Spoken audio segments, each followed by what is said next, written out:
As night descended like a thick ink, impenetrable and profound, a Kawasaki 998 roared down the highway leading to the city of heaven, slicing through the darkness like a bolt of black lightning. The growl of the engine shattered the stillness of the night.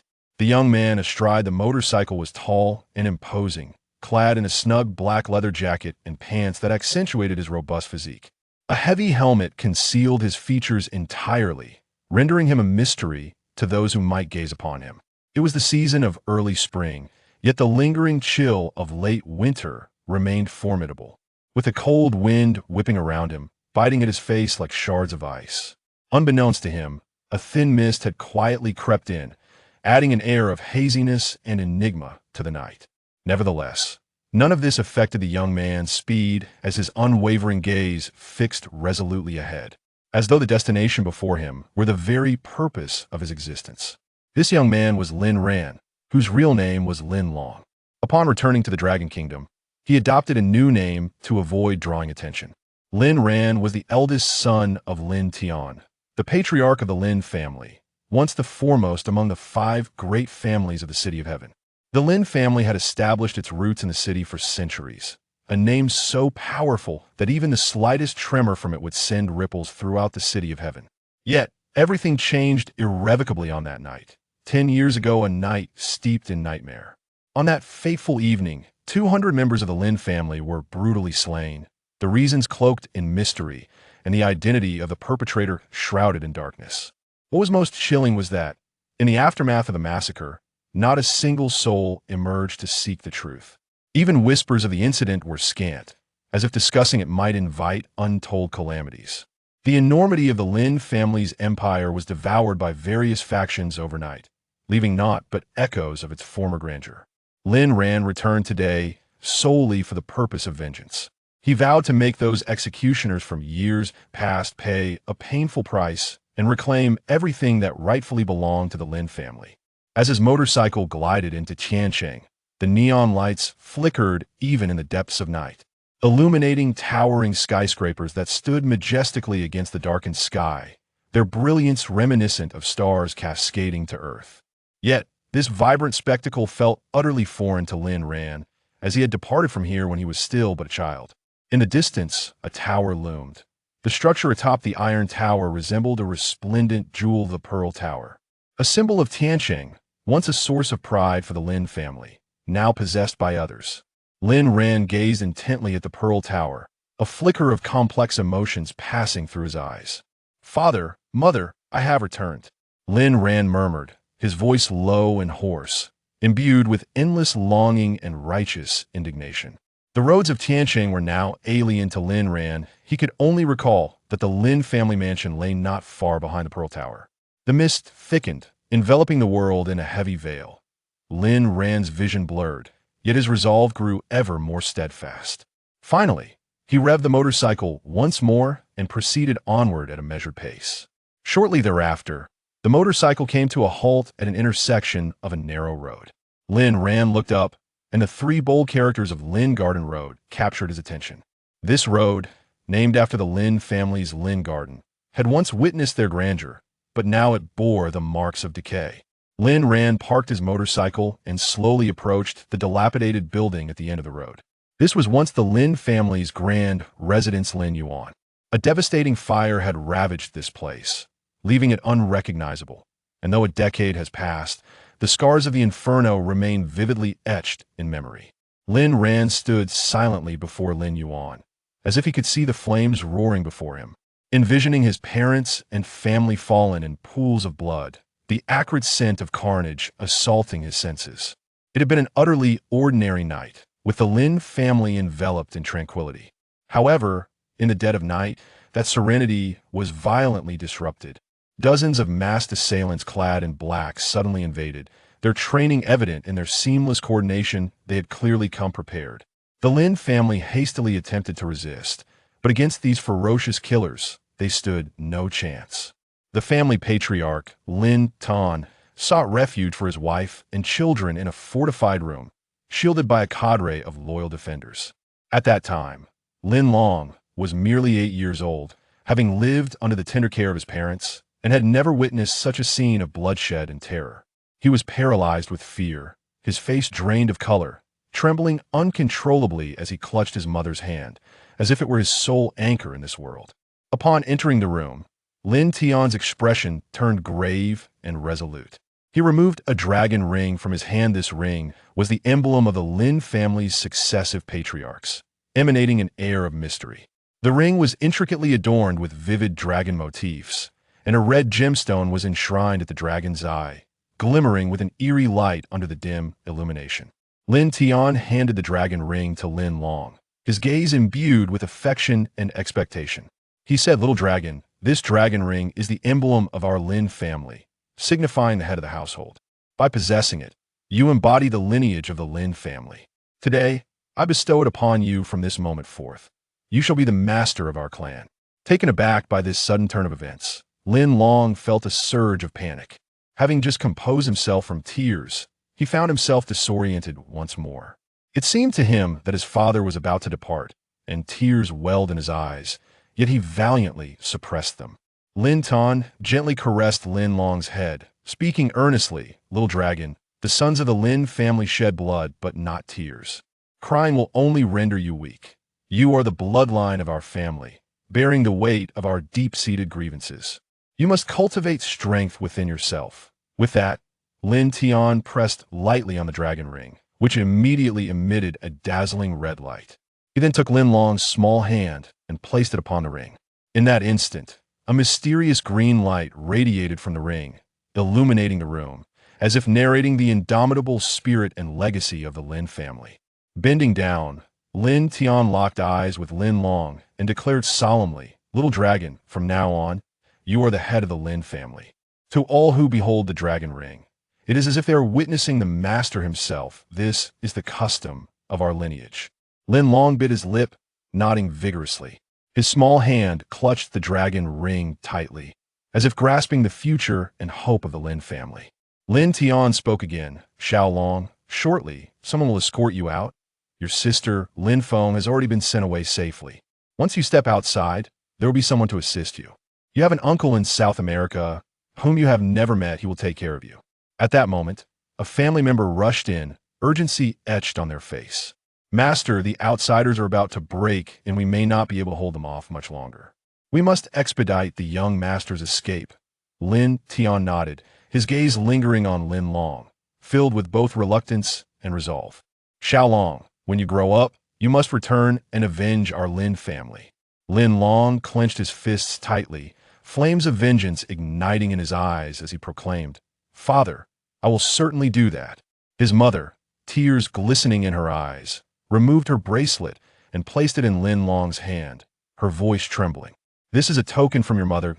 If you ever find yourself in need, seek out your uncle in the Tang family in Jiangnan." The sounds of conflict outside grew increasingly intense, the echoes of shouts and cries resounding relentlessly. A family member hurriedly scooped up Lin Long and dashed through the back door. Upon reaching the outside, they were met with a throng of masked assailants surging toward them like a relentless tide. The family member quickly concealed Lin Long amidst a thicket of flowers and foliage. Lin Long overheard a chilling voice declare, "If we cannot locate that item, eliminate everyone here and set this place ablaze. Remember, that object must not escape." Seizing the moment of chaos, the family member swiftly moved aside a flower pot, uncovering a hidden lid beneath the soil. He opened the lid, tucked Lin Long inside, and restored everything to its original state. Lin Long curled up in the darkness of the tunnel, listening to the footsteps outside gradually fading away and the flames growing ever more fierce. Tears finally spilled from his eyes, but he understood that he must not weep. He had to survive and seek vengeance for the Lin family. Chapter 2. Sister 1. In the secret passage, darkness enveloped him, rendering visibility non-existent as he cautiously advanced step by step. This constricted space resembled an immense coffin, tightly encasing him. The air within the tunnel was damp and frigid, permeated by a nauseating stench reminiscent of decaying rodents. Yet, in that moment, Lin Long found himself indifferent to such discomfort. Fear had long been cast aside. The mission bestowed upon him by his family ignited a fervent blaze within his heart, propelling him resolutely into the unknown. Time slipped away unnoticed until a faint glimmer of light filtered through the narrow opening of the passage, akin to the dawn of hope igniting in the abyss. Lin Long exhaled deeply, realizing he was nearing the end of this clandestine route. He inhaled sharply and exerted himself upwards, and as he approached the exit, a pair of delicate, alabaster hands descended toward him. Lin Long recognized this as the person his father had spoken of to assist him. He halted abruptly, and the individual above exerted a sudden force, pulling him up with ease, landing him directly into the soft embrace of a woman. Before him stood an exquisite beauty. The woman appeared to be in her 20s. Her stunning features radiating an ethereal allure, yet imbued with an air of cool detachment. She placed 2 fingers to her lips, signaling silence, before swiftly leading Lin Long into the vastness of the night. After a tumultuous journey spanning 10 days, they finally arrived in South America, where Lin Long met his uncle, Lin Feng. It was later revealed to him that the woman's name was Xiao Wan, an intelligence officer employed by his uncle's mercenary group, tasked specifically with overseeing business dealings in the Asian region. Lin Long drew from his bosom the dragon ring, a token steeped in familial memories, and a smooth jade bracelet. A sharp pang of anguish erupted within him, akin to 1,000 arrows piercing his heart. Father, mother, and the entire clan were consumed in that cataclysm, while his sister, Lin Feng, remained unaccounted for. In the aftermath, his uncle, Lin Feng, returned to the homeland on numerous occasions to investigate. Yet the identity of the sinister force behind that fateful night eluded him, as did any trace of his sister. What could be assured was that she had not fallen into the clutches of the enemy.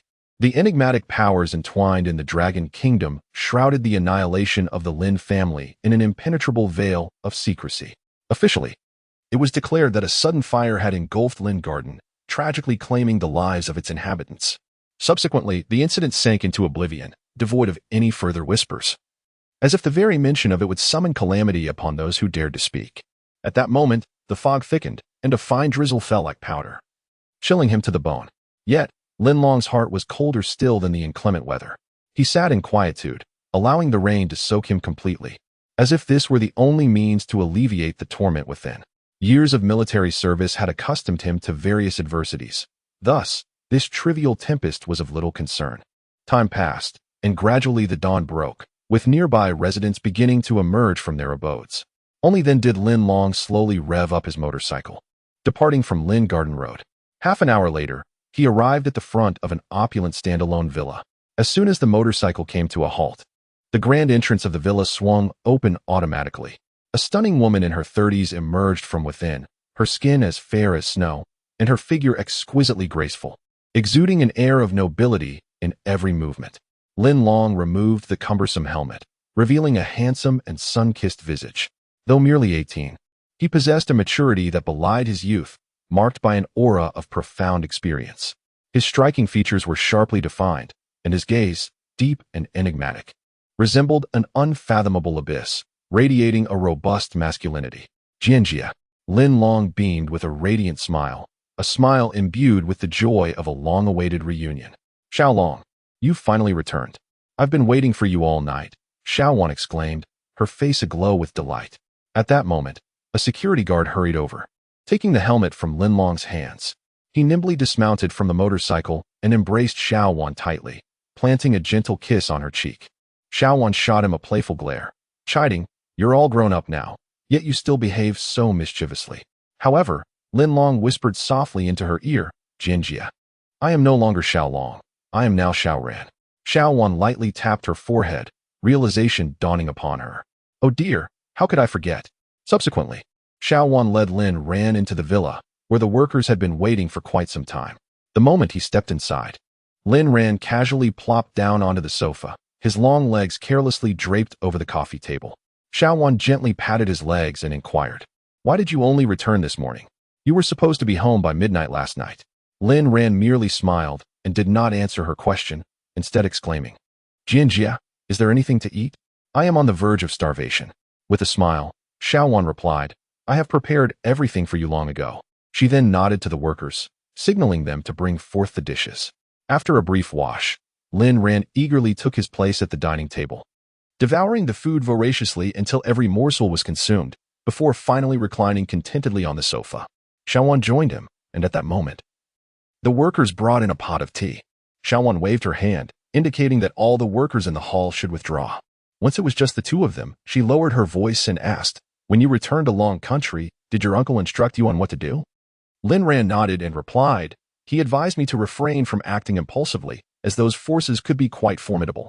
I must first ascertain their true nature." Xiaowan pressed further, "What else?" "He mentioned that you had already arranged everything for me according to his wishes." As Lin Ran spoke, he gently wrapped an arm around Xiaowan, inhaling the alluring scent emanating from her, an essence of mature femininity. Playfully, he took a deep breath, eliciting a playful glare from Xiaowan. Unfazed, Lin Ran curiously inquired, "Sister, what have you arranged for me?" With a knowing smile, Xiaowan replied, "Your uncle asked me to arrange for you to attend university here first." Upon hearing this news, Lin Ran was momentarily taken aback. His eyes widened in disbelief as he stared at Xiaowan, exclaiming, "Sister, how can this be? I have been away from school for so many years, returning now. I would be utterly lost. Aren't entrance exams required for universities in Long Country? How could I possibly succeed in the examination? You need not worry about the test. I have already made the necessary arrangements for you." "Rest assured," Xiaowan said with a confident smile. "What is my uncle truly thinking? Upon my return, I carry a significant mission. What university should I attend?" Lin Ran found himself somewhat perplexed. Xiaowan gently rested her head on his broad shoulder, then patted his thigh. Speaking earnestly, "Do you still believe you can continue to engage in battles within the mercenary group indefinitely? You are now the head of the Lin family and must consider the future of the clan. If you do not seize this youthful opportunity to study diligently, accumulating knowledge and connections, how will you establish a foothold in Longguo and restore the Lin family's former glory?" Lin Ran listened, a wry smile forming on his lips as he shrugged. Just a month ago, he was on a mission, and now he was preparing to become a university student. Chapter 3. Meng Xiai. Xiaowan took a card from her pocket and handed it to Lin Ran. Upon receiving it, Lin Ran observed that the card bore the name of Feng Yishan, the chairman of the Datong Group, with a small note beside it detailing his address. A wave of curiosity washed over Lin Ran, prompting him to glance up at Xiaowan. Noticing his inquisitive gaze, Xiaowan softly explained, "Feng Yishan was kidnapped many years ago in the United States. At that time, your uncle was executing a mission there. And upon realizing he was a citizen of Longguo, he intervened to rescue him. Since then, Feng Yishan has sincerely invited your uncle to visit his home upon his return. Your uncle has given you his business card for you to represent him." Lin Ran felt a stirring within, pondering, has my uncle, after so many years away from Longguo, truly committed some concealed transgression that has kept him from returning? "Sister, why has my uncle not returned all these years?" Lin Ran could not restrain the question that lingered in his heart. Xiaowan furrowed her brow slightly, and after a moment of silence, she replied slowly, "I am not entirely sure of the specifics. I have only heard that your uncle was quite a renowned instructor in the special forces of the Dragon Country. It seems he became entangled in a romantic affair with a female officer, and ever since then, he ventured across the ocean to South America, establishing a foundation for the Lin family in the Americas. However, these are merely rumors. Your uncle has always been tight-lipped about his past. So, it seems that my uncle is reluctant to return due to matters of the heart? No wonder he has remained unmarried all these years. When I asked him about it in the past, he always urged me not to pry further." Lin Ran shook his head in resignation. "Let us not dwell on your uncle's affairs for now. What are your plans moving forward?" Xiaowan inquired with genuine concern. Lin Ran lowered his head in contemplation for a long while, and with unwavering determination, he stated, "First, I need to conduct an investigation to thoroughly understand the situation in Changcheng. And how do you intend to carry out this investigation?" Xiaowan pressed further. Lin Ran's eyes glimmered as he analyzed. In the Dragon Country, working as a delivery person can provide access to a plethora of information. "Sister, could you assist me in finding a job in this field?" Xiaowan smiled gently and said, "What a coincidence. The Tianlong Group, under the Lin family, has a subsidiary that engages in delivery and courier services. You can simply go and obtain a uniform to start working. With a few months left before the university semester begins, this will be a perfect opportunity to gather more insights." Upon hearing that the Lin family owned such a company, Lin Ran was filled with curiosity and quickly asked, "Why haven't they taken control of this company?" Xiaowan's expression turned serious as she explained, "This is a secret enterprise of the Lin family. The Lin family boasts a profound heritage and possesses numerous assets, many of which remain undisclosed. They have significant holdings in the Americas, which elucidates why your father entrusted your uncle with establishing a foundation in South America to safeguard these interests. The villa in which you reside is also a property of the Lin family. Upon hearing this, Lin Ran was momentarily taken aback, astonished by the family's substantial wealth, which his uncle had never mentioned. Xiao Wan, seemingly perceiving his thoughts, smiled and said, "I am aware of what you are contemplating. All the information regarding these assets is in your uncle's possession, and only the current head of the Lin family, who bears the Dragon Ring, can unlock the company's quantum codes and obtain legal recognition to seize the assets." Lin Ran's lips curled into a smile as he produced a dragon-shaped ring, its center adorned with a magnificent gem. Although sizable, its exquisite craftsmanship and the intricate dragon pattern within exuded an air of mystery, the secrets of which Lin Ran found difficult to unravel at that moment. Meanwhile, at the pinnacle of the Pearl Tower in Tianqing, which originally belonged to the Lin family, the rights of usage have now been appropriated by the Ming family. The uppermost level of the tower, once a scenic viewpoint, now serves as the office for the Ming family's enterprise, the Yangtze Group. This location not only offers a breathtaking view of Tianqing, but is also regarded as possessing exceptional feng shui. In a clandestine meeting room, a slender man in his 50s savored his tea with an air of tranquility. Despite being over 50, he appeared vigorous, though his gaze bore an unsettling chill. He gently opened his laptop, intently scrutinizing the chat records. Just as he lifted his teacup to take a sip, the door to the meeting room was gently pushed open, revealing a tall, slender young man in his 30s, clad in a dark suit, stepping inside. "Father, why did you call me so early? Is there something urgent?" The young man inquired with a smile. This tall and slender figure was Meng Xiai, the head of the Ming family, and the young man was his son, Meng Haiyang, the heir apparent. Meng Xiai gestured towards the computer chat interface, indicating to Meng Haiyang to come closer. As Meng Haiyang approached, he noticed several photographs on the screen, depicting a group of men gathered around, enjoying drinks in a convivial atmosphere. A look of confusion crossed his face. "Dad, who are these people?" "They are my friends from the Americas. Recently, while he was on business in South America, one of them was robbed and kidnapped by locals, but was rescued by the Dragon God Mercenary Group, and even met their leader, Robert. This is a picture taken during a meal with him," Meng Xiai explained. Meng Haiyang remained perplexed by his father's intent. Meng Xiai enlarged the image of a man in his 40s and asked, "Do you know who he is?" Meng Haiyang scrutinized the photograph closely. The man, tall and robust, donned military attire, his complexion healthy, exuding an air of authority while holding a wine glass. He shook his head in response. Meng Xiai stated gravely, "He is Lin Feng, the younger brother of the former head of the Lin family, Lin Tian. He was once a distinguished officer in the Dragon Kingdom's special forces, and after retiring 20 years ago, he seemingly vanished. I never anticipated he would establish a mercenary group in South America."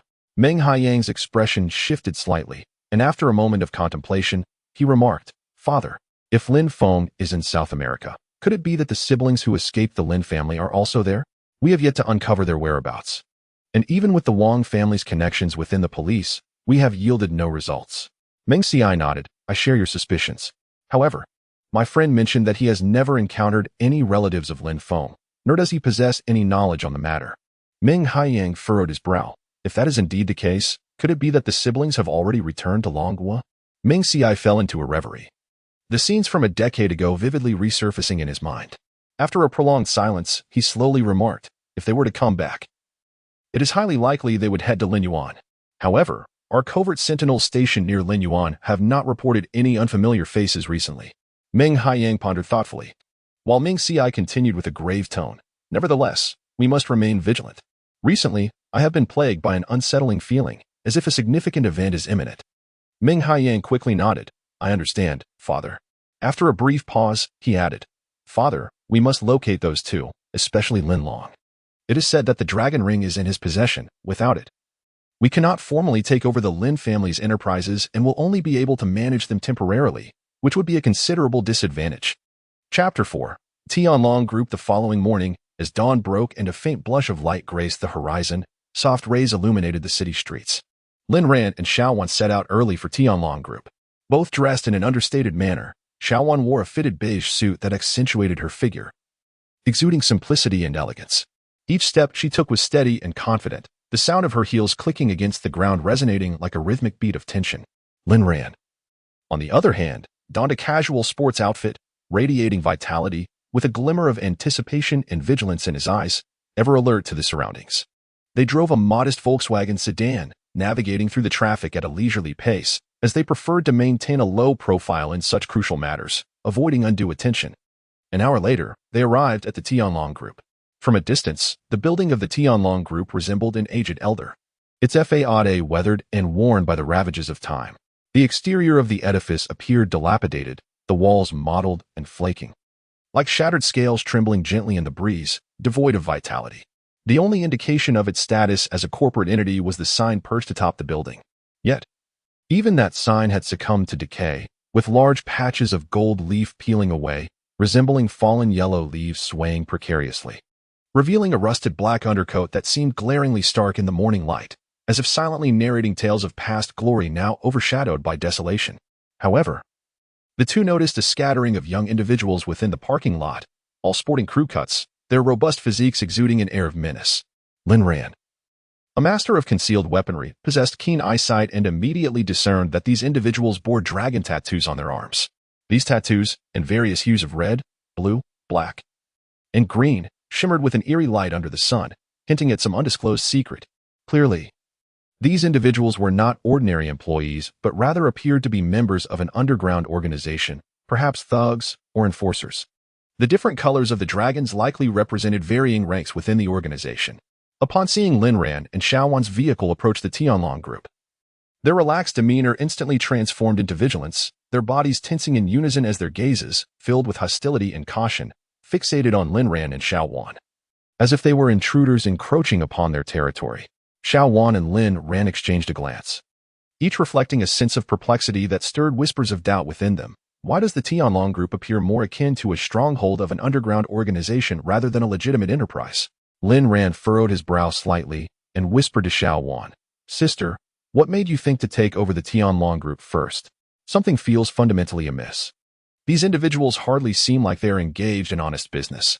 Xiaowan gently shook her head and replied softly, "It was your third uncle who instructed us that our first step upon returning should be to seize control of the Tianlong Group. He mentioned that once we took over, the reasons would become apparent to us, and he also hinted at unexpected surprises awaiting us." Lin Ran nodded thoughtfully, considering that there must be profound significance behind his uncle's arrangement. He glanced at the driver, signaling him to proceed. The vehicle slowly approached the entrance, where they were halted by a burly security guard, his face marred by a multitude of rough features. This guard bore a dragon tattoo on his arm, albeit in blue. With a wary gaze, he scrutinized them from head to toe before fixing his eyes on them, and in a brusque tone inquired, "What business do you have here?" With a calm demeanor, Xiaowan's voice emanated an undeniable authority as she stated, "We seek your general manager, Zhu Guang." The guard's lips curled into a slight smirk, tinged with mockery, as he asked, "Do you have an appointment?" Xiaowan nodded. The security guard leisurely picked up the phone and murmured a few words into the receiver. After a brief moment, he slammed the phone down with a decisive thud, waved his hand dismissively at them, and impatiently remarked, "Manager Zhu is currently occupied with some important guests and cannot attend to you. Please come back another time." Xiaowan's brow furrowed, and she coldly asserted, "I need to see him right now. If not, you should call him out to meet us." The guard was momentarily taken aback, evidently unprepared for Xiaowan's assertiveness. His expression quickly morphed into one of anger as he bellowed, "Who do you think you are? How dare you come here and make demands? Expecting Manager Zhu to come out to see you? If you know what's good for you, you'd better leave at once, or I'll throw you out and smash your pathetic car." The onlookers, a group of petty thugs, turned their attention towards the commotion, their eyes glinting with malice as they cast menacing gazes at Lin Ran and Xiaowan, as if poised to pounce at any moment. Yet, Xiaowan remained unfazed, her demeanor icy as she fixed her gaze upon the security guard, raising her voice slightly. "Are you deaf? Did you not hear me? I demand that you summon Zhu Guang immediately." At that moment, the group of thugs, who had been lurking nearby, began to saunter over, their hands shoved deep into their pockets, the outlines hinting at concealed weapons within. In the blink of an eye, they swiftly encircled the car, cracking their knuckles, seemingly intent on wreaking havoc. Calmly, Lin Ran opened the car door and stepped out, his eyes devoid of any trace of fear, as if the group of ruffians before him were nothing more than inconsequential ants utterly beneath his notice. These miscreants, perhaps for the first time, found themselves so blatantly disregarded. Among them stood a crew-cut man, a head shorter than Lin Ran, glaring menacingly with a cruel smirk, as though he were observing a reckless youth unaware of his peril. Despite his shorter stature, he exhibited no signs of intimidation, evidently accustomed to dominating others and holding no one in esteem. Lin Ran scrutinized this crew-cut man, clad in a checkered shirt with the buttons undone, revealing a broad expanse of muscular chest adorned with an embroidered crimson dragon, an unmistakable mark of his authority among this band of thugs. The man's large eyes glinted with malice, and a deep scar marred his head, a testament to a violent past, likely inflicted by a blade. Though not tall, he possessed a robust physique and a fierce countenance, unmistakably a figure well-versed in brawls and skirmishes. At this moment, Lin Ran found himself encircled by several individuals, effectively blocking any retreat. Although the crew-cut man looked up at Lin Ran, his aura radiated dominance, and without warning, he thrust his hands forward in a forceful push, attempting to topple Lin Ran to the ground and incite a collective assault. However, Lin Ran remained utterly unmoved. The buzz-cut man felt as though he had collided with an unyielding stone pillar, a powerful recoil startling him. Although Lin Ran appeared tall and slender, his athletic attire concealed any visible muscle, giving him an impression of fragility. Yet, at that moment, the buzz-cut man realized Lin Ran was a trained fighter, skilled in martial arts. Nevertheless, he thought, what of it? Among those he had fought, many were proficient in combat. To him, fighting was not merely about skill but about ferocity and determination. As the saying goes, the skilled fear the reckless, and the reckless fear the desperate. No matter how high one's martial prowess, a kitchen knife could still instill fear. Thus, he felt no trepidation towards Lin Ran, gritting his teeth as he launched a powerful punch at him, while the gang of thugs encircling Lin Ran simultaneously struck. In an instant, Lin Ran retaliated. Though the buzz-cut man's group initiated their attack, they were swiftly brought to the ground. They barely comprehended how Lin Ran had executed his moves. They only felt a sharp pain in their solar plexus, followed by their toes being brutally stomped. All four collapsed simultaneously, their faces contorted in agony, features nearly merging into one. In truth, Lin Ran had been careful with his strikes, mindful of the fact that they were within his own company premises. Although he was uncertain of these individuals' connection to the company, he certainly did not intend to inflict serious harm. Just then, a dozen or more individuals surged forth from within, clearly more imposing and robust than the previous group of buzz-cut men. Previously, the flat-headed men could merely be deemed fierce, but the towering figures before him resembled malevolent deities, brandishing iron rods and exuding an aura that sent chills down one's spine. Leading them was a sharply dressed man in his 30s, with a mere wave of his hand. The group of over 10 surged forward, swinging their iron rods menacingly towards Lin Ran. In an instant, Lin Ran produced a multitude of coins, and with a subtle flick of his wrist, they shot forth like bullets, striking the hands of the towering flat-headed men with astonishing precision. A chorus of yelps ensued as the iron rods slipped from their grasp, clattering to the ground. In a flash, Lin Ran darted forward, a ghostly figure covering over 10 meters, and launched a rapid assault on the leader. Within mere seconds, the group lay sprawled upon the ground, a scene unfolding with the swiftness of lightning. The suited man stood frozen, utterly astonished by the sheer ferocity displayed by this youth. To incapacitate over 10 armed assailants in less than a minute was a staggering feat. Suddenly, Lin Ran sensed a chill creeping up his spine. Years of grappling with life and death had honed his instincts to a razor's edge, akin to that of a leopard. Alarmed, he instinctively sidestepped, narrowly evading a sudden strike. As he turned, a flash of red surged towards him like a tempest. Lin Ran had always believed his speed of attack ranked among the elite, rivaled only by the fearsome god of death. Yet in this moment, he realized the fallacy of his assumption. The attack of the Crimson Shadow reached an apex of ferocity. Elusive as a specter, its onslaught surging forth like an unrelenting tide, overwhelming Lin Ran. He found himself engulfed in a flickering haze of red light, unable to discern the figure before him, save for the knowledge that she was a woman. Her strikes flowed like mercury, flawless and relentless, each move cascading upon him in rapid succession, akin to a barrage of artillery. Lin Ran could do naught but retreat, yet she clung to him as if a parasite, refusing to relent.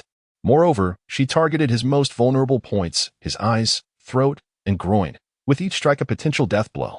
Based on his extensive combat experience, Lin Ran surmised that she was indeed a female assassin. Generally, women find themselves at a disadvantage in terms of physical strength when grappling with men. Thus, a truly formidable female assassin would never engage in a contest of brute force. Instead, she would aim directly for a man's weakest points, often compensating for the disparity in strength with astonishing speed. Yet this woman was undoubtedly a paragon among female assassins. Lin Ran had encountered many skilled women in combat before, yet none matched her in speed, ferocity, or the lethal precision of her techniques. Ultimately, he found himself cornered against a wall, with no further retreat possible. In a sudden burst of resolve, he pushed off the wall with his legs, utilizing its rebound to launch a counterattack like an arrow released from its bow. Only then did he seize the opportunity to retaliate, aided by the force of the wall. Just as her hands, reminiscent of talons, aimed for his throat, Lin Ran's hand surged toward her chest. Fortunately, Lin Ran's arms were slightly longer than those of a woman, and this minor advantage proved pivotal at that moment. His hand would undoubtedly reach the target before hers, perhaps merely a fraction of a second earlier, but in a contest among top-tier experts. Such a slight temporal disparity was sufficient to determine the outcome. Once his hand made contact with her chest, she would have no opportunity to retaliate and would inevitably be toppled by him. Just as Lin Ran's hand was about to touch her chest, the woman's expression shifted dramatically. She hurriedly recoiled, shielding her chest with both hands, and exclaimed at Lin Ran, "You lecherous scoundrel! You little pervert!" It was then that Lin Ran was able to discern her features more clearly. She appeared to be in her 20s, possessing striking beauty. With skin as pale as snow and a tall, slender figure, clad in a crimson coat, it was no wonder she had earlier seemed like an elusive red shadow. Lin Ran also noted that her limbs were particularly elongated, her physique sleek and robust, clearly indicative of a fighter's build. This lithe, long-legged form resembled that of a nimble leopard, exhibiting not only extraordinary agility, but also formidable striking power. Lin Ran recalled a time long ago when he had suffered at the hands of such a physically adept opponent, nearly falling victim to a lethal strike. Hearing her call him a rogue, he shrugged in resignation and replied with a wry smile, "You label me a scoundrel. Yet your every move was aimed at my vital points. How do you justify that? Why not call yourself a female rogue? Moreover, in the throes of battle, where life and death hang in the balance, any tactic that can subdue an adversary is surely deemed acceptable, is it not?" The woman continued to glare at him fiercely, incessantly hurling insults. "You are a rogue, a scoundrel, a miscreant." Lin Ran could only manage a wry smile, utterly at a loss when confronted with such an unreasonable woman. At that moment, a man in his 40s emerged, clad in a dark suit. He was of average height and exuded an air of composed authority, unmistakably a person of considerable prowess. Following him were two men, equally well-dressed, sporting glasses and presenting an aura of refinement. The man smiled at Xiaowan and said, "Xiaowan, you arrived quite early." It appeared the man was acquainted with Xiaowan. She responded with a smile and a nod. "Guangge?" Lin Ran was taken aback. This man must be Zhu Guang. But why was Xiaowan so familiar with Zhu Guang? The earlier scene had not suggested such familiarity. He felt utterly bewildered, as if Xiaowan had played a trick on him. Clearly, their relationship was quite intimate, yet she had just pretended to lash out at the security guard, as if performing a scene for his benefit. But what could possibly be the reason behind such theatrics? What purpose did it serve to incite the security guards against him? Lin Ran simply could not fathom what scheme Xiaowan was concocting. The two men behind Zhu Guang also nodded in acknowledgement towards Xiaowan, saying, "Hello, Miss Xiao." Xiaowan returned their nods with a smile, saying, "Lawyerly, Lawyer Zhang, I apologize for keeping you waiting." Manager Zhu merely wished to assess his skills. Lin Ran then suddenly comprehended the situation, casting an exasperated glance at Xiaowan, who responded with a playful grin. The woman in the red dress continued to glare fiercely at Lin Ran, her expression devoid of any friendliness. It was then that Xiaowan introduced Lin Ran, saying, "Lin Ran, this is Manager Zhu." She then turned to Zhu Guang and remarked, Doesn't he require further introduction, does he?" Zhu Guang had been scrutinizing Lin Ran closely, and upon hearing Xiaowan's words, he nodded in agreement, indicating that no further introduction was necessary. Lin Ran politely acknowledged Zhu Guang with a nod. Subsequently, the group made their way to Zhu Guang's office, with the woman in red trailing behind, clutching a stack of documents. Upon entering the office, Lin Ran could not help but marvel quietly. The interior was a stark contrast to the exterior. The office was exquisitely adorned, and directly upon entering, one was greeted by a large pond filled with vividly colored koi fish. Lin Ran recognized this type of water feature as a feng shui pond, with the fish symbolizing wealth and fortune. The office was furnished with luxurious rosewood furniture, each piece a work of art in its own right. In truth, Lin Ran felt like a sovereign in his own realm in South America. The name Dragon God Legion had been bestowed upon him by his father. Thus he was no stranger to such opulent artifacts. Zhu Guang, accompanied by two lawyers, led Lin Ran and Xiao Wan into a private chamber. The taller lawyer, Mr. Li, directed his gaze towards Xiao Wan and inquired, "Which of you is here to receive the assets?" Xiao Wan gestured towards Lin Ran with a slight nod. Upon witnessing the unfolding events, Attorney Li retrieved a laptop, while Attorney Zhang produced a box-like device, subsequently connecting it to the computer via a cable. Attorney Li turned to Lin Ran, nodding in a gesture of invitation. "Could you please present the token of your inheritance?" In response, Lin Ran withdrew the dragon ring from his person. The moment Attorney Zhu caught sight of the dragon ring, a glimmer of excitement ignited in his eyes, and tears welled up, reflecting his profound emotional response. Chapter 6. The reasons for taking over the Tianlong Group. Attorney Li accepted the mysterious dragon ring from Lin Ran, gently placing it within the confines of the box. Instantly, the ruby embedded in the ring shimmered to life, akin to an awakened spirit, emitting an extraordinary radiance. Soon after, the screen of the laptop vividly displayed an image of the dragon ring. The dragon patterns on the ring appeared to be imbued with vitality, gracefully transforming like agile dancers, coiling and twisting to gradually form enigmatic sequences of numbers. Ultimately, all the codes coalesced into a vivid golden dragon, its scales glistening with resplendent light, each scale seemingly narrating an ancient tale. This golden dragon elegantly spiraled, skillfully outlining the character Lin. Subsequently, two prominent characters materialized on the computer screen: Lin Long. Below this, an additional line read, "Upon verification, the owner of this ring is Lin Long, the head of the Lin family."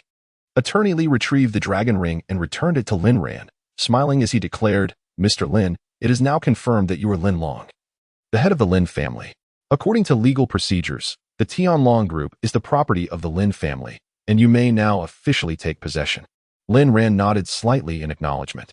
Lawyer Zhang retrieved a printed contract from his briefcase and respectfully handed it to Lin Ran, saying, "Please, Master Lin, sign the document." Once Lin Ran had affixed his signature and fingerprint, Lawyer Chen addressed him. "From this moment forth, you have legally completed the process of reclaiming the Tianlong Group. The contract that was entrusted to Manager Zhu has now become null and void." Lin Ran nodded gently. The two lawyers then bid their polite farewells and departed. After their exit, Zhu Guang's gaze was filled with awe and excitement. His eyes glistened with unshed tears, and his lips quivered slightly. Overcome with emotion, he knelt on one knee and, his voice trembling with barely contained emotion, proclaimed, "I pay my respects to the master." His entire being trembled with fervor. Lin Ran hastily approached him to assist him to his feet, his brow furrowed in confusion as he inquired, "Manager Zhu, why such a grand gesture?" At this moment, Xiao Wan smiled and explained to Lin Ran, "Xiao Ran, this is your Uncle Guang. When you were a child, he was your protector, watching over you in secret, ever loyal to the Lin family. It was he who first alerted me to your need for rescue on the night your family was attacked. Thus, he is truly your savior. Your sister was also taken by his subordinate, Old Peng, but tragically, Old Peng was murdered along the way, and your sister vanished without a trace." Upon hearing this, Lin Ran was filled with gratitude. He bowed deeply to Zhu Guang and grasped his hand firmly, saying, "Thank you, Uncle Guang. From now on, I shall no longer address you as Manager Zhu, but as Uncle Guang." With tears in his eyes, Zhu Guang nodded vigorously. "After 10 years, I have finally seen you again. Your return brings hope for the revival of our Lin family." Observing his demeanor, he appeared even more agitated than those from the Lin family. Lin Ran pressed further, "Uncle Guang, have you discovered any information regarding my sister's whereabouts?" Zhu Guang's expression immediately darkened, and he gently shook his head, replying, "That night, upon receiving a message from the old patriarch, I hastily gathered my brothers and rushed over. However, upon arriving outside the Lin residence, we encountered a substantial military presence enforcing a strict lockdown, prohibiting any ingress or egress. I relayed the situation to the patriarch, who instructed me to facilitate your sister and brother's escape. Your sister is exceptionally clever. I am uncertain how she managed to deceive the guards, but she successfully eluded capture, and Old Peng swiftly took her away. Yet, I did not see either of them at the rendezvous point. The following day, news emerged that Old Peng had been murdered en route, and your sister, Lin Feng, had vanished without a trace." Lin Ran furrowed his brow and inquired, "For all these years, has there been no news of my sister?" At this moment, Xiao Wan, with a sense of resignation, replied, "We have searched numerous times. Not only Uncle Guang, but even your third uncle has dispatched individuals multiple times to seek her out, leveraging connections within Long Country, yet to no avail.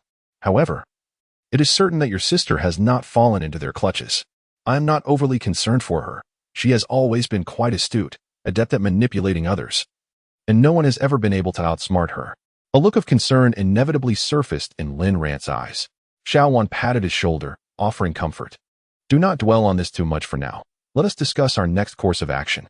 The three of them settled around an exquisite coffee table, with Lin Ran furrowing his brow slightly, contemplating the intricate relationships among various factions. He then inquired, Uncle Guang, what kind of company is the Tianlong Group? And why is it that outside? He refrained from continuing further. Zhu Guang and Xiaowan exchanged a knowing smile, and Zhu Guang cleared his throat before responding. Indeed, it is a company in appearance, yet it is merely a FAOD. In truth, it is an underground organization, the Tianlong Gang, founded by your grandfather, Lin Hu. The Tianlong Group ostensibly engages in courier services, food delivery, and security dispatch, assisting certain corporations and prominent families in providing security personnel. However, the operations here have traditionally been known only to the head of the Lin family, and later, your father shared this with your third uncle. Xiaowan added, I was also aware of this long ago. I serve as a liaison between your family and your third uncle, which is how I became acquainted with Zhu Guang. Zhu Guang smiled at Lin Ran, saying, when I first met Xiaowan, she was merely a young girl in her teens, and at that time, I was a leader within the Tianlong Gang. We have established branches of our gang in numerous locations. Subsequently, the former leader, Lu Ping, happened to be staying at your home that fateful night when both he and the head of the family were tragically killed. In his final moments, the old leader entrusted the management of the Tianlong Gang to me. He paused before continuing. Therefore, our business at the Tianlong Group operates in two realms, the overt, which I previously mentioned, and the covert, which is the headquarters of the Tianlong Gang, overseeing operations within Hua Country. Lin Ran nodded slightly and inquired, what position does the Tianlong Gang hold among the underground forces in Changcheng? Zhu Guang pondered for a moment before responding, it can only be considered second. The first is He Ping's Lingyun Society. He Ping is regarded as the underground emperor of Changcheng. Previously, he had a good relationship with your father. But for some unknown reason, they gradually drifted apart and he allied himself with another family, the Mings.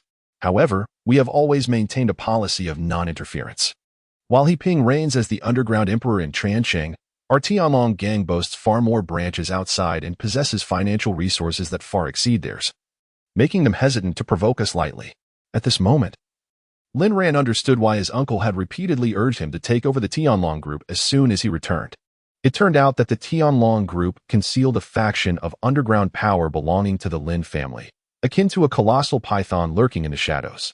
Though it rarely revealed itself, it possessed tremendous energy. With this force as his backing, Lin Ran was acutely aware that his future endeavors would be significantly facilitated. Matters that could not be conducted in the light of day could be discreetly managed by the Tianlong Gang. Furthermore, this hidden strength served as an invisible barrier, capable of shielding him from storms and providing comprehensive protection in critical moments. After a prolonged contemplation, Lin Ran slowly spoke. I have an idea now, Uncle Guang, Sister Wan. Please listen and see if it is feasible. Xiao Wan and Zhu Guang immediately focused their attention on Lin Ran, their eyes brimming with anticipation and curiosity. This marks the inaugural directive issued by Lin Ran upon his return to Tiancheng. The two of them held their breath, attentively listening, their minds racing with speculation about the extraordinary insights this 18-year-old youth might offer. Lin Ran, with a composed demeanor and a measured tone, stated, I intend to commence the restructuring of the Tianlong Group. I have observed that the current state of the Tianlong Group is rather chaotic. As an underground organization, we ought to operate discreetly. However, some individuals beneath us are excessively ostentatious, conducting themselves in a manner that is blatantly conspicuous, as if they fear others might not recognize this as a gang. This is in stark contrast to the essence of the term underground. If we have chosen to develop in the shadows, we ought not to be so brazenly visible. Upon concluding his remarks, Lin Ran paused, his gaze sweeping over Zhu Guang and Xiao Wan, scrutinizing their reactions. Zhu Guang and Xiao Wan promptly nodded, their eyes reflecting agreement. Eagerly awaiting Lin Ran to continue, he proceeded, in truth, the Tianlong Group currently suffers from a blurred distinction between legal and illicit activities. Therefore, the second point is that we must implement a separation of operations, delineating our legitimate and underground enterprises, with independent accounting for each. My proposal is for Sister Wan to oversee the entire Tianlong Group, primarily managing the legitimate business, while Uncle Guang will continue to handle the underground operations. It is akin to compartmentalizing our finances. Each side will keep its own accounts. Nevertheless, overall, Sister One will preside over the overarching strategy, and she will equally possess the authority to manage the underground business, thereby preventing any disarray. What are your thoughts on this arrangement? Xiao Wan and Uncle Guang exchanged glances before gently nodding in affirmation. Lin Ran was not concerned about Xiao Wan's inability to comprehend the situation. After all, Xiao Wan had been striving and managing in Long Country for many years, and her network of connections and business acumen far surpassed that of Zhu Guang. From the current state of Tianlong Company, the primary issue lay in the lack of clarity between priorities and the blurring of black and white. When others came to Tianlong Group with the intention of seeking collaboration, the chaotic circumstances would undoubtedly deter even the most earnest business people. It was evident that Zhu Guang lacked a natural aptitude for business, yet Lin Ran held unwavering faith in Zhu Guang's loyalty. Zhu Guang hesitated for a moment, feeling somewhat embarrassed. After all, having operated Tianlong Company for such an extended period, it was uncomfortable to suddenly find himself relegated to a subordinate role. However, having long been accustomed to following arrangements, he readily nodded and replied, "All right." Lin Ran continued, "Uncle Guang, it is not a matter of distrust, nor do I imply that your efforts are lacking. In fact, I regard you as trustworthy as Sister Wan. However, in the realm of business, it is undeniable that Sister Wan possesses superior connections and managerial skills compared to you. Surely, you cannot dispute this?" Zhu Guang glanced at Lin Ran with gratitude, initially worried that Lin Ran might doubt his capabilities, hence placing Xiao Wan above him. Deep down, he recognized his own shortcomings in business dealings. Yet he was undoubtedly an expert when it came to negotiating and managing underground venues. The business of the Tianlong Group is primarily managed by the woman in red, yet her capabilities are somewhat limited, given her origins as an assassin, with combat being her forte. Lin Ran then addressed Zhu Guang, saying, "Uncle Guang, please provide me with the financial records from the past few years. Additionally, I would like to ascertain the remaining balance on the company's accounts." Zhu Guang nodded and made a phone call. Shortly thereafter, the woman in red entered, carrying a laptop and some documents. Zhu Guang gestured towards her, introducing her to Lin Ran and Xiao Wan. "Her name is Lu Yanxue. I will explain her background later. Currently, she oversees the group's financial matters, and I assure you, she is utterly loyal and trustworthy." However, Lu Yanxue shot Lin Ran a fierce glare, clearly still perturbed by the earlier incident, perceiving him as somewhat lecherous. Zhu Guang then pointed to Lin Ran and Xiao Wan, addressing Lu Yanxue, "Xiao Xue, this is our true boss, Lin Ran, and this is Sister Wan, who is about to become the general manager of our Tianlong Group." Lu Yanxue momentarily froze, her expression darkening as she regarded Lin Ran and Xiao Wan, as if they were intruders in her domain. Observing Lu Yanxue's demeanor, Zhu Guang felt a surge of displeasure, fearing Lin Ran might misconstrue the situation. He promptly admonished Lu Yanxue with a serious tone, "Xiao Xue, you must not treat our boss with such disrespect. Do you comprehend his position?" Lu Yanxue remained silent, her countenance still frosty, revealing her nature as one who is clear in her affections and aversions. Zhu Guang turned to Lin Ran, who comprehended Zhu Guang's unspoken thoughts. In truth, Lin Ran held a certain admiration for this forthright demeanor. A woman like Lu Yanxue could hardly be considered cunning, thus, her loyalty was undoubtedly beyond question. Consequently, Lin Ran nodded in agreement, permitting Zhu Guang to reveal his identity to Lu Yanxue. Upon noticing Lin Ran's assent, Zhu Guang addressed Lu Yanxue, "Xiao Xue, you are aware that our Tianlong Group is the family enterprise of the Lin clan. Xiaoran is the son of the late patriarch, Lin Tian, and presently, he is the head of the Lin family. You should be familiar with the circumstances surrounding the Lin family, correct? It was the late patriarch Lin Tian who rescued you all those years ago." Upon hearing this, Lu Yanxue was momentarily rendered speechless, as if turned to stone. Years ago, she had been tasked with assassinating the head of the Lin family, Lin Tian. However, due to the multitude of bodyguards surrounding him, she had failed her mission and subsequently faced pursuit from her employers. To her astonishment, Lin Tian, upon seeing her as merely a young girl, did not blame her. Instead, he intervened to save her and allowed her to work alongside Zhu Guang. She had once vowed to repay the Lin family, willing to sacrifice her life if necessary. However, after the tragic annihilation of the Lin clan, she had spent years searching for the perpetrators responsible for their demise, yet to no avail. Now, Upon learning that Lin Ran was the son of Lin Tian and the current head of the Lin family, she found herself momentarily at a loss for words. After a considerable pause, she regained her composure and suddenly fell to her knees before Lin Ran, exclaiming, "I pay my respects to the family head." Tears streamed down her face as she uttered this declaration. Lin Ran, bewildered by Lu Yinchue's intense emotion, found himself at a loss for how to respond. However, Zhu Guang understood the underlying reason. He gestured to Lin Ran to assist Lu Yinchue in rising. Lin Ran promptly reacted and hurriedly helped Lu Yinchue to her feet. Xiao Wan, observing Lu Yinchue's forthright nature, felt a genuine fondness for her. Lu Yinchue was a straightforward individual, undoubtedly worthy of trust. It is essential to have a loyal companion by one's side, especially someone as capable as Lu Yinchue, who would prove to be an invaluable ally. With a smile, Xiao Wan addressed Zhu Guang, saying, "Brother Guang, I would like you to let me have Xiao Shui. Would it be all right for her to accompany me from now on?" Zhu Guang was overjoyed and nodded repeatedly, exclaiming, "Yes, absolutely. I truly do not wish for Xiao Shui to be involved in constant conflict alongside me. It would be far better for her to be with you. After all, she is a girl and ultimately deserves a stable life. I have never regarded Xiao Shui as a subordinate, but rather as my own daughter." Xiao Wan turned her gaze towards Lin Ran with a smile. And Lin Ran nodded in agreement, saying, "Sister Wan, as long as you are happy, that is what matters. However, should I ever require Xiao Shui's assistance, she must be willing to help me." Unexpectedly, Lu Yinchue immediately responded to Lin Ran, "Master, I am willing to do whatever you command." Her words elicited hearty laughter from those present. Lin Ran teased her, "So, you no longer consider me a rogue or a lecherous man, do you?" Lu Yinchue replied, "If Master truly desires my body, I would willingly offer it to you." Upon hearing this, Lin Ran felt a wave of embarrassment wash over him, his face turning as red as a ripe apple. Xiao Wan and Zhu Guang exchanged knowing glances, amusedly anticipating Lin Ran's reaction. Lin Ran understood that Lu Yinchue was not someone to be trifled with. Whatever he said, she would take seriously. Consequently, Lin Ran coughed twice to mask his embarrassment and extended his hand towards Lu Yinchue. Lu Yinchue passed him the ledger she was holding and subsequently opened the company's account for Lin Ran to peruse. Lin Ran and Xiao Wan took the ledger and began to cross-reference the data on the computer. Noticing that one of the company's accounts was password protected, Lin Ran glanced at Zhu Guang. With a smile, Zhu Guang explained, "This is our company's secret account, accessible only to the head of the family. No one else has the authority.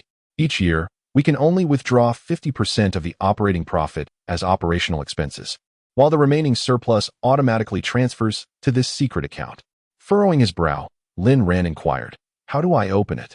Lu Yinchue replied with a smile, handing him a box that resembled the one Lawyer Li had produced earlier. Nodding at Lu Yinchue, Lin Ran placed the dragon ring on the box, and the computer screen promptly displayed a message, "Quantum password correct, secret account now open." Chapter 8. Delivering takeout. At the moment the secret account was successfully unlocked, everyone gasped in astonishment. The account balance was an astounding 100 billion. What an astonishing figure! For a brief moment, everyone was rendered speechless, including Lin Ran, who stood frozen in place as if paralyzed.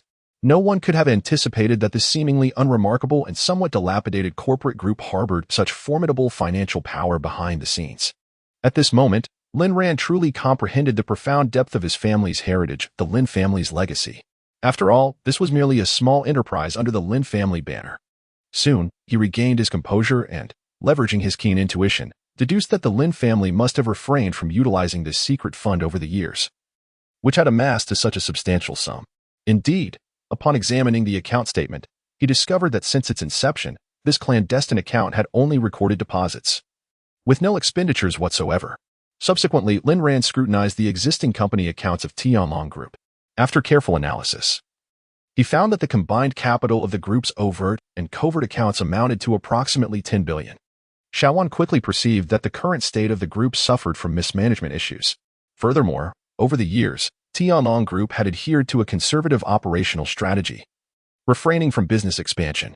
Although the company's operations remained relatively stable, it had consequently missed out on the tremendous benefits brought about by the rapid economic growth of Longhua. Lin Ran turned to Xiao Wan and remarked, "Sister Wan, while the funds reflected on Tianlong Group's balance sheet are indeed considerable, they pale in comparison to the vast wealth of our Lin family. However, with this capital as a foundation, we can commence robust development of Tianlong Company." Upon hearing this, Xiao Wan's face illuminated with a confident smile. As the saying goes, wealth emboldens the spirit. With such substantial financial backing, she could now unleash her ambitions in the business arena. Lin Ran continued, as for the operational affairs, I shall refrain from interference for the time being. I entrust everything to you and Uncle Guang. I shall first allocate 20 billion as operational funds for you. And in addition to the existing 100 billion in the company's visible accounts, your sole responsibility is to manage both the legitimate and clandestine operations of the company effectively. The primary purpose of my return, as you all undoubtedly comprehend, is quite evident. Zhu Guang appeared to be well prepared. He gestured for Lu Yinxue to present an investigative report, which she distributed to everyone, and then remarked, although we have exerted our utmost efforts over the years, we have yet to uncover the true mastermind behind the catastrophic downfall of the Lin family. However, we have identified the individuals who have divided the Lin family's assets. Lin Ran furrowed his brow slightly and observed, since we have traced those who have partitioned our family's enterprises, could we not pursue this lead to potentially uncover the orchestrator of the events from that time? Zhu Guang, however, shook his head in resignation and elucidated.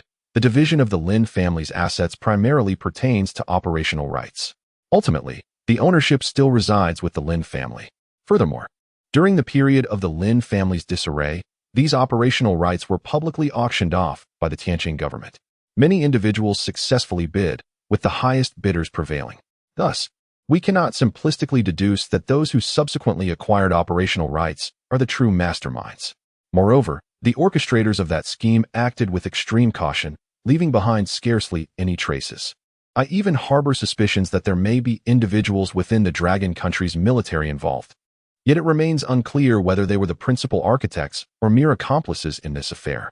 Given that military matters largely fall under the realm of classified information, we find ourselves unable to verify any of this. Xiao Wan nodded in agreement and added, indeed, the affairs of the military are shrouded in a veil of secrecy, and no one is permitted to inquire indiscriminately. Unless a high-ranking official from the military is willing to assist in the investigation, such a prospect is hardly feasible. After all, the Tianqing government had concluded that the Lin family's misfortune was merely the result of a fire, in the absence of concrete evidence. Even if a senior military figure were to intervene, overturning the case would prove to be a formidable challenge. Lin Ran furrowed his brow, filled with perplexity, and could not help but inquire, why is there suspicion that this matter involves the Dragon Kingdom's military? Suddenly, a phrase spoken by a masked figure from years past echoed in his mind.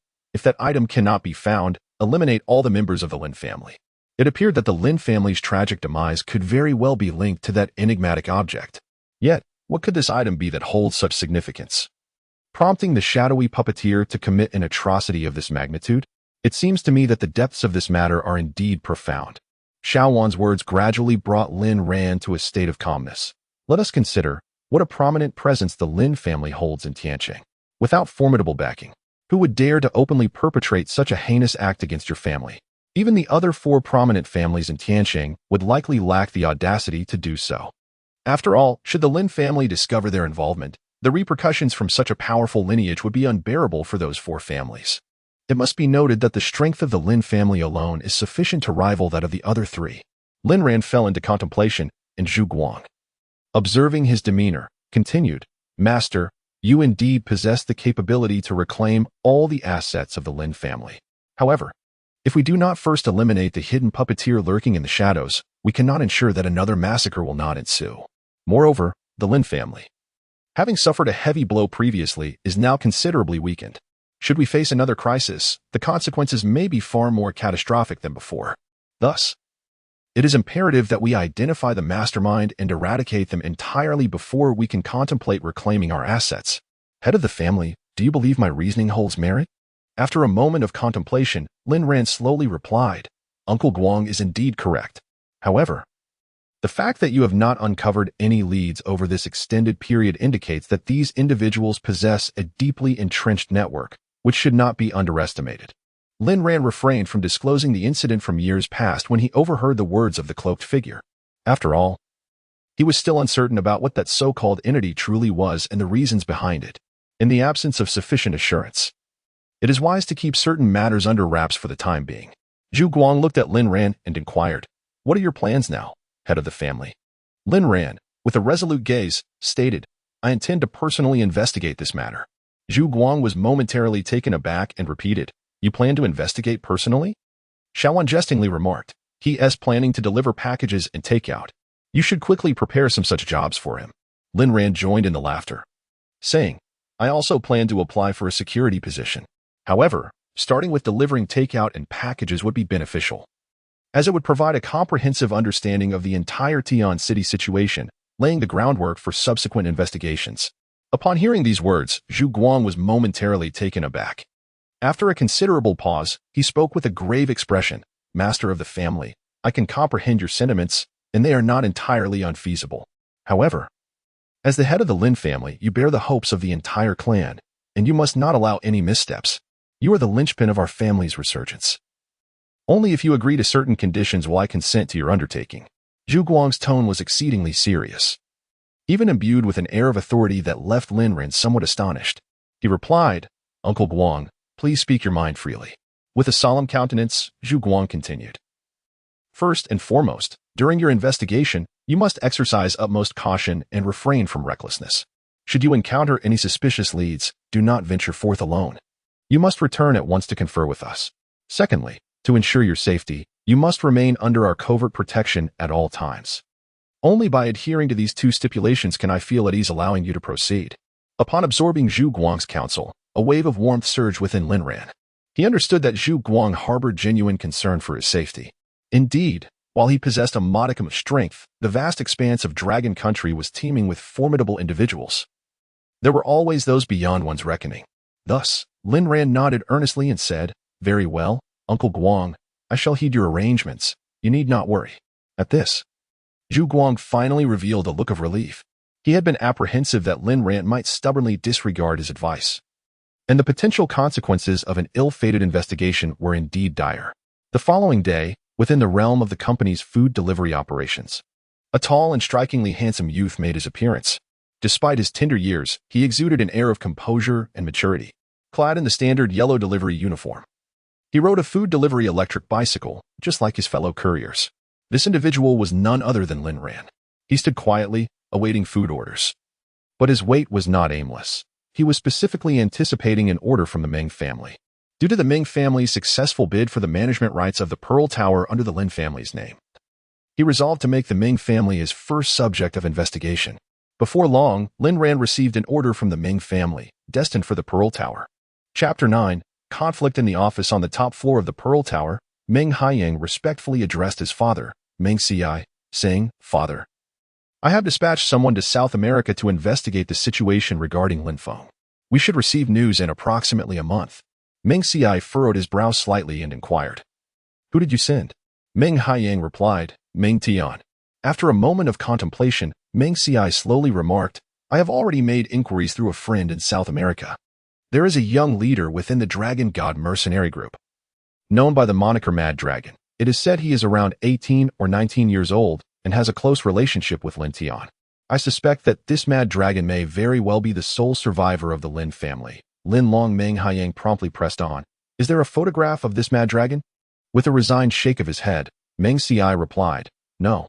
It is said that Lin Long seldom remains at the base. Whenever he ventures out, he is away for several months, and very few have laid eyes upon him, let alone captured his likeness in a photograph.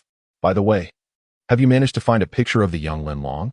Meng Haiyang nodded and subsequently opened his computer, revealing an image of a small boy on the screen. The child in the photograph appeared to be no more than 7 or 8 years old, resembling Lin Ran in his youth. Meng Xiai gazed at the image for an extended period before speaking. The Lin Long in this photo is merely 7 or 8 years of age. If he is still alive, he would now be 18, and his appearance must have changed significantly, even if he were to return to Tianqing. Amidst the vast sea of people, locating him would not be a simple task. Meng Haiyang remarked, "I have arranged to dine with the head of the Wang family tonight, and I intend to discuss this matter with him as well. He holds a prominent position in the police force, and his methods for locating individuals are far more advantageous than mine. If Lin Long has remained in South America, there is little to fear. However, should he return to Tianqing, it may pose some challenges for us. After all, despite the Lin family's tragic demise, their foundation still endures. Without the Dragon Ring, none can lay claim to their assets." Meng Xiai smiled faintly and said, "Go ahead. It has indeed been a long time since we last dined with the head of the Wang family. Since that last incident, we have refrained from gathering to avoid any suspicion. Meng Haiyang stood up and addressed Meng Xiai. I shall set off now, father. With that, he turned and walked towards the door. Meng Xiai watched his son's retreating figure, then rose and approached the circular floor-to-ceiling window. From this vantage point, the entire expanse of Tianqing unfolded before him. He gazed silently at everything below, lost in contemplation. Meng Haiyang exited the elevator, and soon after, a sleek Cullinan glided into view. The driver swiftly alighted and respectfully opened the door for him. As Meng Haiyang settled into the vehicle, a security guard promptly advanced, dispersing the crowd ahead to ensure a smooth departure. At that moment, a delivery rider hurriedly arrived at the Pearl Tower with an order. The electric bicycle sped towards Meng's car, almost colliding with it. Fortunately, the driver reacted swiftly, slamming on the brakes just in time to avert a mishap. Enraged, the driver flung open the door and charged out, delivering a sharp slap towards the delivery rider. The young rider, tall and imposing, though seemingly youthful, emanated an air of composure. He deftly sidestepped the blow and calmly retorted, I did not hit you. What gives you the right to strike me? The driver, a young man in his late 20s named Meng Biao, was a distant cousin of Meng Haiyang. While Meng Haiyang appeared docile before his father, he was, in truth, a ruthless fiend. He wielded the Meng family's influence to dominate Tianqing, indulging in tyranny and often bullying the weak. Given the Meng family's substantial power and their collusion with the other four prominent families, no one dared to hold him accountable for his misdeeds. Even those who attempted to confront him ultimately faced dire consequences. To remain silent meant accepting a beating as mere misfortune, however. To pursue justice would inevitably lead to a fight for survival against Meng Haiyang's relentless schemes. Thus, Meng Haiyang earned a notorious nickname in Tianqing. Meng Biao, emboldened by his cousin's influence, had become accustomed to his brazen and domineering demeanor, often resorting to violence and insults against anyone he deemed unworthy. At this moment, upon witnessing a mere delivery boy not only evade his slap, but also retort boldly, he felt his pride wounded and shouted furiously, You insolent wretch. Without hesitation, he lunged forward, aiming a punch at the delivery boy. However, the agile delivery boy nimbly dodged once more, evading the blow. Frustrated and enraged by his failed attempts, Meng Biao rushed to his vehicle, retrieved an iron rod, and swung it menacingly at the delivery boy's shoulder, all the while hurling insults. You little brat. I'm doing you a favor by not killing you. Do you dare to evade? Unexpectedly, the delivery boy deftly sidestepped again, avoiding contact altogether. It was only then that Meng Biao realized this delivery lad was no ordinary foe. Yet, bolstered by the support of the Meng family, he dismissed the threat and viciously kicked the delivery boy's electric scooter, toppling it to the ground and scattering the food meant for delivery. This act of aggression completely incensed the delivery boy, who retaliated with a swift slap directed at Meng Biao. Caught off guard, Meng Biao fell to the ground with a thud, akin to a dog in disgrace, blood gushing from his mouth. Indeed, this delivery boy was Lin Ran. At that moment, over 20 security guards poured out from the Mingzhu Tower, surrounding Lin Ran completely. In their eyes, this delivery man audaciously dared to collide with Meng Haiyang's vehicle and even injured the driver. It was as if he had consumed the heart of a bear and the gall of a leopard. The head of security stood before Lin Ran, coldly stating, You reckless fool, it seems you have nowhere else to seek your demise. How dare you wreak havoc on the territory of the Meng family? Do you realize whom you have struck? Do you comprehend who resides within that car? Lin Ran shrugged, calmly replied, I care not who he is. He pursued me with an iron rod for no reason, overturned my vehicle, and ruined the delivery I had prepared. He must compensate me. Upon hearing this, the head of security was momentarily taken aback, then burst into laughter. The one inside is none other than the heir of the Meng family, Meng Haiyang. Surely you have heard of him? You just struck his brother. The Meng family is one of the four great families of Tianqing. His assault on you was a mere concession. If you were wise, you would stand still and allow him to strike you a few times to appease his anger, and this matter would be settled. Yet you now dare to injure his driver. This is nothing short of courting death. Upon learning that the one within the vehicle was Meng Haiyang, Lin Ran's brow furrowed slightly. He had indeed seen Meng Haiyang in his youth, during the annual family gatherings. In the past, although the prominent families of Tianqing engaged in both overt and covert rivalries, they generally maintained a semblance of harmony, hosting a gathering or two each year. However, at that time, Lin Ran was still quite young, merely a few years old, while Meng Haiyang was already 20 and thus their paths had never truly crossed. Lin Ran cast a glance toward Meng Haiyang in the car. Despite the dark tint of the windows, he could vaguely discern a silhouette. Meng Haiyang's appearance has not changed significantly. He has merely matured a touch. At this moment, he gazes leisurely at the unfolding scene outside the car, as though watching a lively theatrical performance. In his eyes, the plight of a mere delivery boy is hardly worthy of his concern. He has subordinates who will deal with this reckless individual, and even if the boy were to be killed, a simple call to the police would ensure that matters are handled appropriately. Should the delivery boy survive, he would at the very least have his legs broken. With this thought, a slight smile crept across Meng Haiyang's lips as he picked up a piece of chocolate, watching the farce with keen interest. The so-called security guards are, in reality, his hired muscle, each possessing some degree of skill. To him, even if this delivery boy has some abilities, escape today is utterly impossible. Dragon Gang, go forth. Break this delivery brat's legs, bellowed the corpulent security captain, reeking of overpowering body odor, his face contorted with malice as he shouted at the thugs behind him, his voice piercing through the howling wind. How dare you wreak havoc on the territory of the Meng family? He disdainfully added a taunt directed at Lin Ran, his words dripping with contempt and provocation, deliberately mentioning Lin Ran's family in an attempt to incite him further. The thugs, receiving their orders, surged forward like ravenous wolves. Suddenly, with a sharp crack, an inexplicable force sent the security captain flying, his body crashing to the ground like a broken kite, stirring up a cloud of dust. He let out a pained cry, spitting blood. The sudden turn of events left the other henchmen, who were charging forward, momentarily stunned, followed by an uncontrollable fury. In their eyes, it was the first time someone dared to act so brazenly on the territory of the Meng family. All of you attack, they roared, surging towards Lin Ran once more. However, Lin Ran merely scoffed, his demeanor exuding disdain as he deftly maneuvered past the security guards.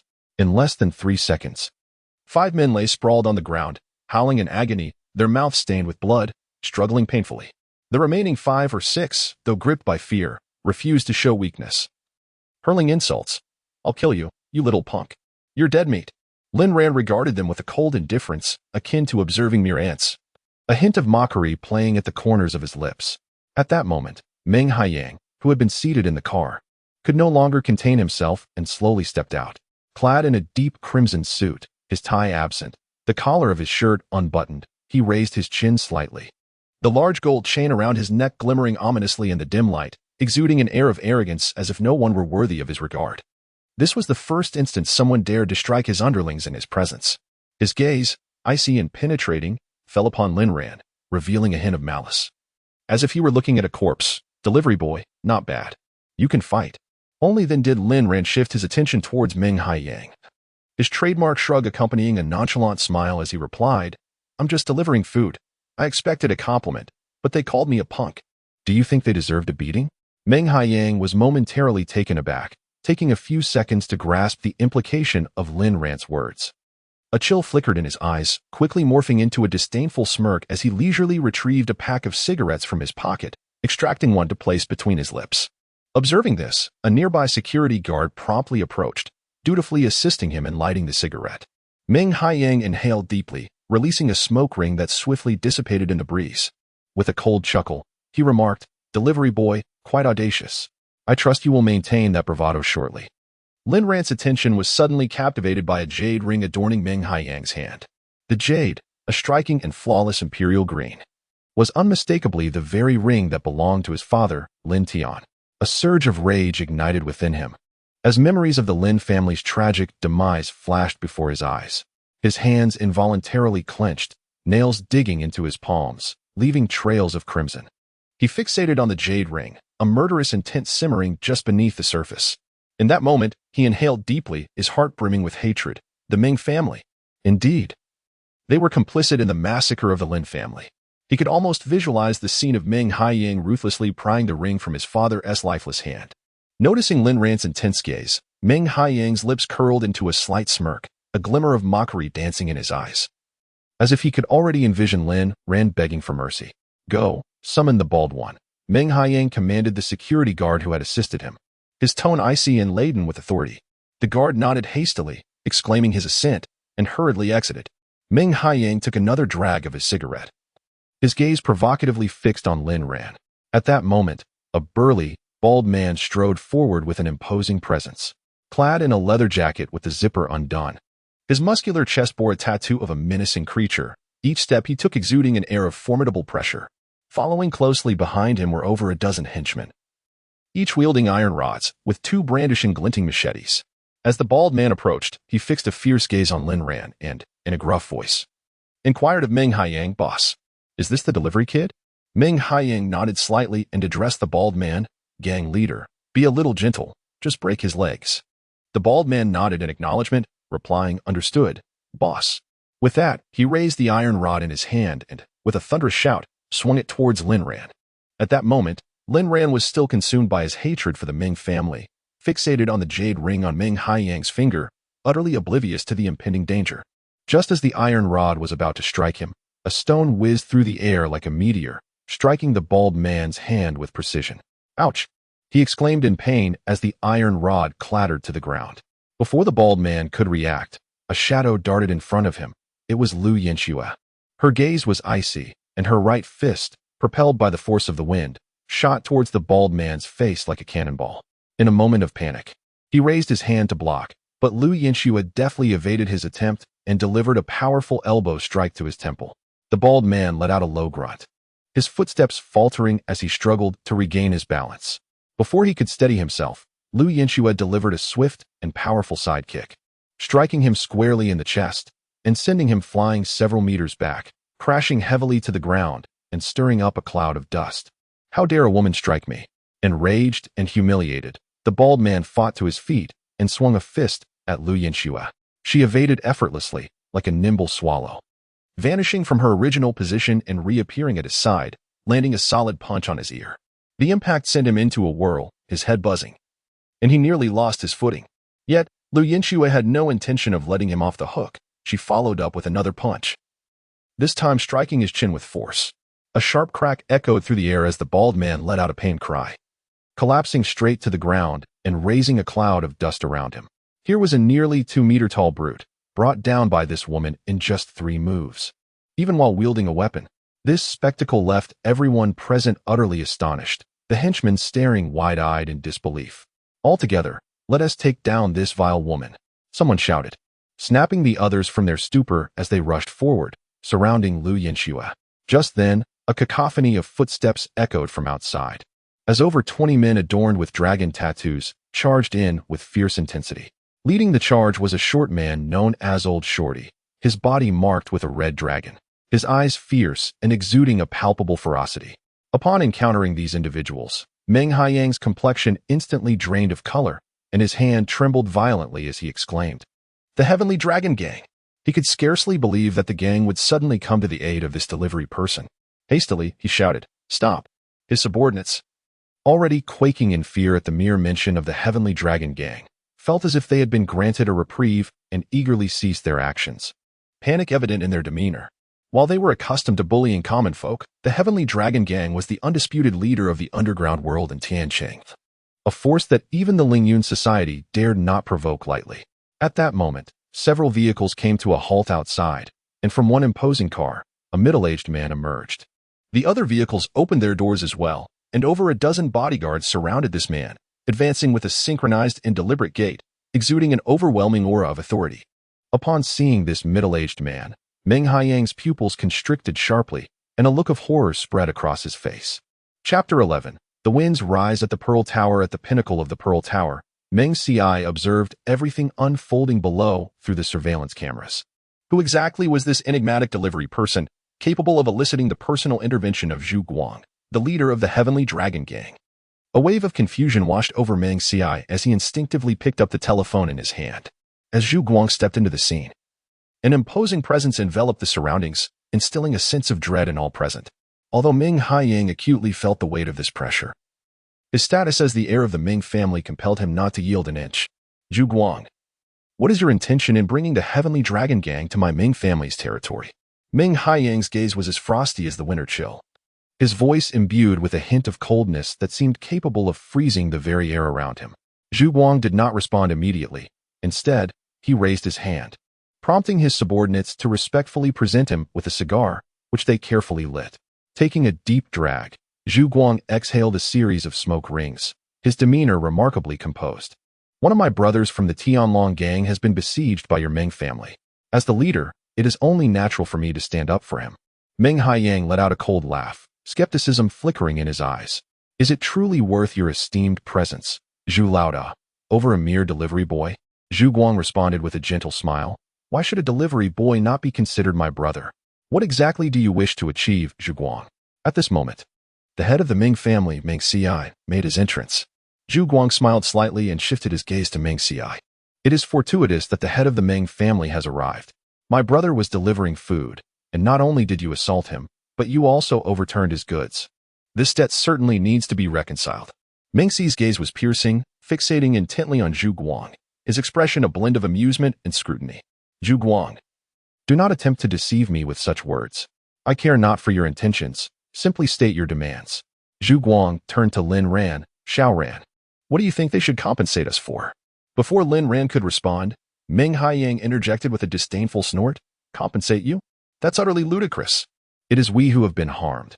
It is the delivery boy who ought to compensate us. Just then, the sound of roaring engines echoed from outside.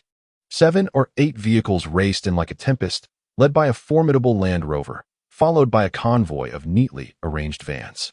A middle-aged man clad in a blue tang suit and wearing glasses emerged from a Land Rover, followed by nearly 30 individuals attired in black suits.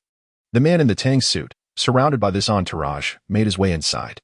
Lin Ran sensed that while this group did not exude the same formidable presence as Zhu Guang, they nonetheless imparted a profound sense of oppression, causing discomfort and igniting a flicker of fear within him. Upon catching sight of the man, Lin Ran was taken aback. Uncle He? It turned out that He Ping, whom Zhu Guang referred to as the underground emperor of Changqing, was none other than the uncle he had known so well in his childhood. In his younger days, Lin Ran shared an exceptionally close bond with Uncle He, who often played with him and regaled him with an array of stories. Back then, Uncle He and his father, Lin Tian, were inseparable companions. Yet now, Uncle He had aligned himself with the Ming family. Lin Ran pondered in silence. If the Ming family were indeed connected to the massacre of the Lin family, then He Ping could not possibly remain uninvolved with the Lingyun society. As this thought crossed his mind, he instinctively clenched his fists, a chill rising from the depths of his being. He Ping entered and exchanged a glance with Meng Xiai, giving a slight nod of acknowledgement. Witnessing this, Meng Haiyang appeared to have found his anchor, his confidence surging instantly. Uncle He, your timing is impeccable. The Tianlong gang has grown too arrogant, sending a mere delivery boy to stir up trouble and openly gathering forces to provoke us. You must stand up for our Meng family, Meng Haiyang said respectfully. He Ping nodded slightly, then turned his gaze toward Zhu Guang. Ping Tu Guang, our Lingyun society and your Tianlong gang have traditionally kept to our own affairs. Are you not aware of the relationship between the Meng family and my Lingyun society? Given your intrusion into their territory today, Zhu Guang scoffed dismissively. Your Meng family's Mingzhu Tower? When did that become yours? The Meng family has bullied my brothers, and the Tianlong gang is not to be trifled with. As he spoke, he gently patted Lin Ran's shoulder. Meng Xi's expression darkened, his gaze sharp as lightning. Ping Tu Guang, what do you mean by that? The Mingzhu Tower is not the Meng family's territory. Is it under the control of your Tianlong gang? Zhu Guang cast a disdainful glance at Meng Xiai. Master Meng, you are well aware of the ins and outs of Mingzhu Tower. It merely serves as a proxy for the Lin family. Meng Xi's countenance grew increasingly grim, while Meng Haiyang's eyes widened in fury, pointing at Zhu Guang, ready to erupt. He Ping reached out to stop him, sneering, Ping Tu Guang, it is evident that you have come seeking trouble today. Do not presume I am unaware of your intentions. You should consider your own standing. When I, He Ping, roamed the underworld, you were still in the shadows. How dare you act so brazenly before me, especially as a mere delivery person? Upon finishing, He Ping approached Lin Ran, scrutinizing him with a gaze as sharp as a blade, a smirk of derision playing on his lips. Lin Ran, donning a helmet, met He Ping's gaze with calmness akin to still water. Observing this, He Ping could not help but chuckle, a delivery person with some audacity. Before his words had fully escaped his lips, He Ping suddenly lunged forward, aiming a slap at Lin Ran's helmet. Lin Ran reacted with remarkable swiftness, sidestepping effortlessly to evade the blow. The members of the Tianlong gang stirred restlessly at this sight, while He Ping's subordinates brandished their machetes, the atmosphere thickening with tension. Lin Ran, unperturbed, removed his helmet, which Lao Chao hurriedly took. This detail tightened the hearts of both He Ping and Meng Xiai. As they realized Lin Ran was no ordinary delivery man, Lin Ran leisurely rolled up his sleeves, adopting a stance, his gaze firmly fixed on He Ping. Upon seeing Lin Ran's face, He Ping was suddenly struck by an inexplicable sense of familiarity. As Lin Ran turned to look at Zhu Guang, He Ping caught sight of the mole behind his left ear, and his expression changed dramatically, his heart jolting with realization. He finally understood why the Tianlong gang had wholeheartedly supported this delivery boy. It turned out that he was none other than Lin Tian's son, Lin Long. In that tense moment, the atmosphere inside the Mingzhu Tower seemed to freeze, as if a storm was about to erupt. Suddenly, He Ping made an unexpected move that left everyone taken aback. He waved his hand and coldly declared, "We are leaving." In an instant, the ambience at the scene felt as if it had been crystallized. Everyone stood frozen in place, as if under a spell. Lin Ran and Zhu Guang were certainly unprepared for He Ping's astonishing action, while Meng Xiai and his son Meng Haiyang were even more astounded. Their mouths agape in disbelief. Meng Haiyang's face was a canvas of confusion, his eyes fixed on He Ping, while Meng Xiai narrowed his eyes, his expression darkening. He understood that He Ping must have recognized the extraordinary background of this delivery boy. As Meng Haiyang gazed at the receding figures of Lin Ran and the others, he could not help but ask Meng Xiai, "Dad, what is going on here? Could it be that the Lingyun Society is genuinely afraid of the Tianlong gang?" Meng Xiai slowly shook his head, his gaze profound. "In my opinion, He Ping must have recognized the identity of this delivery boy. Dad, what do you think this delivery boy's identity could be?" Meng Haiyang pressed, his eyes brimming with curiosity and confusion. "I'll give He Ping a call shortly. I suspect the forces behind this lad are anything but simple. Even He Ping would not dare to offend him lightly. Although we possess a measure of influence in Tianqing, it is imperative to recognize that the Dragon Kingdom is vast, and Tianqing is but a small corner of it. Should this individual happen to be a privileged offspring from a provincial department, or even the capital, He Ping must tread carefully. As it stands, this matter does not seem to be of grave importance." Meng Haiyang pondered for a moment before adding, "Are we not on amicable terms with the Wang family? Might they have insight into the identity of this delivery person?" Meng Xi's expression darkened, his tone laced with severity. "I have already stated that he is merely a delivery person. There is no need for such alarm. You have far more pressing matters to concern yourself with. Yet you waste your time mingling with those dubious companions. Do you think I am unaware of your activities outside? If you persist in this manner, do not expect me to reserve the position of heir to the Meng family for you. Let us cease discussing the delivery person. Should he indeed be a scion from a provincial department or the capital, provoking him could spell disaster for the entire Meng family. Do you understand?" Chapter 12. Lin Ran Scar Meng Haiyang hastily nodded, his demeanor respectful. "I understand, father. I will heed your words." Only then did Meng Xi's expression soften slightly. In his mind, the most crucial task for the Meng family at present was to keep a close watch on Lin Tian's children, ensuring no energy was squandered on a mere delivery person. As night fell, Lin Ran finished dinner early. After setting down his utensils, he made his way to the home gym. This evening, he was devoid of his usual spirited vitality, enveloped instead in a shroud of gloom, his demeanor melancholic. Consumed by his own thoughts, Xiaowan observed Lin Ran's silhouette and understood the reason for his despondency. He had confided in her without reservation about the jade ring. The sibling bond they shared was one of profound intimacy, characterized by open dialogue, and such a significant matter was naturally not concealed from her. Xiaowan changed into her workout attire and entered the gym. At that moment, Lin Ran had already completed a 5-kilometer run. She approached him, and upon noticing her presence, Lin Ran managed to muster a faint smile. Xiaowan spoke softly, "Xiaoran, I have some thoughts regarding the jade ring that I would like to share with you." Lin Ran turned to look at Xiaowan, gently setting down the dumbbells in his hands. In his heart, he recognized Xiaowan's thorough and mature approach to matters, understanding that her forthcoming words would undoubtedly hold significance.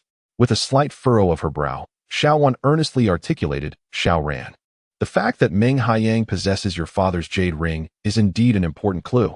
Yet we cannot hastily conclude that he was involved in the tragic massacre of the Lin family solely based on this." Lin Ran furrowed his brow slightly, filled with uncertainty. But he refrained from interrupting her, choosing instead to listen intently. Xiaowan organized her thoughts and continued her analysis. There are several possibilities regarding how Meng Haiyang came to possess that jade ring. The first, as you have speculated, is that the Meng family was indeed involved in that incident, and the ring was seized from your father's hands. However, there is another scenario.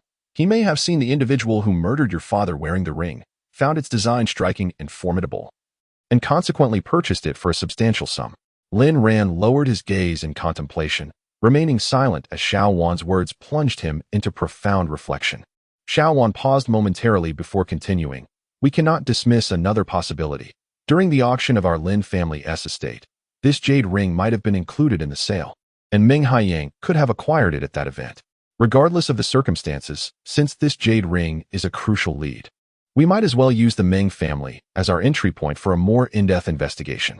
Lin Ran, after pondering Xiao Wan's analysis for a brief moment, slowly nodded in agreement. Suddenly revitalized, he playfully patted Xiao Wan's ample backside and chuckled. Sister, your reasoning is impeccable. Xiao Wan smiled, unfazed by his jest. She turned and approached the treadmill, activating the machine to begin her run. Once an adept practitioner of martial arts, time had taken its toll on her. At her age, even the most skilled women find their stamina diminished. After running 5 kilometers, she found herself breathless and had to pause, taking a seat on a nearby chair to sip from her water cup and catch her breath. Her gaze inadvertently fell upon Lin Ran, who was performing pull-ups. Typically, Lin Ran's physique appeared tall and well-proportioned, with muscles that were neither exaggerated nor cumbersome. For someone whose livelihood depended on combat, overly developed muscles would be counterproductive, hindering speed and agility. However, in the midst of his pull-ups, Lin Ran's robust physique was displayed to perfection. Each muscle exuded power, with smooth and graceful lines, resembling a meticulously crafted work of art. Especially his broad latissimus dorsi, which formed a perfect inverted triangle, rendered him not only exuding an overwhelming sense of strength, but also possessing an exquisite aesthetic appeal, as if his physique bore no trace of superfluous fat, only lines of explosive muscle, radiating a quintessential masculinity. As Xiao Wan gazed at Lin Ran's silhouette, a surge of complex emotions stirred within her. This was not her first encounter with Lin Ran's physique, yet each time, she found herself irresistibly drawn to him. His masculine charm was simply captivating. Her gaze fell upon the striking scar on Lin Ran's back, and a pang of pain shot through her heart, her thoughts involuntarily drifting back to 3 years prior. 3 years ago, during a perilous mission, Xiao Wan was unfortunately betrayed and fell into the hands of a notorious mercenary group in South America. This mercenary band had long-standing conflicts with the Dragon God Legion, their rivalry spanning years. Upon capturing Xiao Wan, they confined her in a highly fortified location and subsequently issued a ransom demand to the Dragon God Legion.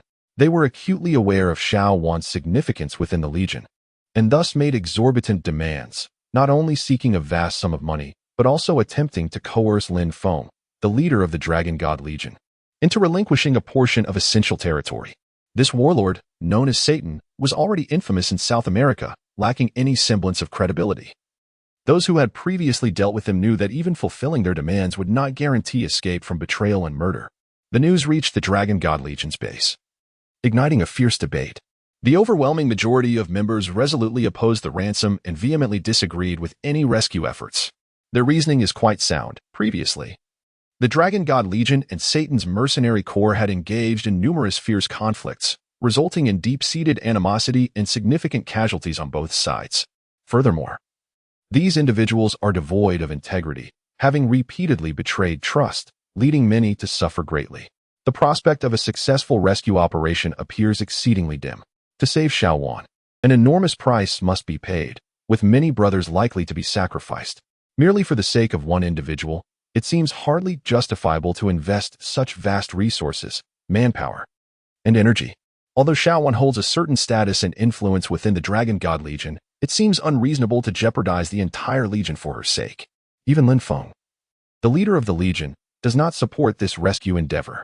However, Lin Ran remains resolute, determined to save Xiao Wan. At that time, Lin Ran was executing a mission elsewhere, and upon learning of his sister's capture, he immediately abandoned his work and rushed back to the base with utmost speed. To his dismay, not a single person at the base stood by him in support of his decision, leading to his first intense argument with his uncle since joining the Legion. Ultimately, Lin Ran was unable to persuade the others. Despite being the nominal king of the Dragon God Legion, his youth, only 15 years, renders his influence insufficient to compel unwavering obedience from the members.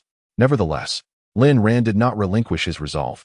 He resolutely took his shadow, a loyal brother known as the God of Death, and together they embarked fearlessly on the perilous journey to rescue Xiao Wan. Chapter 13. The Rampant Dragon Under the Cloak of Night, Lin Ran and the God of Death.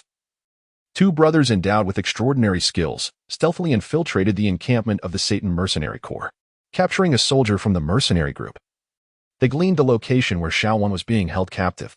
Upon discovering Xiaowan bound to a bed in a cruciform position, subjected to the vile advances of an officer, despair enveloped her. She believed her demise was imminent. Just then, Lin Ran, like a specter emerging from the shadows, silently dispatched the assailant with a swift cut to the throat. He promptly severed the ropes binding Xiaowan's hands, assisted her in donning her clothes, and led her away. Throughout their escape, they faced relentless opposition from the Satan Mercenary Corps. In response, Lin Ran and the God of Death activated their lethal mode. One brother drew the enemy's attention, whilst the other struck from the shadows. With impeccable marksmanship and seamless coordination, they carved a bloody path through their foes, emerging from the fray against overwhelming odds. This fierce encounter resulted in the casualties of several hundred adversaries, and Lin Ran's valor earned him the moniker Rampant Dragon, solidifying his position as a formidable leader within the Dragon God Mercenary Corps, instilling fear in the hearts of nearby factions. While covering the retreat of the God of Death and Xiaowan, Lin Ran took on the rear guard, sustaining grievous injuries that left him on the brink of death. His uncle, Lin Feng, hastily arranged for a private jet to transport him to America, where he sought the expertise of the world-renowned surgeon, Dr. Henry. Lin Ran's condition was dire, teetering on the edge of life multiple times. Yet, his indomitable spirit and remarkable willpower saw him through. After 3 months, he emerged fully healed, bearing only a scar as a remnant of his ordeal. Following this harrowing episode, Xiaowan withdrew entirely from the mercenary battlefield to devote herself to intelligence work in Asia. Xiaowan approached Lin Ran from behind, delicately caressing the wound on his body with her slender, jade-like hand. Lin Ran turned to look at her. Xiaowan stepped forward and suddenly enveloped Lin Ran in a tight embrace, pressing her face against his broad and sturdy chest. She gazed up at him, and although Xiaowan stood at a height of 168 centimeters, which is relatively tall for a woman, she appeared quite petite compared to Lin Ran's imposing 188 centimeters.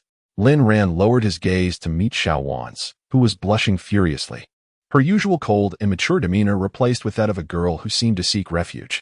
Suddenly, Xiaowan stood on her tiptoes and gently pressed her lips against Lin Ran's, her cheeks flushed with a rosy hue, her heart racing wildly. With a charming smile, she said, "Xiao Ran, Sister Wan is getting older and harbors no ulterior motives. I simply embrace you because it brings me a profound sense of safety." Lin Ran felt a slight tremor run through his body as he reciprocated the embrace, his warm hands gliding slowly across the skin of Xiaowan's back. Xiaowan shivered, as if an electric current coursed through her entire being. She closed her beautiful eyes, letting out soft, delicate breaths, feeling as though her heart might leap from her chest. In that fleeting moment, she was transported back to her youthful days, immersed in the sweetness of love. Lin Ran then cradled Xiaowan's face and leaned in to kiss her deeply. The two remained locked in their passionate embrace, lost in the kiss, reluctant to part.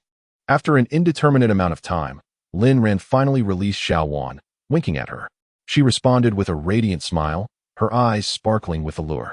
The following day, Lin Ran went about his routine of delivering meals. As he emerged from a narrow alley, a Porsche came speeding towards him. The alley was inherently narrow, compelling Lin Ran to sidle aside to allow the Porsche to pass. The driver of the Porsche was a fashionably dressed young woman, likely of similar age to him. With oversized sunglasses adorning her face and clad in denim, she exuded an aura of coolness.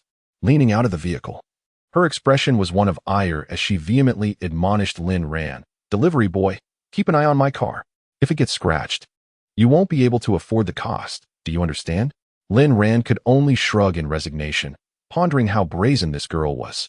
Yet, he had no intention of engaging in a dispute with her, as a few harsh words would not diminish his worth. He then checked his next order, which was directed to number 14 Xiufeng Road. Suddenly, he recalled that a friend of his uncle resided there, providing him with a perfect opportunity to visit Feng Yishan and fulfill his uncle's wish. Half an hour later, Lin Ran arrived at Xiufeng Road, where a grand villa stood before him. After ringing the doorbell, a middle-aged man emerged. The man accepted the delivery Lin Ran presented and turned to re-enter his home. He appeared slightly portly, in his 40s, and wore a congenial demeanor. Lin Ran inquired, "Sir, may I ask if you are Feng Yishan?" The man looked at him with a hint of surprise. "Do you know me?" Lin Ran shook his head. "I do not. But my uncle asked me to visit you on his behalf when I had the opportunity. Feng Yishan questioned, your uncle? What is your uncle's name? Robert, Lin Ran replied. Feng Yishan paused, unable to recall anyone by that name in his acquaintance. After a moment's contemplation, he asked Lin Ran, which Robert? I do not recognize him. What nationality is he? This left Lin Ran momentarily bewildered. Did Xiao Wan not mention that Feng Yishan had been incessantly expressing a desire to meet his uncle? Now, he appeared to have no recollection whatsoever. However, Lin Ran reminded him, he is Robert from South America. Only then did Feng Yishan seem to grasp the context, exclaiming, ah, you mean Mr. Lin Feng? This time, it was Lin Ran's turn to feel awkward. He had not anticipated that his uncle would disclose his true name to Feng Yishan. With no other option, he nodded in acknowledgement. Yes, Robert is his name in South America. Immediately, Feng Yishan became immensely excited, grasping Lin Ran's hand tightly and scrutinizing him closely, inquiring, are you the nephew of Mr. Lin Feng? Lin Ran smiled and nodded affirmatively. Feng Yishan promptly ushered Lin Ran into the house, exclaiming, come, let us sit down for a while. Oh, how I have missed Mr. Lin. Back in South America. Your uncle saved my life. Has he not returned this time? Lin Ran shook his head, replying, no. My uncle is occupied with matters and sent me in his stead to visit you. Feng Yishan quickly responded, oh, splendid. It is wonderful that you are here. Please, have a seat, and let us have a good chat. He then called out loudly into the house, Chen Feng, come out quickly. See who has arrived. Shortly after, a middle-aged woman emerged from within, still clad in a set of pajamas. In her 40s, she radiated a gentle and virtuous demeanor. Upon seeing Lin Ran, she did not recognize him and promptly asked Feng Yishan, old Feng, who is this young man? Feng Yishan was visibly excited, his face flushed. He is the one I often speak of, Mr. Lin Feng's nephew, who saved my life in South America and personally arranged for my safe passage back home. Chen Feng's eyes sparkled with surprise as she quickly urged Lin Ran, please, have a seat. I will prepare some tea. After a short while, she returned with a pot of tea and poured a cup for Lin Ran. The couple then sat across from him. Feng Yishan, regaining his composure, remarked, in my excitement, I forgot to ask your name. What is it? Lin Ran. He replied cheerfully. Feng Yishan continued, did you return from South America as well? Lin Ran nodded. Did you come back alone? Feng Yishan inquired further. Lin Ran hesitated, uncertain whether to divulge the matter concerning Xiao Wan, ultimately deciding to withhold it. After all, he was in pursuit of fulfilling his uncle's wish and deemed it unnecessary to elaborate on other matters. I returned to the Dragon Country alone, Lin Ran finally stated. Feng Yishan responded, young Ran, your uncle mentioned he was originally from Tiancheng. By the way, where was your family home in Tiancheng? This question left Lin Ran somewhat at a loss. He rarely ventured outside Tiancheng and was not well acquainted with its streets. Part of his current job delivering food was to familiarize himself with the area. He blurted out, behind the Pearl Tower. Both Feng Yishan and Chen Feng were momentarily stunned, their faces reflecting shock as they exclaimed, could it be that you are from the Lin family, one of the 4 great families? Lin Ran realized he had inadvertently let something slip and quickly remedied the situation. No, we moved here from the countryside. We merely reside nearby. However, I traveled to South America at a very young age and have completely forgotten my time in Tiancheng. Feng Yishan and Chen Feng both sighed in relief. Chen Feng then inquired, Xiaoran, what are your plans now that you've returned to Tiancheng? Lin Ran responded with surprising candor. My third uncle suggested that I return to my roots and develop in Longwu while I am still young. He has even enrolled me in Tiancheng University. So I am back to pursue my studies. Chen Feng suddenly clapped her hands in delight, exclaiming, what a coincidence. My daughter Chanxian has also been accepted into Tiancheng University. She will be starting her freshman year this semester as well. Feng Yishan then asked, Xiaoran, where are you currently residing in Tiancheng? This question left Lin Ran at a loss for words. He could hardly admit that he lived in the Baiyun Villa district. After hesitating for a moment, he replied, I am renting a place. He thought to himself that once classes began, he would be living in the university dormitory. Upon hearing this, Chen Feng quickly said, no need to rent a place anymore. Your Uncle Feng has plenty of rooms available, and Aunt Feng is usually at home to take care of your needs. You should go back and cancel the rental. Come stay with us tonight. Lin Ran felt overwhelmed. He had only intended to placate the couple on behalf of his uncle. But now Feng Yishan and his wife were being exceedingly hospitable, suggesting he move in with them. Wasn't his own villa appealing enough? Thus, he hastily waved his hands, saying, thank you, and Feng, but that won't be necessary. I am currently living quite comfortably and sharing an apartment with someone. However, if I choose to terminate my lease, I will lose my deposit, and my remaining roommate lacks the funds to rent a place alone. To my surprise, Chen Fong firmly asserted. That makes it all the more reason to vacate. You have just returned from South America to Tianjin and have only just met your housemate. You cannot ascertain whether they are good or bad. If your roommate turns out to be a nefarious individual, it could spell trouble. Without waiting for Lin Ran's response, she turned to Feng Yishan and instructed, Old Feng, please take Xiao Ran back to cancel the lease and bring his belongings with you. From tonight onward, Xiao Ran will be staying at our home. Feng Yishan promptly nodded in agreement. All right, let us proceed with that plan. I'll accompany Xiao Ran to return the apartment. Lin Ran found himself in a bemusing predicament. He realized that encountering overly enthusiastic individuals could indeed be quite troublesome. With a resigned smile, he contemplated how to explain this situation to Sister Wan, finding the entire scenario rather amusing. Chen Fong then inquired, Xiao Ran, do you face any financial difficulties? Please feel free to share. This time, Lin Ran shook his head and firmly replied, No, absolutely not, Aunt Fong. Then why do you help others with food delivery? Chen Fong pressed further. Lin Ran had already prepared an explanation. It's just that I have always done this in South America. It's called working while studying. Whenever we have free time, we take on jobs to earn our tuition. It's simply a way of life. Chen Fong smiled at Feng Yishan, saying, Look at Xiao Ran. How sensible he is. He takes the initiative to support himself whenever he can. You see, our little Qian Qian seems to wander off daily, unaware of her whereabouts or the company she keeps. In comparison to Xiao Ran, the disparity is quite stark. Chen Fong then remarked, Xiao Ran, this is easily resolved. Since you are so sensible and eager to engage in work-study, there is no need for you to continue delivering takeout. Tomorrow, you can go directly to work at your Uncle Feng's company. This is far superior to the daily grind on the roads, fraught with exhaustion and danger, not to mention the meager earnings. Your Uncle Feng and I will ensure you receive a generous salary, alleviating your burdens. Today, Lin Ran truly encountered a challenge. Aunt Feng's fervent enthusiasm left him feeling overwhelmed. He firmly declined, saying, Really, there is no need for that, Aunt Feng. I genuinely do not lack for money. I simply wish to be self-sufficient and not rely on my family constantly. Otherwise, I would miss the opportunity to cultivate my own abilities. Feng Yishan also sensed that Chen Feng's enthusiasm was somewhat excessive and quickly intervened. Enough of that, Chen Feng. Xiao Ran is correct. His family genuinely does not require the meager income from food delivery. I have seen how affluent his third uncle is in South America. Perhaps our Tang group does not possess even half of his wealth. Mr. Lin Feng can merely snap his fingers and secure a life of comfort in Longhua. So we need not concern ourselves with that. Chen Feng chuckled softly, then said, Very well, and Feng will not interfere any longer. Xiao Ran, now you should accompany your third uncle to the rental apartment to return the lease and collect your belongings. Of course, Lin Ran had no intention of actually taking Feng Yishan back to the villa. After a moment of thought, he replied, I still have a few orders to complete. Once I finish delivering these, I will visit Uncle Feng again. Chen Feng was about to say more when Feng Yishan interrupted her, saying, Enough, Chen Feng. Allow Xiao Ran to make his own decisions. You see, your enthusiasm has exceeded the bounds. Xiao Ran is quite resolute and will know how to proceed.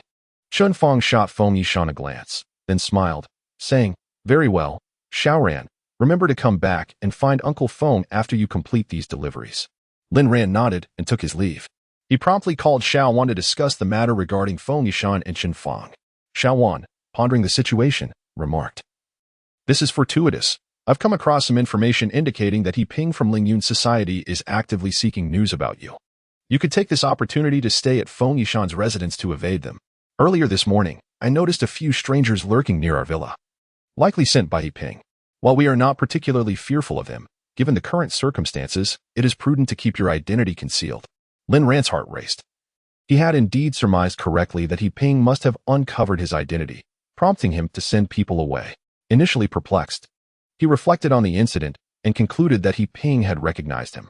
Unlike others, He Ping was far too familiar with Lin Ran, being a longtime friend of his father. Taking a deep breath, he replied, Very well then, I shall begin residing at Feng Yishan's home tonight. Please have the workers retrieve my belongings. I will bring my luggage directly to Uncle Feng's house.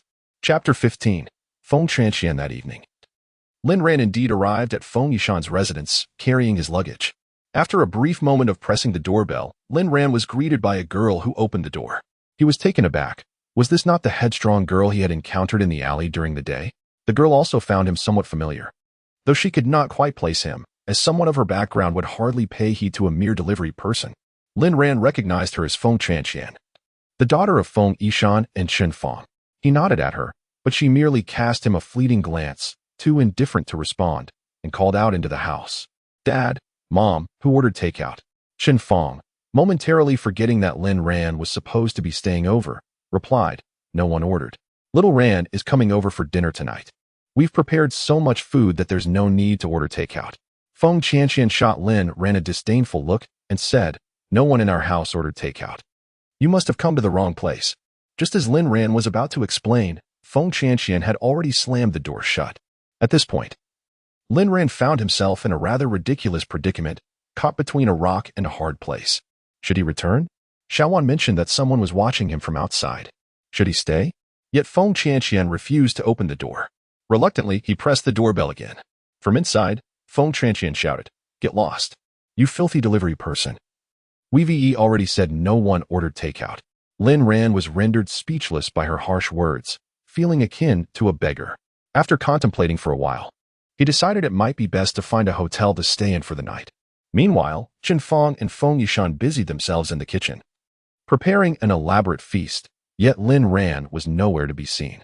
Chen Fang urged, Old Feng, quickly call Little Ran and see when he'll be here for dinner. The food is getting cold. It was only then that Feng Yishan remembered he had forgotten to ask Lin Ran for his phone number. He slapped his forehead and exclaimed, oh dear. Look at my memory. I completely forgot to ask Sharon for his contact information. Feng Chanqian inquired, Mom, who is coming to our house for dinner today? It seems rather extravagant. Feng Yishan replied, did your father not mention that I once faced danger in South America and was saved by a person from the Dragon Kingdom? Now, his nephew is returning to the Dragon Kingdom to study. By the way, he will be attending the same university as you, Tianqing University. You will be classmates henceforth.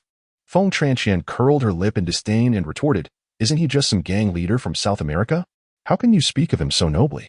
Feng Yishan, incensed, responded, nonsense. That person saved your father's life, and you exhibit no gratitude whatsoever. It seems your years of education have been in vain. Chen Fang quickly added, indeed. I must say, Chanqian, that Sharon is returning to the Dragon Kingdom to work diligently while studying, delivering food to earn money. Look at you, always out and about, without a clue as to whom you associate with. Feng Chanqian again scoffed. Isn't that just because he's poor? If he has no money, he has no money. There's no need to embellish it with talk of working hard while studying. Feng Yishan, furious, pointed at Feng Chanqian, preparing to chastise her, when she suddenly exclaimed, could it be that insufferable food delivery person from earlier? Chen Fang and Feng Yishan jumped in realization, remembering that Feng Chanqian had just asked who had ordered the takeaway. Chen Fang hastily asked, what did that delivery boy look like? Feng Chanqian replied, he was quite tall, wearing a helmet. I couldn't see his face. Feng Yishan remarked, it must be Shaoran. Why don't you speak up? Feng Chanqian responded, I inquired with you all, asking who ordered takeout, and you claimed none did. Chen Fang, visibly infuriated, turned to Feng Yishan and urged, Old Feng, hurry and bring Shaoran back. Otherwise, he may wander off.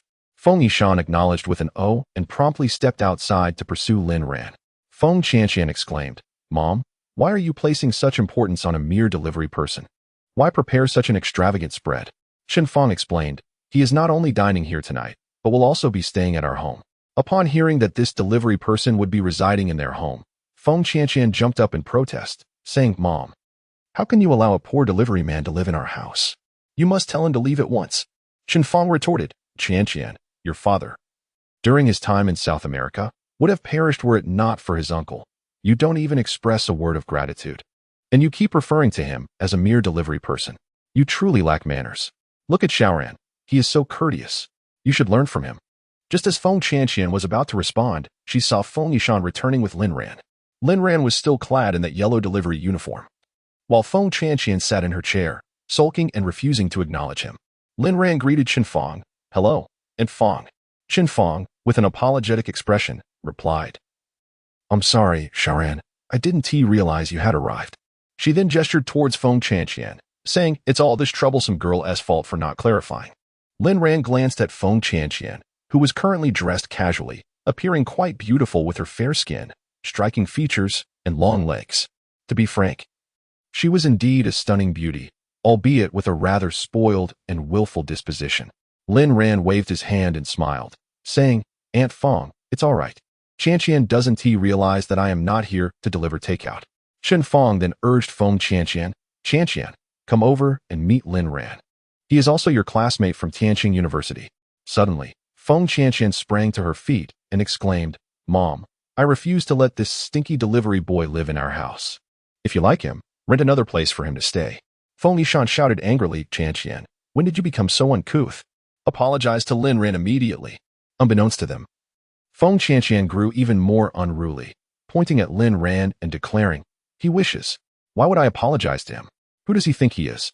Chen Fong and Feng Yishan's faces flushed with anger as they were about to reprimand Feng Qianqian. However, she abruptly stormed out and slammed the door behind her. Chen Fong hurriedly followed, calling out, "You little brat, it's time for dinner. Where do you think you're going?" Feng Qianqian retorted angrily, "I don't want to eat.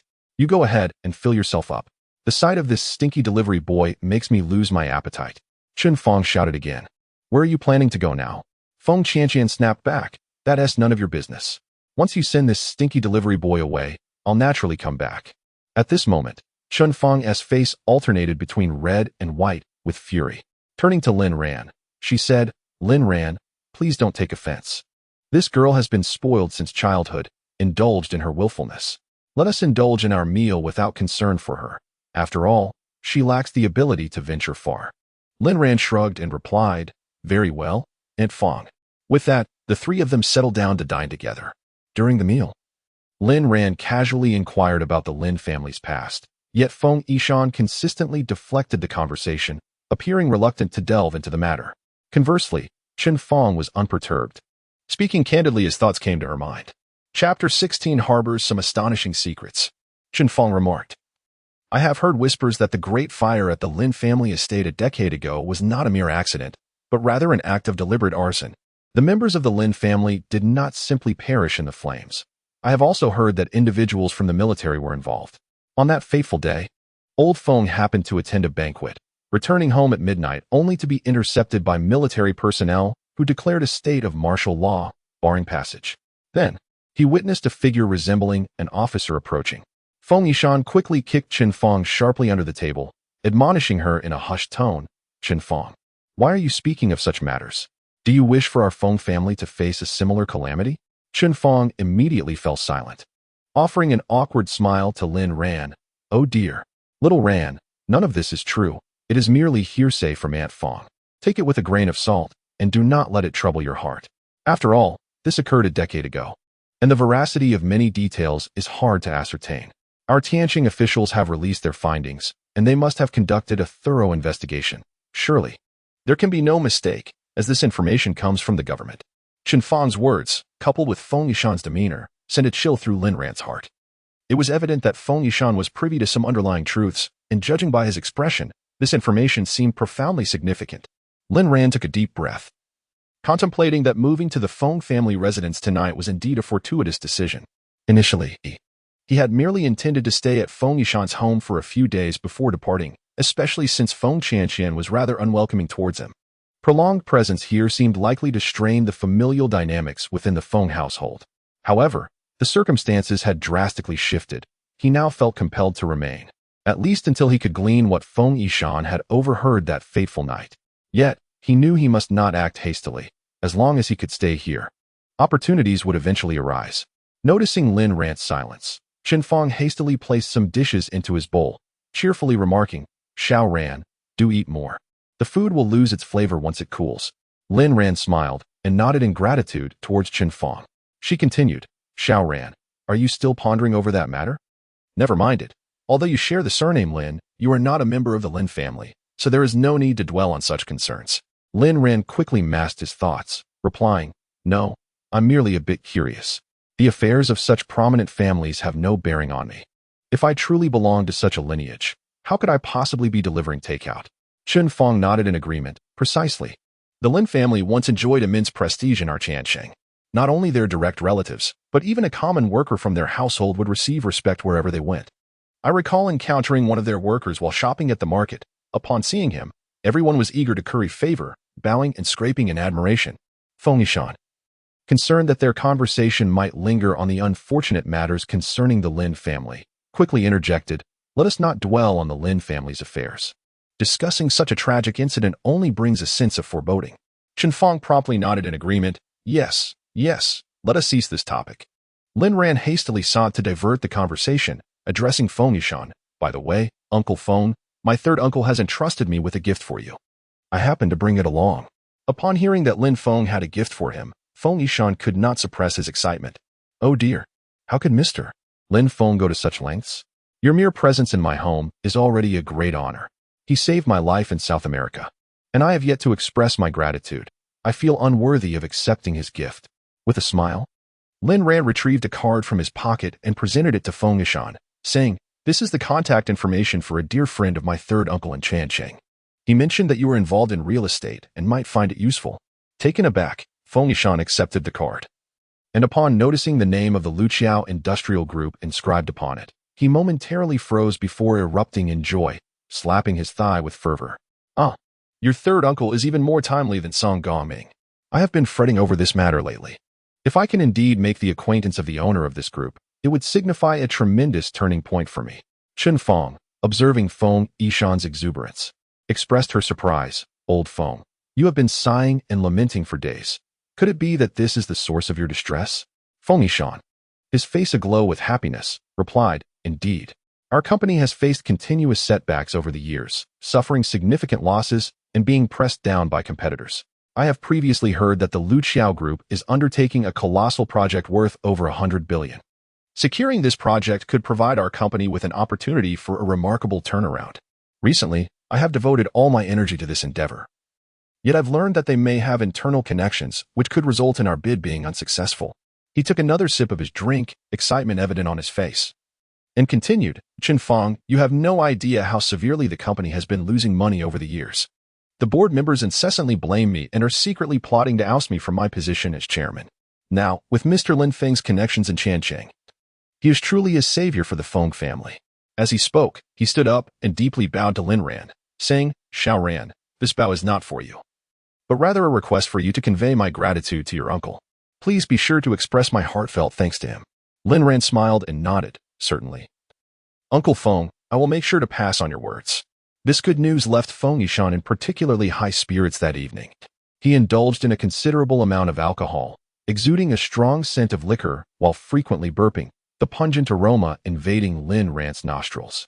Lin Ran was not particularly fond of the smell of alcohol, as he often found himself in the fray, needing to maintain a clear mind, making him especially sensitive to the odor, which was quite uncomfortable at that moment. He stood up and said to Chen Feng, "Aunt Feng, I would like to take a shower and rest early. Could you please direct me to my room?" Chen Feng smiled and replied, "I will take you up now. Your room is on the 3rd floor, on the same level as Qianqian. My uncle Feng and I reside on the 2nd floor, while the 3rd floor boasts a spacious terrace. If you wish to engage in some exercise in the morning, you may find it an ideal spot." Lin Ran nodded in acknowledgement, replying, "Yes, I understand, Aunt Feng." As they conversed, they had already ascended to the 3rd floor, which contained 4 rooms. One of these was Feng Qianqian's personal chamber, while the other 3 remained unoccupied. This afternoon, Chen Feng had already prepared one of the vacant rooms for Lin Ran. Upon entering, Lin Ran recognized that, although this space could not compare to his villa in Baiyun, it was nonetheless exquisitely arranged and impeccably clean. Chen Feng suggested, "Xiao Ran, why don't you place your luggage here and take a shower? Let Aunt Feng help you tidy up." Lin Ran hesitated, knowing that, given Aunt Feng's character, insisting on her not helping would be futile. Thus, he relented, saying, "All right, Aunt Feng, I appreciate your assistance." That evening, Lin Ran lay in bed, tossing and turning, unable to sleep. His mind was consumed with thoughts on how to extract information from Feng Yishan about the events of that fateful night. Moreover, the words spoken by the masked figure on the night of the Lin family's massacre had lingered in his thoughts for years. He felt an unsettling conviction that his family's demise was not merely a matter of simple profit disputes. Something monumental lay hidden beneath the surface. Early the next morning, Lin Ran's phone buzzed with a message, causing him to spring up from his bed. Chapter 17. There are still members of the Lin family in Tiancheng. A message from Xiao Wan informed him that the Dragon Gang had discovered the whereabouts of his second uncle, Lin Yan. It turned out that there were still members of the Lin family residing in Tiancheng, and the current head of the family was none other than him, residing at number 20 Linxiao Road, which was within the territory of the Chen family. Upon reading this message, Lin Ran felt a tumult of emotions within him. At last, he could meet his kin, yet he was left pondering why his second uncle had managed to escape unscathed all those years ago. If the events of that night were aimed at the Lin family, there would be no reason to spare Lin Yan. Conversely, if the attack was not directed at the Lin family, then why was there a ruthless slaughter of the Lin family members that night, culminating in the burning of the entire Lin estate and the division of the family's assets? He initially intended to seek out his second uncle immediately, but after careful consideration, he resolved to first consult with Xiao Wan and Zhu Guang. He sent a message to Xiao Wan, instructing her to convene at the Dragon Group without delay and to bring Zhu Guang along. He then hastily freshened up, donning his delivery uniform before exiting his room, only to nearly collide with someone. Feng Chanxian. Feng Chanxian was clad in a spaghetti-strap nightgown, revealing ample fair skin. Having returned home late the previous night, and with everyone else fast asleep, she hadn't noticed Lin Ran's delivery vehicle outside. Assuming that after the commotion of the previous night, Lin Ran had already been driven away, she emerged in her usual simple yet alluring night attire. Upon spotting Lin Ran, she let out a loud gasp. Lin Ran, taken aback by Feng Chanxian's provocative appearance, felt a twinge of embarrassment, never having anticipated that she would be so casual at home. However, since it has come to light, it is evident that wearing a spaghetti-strap dress reveals little, merely showcasing Feng Chanxian's stunning figure, with her bosom elevated and her physique exuding sensuality. Upon encountering Lin Ran, Feng Chanxian's face flushed crimson with anger. She swiftly retreated to her room, donned a jacket, and emerged, furiously pointing at Lin Ran as she berated him. Delivery boy, why do you still linger in my home? Begone at once. How dare you remain after such disdain, shamelessly spying on me in my nightgown, you lecherous scoundrel. Lin Ran shrugged nonchalantly and replied, you didn't invite me to stay. Besides, it was your mother who permitted my presence. What can you do about it? Feng Chanxian's face turned as red as a ripe apple as she shouted at Lin Ran, you must leave this instant, immediately. If you dare to linger here any longer, I shall break your legs. Lin Ran, unfazed, chuckled dismissively, I don't believe you. Besides, you could never overpower me. Come now, we will soon be classmates. Wouldn't it be better for our camaraderie to begin now, living together? Upon hearing the term classmate, Feng Chanxian erupted with rage, exclaiming, you little pest. Do you even know where I study? I attend Tianjin University, the most prestigious institution in our city. How could a mere delivery boy like you afford such tuition? Did you earn it as a male escort? Lin Ran replied with a grin, that is none of your concern, I can afford it. And I find great amusement in your vexation, knowing you are powerless against me. Feng Chanxian, pointing at Lin Ran, was rendered speechless by her fury. Rascal, I have never encountered anyone with such audacity. You, the delivery boy, are insufferable. She unleashed every curse she could muster, while those she could not utter were silently repeated 1,000 or even 10,000 times in her heart. Lin Ran's phone buzzed once more, and upon checking, he found a message from Xiao Wan. We are all gathered and waiting for you. With no time to continue his playful banter with Feng Chanxian, Lin Ran hurriedly made his way out of the house. Feng Chanxian, taken aback by Lin Ran's abrupt departure, found herself without an outlet for her frustration. Her teeth clenched in anger, yet she felt utterly powerless. She picked up her phone and sent a message to her two close friends, Luo Yanyan and Qi Ling, instructing them to bring along Chang Maogang and Niu Jingfan. Feng Chanxian resolved to discuss with her friends how they might expel Lin Ran from the Feng household. Before long, Luo Yanyan arrived with Chang Maogang and Niu Jingfan at Feng Chanxian's villa.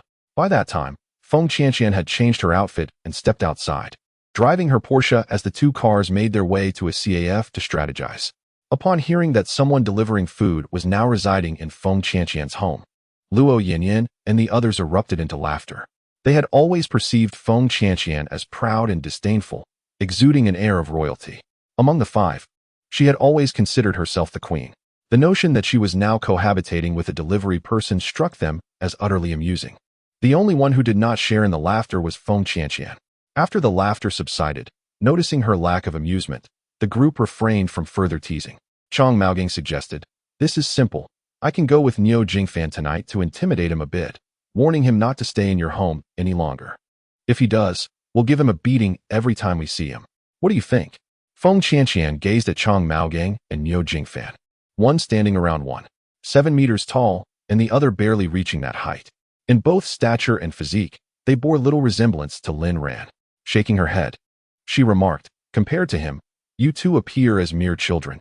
It seems unlikely you could prevail. Niu Jingfan felt insulted. He loathed being referred to as short. Angered, he retorted, do fights depend on size? We've taken on taller opponents before. Just wait and see tonight. I shall prove I can best him. Chang Maogang nodded in agreement, asserting, exactly. Qianqian, do not let that delivery boy's ambition overshadow our prowess. The last time, despite being nearly 8 meters tall, he was left fleeing in disgrace after we bested him. Qiling chimed in, Qianqian, focus on your goal. Just ensure that delivery boy is sent packing. For that is your intent, is it not?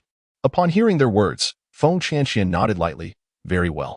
We shall wait for him to return near my home this evening. At that time, you must assist me in teaching that insufferable delivery boy a lesson. However, remember to tread lightly. Do not cause any serious harm. If my parents were to find out, they would surely suspect my involvement. Lin Ran soon returned to Tianlong Group. This time, the guards exhibited a markedly different demeanor compared to their previous attitude, and their attire had transformed as well, clad in neatly tailored suits. Each individual wore a smile, an evident result of Xiao Wan's reforms. Among them were some former members of the Tianlong gang, alongside newly recruited security personnel. In crucial positions, members of the Tianlong gang are appointed, while newly recruited security personnel are generally assigned to less significant areas. It is noteworthy that the Tianlong Group has always engaged in the provision of external security services. Consequently, visitors coming to negotiate business with the Tianlong Group now experience a sense of ease that was previously absent. Lin Ran observed that the number of individuals seeking collaborative ventures with the Tianlong Group had gradually increased. Upon entering the company's clandestine conference room, Lin Ran found Xiao Wan, Zhu Guang, Lu Yanxue, and several leaders of the Tianlong gang awaiting his arrival. As Lin Ran entered, they all stood to greet him. He acknowledged them with a slight nod before proceeding to take a seat in the central position. This spot was typically occupied by Xiao Wan. But with the genuine proprietor of the Tianlong Group present, it was only fitting that she yield the seat to Lin Ran. In Chapter 18, there is a possibility that his second uncle was involved in the events of that year. As Lin Ran settled into his seat, Xiao Wan handed him a stack of photographs. With a mere glance, Lin Ran recognized that the individual depicted was his second uncle, Lin Xian. Although he is indeed his uncle, their interactions have been infrequent. In Lin Ran's memory, the relationship between his uncle and his father, Lin Tian, was rather strained, often culminating in uproarious confrontations whenever they met. At that time, he was still quite young and had limited understanding of the complexities of adult affairs. Xiao Wan pointed to an elderly man and remarked, he was the one who first discovered that there were members of the Lin family still in Tianqing. Old Xiao, could you elaborate on the circumstances at that time? Old Xiao rose, bowing deeply to Lin Ran. Having previously witnessed Lin Ran's prowess, he had become somewhat of an admirer, completely transforming his attitude toward Lin Ran. Lin Ran discerned that although Lao Chao possessed a coarse demeanor, he was genuinely sincere and a person willing to go to great lengths for his friends. Lin Ran gave a slight nod to Lao Chao, who then recounted the events of the previous night. It transpired that a young man in his 20s had caused a disturbance at the midnight bar after becoming intoxicated, injuring several of the establishment's staff. Since Midnight Bar was owned by the Tianlong gang, they were not inclined to let this incident slide easily. After administering a beating to the young man, they confined him, demanding that he have someone come to secure his release.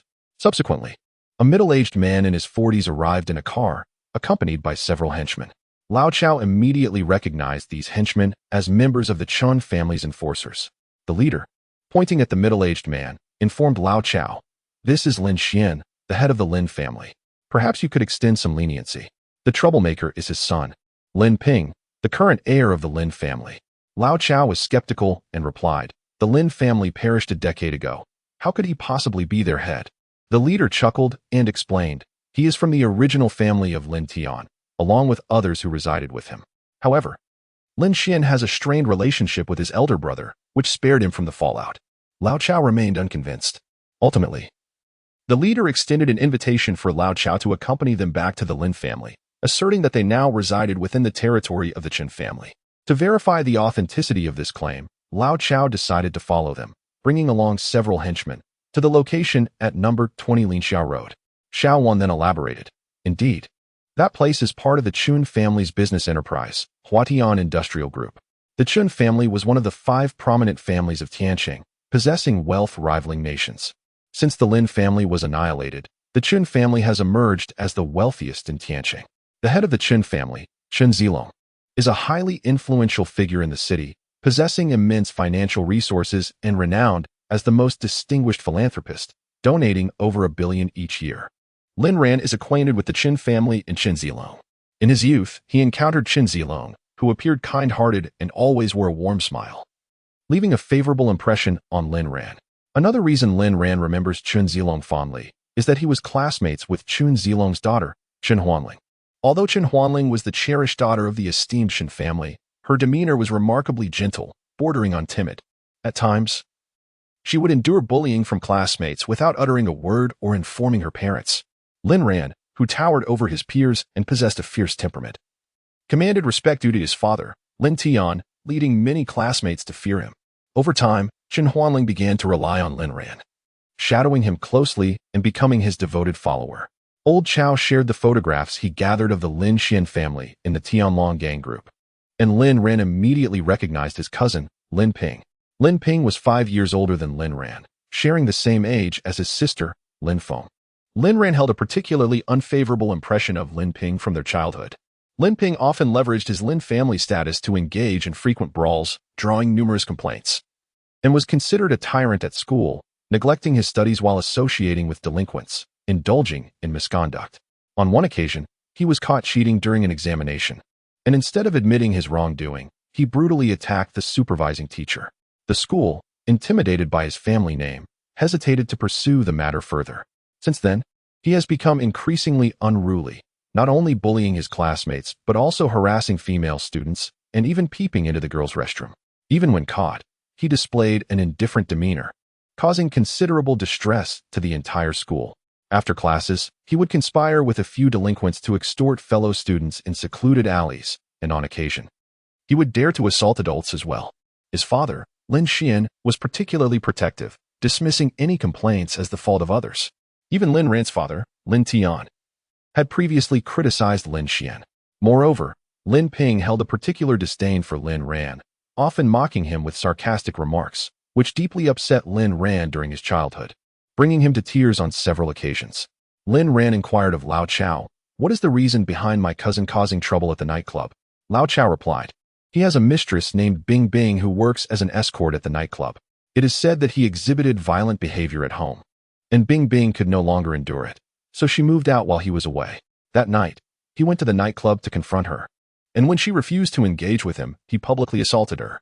Our brothers from the Tianlong gang intervened, and he ended up fighting with them. Although he had a few lackeys with him, they were no match for our gang, and he was soundly beaten before being confined." At this point, Lao Chao looked at Lin Ran, curious to see his reaction to his cousin's defeat. After all, blood is thicker than water.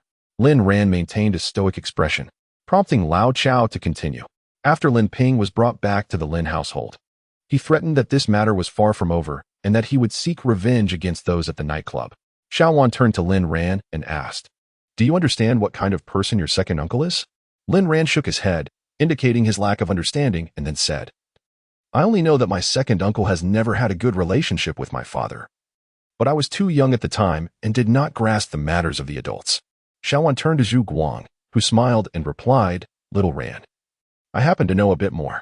Lin Ran looked at Zhu Guang in surprise, who continued, "I was secretly your bodyguard back then and witnessed several altercations between your second uncle and your father. Your second uncle claimed that your father refused to hand over control of the family business to him, while your father contended that he had previously entrusted the management to him, only to find that he had embezzled company funds, squandered money on mistresses, and gambled, resulting in severe losses for the enterprise. Thus, he was compelled to reclaim it all. However, your second uncle believed that as a member of the Lin family, he had the right to access those funds since it was a family business. Hence, their conflict has persisted."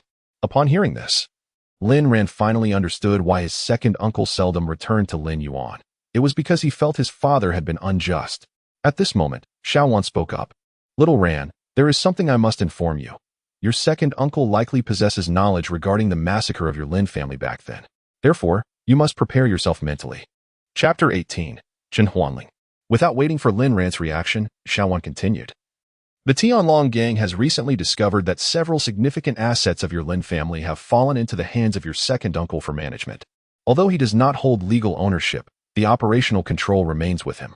After speaking, Xiaowan handed Lin Ran a copy of the investigation report and gestured towards the buzzcut manager who had disclosed the situation when Lin Ran entered the Tianlong group a few days prior.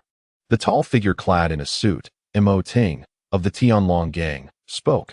Upon discovering that there are still members of the Lin family, we promptly investigated the current status of your second uncle, Lin Xian, as per President Zhao's directive.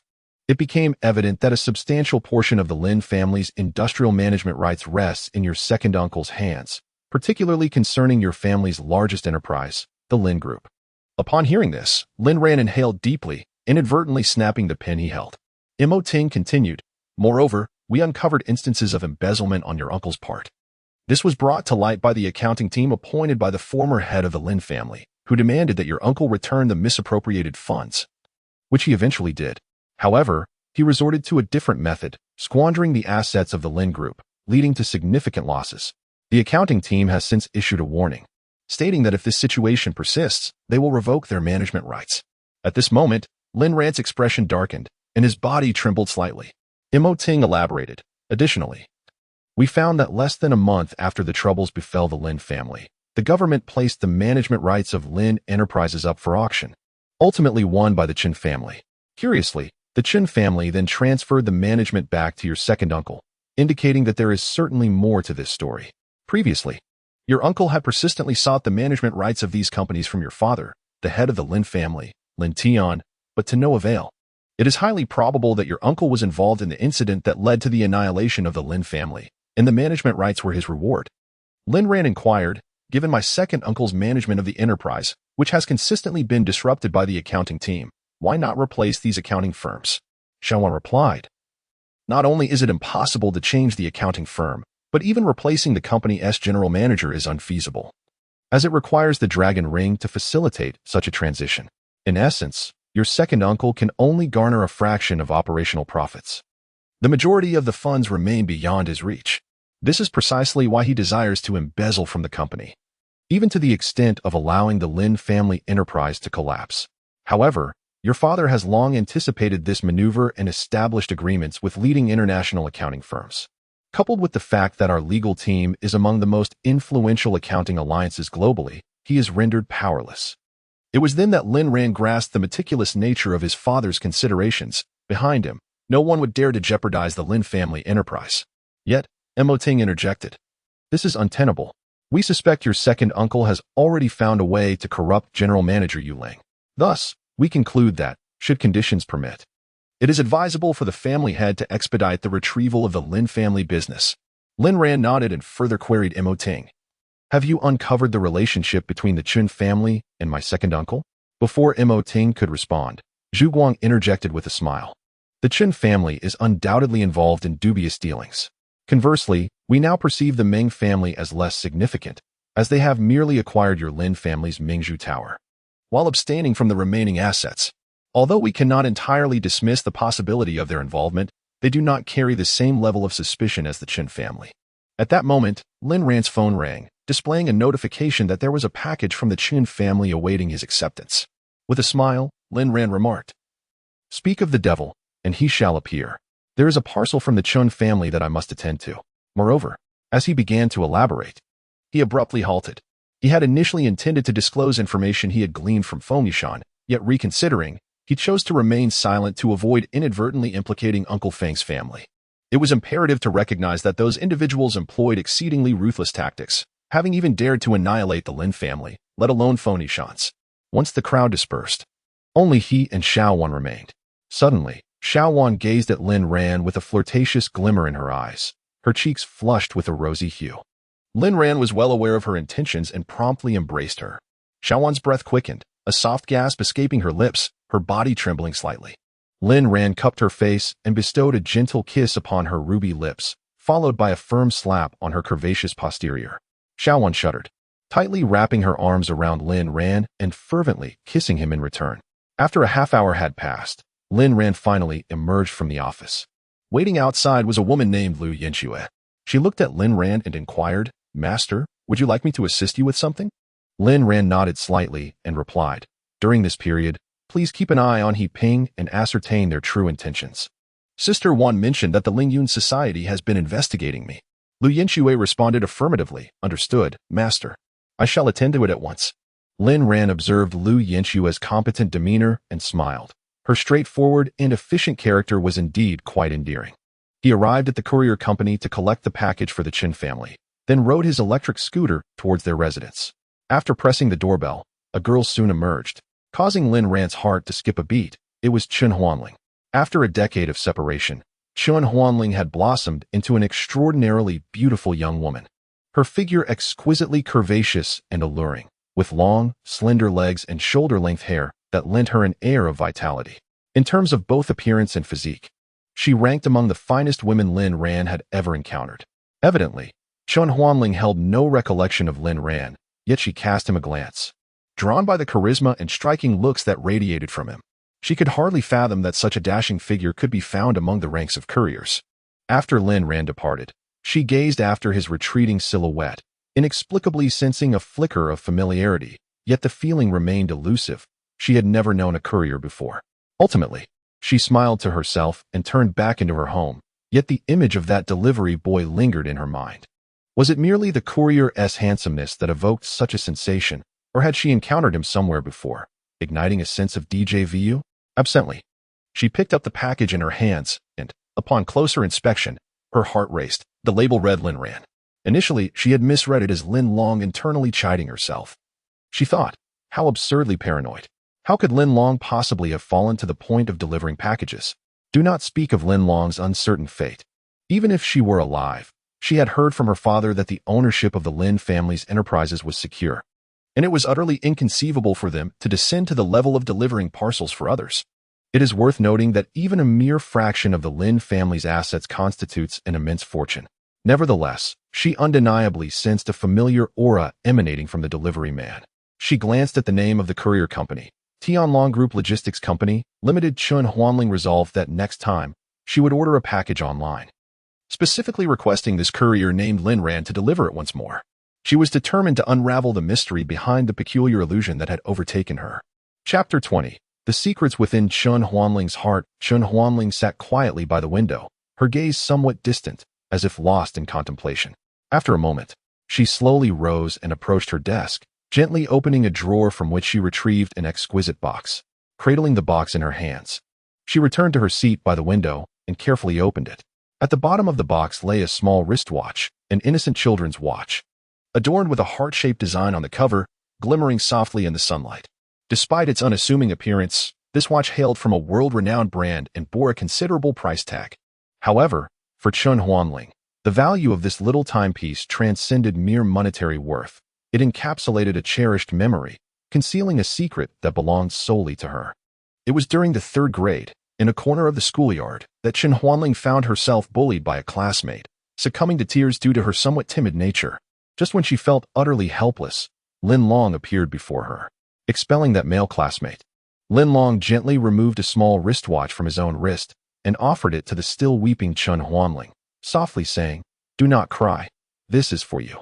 In that moment, Chen Huanling clutched the watch tightly, as if a warm current flowed through her heart. From that day onward, the watch became her cherished possession.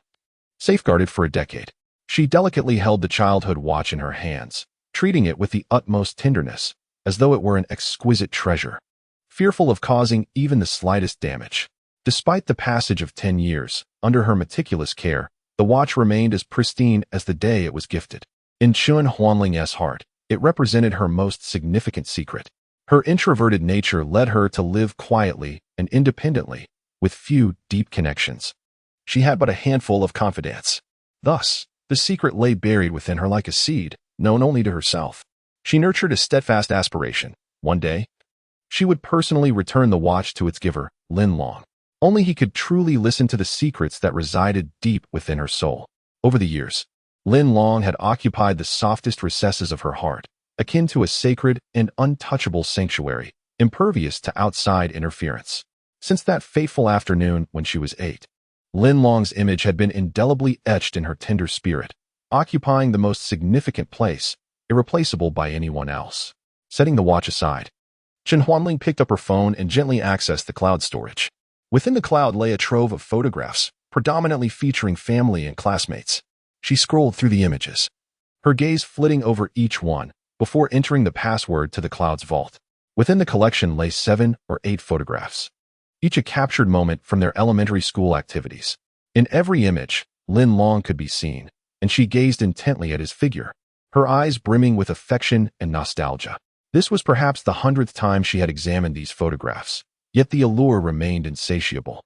In the images, Lin Long towered over his peers, his stature striking and upright.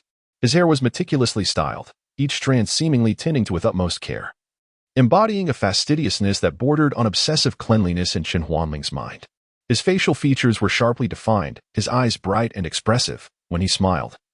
The corners of his mouth lifted slightly, revealing a set of pristine, even teeth handsome enough to captivate any onlooker. In the decades since Lin Long's disappearance, Chen Huanling had never lacked admirers. Beginning in the 5th grade, she blossomed into a graceful beauty, a veritable paragon of attractiveness.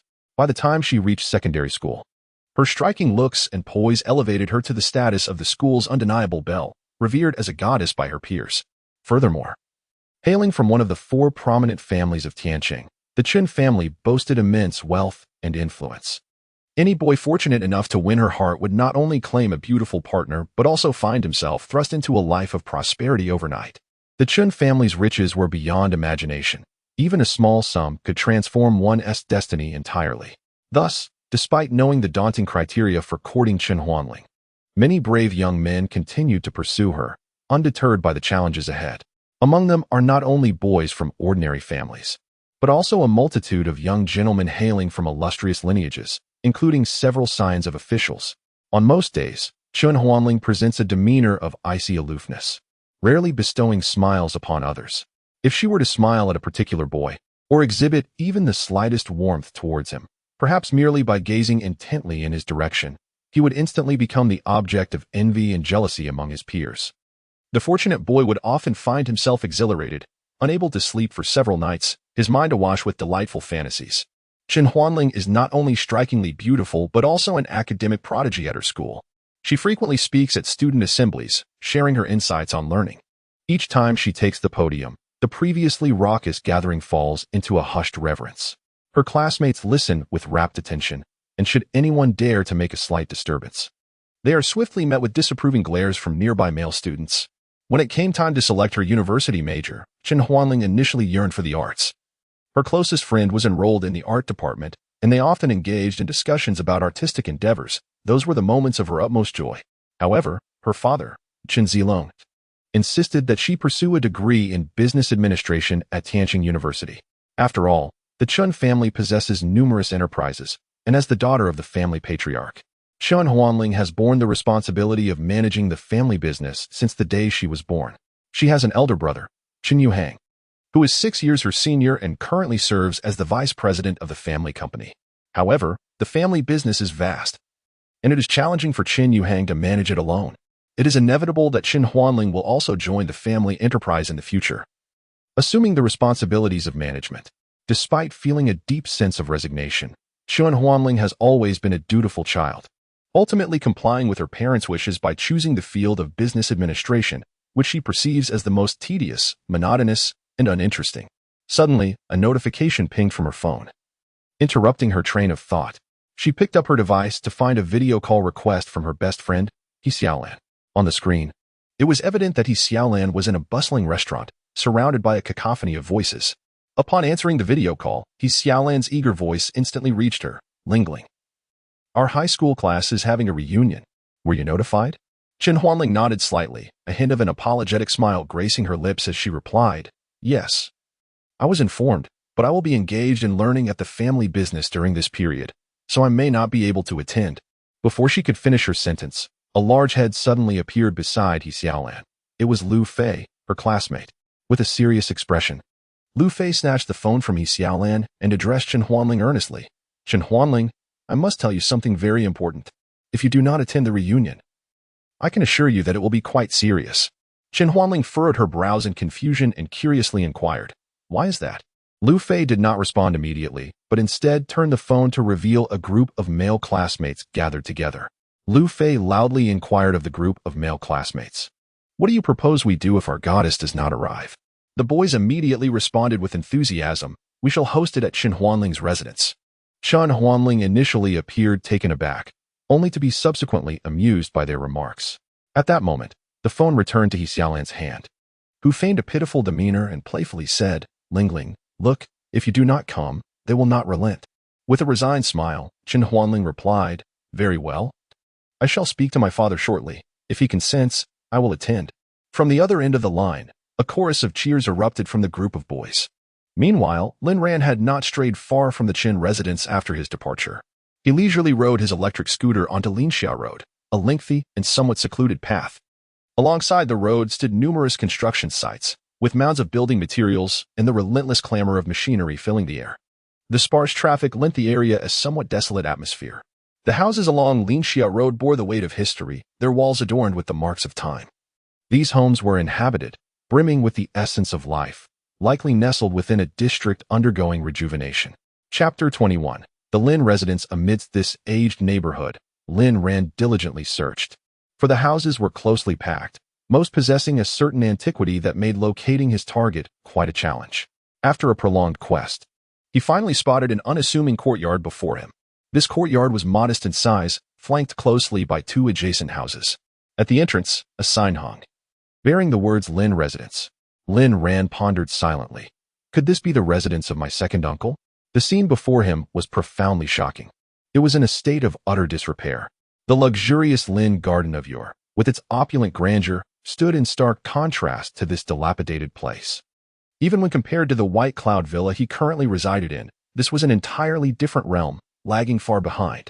Noticing that the small courtyard's entrance was unguarded, Lin Ran parked his electric scooter and stepped cautiously into the courtyard. The small yard was adorned with various flowers, plants, and trees. Although modest in size, it was meticulously maintained, exuding a sense of cleanliness and charm. In the center of the courtyard stood a quaint pavilion, furnished with several stone stools, creating an atmosphere of tranquility and comfort. Approaching one of the houses, Lin Ran discovered a plaque that read Lin Residence. The door was ajar, and unable to contain his curiosity, he gently peered inside.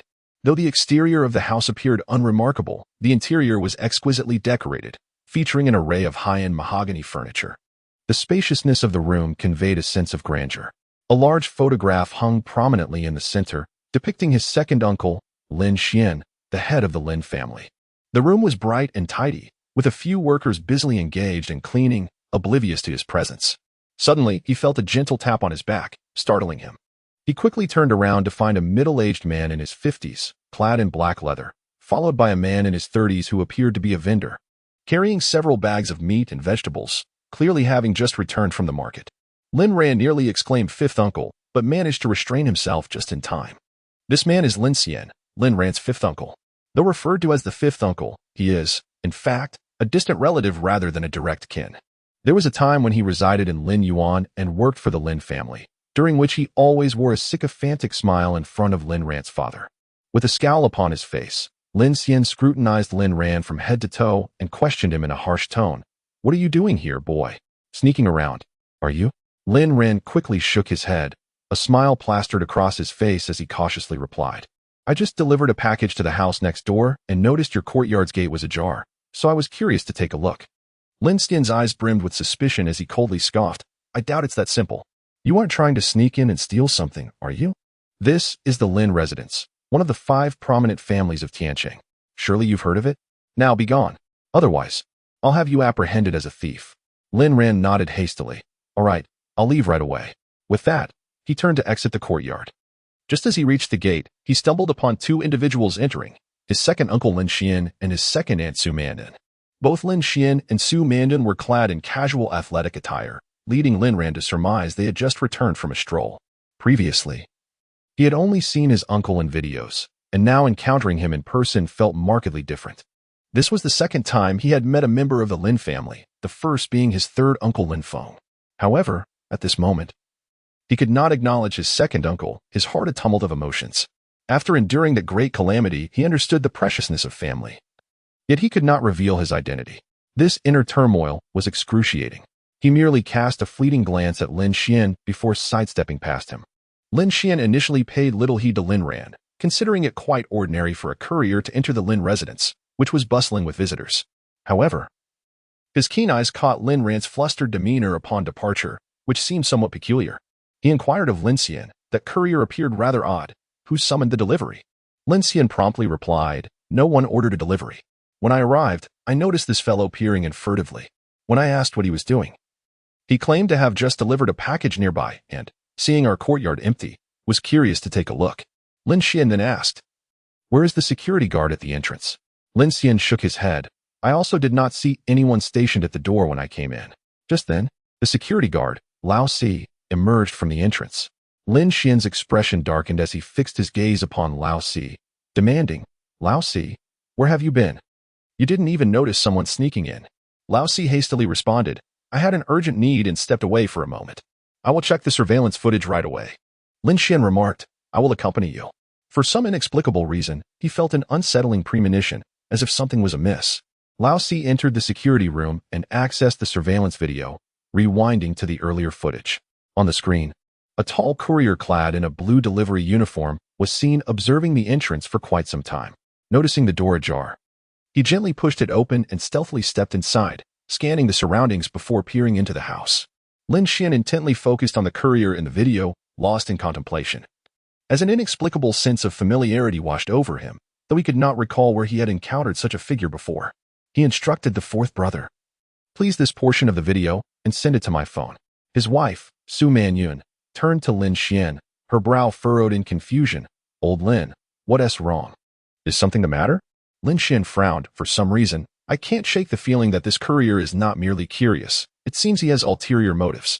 Furthermore, he appears familiar, yet I cannot recall where I might have seen him before. If it were mere curiosity, it would be one thing. But I fear he might have sinister intentions, perhaps even scouting the area, which could lead to trouble. Upon hearing Lin Xian's words, Su Manyun also knitted her brows. Her thoughts were slightly clearer than Lin Xian's, and she turned to the fourth brother. Fourth brother, did you catch which company that courier belongs to?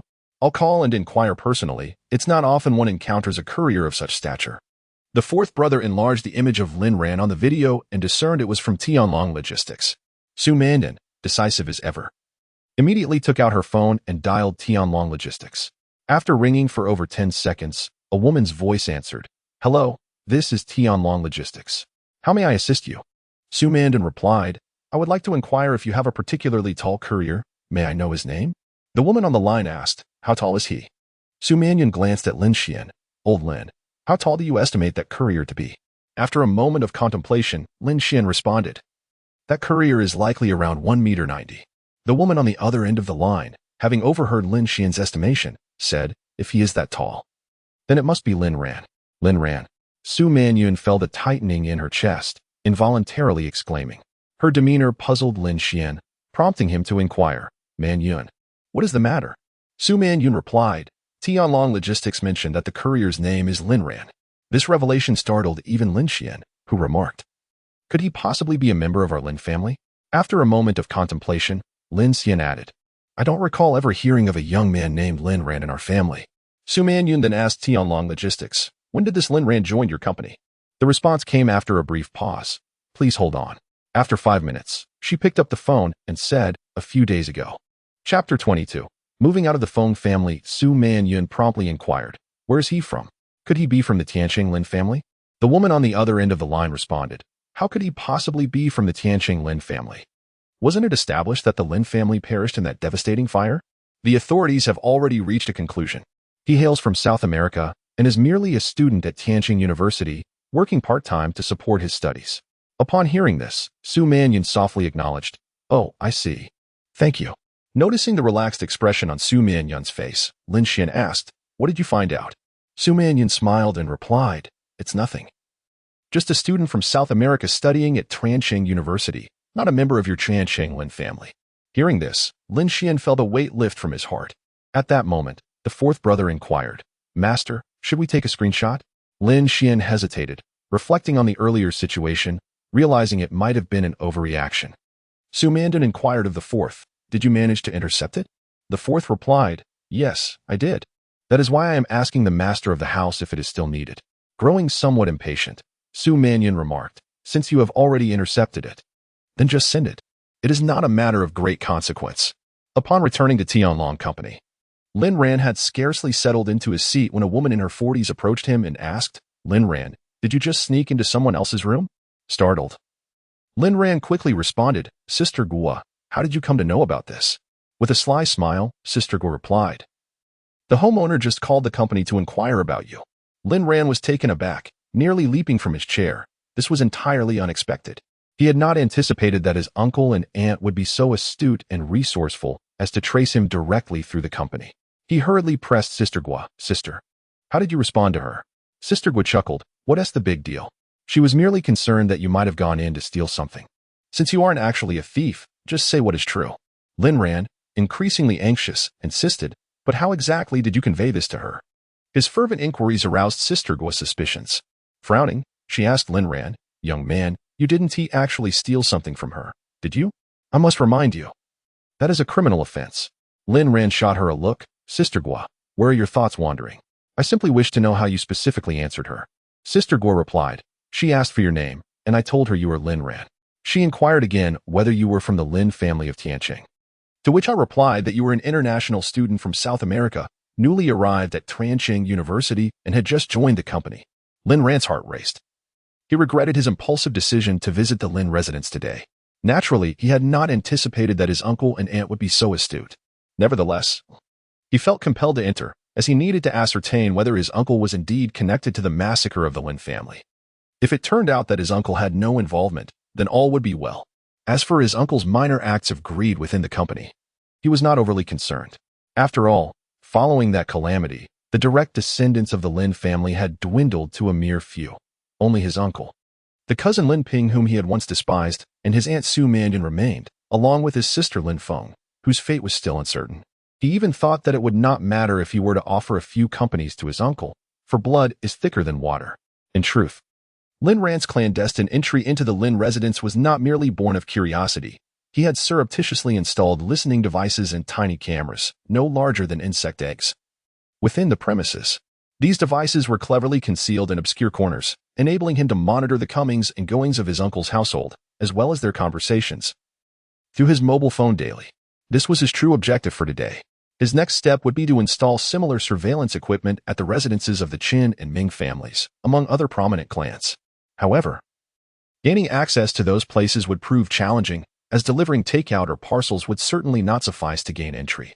He must devise a means to work as a security guard, for such an endeavor would render his tasks considerably more manageable. If the four prominent families of Tianqing and his second uncle were not implicated in the annihilation of the Lin family, he would possess a sense of certainty within himself. After all, in Tianqing, only a handful of families wield significant influence. Lin Ran had another vital undertaking, to familiarize himself with the roads of Tianqing. While the layout of the streets could be examined through electronic maps, these maps failed to indicate which segments belonged to which family. A crucial detail he needed to investigate thoroughly. He must possess an intimate understanding of each street's particulars, including the locations of various points, the routes to reach them, and any peculiar circumstances in the alleys.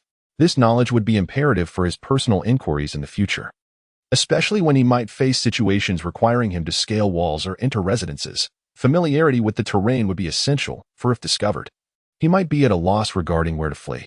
Lin Ran took several parcels to be delivered to those streets, and once again rode his electric bike, weaving through the streets and alleys, meticulously familiarizing himself with the landscape. He paid close attention to every entrance and exit, scrutinizing the state of the doorways, occasionally recording videos or taking photos for detailed analysis upon his return. He could not help but feel, as Guo Jie had remarked, that he bore a resemblance to a thief. It was not until nearly 10 in the evening that Lin Ran made his way to Feng Yishan's residence. Approaching within approximately 1 kilometer of Feng's home, he ventured down a narrow path adjacent to a park. Flanked by trees and devoid of buildings, the surroundings were eerily quiet.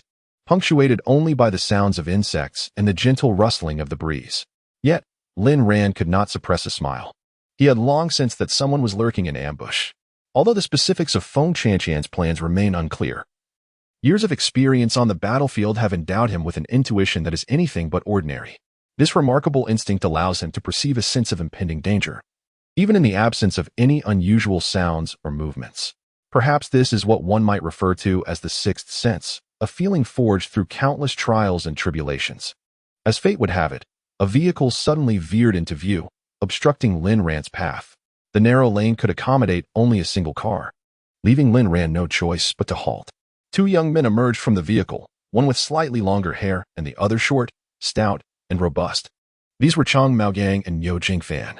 Standing before Lin Ran, they felt a twinge of apprehension upon noticing his towering stature. However, having already issued their threats, they reasoned that 2 against 1 should suffice. Lin Ran cast a glance at the duo and inquired, "Are you here to rob me? I am merely a delivery man. I have no money." Upon detecting a hint of timidity in Lin Ran's tone, Chang Maogang and Niu Jingfan gained confidence. After all, in this world, one either fears others or is feared by them. Chang Maogang bellowed, "Delivery boy, I am here to issue you a warning. Vacate the Feng residence immediately.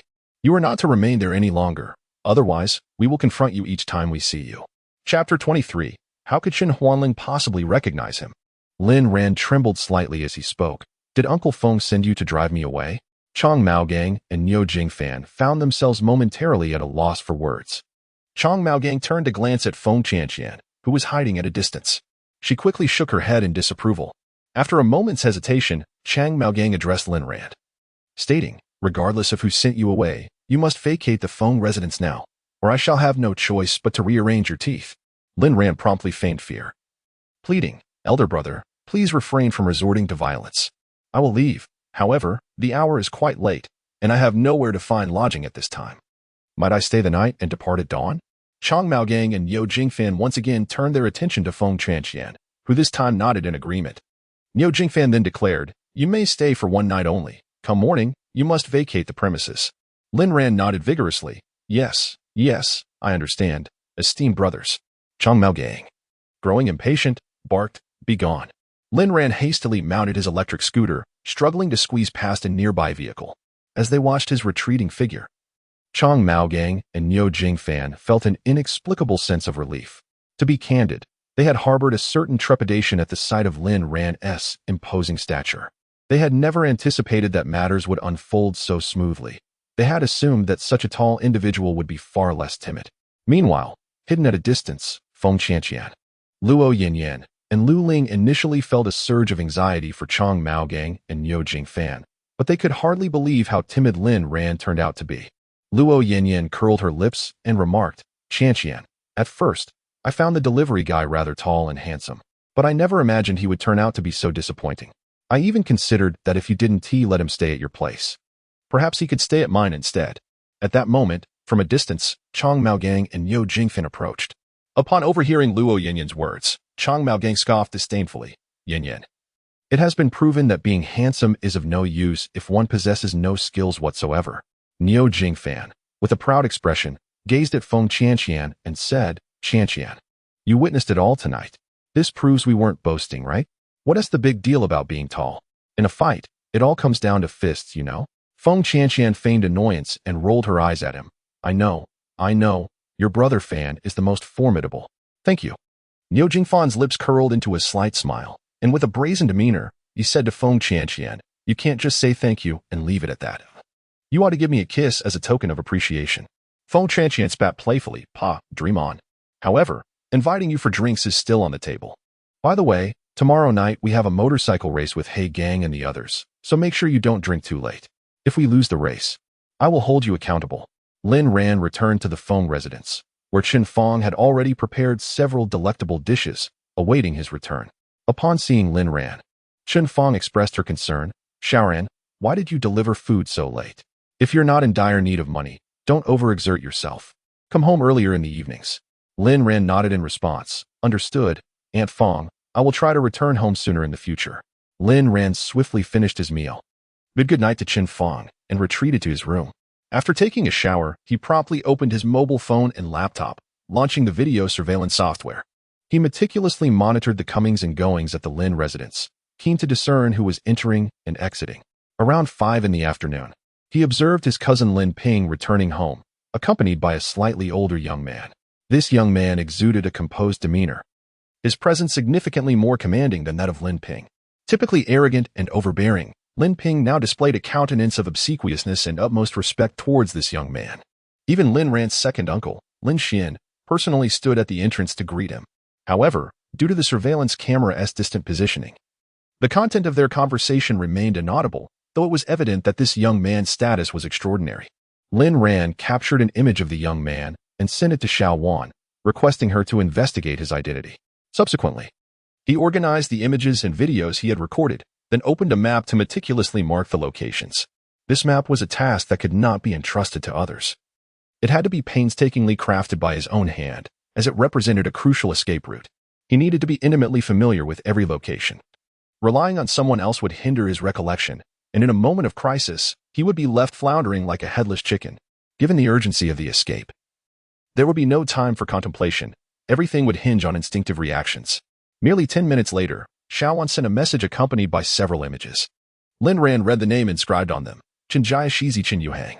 Lin Ran exhaled deeply, having personally verified the close relationship between his second uncle and the Chen family. It was crucial to ascertain whether his uncle was involved in past events, which hinged on uncovering the Chen family's role in those matters. Contemplating his next move, Lin Ran pondered how he might infiltrate the Chen household. The following day, he rose at 9 o'clock. In a bustling metropolis like Tianqing, this was still considered an early hour, as most individuals typically commence their workday around 10. After completing his morning routine, Lin Ran donned a blue delivery uniform. Upon reaching his doorstep, he was met by a girl who was waiting for him, none other than Feng Chanqian. Upon seeing Lin Ran emerge empty-handed, her expression darkened with indignation. "Delivery boy, didn't you say you would be moving out early this morning? Where is your luggage?" Feigning surprise, Lin Ran looked at Feng Chanqian and replied, "When did I ever mention moving out this morning? Perhaps you dreamed that I was leaving?" He candidly admitted, "Truth be told, I never intended to vacate your home. In fact, I plan to stay long-term." Feng Chanqian's face flushed with anger, realizing that the 5 of them had been deceived by this delivery boy the previous night. Not only had she wasted money on drinks, but now she learned that Lin Ran intended to stay, leaving her momentarily speechless. Lin Ran regarded her with an innocent demeanor. Smiling as he said, "Chanqian, there's no need to be so furious. You know I am financially challenged, residing in your home saves me money. And Aunt Fong takes care of me. Even if you brandish a broom to chase me away, I shall not budge." With that, he raised an eyebrow at Feng Chanqian, adopting a rather flamboyant demeanor. However, in Feng Chanqian's eyes, this action was utterly revolting. Her gaze brimmed with disdain as she shouted, "Silence! You foul delivery boy! The mere sound of my name escaping your filthy lips makes me nauseous. I warn you once more, if you dare to linger in my home tonight, even with my mother shielding you, I shall find someone to break your legs. Do you understand?" Lin Ran could only manage a wry smile, shrugging his shoulders in resignation. Throughout his life, his handsome appearance had garnered him much admiration from girls, yet he found himself rebuffed by Feng Chanqian. He was disinclined to engage in further argument with her, as he had his own matters to attend to that day. At that moment, he received a message from his company, indicating that the Chen family had specifically requested him to deliver a package. Lin Ran was puzzled. Why would the Chen family insist on him? He had hardly met anyone from the Chen family, save for Chen Huanling.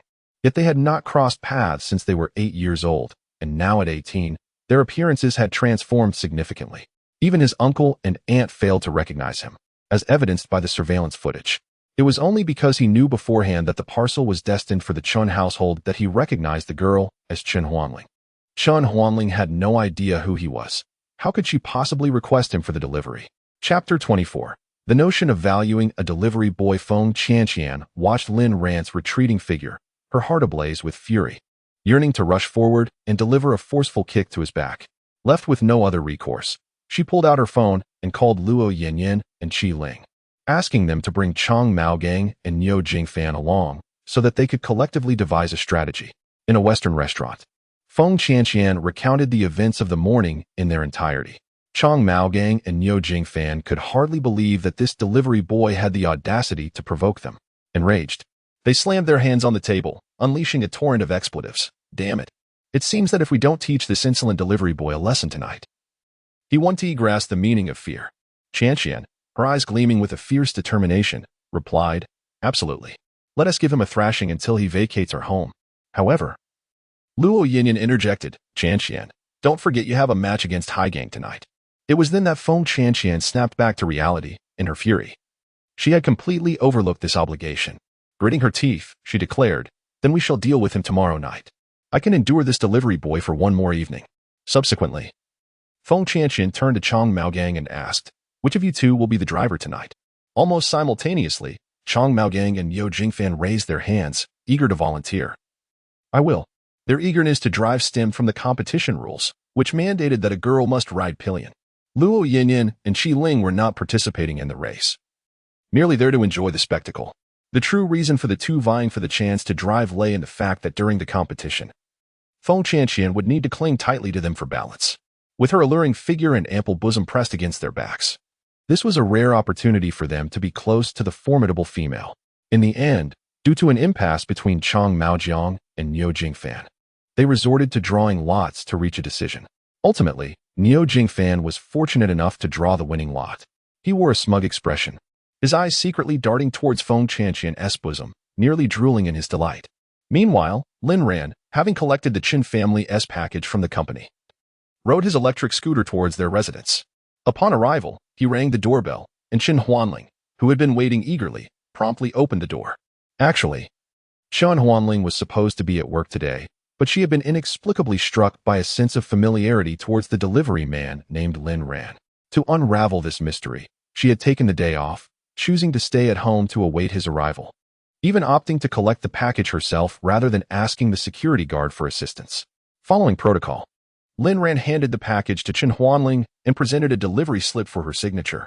While she pretended to sign the receipt, her eyes discreetly scrutinized Lin Ran. The more she gazed at him, the stronger the feeling of familiarity became, accompanied by an inexplicable sense of warmth. Alarmed, she pondered inwardly, "What is happening? Could it be that I have known this handsome delivery man before?" But soon, she dismissed the notion, reasoning that such an attractive individual would surely leave a lasting impression if they had met. One would expect that someone like Lin Ran, with his profound eyes resembling an endless abyss, would be unforgettable.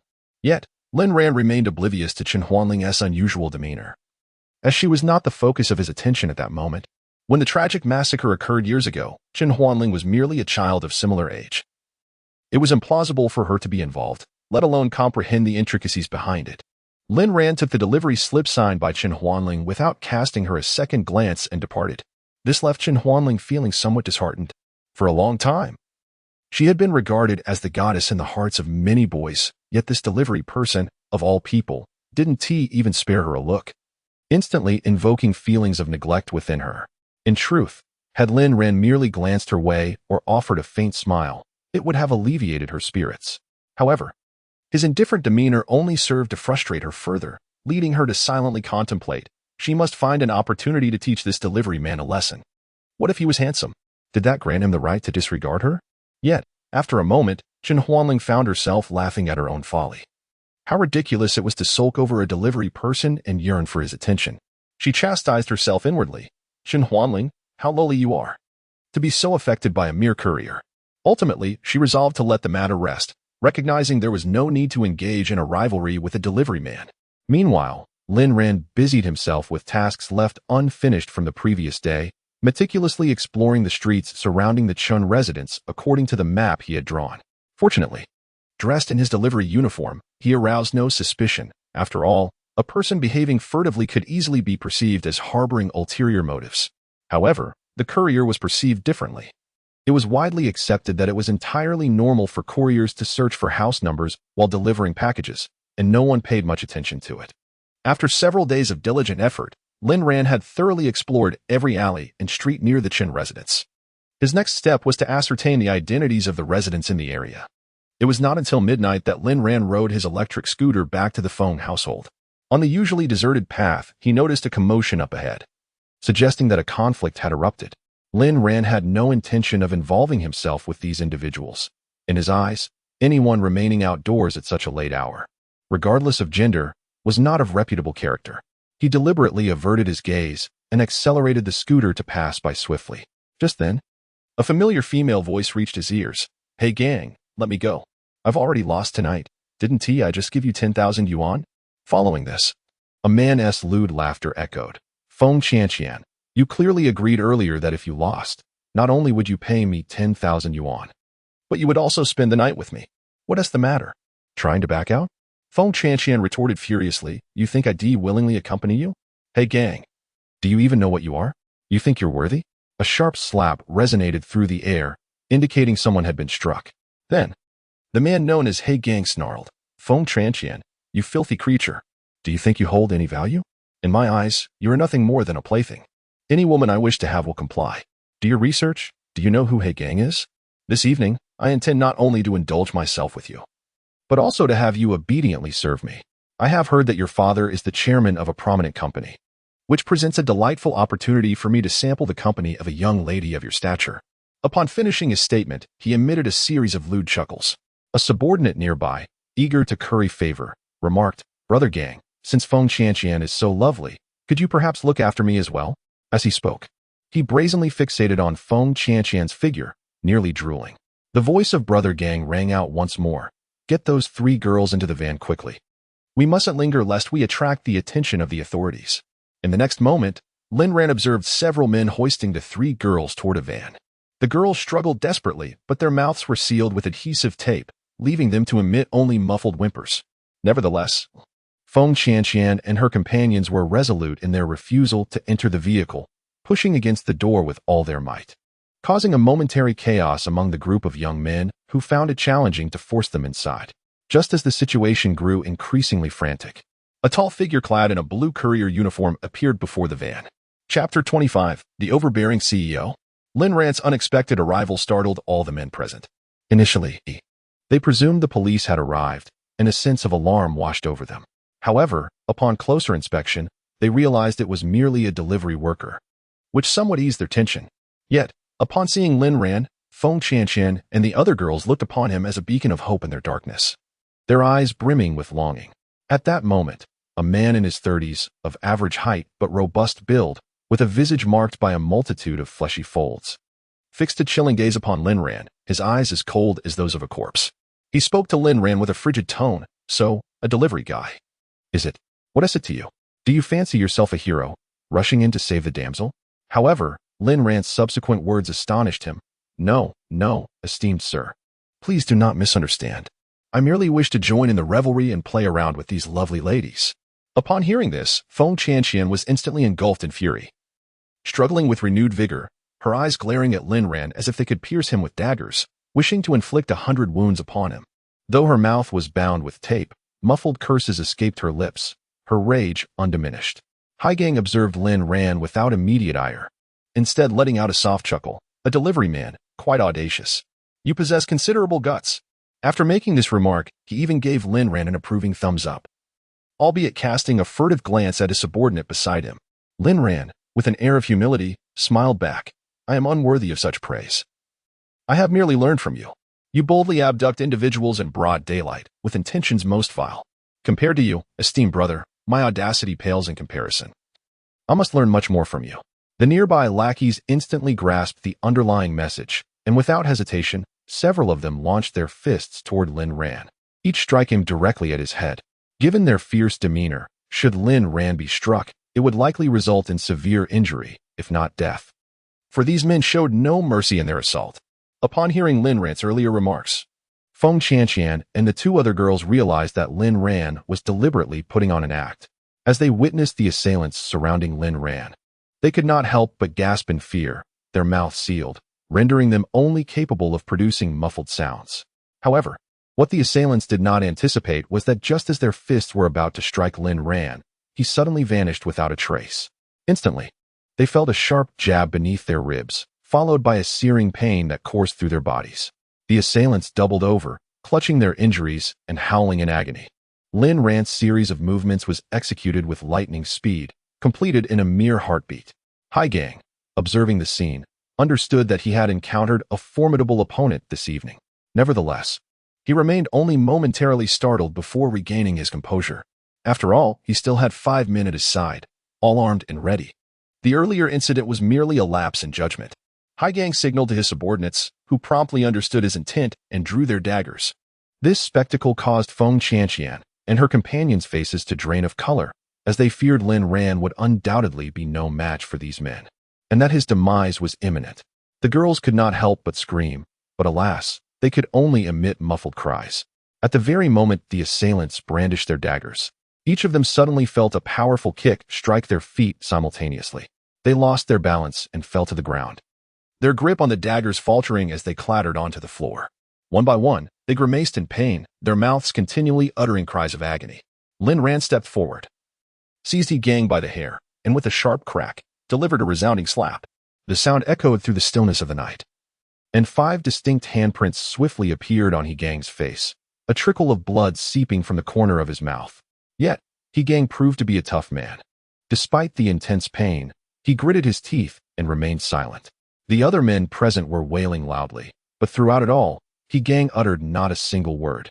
His eyes filled with resentment, fixed unwaveringly upon Lin Ran, devoid of fear.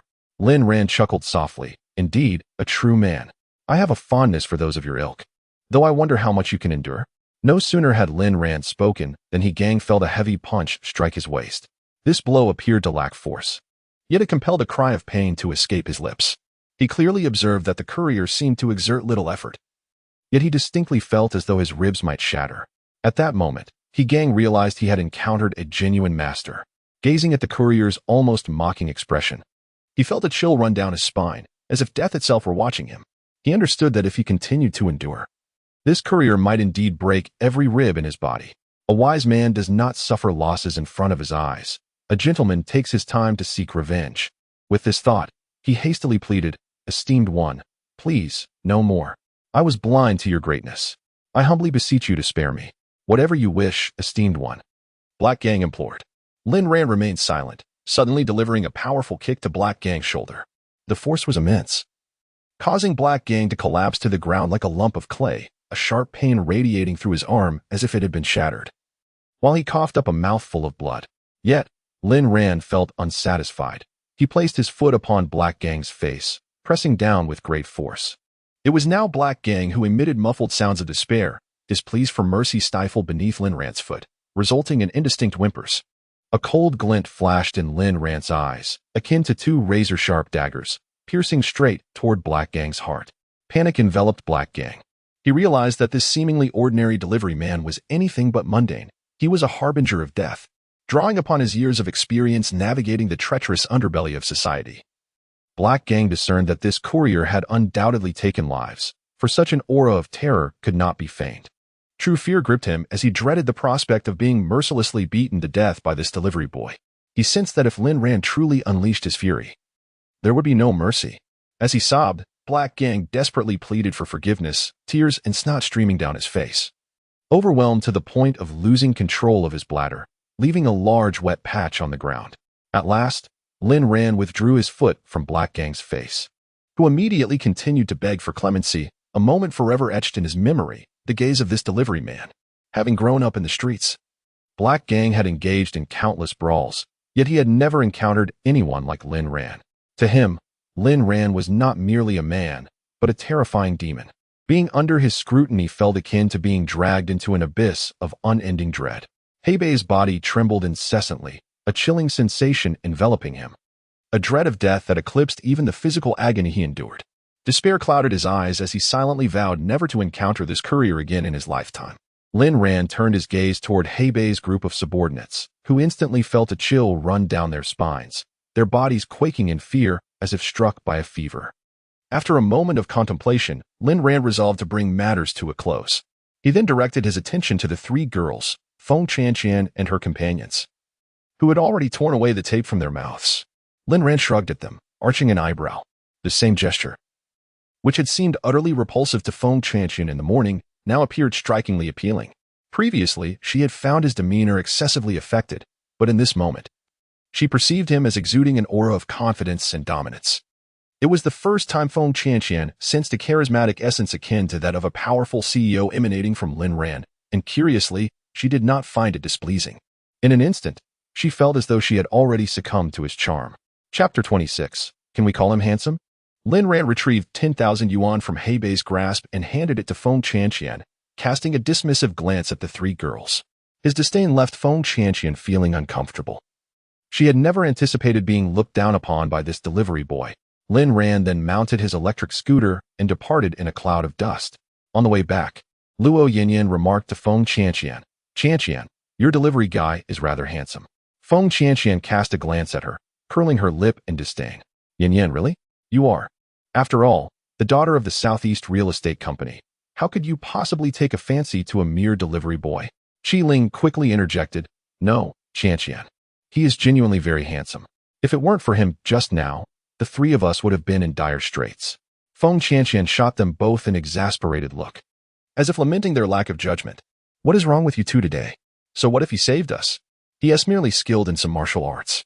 She deliberately elongated the last word, then continued, "No matter how capable he is, he remains just a delivery boy. Besides, it was my own carelessness that allowed He Gang to seize the opportunity. And those two useless ones, Chang Maofa and Yo Jingfan, fled at the first sign of trouble, not even bothering to report to the police."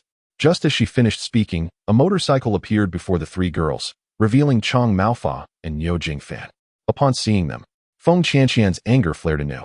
She pointed at the two from her seat on the bike and berated, "Are you two even men? How can you be so cowardly? If you're scared, that's one thing, but to run away without even reporting to the police. I, Feng Qianqian, must have been blind to associate with the likes of you. Just get lost." Luo Yinyan and Qi Ling regarded them with equally scornful expressions. Niu Jingfan hastily defended himself, saying, "Qianqian, it's not that we are timid, it's that we cannot provoke He Gang and his crew. You know what kind of people they are. If we offend them and they discover my home address, they might come to retaliate." Feng Qianqian, disinterested in casting them another glance, coldly stated, "There is no need for explanations. Just observe your own conditions and appearances. Regardless of the past, we always included you in our games. We were once humble shrimp, and we mistakenly believed you were men worthy of joining us in our pond. But now, we have come to understand the true nature of the two of you, and we shall no longer engage with you." With that, she pressed the accelerator, and the Porsche sped away. Chang Maofa and Yo Jingfan's expressions darkened considerably, leaving them rooted to the spot. After a considerable pause, Niu Jingfan turned to Chang Maofa and asked, "What shall we do now?" Chang Maofa clenched his teeth and replied vehemently, "These three wretched women dare to dismiss us. We have assisted them countless times. They could dictate our every word before. Now, they simply sever ties. It cannot be that simple." Niu Jingfan, equally incensed, concurred, "Indeed, we cannot allow ourselves to be cast aside like this. We must reclaim our dignity." "But what should we do now?" Chang Maofa declared, "Let us pursue them." With that, the two mounted their motorcycles, twisting the throttles as the engines roared to life. Chang Maofa accelerated, and the motorcycle shot forward like an arrow aimed at the fleeing Porsche. Meanwhile, within the Porsche, Feng Qianqian and her companions continued their discussion about Chang Maofa and Yo Jingfan, growing increasingly agitated. Suddenly, they were startled by the thunderous roar of a motorcycle approaching swiftly from behind. Feng Qianqian glanced in the rearview mirror and spotted Chang Maofa and Yo Jingfan. Unfazed by their presence, she decided to halt the vehicle, and the three girls disembarked from the sports car. Long-haired individuals and Niu Jingfan's motorcycle came to a halt before them. Feng Qianqian regarded the two with a frosty demeanor and queried, "What do you intend to accomplish by pursuing us?" Niu Jingfan, seated upon the motorcycle, furiously pointed at Feng Qianqian and declared, "Feng Qianqian, we have assisted you numerous times. Now you wish to sever ties without warning? Not a chance." A slight smirk curled at the corners of Feng Qianqian's lips as she contemptuously retorted, "What? Do you aspire to imitate He Gang? Do you possess such capability?" Luo Yinyan gestured towards Feng Qianqian's villa in the distance, stating, "Niu Jingfan, we are not far from Feng Qianqian's residence. The delivery person is right there. Do you dare me to call him out for a confrontation?" Upon hearing this, long-haired individuals and Niu Jingfan felt a chill run down their spines, recalling the brutal demeanor of that delivery person, causing them to shudder. They exchanged glances, both recognizing the wisdom in avoiding immediate conflict. They pointed at Feng Qianqian and asserted, "This matter is far from over. We shall see." Unyielding, Feng Qianqian spat dismissively, "Begone, cowards, who do you think you can intimidate?" The two with long hair shot the three girls a fierce glare before choosing silence, revving their motorcycle and departing swiftly amidst the roar of the engine. Deep down, they understood that if faced with the delivery person, they truly lacked the courage. They believed in the adage that a gentleman's revenge is best served after a decade. The following day, Lin Ran rose early, stretching lazily before completing his morning routine and ascending to the rooftop of the 4-story building. The view was expansive, revealing a distant park. During the day, the path where the previous night's altercation had occurred was clearly visible. It was springtime, with a lush green landscape, and the air, albeit slightly humid, felt particularly refreshing. On the rooftop, there exists a vast platform adorned with vibrant pink bougainvillea. These clusters of bougainvillea resemble a magnificent sea of crimson blossoms, creating a breathtaking spectacle. In the center of the platform lies a spacious area, where some ropes are strung. Suddenly inspired, Lin Ran begins to practice his punches. After completing a set of movements, he pauses and shakes his head, lamenting, "What a pity there are no fitness equipment here. Even a sandbag or dumbbells would suffice." Abruptly, he senses a pair of eyes observing him. Turning around, he discovers Feng Qianqian standing at the balcony door, watching him intently. Lin Ran glances at her and inquires, "What are you doing spying on my practice?" Feng Qianqian, having been engrossed in his performance, is caught off guard by his question and retorts, "Humph, I wasn't watching you. You're making such a racket early in the morning. How can anyone sleep?" After contemplating her words, Lin Ran concedes her point and quickly apologizes with a smile. "I'm sorry, I got carried away and forgot about that. I'll be more considerate next time." A flicker of amusement passes through Feng Qianqian's eyes, and although she initially intends to say more, she reconsiders, thinking that flattering this delivery boy might lead him to take advantage. After a moment of thought, she states, "Delivery guy, the three of us have discussed it, and as a token of gratitude for your help last night, we decided to treat you to a drink." She anticipates that the delivery boy will be touched by her offer, but to her surprise, Lin Ran shakes his head with a smile and replies, "There's no need. Miss Feng, I don't drink. I appreciate the sentiment." Feng Qianqian felt a sudden pang of humiliation. As a prominent heiress of the Feng family, she had taken the initiative to invite this delivery person for a drink, yet he had rebuffed her offer. She promptly changed her demeanor, exclaiming, "If you don't want to go, then so be it. What if you know martial arts? You're still just a delivery boy?" Lin Ran shrugged, an expression of resigned frustration crossing his face as he replied, "At the very least, I've helped you before. Can't you call me handsome?" Chapter 27. I fired him and returned him to the security company. Feng Qianqian was amused by Lin Ran's remark, unable to suppress a soft chuckle. In an effort to prevent him from noticing her laughter again, she hurried back to her room. Later that evening, Chen Huanling concluded her day's work. Accompanied by several bodyguards, she glided home in a Rolls-Royce. The vehicle came to a smooth halt, yet the security personnel, who usually rushed to open the door for her, were conspicuously absent. One of the bodyguards, noticing this, quickly exited the car to open the door for Chen Huanling, casting a fierce glare at the tall security guard nearby. With an air of elegance, Chen Huanling descended from the car, closely followed by her bodyguards as they entered the house together. Dressed in a light blue professional suit complemented by dark sunglasses, she exuded a formidable presence. Coupled with her breathtaking beauty and her towering height of 173 centimeters, she inspired awe, making it difficult for anyone to meet her gaze. As was customary, when a significant family member like Chen Huanling returned home, the security personnel stationed at the entrance would stand at attention and salute her. However, today, the guard on duty remained motionless, merely watching as they entered the Chen residence without any acknowledgement. Chen Huanling was taken aback and turned to gaze at the security guard, her heart tightening. The tall figure before her was none other than Lin Ran, the delivery man who frequently brought her packages. How had he suddenly become a security guard at her residence? Through her sunglasses, she scrutinized Lin Ran, her expression fraught with confusion.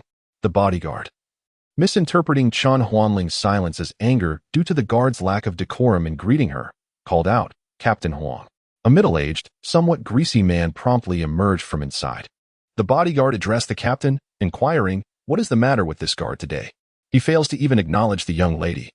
The security captain quickly donned a smile and bowed apologetically to Chen Huanling, saying, "I sincerely apologize, Mississippi. This is a new recruit, just assigned from the labor agency today, and he is yet to familiarize himself with our protocols." With a stoic expression, Chen Huanling proceeded into the house.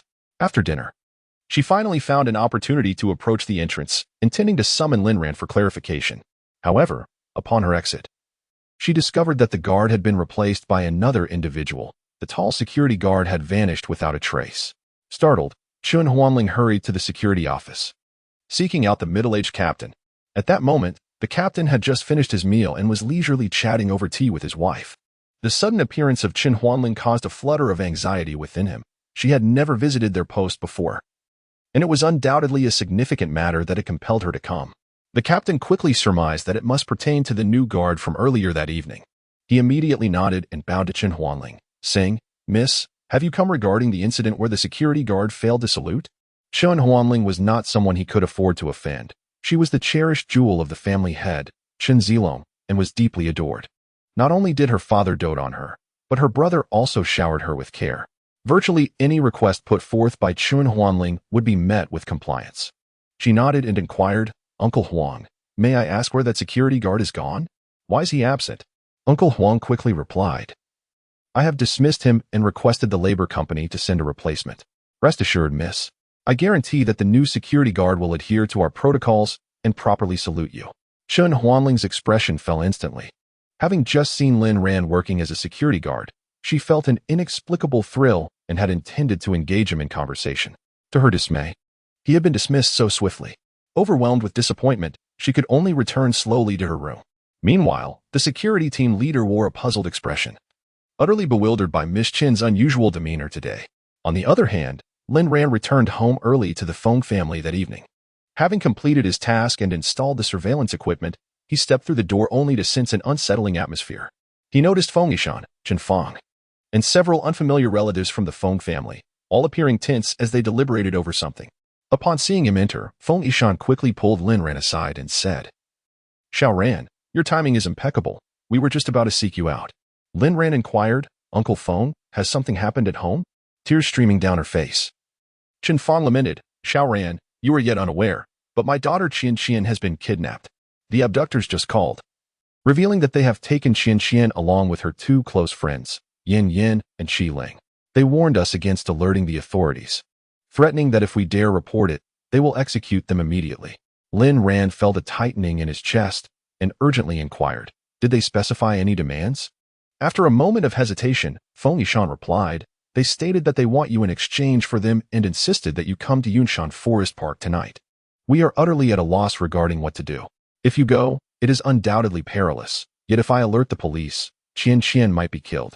Qin Feng wept, saying, "If Qian Qian is truly harmed, I cannot bear to live anymore. She is my only daughter." With that, she broke down, sobbing uncontrollably. The relatives of the Feng family turned their gazes toward Lin Ran, and Feng Yishan's brother, Feng Yihai, questioned, "Xiao Ran, have you and Qian Qian crossed paths with someone dangerous? This trouble is severe." Lin Ran remained silent, merely assuring Feng Yishan and Qin Feng, "Uncle Feng, Aunt Feng, rest assured, I will go there tonight to negotiate for their release." Feng Yishan quickly grasped Lin Ran's arm, exclaiming, "Xiao Ran, you absolutely cannot go. We refrained from informing you earlier to prevent any rash decisions. If you go, the risks are immense. They clearly intend to target you. Let me negotiate further. Perhaps we can offer them more money." Lin Ran looked intently at Feng Yishan and asked, "Uncle Feng, what location did they provide?" Feng Yishan resolutely shook his head. "I cannot disclose that to you. You must not go." As soon as the words were spoken, Feng Yihai handed Lin Ran a note. Upon receiving it, Lin Ran glanced down to find the inscription, "Yunshan Forest Park, enter through the second gate and proceed deep into the mountains. Someone will contact you naturally. Remember, do not alert the authorities or prepare to collect her remains. Rest assured, I guarantee your daughter will be unharmed until Lin Ran arrives." This was evidently the content of the recent phone call from the kidnappers. Feng Yishan pointed at Feng Yihai, rendered speechless by rage. "Yihai you." Feng Yihai interjected, "Brother, if you neither dare to call the police nor allow Xiaoran to go, do you truly intend to watch as Qian Qian meets a tragic fate? Qian Qian is not only your daughter, but also my niece.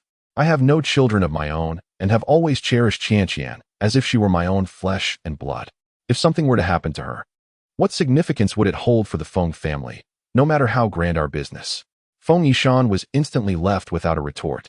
Chapter 28. A solo meeting. Just as the two brothers were embroiled in a heated argument, Lin Ran swiftly slipped away, like a phantom, and leaped onto his electric scooter, speeding off. Soon, he arrived at the roadside and flagged down a taxi, directing it towards Yunshan. Initially, Lin Ran had intended to return to the Baiyun Villa to retrieve a sports car.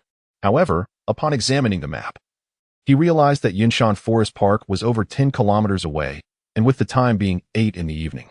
Only 2 hours remained until the deadline set by the kidnappers. It was evident that returning to fetch a car would be too time-consuming. Thus he resolved to head there directly. In the taxi, Lin Ran dialed Xiao Wan's number. After briefly explaining the situation, he instructed her to immediately dispatch Lu Yanxue to Yunshan Forest to ensure the safety of Feng Qianqian, Yin Yin, and Qi Ling. He specifically cautioned that if the three girls were not in any peril, Lu Yanxue should not reveal her whereabouts to avoid alarming the enemy, and they would discuss further upon his arrival. The route to Yunshan Forest Park was treacherous, consisting solely of winding mountain paths, as the vehicle maneuvered through the dense woods. Surrounding them was an eerie silence, punctuated only by the intermittent chirping of insects, the croaking of frogs, and the howling mountain winds, creating an ominous atmosphere. Lin Ran remained unfazed, yet the taxi driver displayed signs of trepidation, reluctant to proceed. After much persuasion and promising a handsome reward, Lin Ran finally agreed to pay 2,000 yuan and assured the driver of his safety, allowing him to return immediately upon reaching the second gate. It was only at 9:40 in the evening that the vehicle arrived at the entrance of Yunshan Park. Lin Ran swiftly exited, and the driver, feeling as if liberated from a burden, hastily turned the vehicle around and sped away.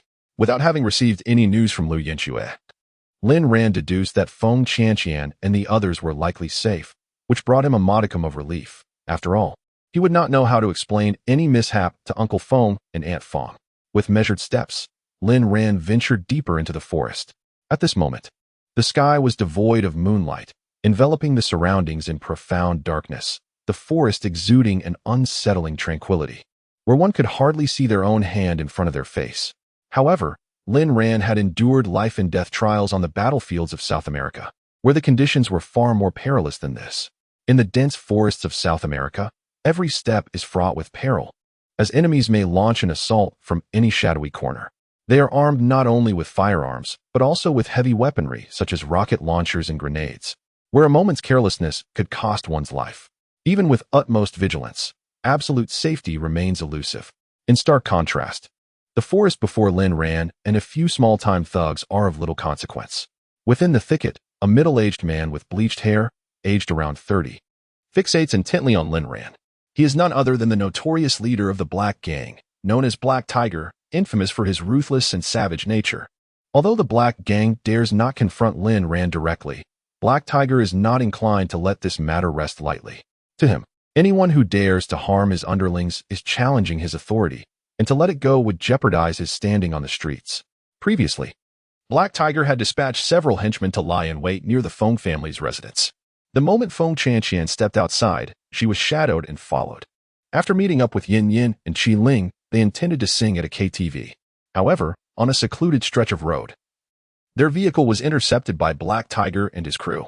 Upon seeing the blockade, Feng Qianqian attempted to escape, but her Porsche was trapped in front by a Land Rover and behind by a van. Despite her repeated attempts to ram through the vehicles, she ultimately failed to evade capture, as Black Tiger and several others forcibly pulled her from the car. The three girls attempted to resist, but glistening daggers were swiftly pressed against their throats, rendering them too terrified to move. Though Feng Qianqian often exudes a fierce and assertive demeanor, she found herself utterly subdued in the face of such a threat, complying as Black Tiger's men bound her hands and led her away from the scene. Their Porsche was also commandeered by Black Tiger's gang. Upon laying eyes on Lin Ran, He Gang involuntarily trembled, his complexion turning an ashen hue, while the hair on his body stood on end. Observing this, He Hu shot him a fierce glare and muttered disdainfully, "Truly pathetic."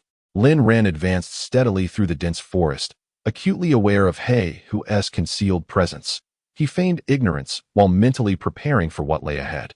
Quietly, he slipped his hand into his pocket, firmly grasping a handful of coins. Suddenly, over 20 figures sprang forth from the shadows of the woods, led by the blonde-haired He Hu, with He Gang trailing behind, his hands and feet wrapped in white bandages, his face swollen like a pig's head. Following them were more than 20 underlings, each wielding weapons. Meanwhile, Feng Qianqian, Luo Yinyin, and Qi Ling were bound with their hands tied behind their backs, their mouths sealed with tape. A sinister smile crept across He Hu's face as he addressed Lin Ran, saying, "You've got some nerve, kid.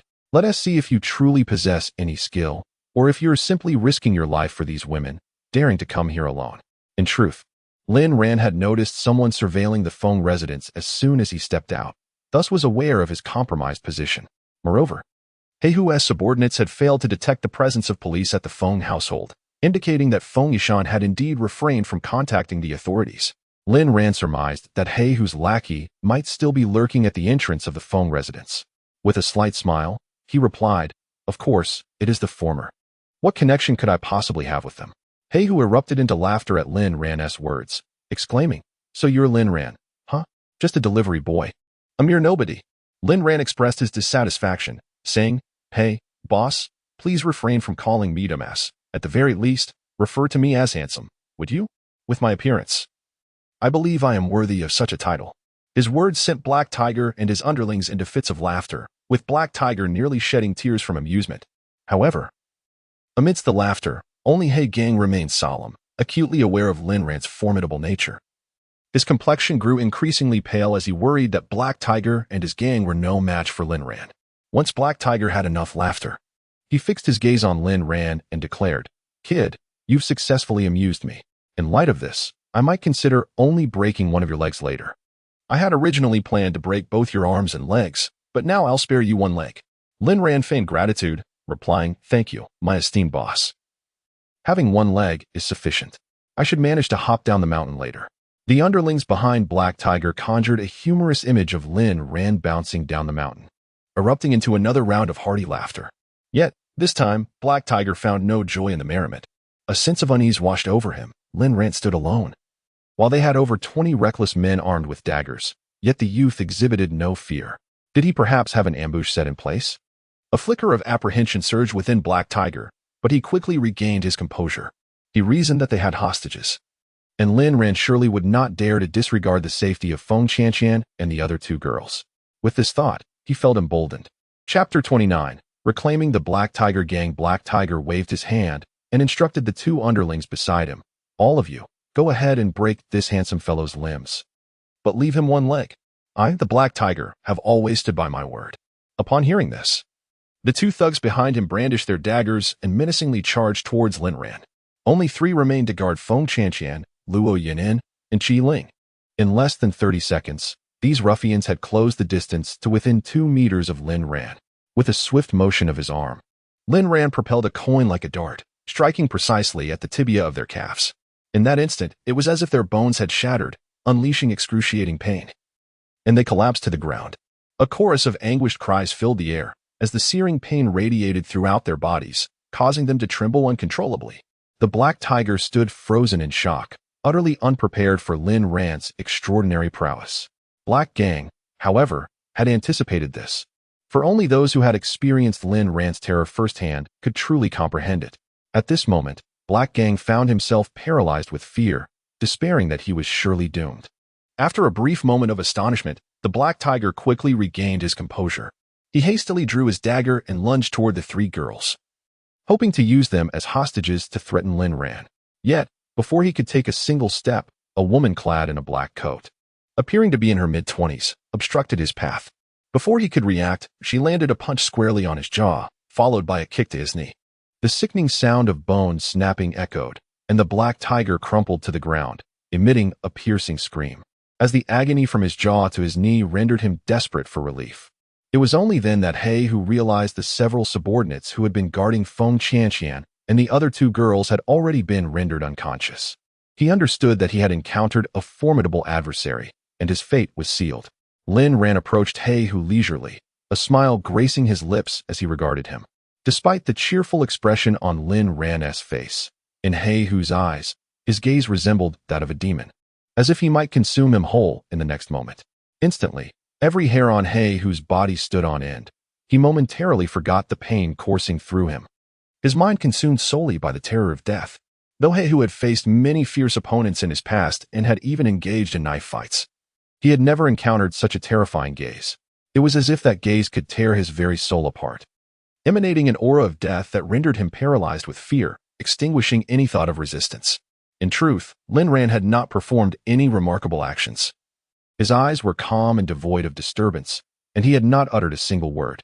However, having experienced life and death from a young age and taken countless lives, he naturally exuded an aura that inspired dread, penetrating deep into the souls of others. Lin Ran cast a glance at Liu Yinxue and nodded slightly, understanding his intent.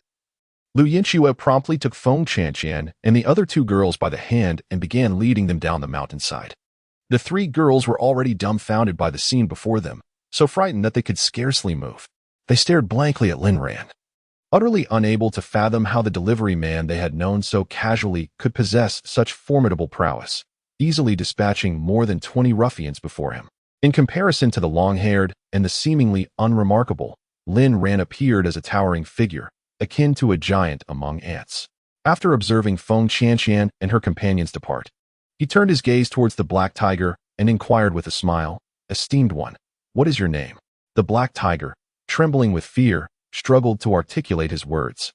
Hastily replied, I am not the esteemed one. It is you who holds the title, boss."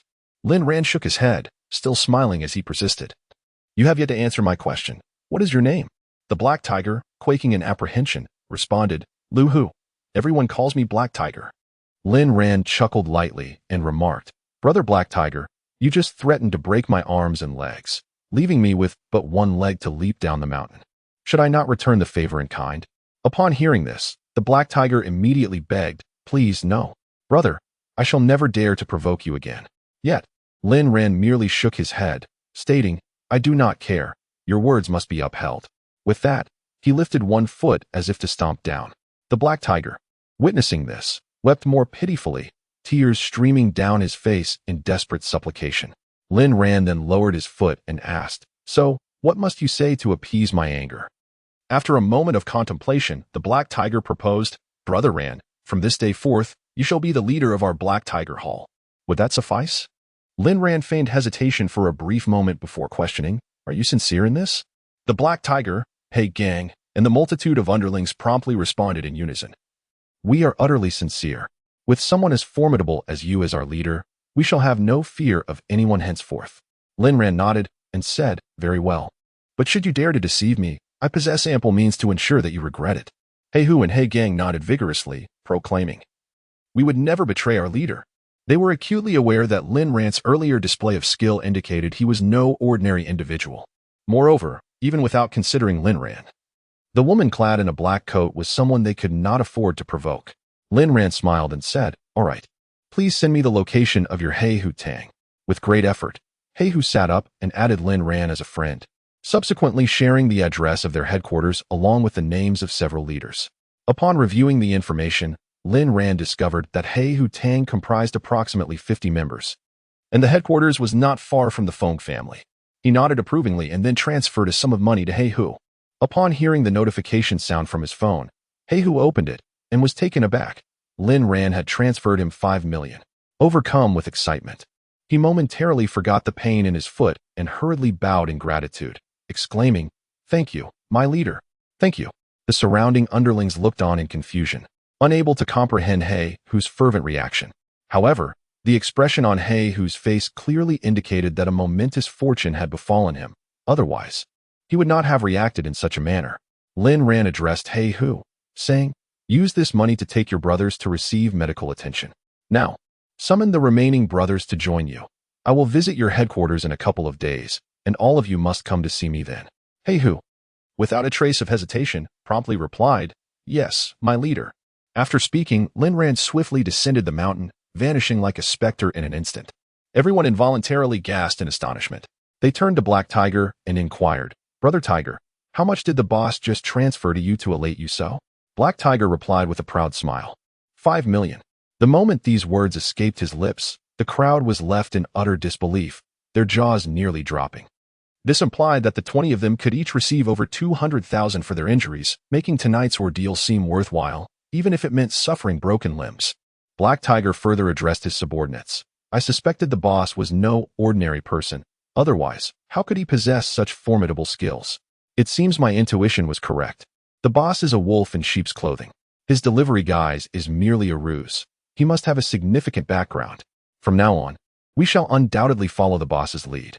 He is surely from a prominent family, and we have struck a fortuitous alliance."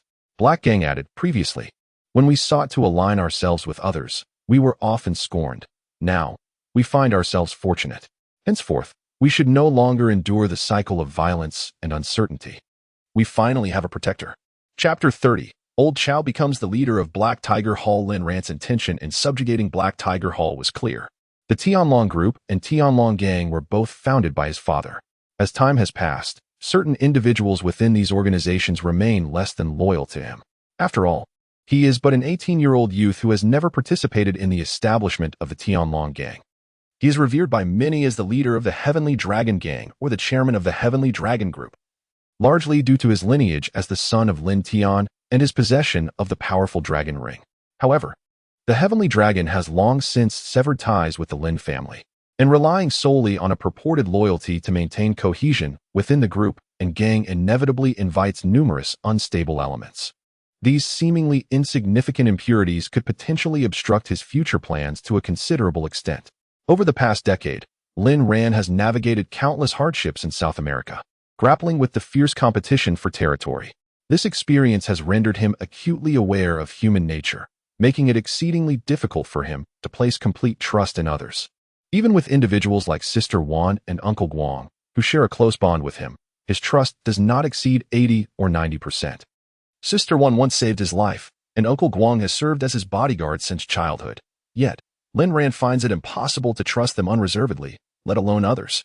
Throughout the years, he has witnessed too many formidable opponents fall not to the guns of their enemies, but to the treachery of those closest to them due to misplaced trust. Such harrowing lessons compel him to maintain a vigilant stance towards everyone, including his own uncle, whom he cannot trust unconditionally. During his years in South America, Lin Ran traversed a veritable gauntlet of gunfire and peril. Although his uncle deliberately orchestrated these trials to hone his skills and resolve for vengeance, the dangers involved are beyond the imagination of the average person. Despite the presence of a fearsome protector, the reality remains that he is navigating treacherous waters, facing life and death situations at every turn. Should he tragically meet his demise, how could he possibly avenge his family and restore the Lin legacy?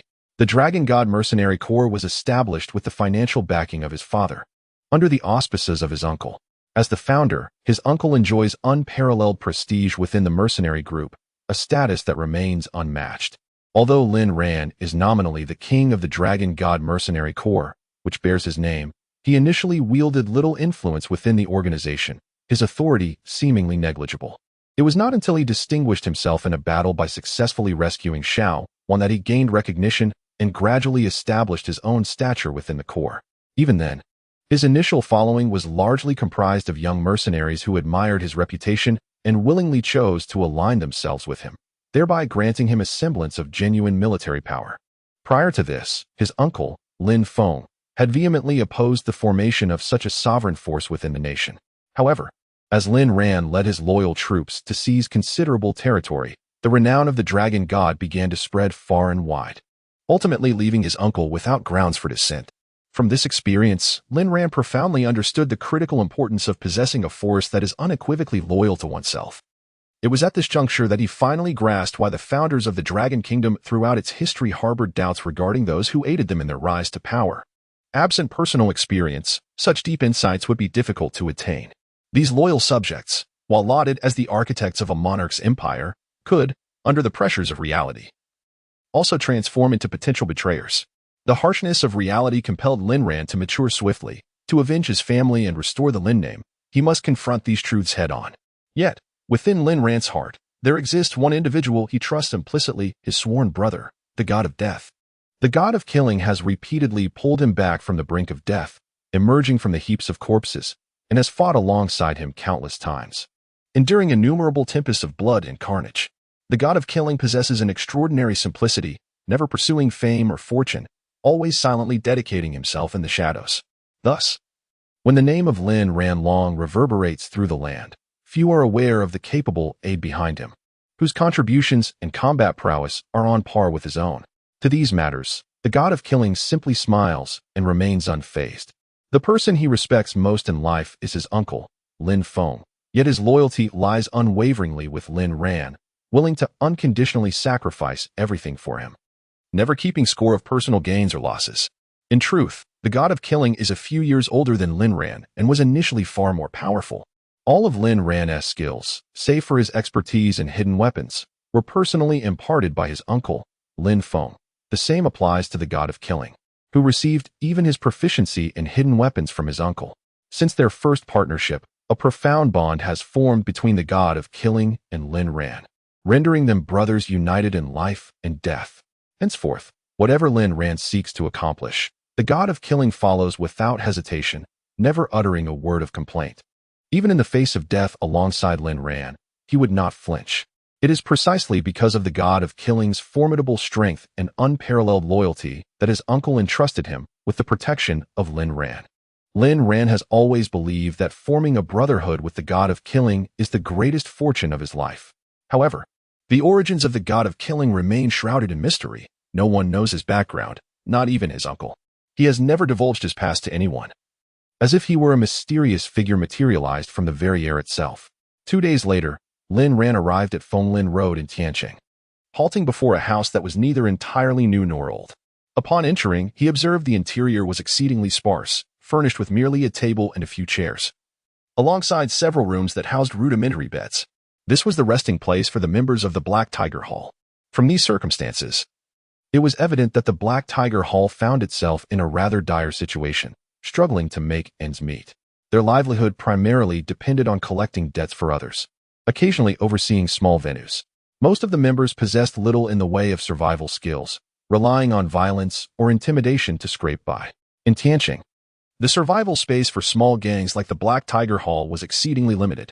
The Tianlong gang and the Lingyun Society wielded substantial local power, with ample manpower, robust backing, and financial resources.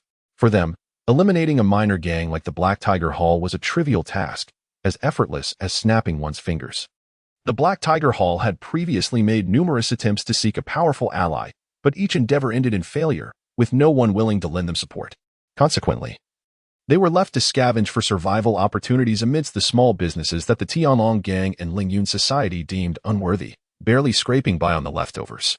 Thus, when they learned that Lin Ran might hail from a prominent family, they were elated, believing that aligning themselves with Lin Ran could potentially alter their fate. When Lin Ran entered the Black Tiger Hall, all members were present. It was somewhat amusing that of the 50 individuals, aside from 7 or 8 brothers who remained at the hall, almost all bore injuries, wounds inflicted by their newly appointed leader, Lin Ran himself. On this occasion, Lin Ran was not alone. He was accompanied by a man named Lao Chao from the Heavenly Dragon Gang. After a prolonged period of observation, Lin Ran firmly believed that Lao Chao was a person worthy of trust, unwaveringly loyal to him. Thus, Lin Ran brought Lao Chao along with the intention of appointing him to oversee the Black Tiger Hall. Naturally, Lao Chao was immensely delighted, as he had transformed from a minor leader within the Heavenly Dragon Gang to the head of a faction, now possessing his own subordinates. Although the Black Tiger Hall was not large in number, it was directly under the authority of the family head, Lin Ran, and in his eyes, it likely surpassed even some branches of the Heavenly Dragon Gang. Chapter 31. The Black Dragon Hall's redemption. Lin Ran entered the Black Tiger Hall and immediately announced 2 significant decisions. First, effective immediately, Lao Chao would become the chief leader of the Black Tiger Hall, tasked with implementing reforms based on the methods provided by Xiao Wan, with loyalty being the foremost criterion during this process. Second, the Black Tiger Hall would now take over the management of 2 private clubs, Tianlong City and Paradise. These establishments had previously been under the jurisdiction of the Heavenly Dragon Gang and were transferred to Lin Ran's oversight at Xiao Wan's instruction. Henceforth, these clubs would serve as vital financial sources for the Black Tiger Hall. Coincidentally, Lao Chao had been responsible for overseeing these 2 venues, which meant that he had transitioned from a mere overseer to a general manager, while the Black Tiger Hall embarked on a path of transformation from darkness to light. Although it would still navigate the gray areas, it would no longer be perceived as an illegal gang organization in the public eye. The more than 50 members of the Black Tiger Hall have now acquired legitimate professions, enjoying a stable and formal income, no longer leading a life fraught with peril. Upon hearing this news, the crowd erupted in joyous celebration. After all, both the Tianlong Club and the Paradise Club are high-end establishments, with exorbitant expenses frequented by the affluent. And the hostesses within are all stunning beauties. In Tianqing, there exists an unspoken rule among all clubs, regardless of whether one is a bouncer or a server. Any inappropriate relationships with the hostesses are strictly forbidden, and utmost care must be taken to protect these young women from any form of harassment. This was exemplified when Lin Ran's cousin caused a disturbance, injuring the hostess Bing Bing, only to be dealt with harshly by old Chow. And it was ultimately the Chun family that intervened to quell the situation.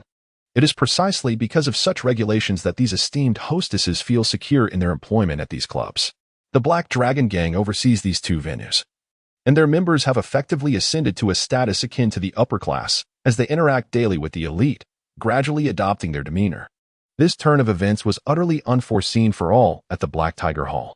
They could never have imagined that they could transform overnight from a band of petty thugs into individuals of notable standing.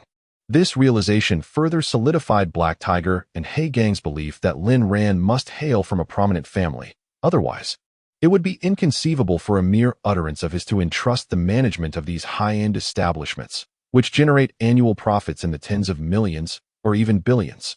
To them, an achievement not attainable by ordinary individuals. They felt as though they had embraced an immensely powerful leg. In the past, whenever someone emerged from the Tianlong Club or the Paradise Club and introduced themselves as an employee, it would invariably elicit envy from many. Employment at such establishments not only came with generous remuneration but also substantial tips, sometimes even eclipsing their salary. Moreover, working there afforded them daily interactions with affluent elites, making their affairs significantly more convenient. After Lin Ran announced these developments, he departed from the Black Tiger Hall. Consequently, the Black Tiger Hall returned the rented premises to the landlord, and all members relocated to the two clubs. Lao Chao subsequently declared personnel appointments, aligning with the prior discussions between Lin Ran and himself. Among these appointments, Hae Hu was assigned to oversee security at the Tianlong Club, while Hae Gang was designated to manage security at the Paradise Club. The two men were elated to assume leadership roles at two prestigious clubs, as it was well known that the annual income of a club manager, inclusive of tips, could easily exceed $1 million. How could this not bring them joy? Furthermore, they would no longer need to worry about the financial constraints that had previously hindered their romantic pursuits. By now, it was past 5 in the evening, and Lin Ran returned directly to the Feng family's villa. He had been exceedingly busy lately and yearned for a moment of respite and relaxation. After all, a harmonious balance between work and leisure was essential for effectively engaging in future endeavors. Upon returning to the Feng residence, Lin Ran was astonished to find Feng Chanqian assisting Aunt Feng in preparing dinner, a sight that Aunt Feng remarked had never occurred before. During the past few days, Lin Ran had not stayed at the Feng family home, but resided at the Baiyun villa. After so many days without seeing Xiao Wan, he found himself truly missing that gentle, feminine, and mature Sister Wan. Upon encountering Lin Ran's return, Xiao Wan felt an overwhelming sense of joy. Ever since Lin Ran came back, she sensed an increasing dependence on him. During his stay at the Feng family residence, she felt as though something essential was missing from her life, and her sense of security had diminished compared to before. Xiao Wan was inherently a capable individual, having endured numerous trials since childhood, characterized by her independence and assertiveness. Yet, in Lin Ran's presence, she resembled a delicate bird, despite being over a decade his senior. Lin Ran also found it peculiar that Feng Chanqian seemed transformed, exuding a newfound grace and gentility. As he settled down, Feng Chanqian attentively served him tea and presented an array of imported biscuits and snacks, leaving Lin Ran both surprised and bewildered by her sudden change. During the meal, Feng Chanqian proactively assisted with serving dishes and arranging the tableware. The gaze she directed at Lin Ran had shifted from the usual fierceness to one brimming with tenderness, which left him feeling disconcerted, as the transformation was indeed abrupt. While dining, Chen Fong remarked with a smile, "Xiao Ran, I believe my Chanqian has become this wonderful because of you." Feng Yishan chimed in with playful banter. "Indeed, it seems Xiao Ran has a special touch. We were previously worried she might go astray." Feng Chanqian, playfully pouting at her parents, exclaimed, "Mom, Dad, what are you talking about?" As she spoke, her cheeks flushed a deep crimson, reminiscent of a ripe apple. Lin Ran could discern that Chen Fong and Feng Yishan were genuinely delighted. Their smiles emanated from the depths of their hearts. Feng Chanqian, their only daughter, had blossomed into an understanding and well-behaved young lady, which naturally brought them immense joy. Lin Ran, smiling, waved his hand and remarked, "Uncle Feng, and Feng, how could this possibly be due to me?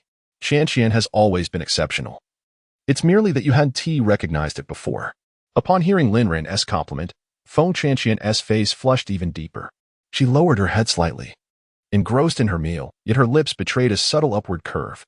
That evening, Lin Ran returned to his room early. The days until the start of school were dwindling, and he was on the brink of preparing for university. He picked up his textbooks and began to study.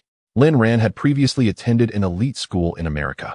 Following his injury while rescuing Xiao Wan, he spent an extended period studying in the United States.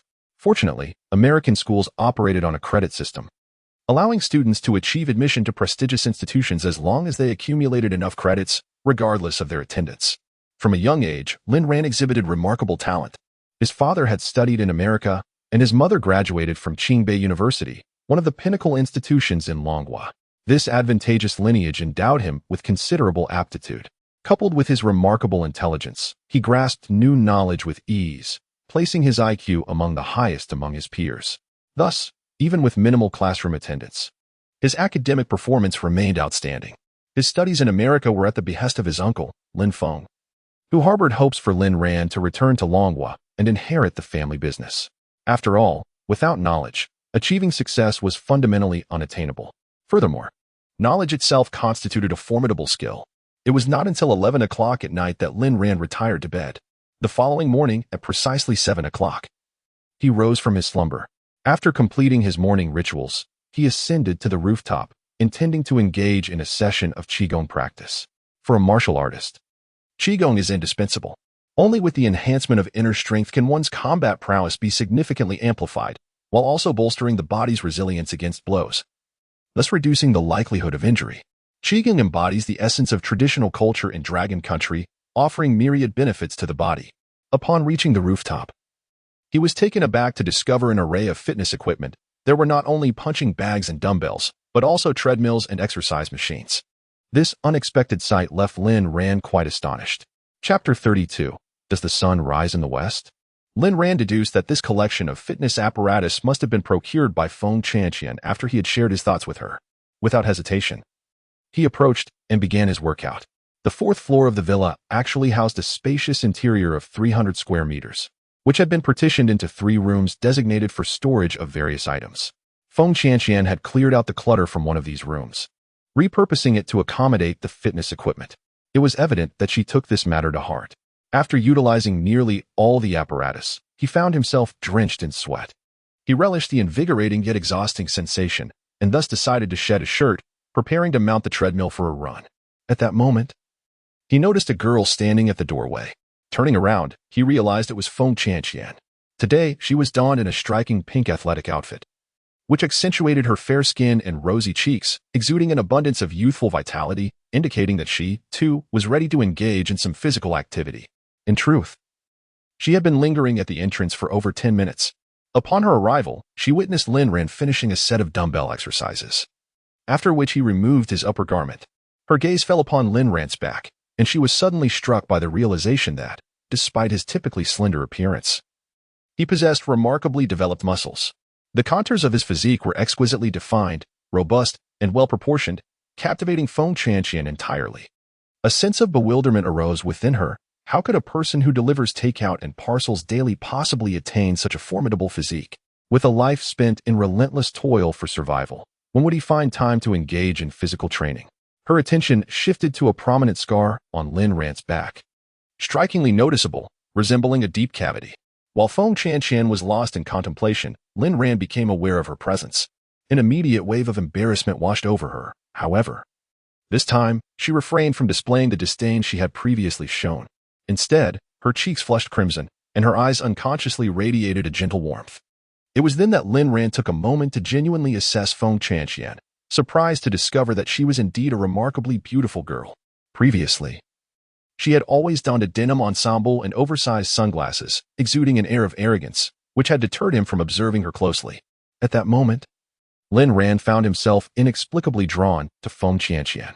Yet, being no novice in matters of the heart, he quickly resorted to a playful jab to mask the fleeting stir of emotions he had just experienced.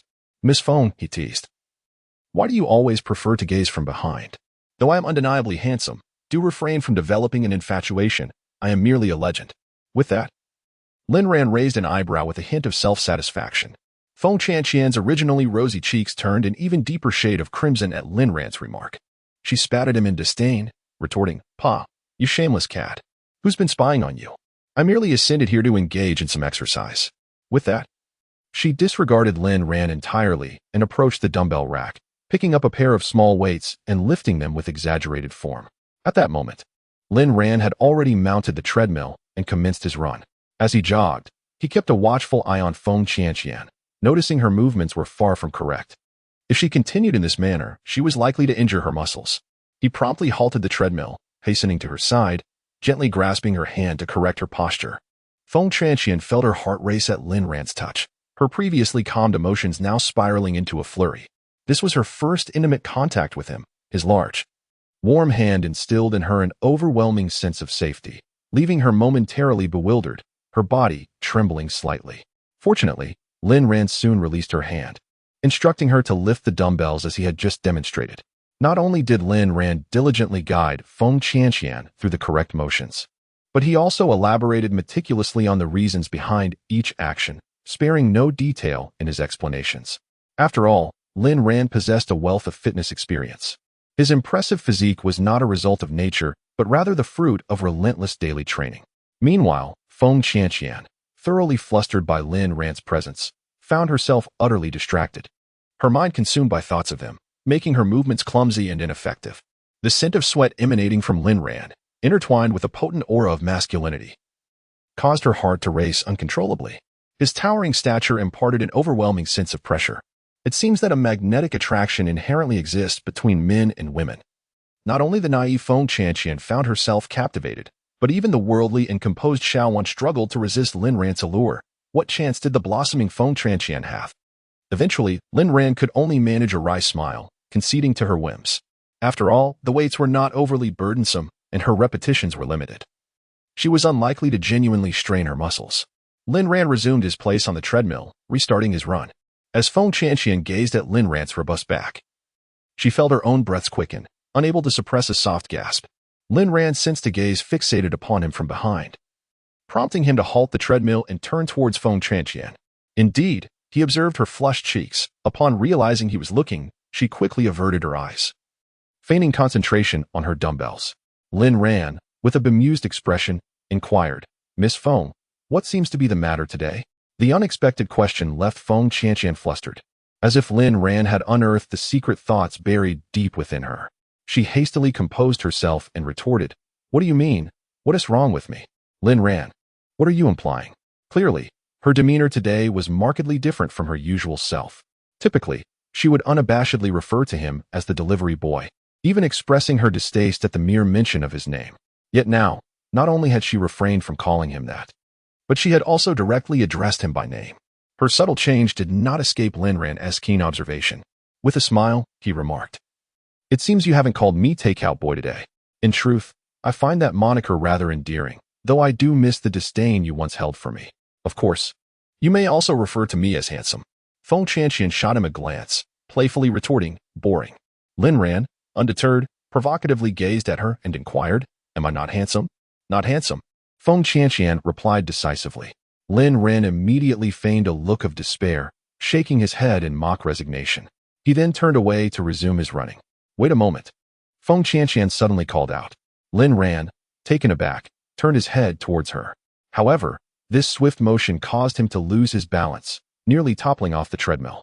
Fortunately, his solid stance allowed him to regain his composure just in time, avoiding a fall. Feng Qianqian, initially inclined to tease him, found herself unexpectedly impressed by his quick recovery. Once steady, Lin Ran looked at her and asked, "What can I do for you, miss?" Feng Qianqian hesitated, seemingly grappling with her words.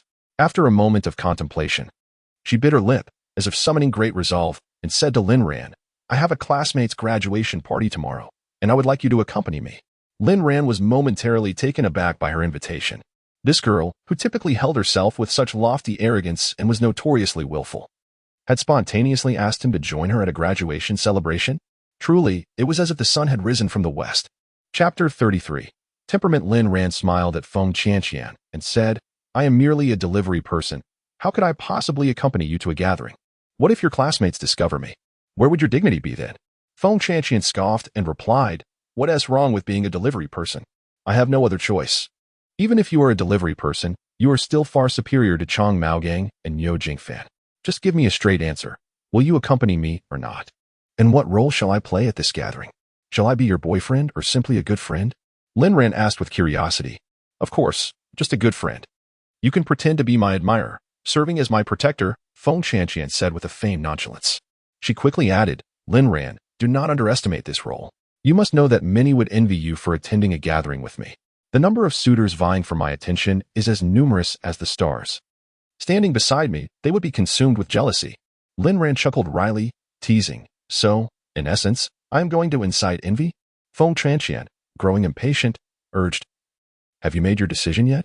Then tell me first, am I handsome? Lin Ran began to tease Feng Qianqian again. Feng Qianqian shot him a stern glance, then burst into laughter, saying, Is being called handsome what you desire? However, Lin Ran maintained a serious demeanor, insisting, Will you or will you not call me handsome? With a sigh of resignation, Feng Qianqian finally relented, saying, All right, you are indeed handsome. You are indeed the most charming lad in our Tianqing. Is this satisfactory? Lin Ran persisted, deliberately probing. Is this truly from the heart? Feng Qianqian found herself at a loss, inwardly questioning why this delivery boy was so concerned about being called handsome. She nodded emphatically, a smile playing on her lips as she replied, From the heart. It is undoubtedly from the heart. Only then did Lin Ran appear satisfied, nodding in agreement as he said, Very well. Then I shall accompany you tomorrow. Feng Qianqian gazed at Lin Ran, and at that moment, she found him utterly pleasing to the eye. She cautioned him, Remember, we set off at 9 in the morning. And do refrain from wearing that delivery uniform. With that, she turned and entered the gym. Lin Ran watched her retreating figure, a faint smile gracing his lips. Pondering the reason behind Feng Qianqian's sudden desire to work out today, evidently, it was to ensure his company for tomorrow's gathering. On the following morning, before the dawn had fully broken, Lin Ran was roused from his slumber by Feng Qianqian's urgent calls. Still bleary-eyed and scarcely out of bed, he was taken aback when Feng Qianqian burst into his room with great fervor. Upon entering, she was astonished by the sight before her. Lin Ran's room was impeccably tidy, almost spotless. Every item was meticulously arranged, the desk gleaming without a trace of clutter. The clothes were folded with precision, displaying an unwavering attention to detail. A subtle freshness pervaded the air, devoid of any disarrayed odors. On the desk, several books lay neatly, clearly prepared for academic endeavors. What astonished Feng Qianqian even more was the sight of an open notebook on the desk, its script vigorous yet graceful, exquisitely penned.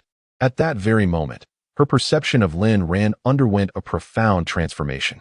Initially, in Feng Qianqian's eyes, Lin Ran was merely a delivery worker. Her parents had mentioned that he was working his way through school, yet she found it hard to believe. In her view, who with wealth would stoop to such a profession as delivering food or parcels? Consequently, she harbored a deep-seated disdain for him. Even after Lin Ran had personally rescued her twice, she merely regarded him as a skilled delivery boy, speculating that he might have practiced martial arts in the past. Nothing more. She had invited Lin Ran to accompany her to a gathering, partly because he was undeniably handsome, possessing a unique charm that she had never encountered in any young man before. However, there was a more significant reason behind her invitation. Previously, she had been pursued by the strikingly handsome and affluent scion, Zhang Jiejun. Zhang Jiejun was a direct descendant of one of the 4 prominent families in Tianqing. The son of the family head, Zhang Linze. With his striking looks and wealth, he had always been the object of affection for countless young women. A veritable paragon of male desirability. Initially, Feng Qianqian felt a sense of pride. As a young woman, it was natural to feign modesty. However, she was taken aback to find that Zhang Jiejun lacked patience. Upon realizing that she did not respond swiftly, he turned his attention to someone else. That someone was none other than the renowned beauty of Tianqing High School, Chen Huanling, who hailed from one of the 4 great families, the Qin clan. This incident dealt a significant blow to Feng Qianqian, fostering within her an inexplicable animosity and jealousy towards Chen Huanling. Her invitation for Lin Ran to accompany her to the gathering was a deliberate attempt to reclaim the dignity she had lost. In her eyes, Lin Ran was decidedly more handsome than Zhang Jiejun, exuding a unique aura of maturity and masculinity, complemented by his exceptional skills. She had sternly instructed Luo Yanyan and Qi Ling to absolutely refrain from disclosing Lin Ran's identity as a delivery man. Otherwise, they could forget about maintaining their friendship. At this moment, gazing into Lin Ran's room, Feng Qianqian felt increasingly convinced that he was certainly not an ordinary delivery worker. How could a mere delivery boy possess such meticulous living habits, exceptional skills, and an admirable demeanor? She could not help but ponder that perhaps her parents were right. Lin Ran's family in South America might indeed be quite affluent. Although Feng Qianqian was the pampered young lady of the Feng family, her own room was a constant mess, with clothes strewn about, awaiting her mother's assistance in tidying up. In terms of writing, she was far from being able to compare with Lin Ran. In truth, Lin Ran hailed from the Lin family, and from the moment of his birth, he was regarded as the heir, bearing the weighty responsibility of revitalizing the family. Thus, his father, Lin Tian, imposed rigorous expectations upon him. Later, Lin Ran earned a formidable reputation on the battlefields of South America, known as the Mad Dragon, charging fearlessly into combat. In reality, he was not only skilled in martial arts, but also well-versed in various cultural pursuits such as music, chess, calligraphy, and painting. Although he might not be a master in all, his proficiency was commendable, given that he was taught by top-tier instructors. Among these talents, Lin Ran's prowess in Go was particularly remarkable, often engaging in matches with others at the Dragon God base. In his youth, he had the privilege of learning from the renowned Go master, El Xiaoshui, in Changcheng. Coupled with his exceptional intelligence, El Xiaoshui praised his skills in the game, even asserting that should he pursue a career in the Go community, he might achieve a status comparable to that of the current master, Niao Wei. A beautifully crafted handwriting often enhances a person's overall demeanor. However, Lin Ran's inherent charm is not solely reliant on his calligraphy. After all, he hails from the illustrious Lin family, the most prestigious lineage in Tianjin. Observing Feng Qianqian, who was curiously surveying his surroundings like an inquisitive child, Lin Ran found it amusing and remarked, "Are you really so intrigued by the room of a delivery guy?" Feng Qianqian turned to Lin Ran and inquired with genuine curiosity, "Are you quite wealthy in South America?" Lin Ran shook his head and replied succinctly, "No. If I were wealthy, would I be delivering takeout?" He then added, "Let us not dwell on that. Please step outside for a moment while I change my clothes. And could you please knock before entering my room next time? What if I'm not dressed?" Upon hearing this, Feng Qianqian's face flushed crimson. Playfully, she made a silly face before hastily exiting the room. 15 minutes later, Lin Ran emerged, having completed his grooming, clad in a simple tracksuit. In Chapter 34, do not undervalue that dreadful delivery guy. Feng Qianqian initially felt a tinge of dissatisfaction at Lin Ran's casual attire. After all, she had specifically instructed him to act as her suitor today, and this outfit seemed rather too plain. However, upon closer inspection, she realized that despite his modest white tracksuit, it unexpectedly accentuated a distinctive aura about him. Such simple attire, astonishingly, exudes a nobility that surpasses that of those clad in suits and gowns. As the adage goes, it is the person who adorns the clothing. With a physique like Lin Ran's, he seems to look exquisite in anything he wears.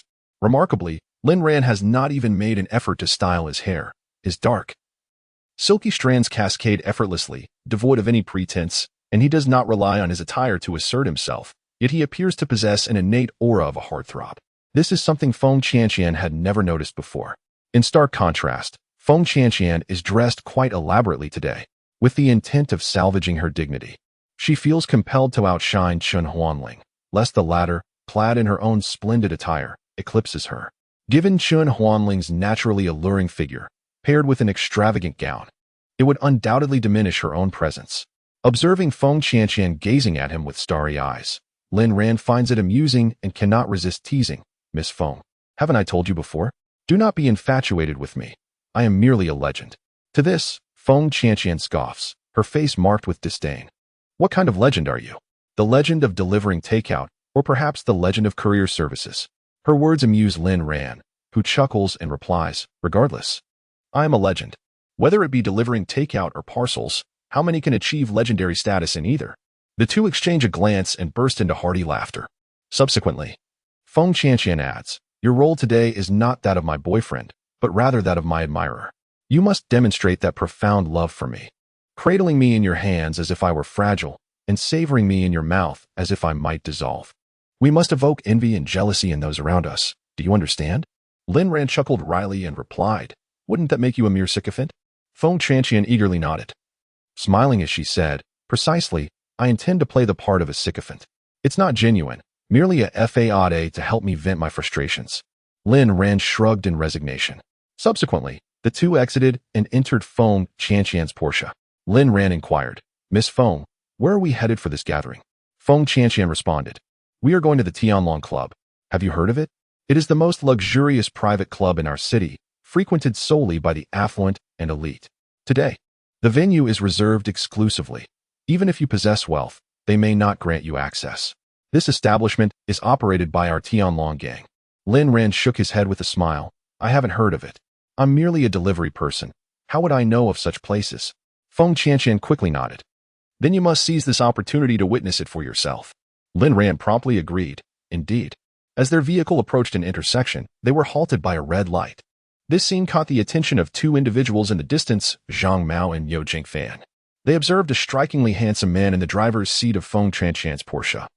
With her in the passenger seat, jealousy flickered in their eyes, as if they might erupt with rage.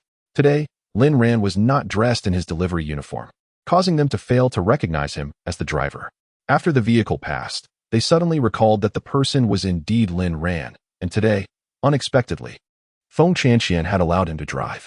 It was known that no matter how they had flattered Feng Qianqian in the past, she had never permitted them to touch her car, nor had she even granted them the chance to sit in it. Feng Qianqian's vehicle typically only transported Luo Yanyan and Qi Ling, leaving them to follow behind on their dilapidated motorcycle, watching enviously. These two had long harbored intentions of pursuing Feng Qianqian, constantly ingratiating themselves to her like eager lapdogs, yet they had never succeeded. Although they trailed her daily, in reality, they had not even had the opportunity to brush against her. Not only was Feng Qianqian exceptionally beautiful, but she was also the daughter of Feng Yishan from the Detong group. If they could win her affection, it would catapult them to success, a golden opportunity for individuals from ordinary families like theirs. Yet now, it seemed that a mere delivery boy had gotten ahead of them, and they could hardly swallow their indignation. Zhang Mao gritted his teeth and said to Niu Jingfan, that wretched woman, Feng Qianqian, has dressed so flamboyantly today. Where could she possibly be going with that delivery boy? Niu Jingfan replied, Zhang Mao, you're unaware, aren't you? I heard Luo Yanyan mention that Tiancheng High School is holding a graduation party today at the Tianlong Club. Feng Qianqian is certainly taking that delivery boy to the gathering. Upon hearing this, Zhang Mao's expression darkened, and he viciously exclaimed, damn it, we've been nothing but sycophants to that insufferable woman.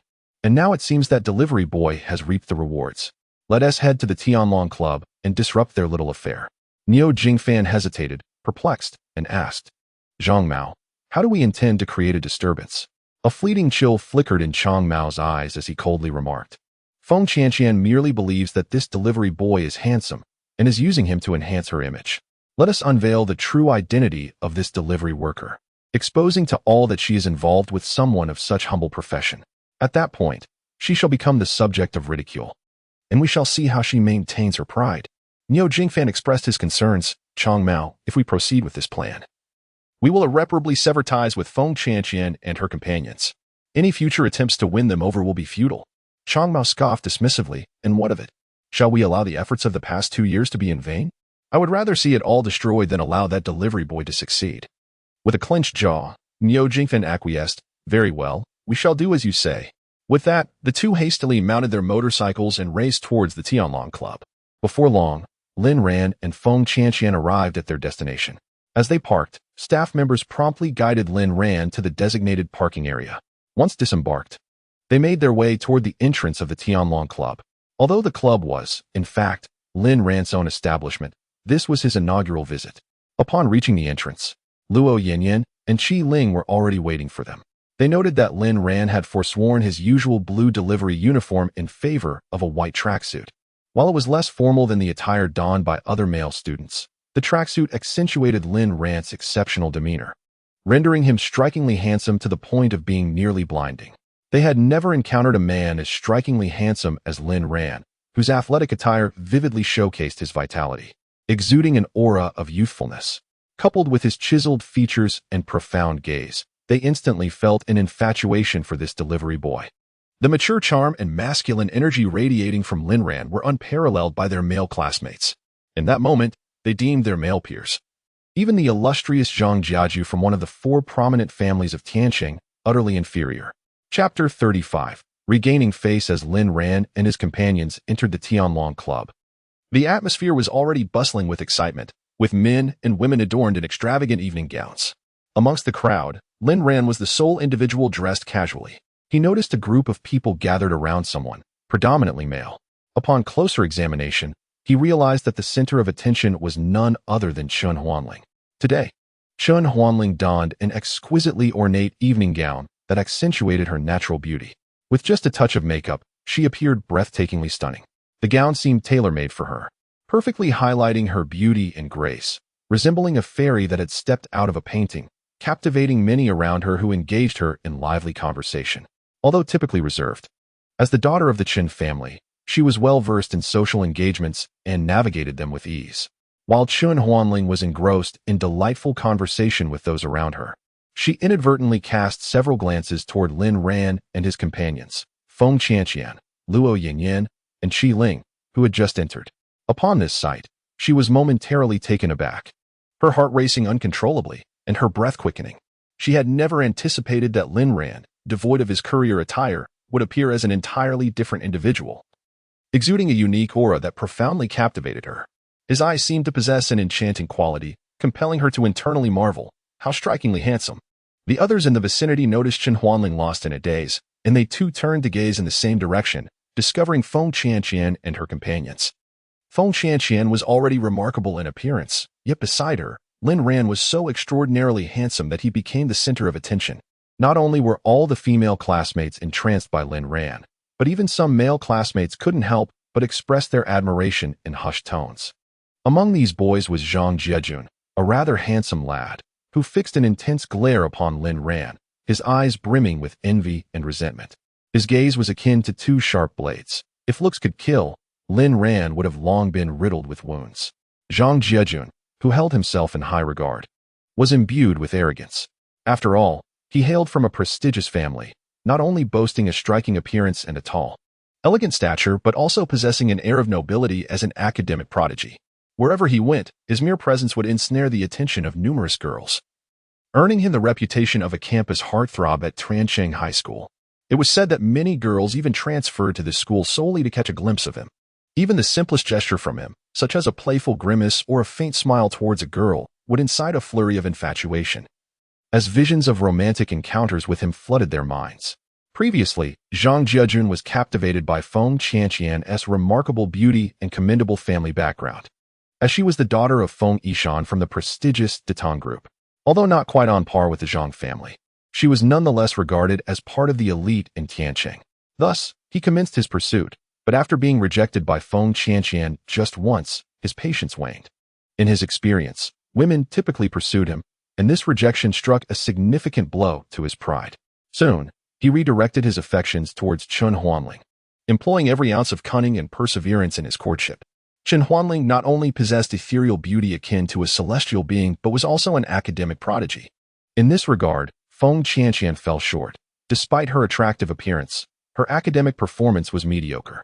She gained admission to Tianqing University as an arts special talent student, bolstered by her father's reputation. In contrast, Chen Huanling, through her own merit, could have secured a place at the nation's top institution, Qingbei University.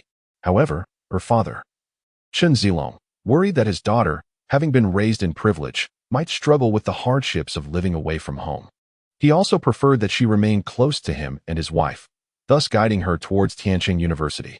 Chen Huanling entered Tianqing University with the highest honors, while Zhang Jiejun followed closely behind in second place. Initially, he intended to enroll in the business administration program, but due to his family's primary focus on export trade, his father insisted he pursue a major in e-commerce logistics. Consequently, he was unable to join the same department as Chen Huanling. His decision to attend Tianqing University was largely motivated by the desire to be closer to her. However, at that moment, witnessing Lin Ran beside Feng Qianqian ignited an unprecedented wave of jealousy within Zhang Jiejun, a sensation more intense than he had ever experienced before. The sudden appearance of this man captivated the attention of all the girls present, including Chen Huanling, the very one he had been pursuing. This evoked a nameless fury within him. Moreover, Feng Qianqian ignited his ire even further. His initial pursuit of Chen Huanling had been a strategic move to make Feng Qianqian regret her choices and return to him, thus satisfying his wounded pride. Yet now, not only had Feng Qianqian failed to fulfill his expectations, but she also arrived at the gathering accompanied by such an attractive man, inflicting a severe blow to his self-esteem. At that moment, it was Feng Qianqian whose pride was being nourished. Observing the way Chun Huanling gazed at Lin Ran, she realized that Chun Huanling had indeed fallen under Lin Ran's spell. She had never witnessed Chun Huanling so flustered. Furthermore, upon noticing Zhang Jejun's resentful glances directed at Lin Ran, she comprehended her triumph. A sense of secret satisfaction swelled within her, as if years of pent-up frustration had finally found an outlet, granting her a feeling of vengeance fulfilled. However, Feng Qianqian had no intention of stopping there. She yearned to further provoke both Chun Huanling and Zhang Jejun, especially Chun Huanling. She had always regarded Chun Huanling as her rival, questioning why so many male classmates lavished attention upon her. Many had only pursued Feng Qianqian after being spurned by Chun Huanling. She certainly did not wish to be the second choice. Today, she felt she had finally found her voice. With this thought in mind, Feng Qianqian gestured towards the cocktails laid out on the table and softly instructed Lin Ran, "Lin Ran, could you please bring a cocktail for each of us?" Lin Ran responded affirmatively, "Certainly, Qianqian." Then, he briskly walked towards the table adorned with cocktails and shortly returned, holding 3 glasses of cocktails which he presented to Feng Qianqian and her companions. Feng Qianqian accepted the glass, playfully chiding him, "You really are something. Only bringing drinks without any snacks for us." Lin Ran chuckled and hurried back to the table, carefully arranging some exquisite hors d'oeuvres on a platter before finding a comfortable spot. He beckoned to Feng Qianqian and her friends, saying, "Qianqian, come sit over here. Take your time to eat and drink." Satisfied, Feng Qianqian, along with Luo Yanyan and Qi Ling, made their way over. In truth, it was evident to everyone present that Feng Qianqian was deliberately flaunting her good fortune, yet Lin Ran's striking charm was undeniable. His every gesture exuded a unique allure. Thus, while the other girls harbored envy in their hearts, they could only admire him in silence. As soon as the 4 settled down, over a dozen girls flocked around them, encircling the group. This display left Zhang Jejun feeling utterly humiliated. He had initially believed that he would be the undisputed male lead at this graduation gathering, with Chun Huanling as the female lead, and had even intended to seize this opportunity to profess his feelings to her. However, all the attention had been commandeered by this unexpected newcomer, particularly as Chun Huanling's gaze lingered on Lin Ran, igniting a fierce determination within him. No matter what, he must reclaim his dignity. Chapter 36. The disturbance. Zhang Jejun waved his hand, summoning his distant cousin, Zhang Yuqing, who hurried over. Though referred to as a distant relative, Zhang Yuqing's connection to the Zhang family is exceedingly tenuous. They merely share the same surname and thus claim kinship. Echoing the proverb that wealth draws distant relatives from the mountains, Zhang Yuqing is one of Zhang Jejun's younger associates, who typically obeys Zhang Jejun's commands without question at school. He approached Zhang Jejun and inquired, "Boss, do you have any instructions?" Zhang Jejun leaned in and whispered a few directives, to which Zhang Yuqing nodded repeatedly before making his way to the microphone usually reserved for singing. Subsequently, his voice resonated through the loudspeakers. "Fellow classmates, I have delightful news to share." Instantly, the room fell silent, anticipation palpable as everyone awaited Zhang Yuqing's announcement. With great enthusiasm, he proclaimed, "Our classmate Zhang Jejun has declared that he will cover all expenses today. No matter the cost, you are all free to indulge yourselves." At this revelation, the atmosphere erupted with excitement. Cheers erupted as everyone turned their grateful, admiring gazes towards Zhang Jejun. It is worth noting that the Tianlong Club is notoriously expensive, with a simple beverage costing upwards of 40 to 50 yuan, while alcoholic drinks often exceed 100. This establishment is designed specifically for the affluent, utilizing exorbitant prices to exclude those of lesser means, as the wealthy prefer not to mingle with the less fortunate, thereby distinguishing their social status. It can be said that those without wealth are often denied even the opportunity to enter, while the affluent take pride in having frequented the Tianlong Club, as if patronizing such a venue affirms their identity and status. Whenever they undertake significant projects or host lavish banquets, individuals invariably opt for private clubs such as the Tianlong Club or the Paradise Club, as anything less is deemed insufficiently sincere. A mere meal at these establishments can cost no less than 10,000 and can escalate to hundreds of thousands, if not millions. Even if they feel the pinch of such expenses, they find themselves powerless. After all, to close a deal, these costs are indispensable. Should they choose more economical venues, the influential connections would likely only make a fleeting appearance, ultimately undermining the possibility of sealing a business agreement. Undoubtedly, the services provided at Tianlong and Paradise Clubs are unparalleled. The staff consists of meticulously selected, stunning individuals, and the ingredients are not only exquisite but also remarkably fresh. Many of the ingredients are air-freighted on the same day, with some imported from abroad, arriving without delay. The culinary team is comprised of chefs sourced from 5-star, 6-star, or even 7-star hotels, earning monthly salaries that can reach $50,000 to $60,000. Furthermore, any complaints from patrons necessitate immediate dismissal of the chefs, who, upon leaving, take pride in their tenure at such esteemed venues. However, while employees at these clubs can receive substantial tips, often surpassing their regular wages, gaining employment is exceedingly challenging due to the stringent recruitment criteria. Even those fortunate enough to be hired must undergo extensive etiquette training before officially commencing their roles. This is precisely why the brothers from the Black Tiger Gang are still unable to secure positions here. They were previously injured by Lin Ran, and even after their recovery, they must endure a prolonged period of training. Logically, this venue is not suited for high school graduates to gather, nor would they typically be permitted to reserve the entire space, lest it disrupt the affluent clientele. However, as the heir of the Zhang family, Zhang Jiejun's request to book the venue could not be easily dismissed by the Tianlong Club, for few would dare to offend the Zhang family. Reluctantly, the club arranged for the wealthy patrons to be accommodated at the Paradise Club, thereby freeing up the space for the students of Tiansheng High School. In truth, the graduates were not averse to gathering here. Rather, they were intimidated by the exorbitant prices. Nevertheless, Zhang Jiejun ardently advocated for this location, as his family was accustomed to dining in such upscale establishments, finding it difficult to adjust to other venues. Initially, the budget for the gathering was set at 1,000 yuan per person, with the caveat that this was merely a preliminary estimate, likely to increase. Not all students shared the Zhang family's wealth, and many were understandably concerned about the expenses. However, with Zhang Jiejun securing the venue for the evening, his classmates were elated. As Zhang Jiejun basked in the admiration of his peers, a sense of pride swelled within him, as he mused that when it comes to wealth and status, none could rival his family. Consequently, numerous classmates approached him to express their gratitude, particularly the female students, who cast flirtatious glances in his direction, nearly throwing themselves into his embrace. Who wouldn't wish to align themselves with such a prominent family and marry into wealth?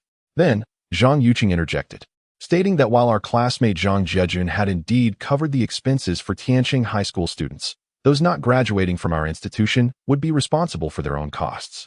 All the students present turned their gazes toward Lin Ran upon hearing those words, for he was the only one among them who had not graduated from Tiansheng High School. Feng Qianqian's expression darkened considerably. Although her family was quite affluent in Tiansheng, it was not the monetary aspect that troubled her, but rather the blatant discrimination against her companion, which was clearly a deliberate act by Zhang Jiejun to embarrass both her and Lin Ran. Lin Ran, however, remained unfazed, merely smiling faintly without uttering a word.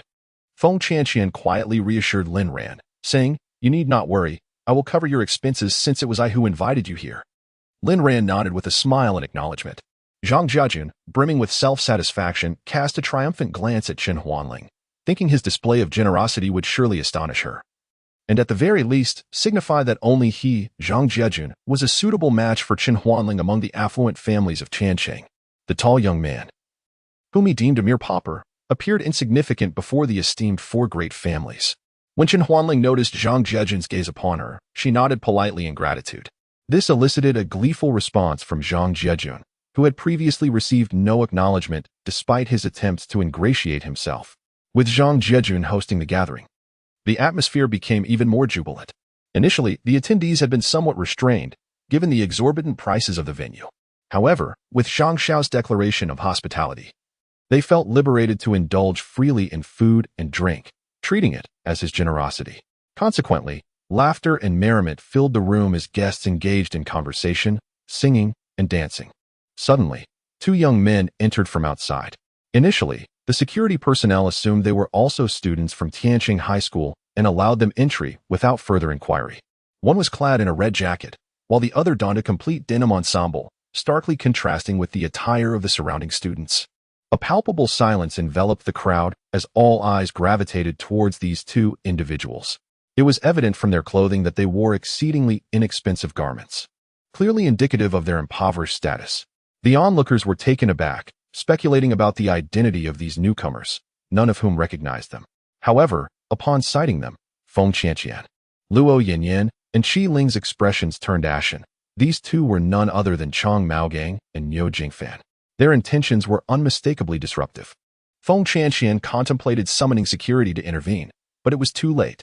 Chang Maogang forcefully shoved aside a male student who was singing and seized the microphone, declaring loudly, "I have something to say to all of you." This despicable woman, Feng Qianqian, brought. Before he could finish, several security personnel forcibly dragged him away. At that moment, the guards realized that these individuals were not attendees of the gathering, but rather unruly social youths intent on causing chaos. Zhang Jejun promptly stepped forward. Halting the security staff, "Hold on, let him speak." Zhang Jejun had been eager to find an opportunity to undermine Feng Qianqian and the imposing young man. Now that chance had presented itself, he was determined not to let it slip away.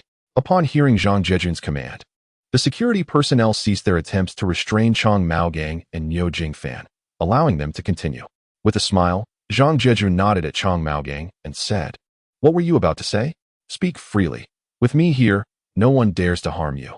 The long-haired man shouted loudly, "I wish to inform you all that the tall fellow brought here by Feng Qianqian is named Lin Ran. He is merely a lowly delivery boy, struggling to make ends meet.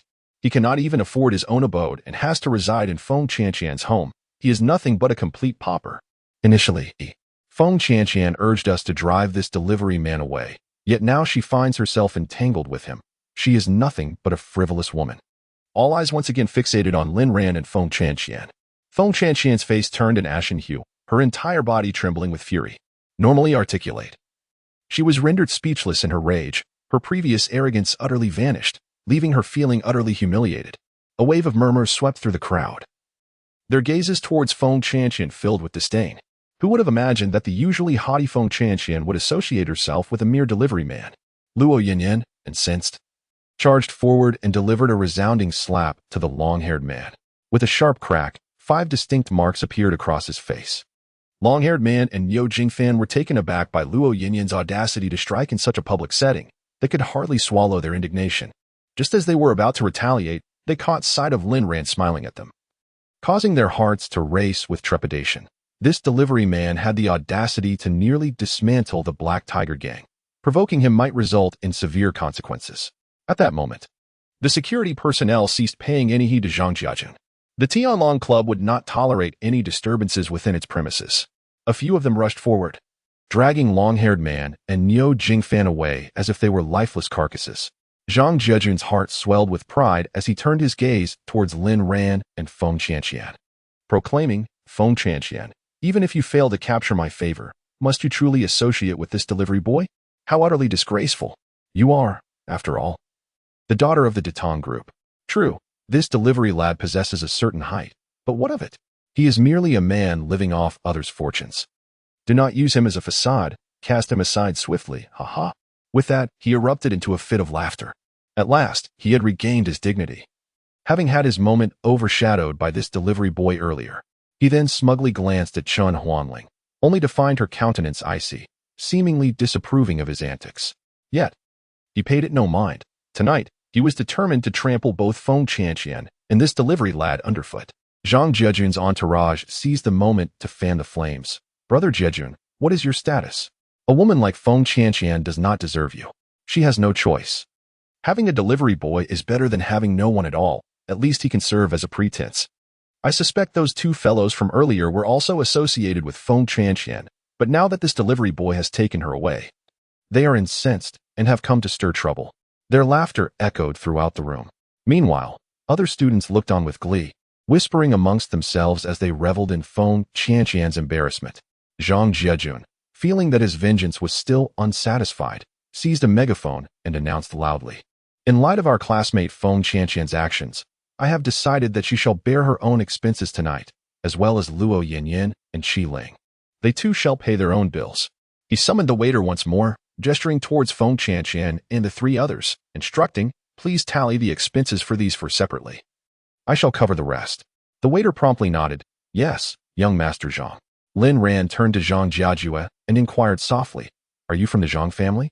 Before Zhang Jiajue could respond, Zhang Yuqing interjected with pride, "My cousin is not only a member of the Zhang family, but also their heir." As soon as he uttered these words, the crowd erupted in astonishment. While they were aware that Zhang Jiajue was indeed from the Zhang family, they were taken aback to learn he was the heir, the future head of the family. Everyone regarded Zhang Jiajue with wide-eyed surprise, contemplating the immense advantage of befriending someone of such stature.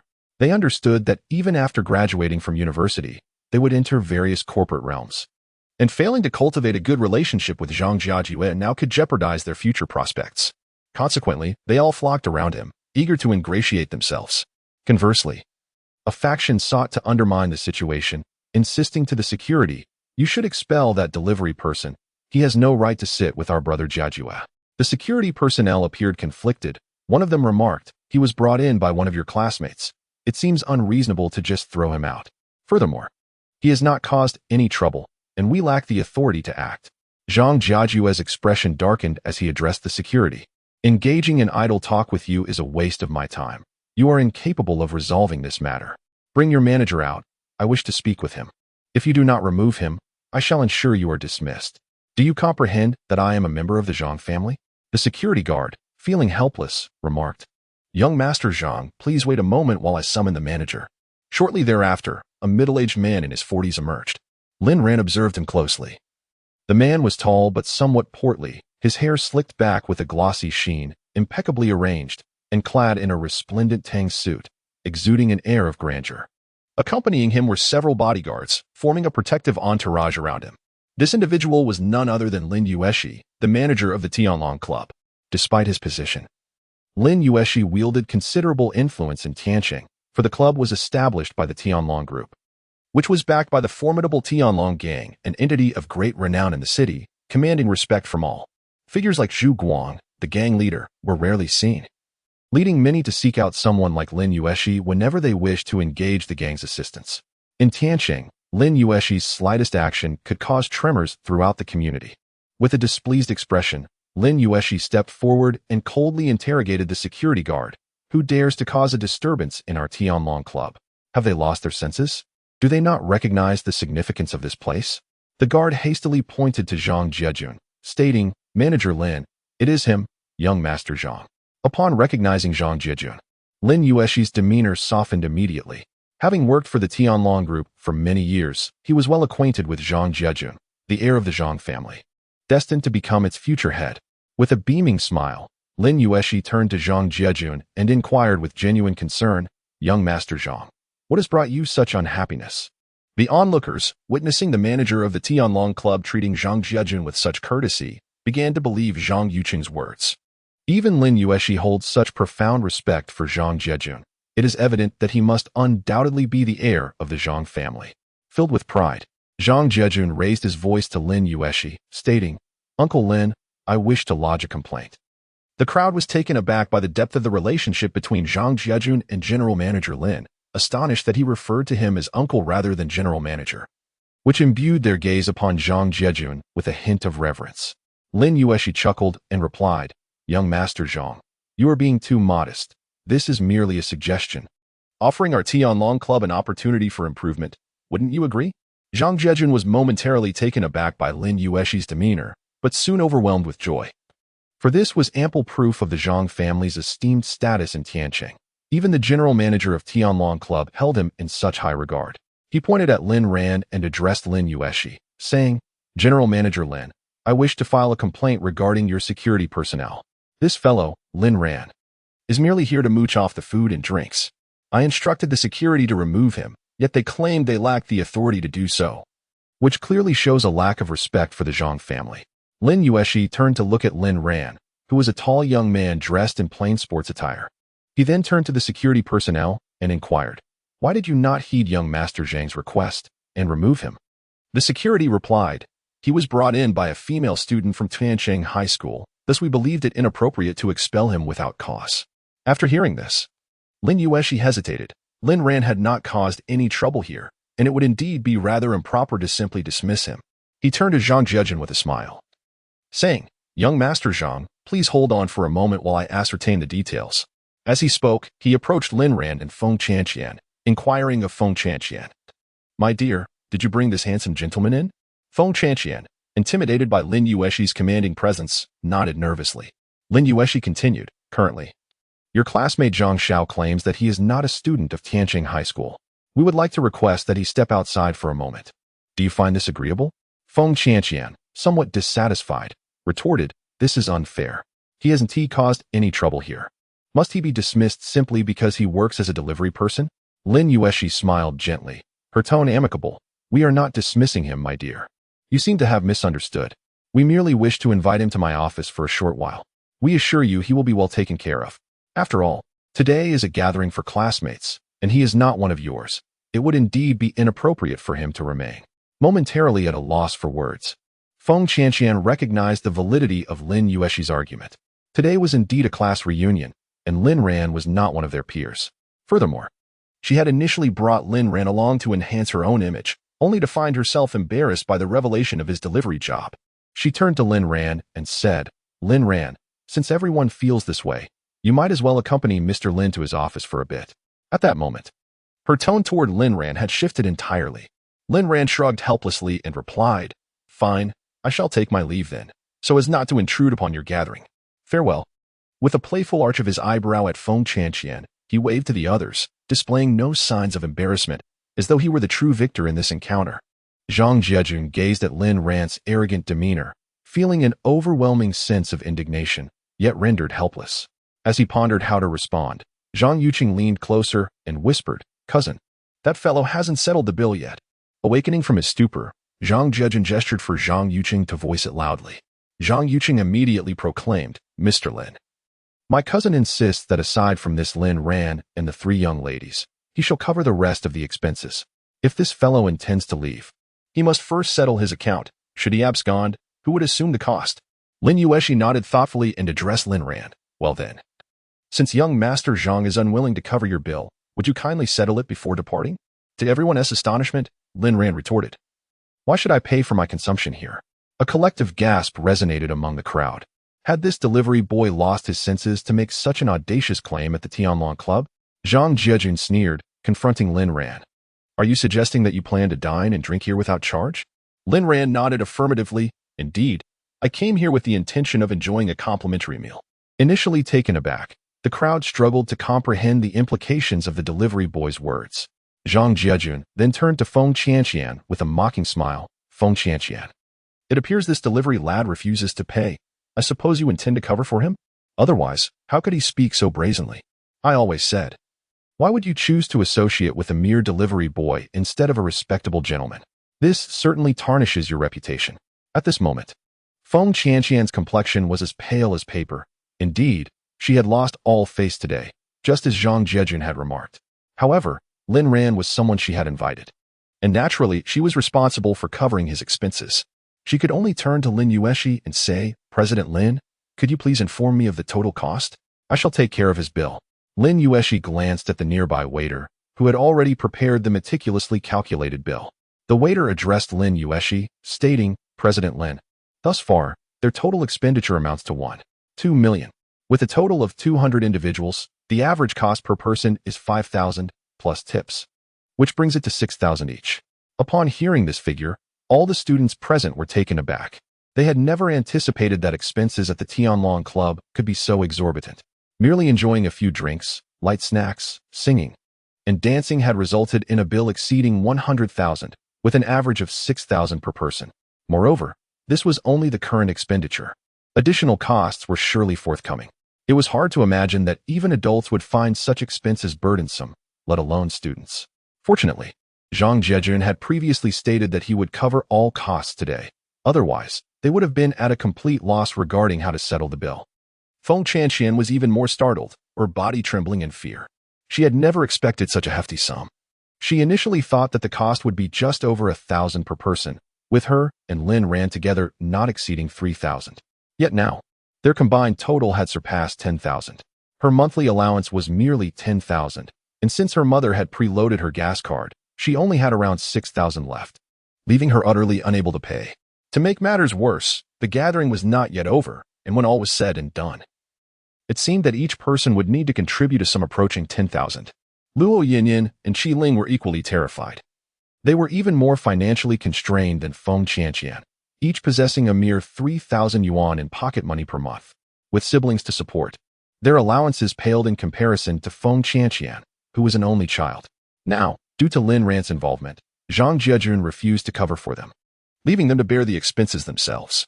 How could they possibly afford such an amount? This time, they truly felt wronged by Feng Qianqian. Had they known better, they would never have allowed her to bring Lin Ran along for appearances. Now, they found themselves suffering a double loss. Chapter 39. Bewilderment. The waiter, holding the bill, looked at Feng Qianqian and said, "So it seems this beautiful lady will be settling the payment." Feng Qianqian's face turned a ghastly shade, leaving her momentarily at a loss. She glanced at Lin Ran, who had previously seemed so appealing, but now appeared increasingly unattractive. Regret flooded her heart. How she wished she hadn't brought this delivery boy along today. She lamented the futility of mere good looks when one lacks wealth. With a fierce glare directed at Lin Ran, she reluctantly picked up her phone, preparing to call her mother for a financial rescue. Observing this, Zhang Jiejun seized the moment to taunt her further. "Feng Qianqian, out of money, are we? Come on, plead with me. If you beg, I might just settle your bill. But let me make it clear, you must declare your love for me in front of all your classmates." Feng Qianqian ignored him, shooting a furious glare in his direction, exclaiming, "Bah, Zhang Jiejun, you wish. You think you can humiliate me over a few thousand yuan? What does it matter if you are the heir of the Zhang family? Dream on." In that moment, Feng Qianqian resolved to stand her ground. Having already lost face, she refused to endure any further humiliation. Her family is certainly not devoid of financial resources.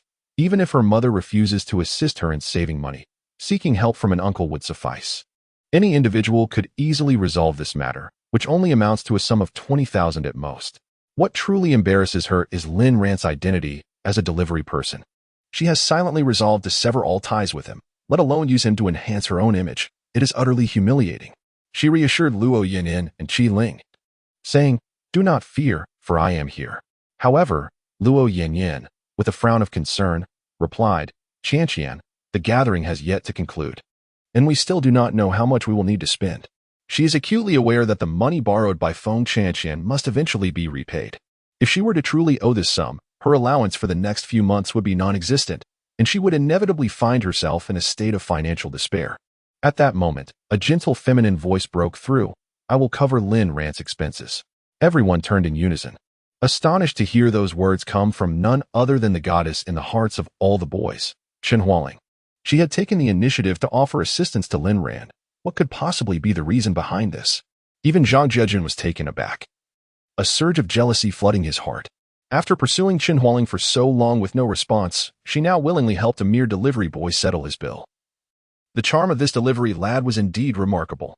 Feng Qianqian was equally consumed by jealousy, not out of concern for Lin Ran, but rather because he was the one she had brought along to bolster her image, and now Chen Hualing was overshadowing her. It was evident that Chen Hualing's assistance was not motivated by Lin Ran's lack of funds, but rather a deliberate attempt to undermine her. The situation was irretrievable, and Chen Hualing must not be allowed to take away any semblance of dignity. The sum of money on Lin Ran's side was merely a few thousand yuan. Coldly, she addressed Chen Hualing, saying, "Chen Hualing, do not pretend to be the innocent one here. Even if I am impoverished, I can still muster a few thousand yuan. He is my companion, and you need not concern yourself with him." The moment Feng Qianqian uttered these words, she instantly incited the ire of all the young men present.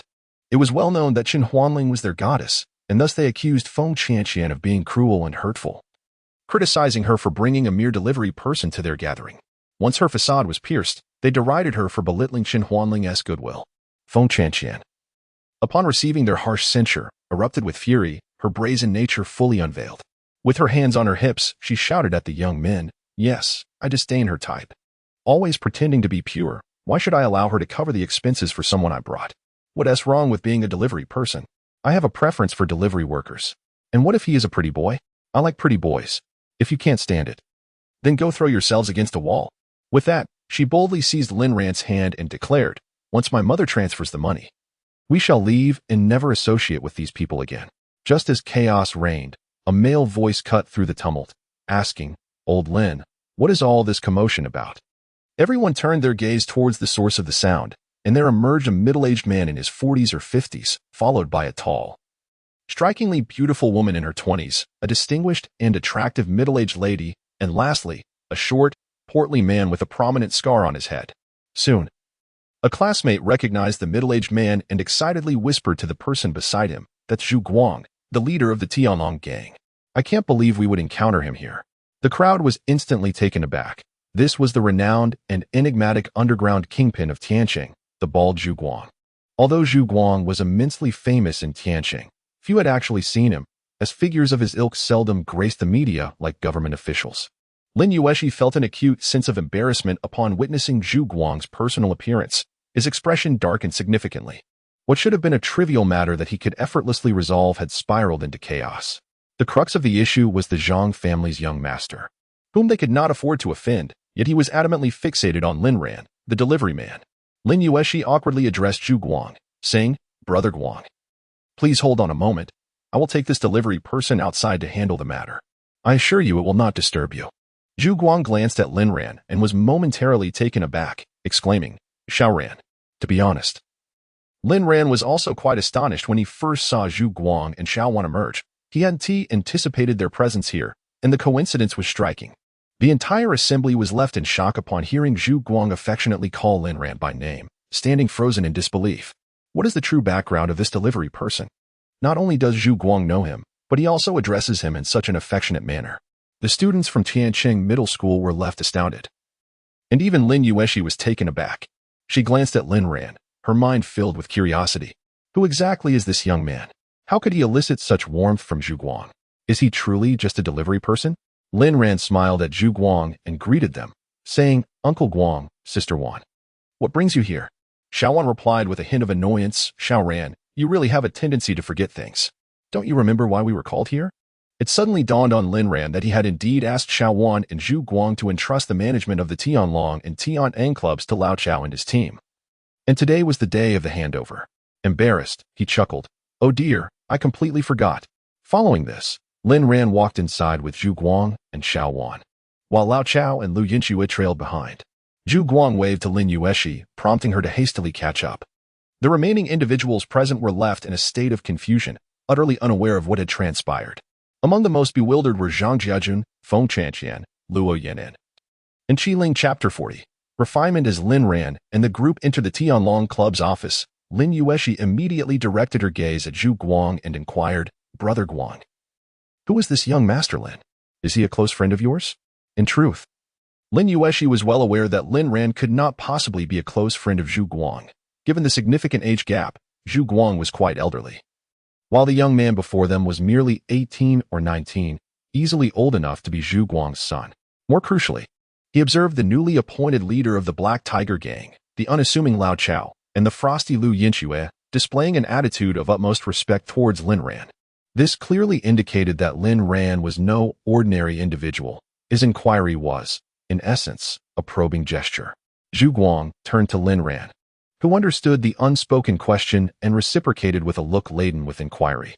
Both men, astute and perceptive, grasped each other's intentions through mere eye contact. Zhu Guang smiled and said to Lin Ran, "Xiao Ran, old Lin is a man who has endured years of scrutiny. He was personally groomed by your father, the former patriarch Lin Tian, to oversee the Tianlong Club. He is undoubtedly trustworthy." Lin Ran nodded in agreement, indicating his consent for Zhu Guang to reveal his identity. In truth, Lin Ran harbored no fear of disclosing his status. Having departed from Tianqing at the tender age of 8, what could an 8-year-old child have accomplished? Moreover, of greater significance was his extraordinary martial prowess. His third uncle would not have sent him back to Tianqing unprepared. Furthermore, he had the protection of the Tianlong gang in the shadows. Therefore, his reluctance to reveal his identity stemmed primarily from a desire to uncover the truth behind the annihilation of the Lin family and the motivations that emboldened others to strike against the Lin family, the foremost among the 5 great clans of Tianqing. Of course, this was in the context of a sudden assault.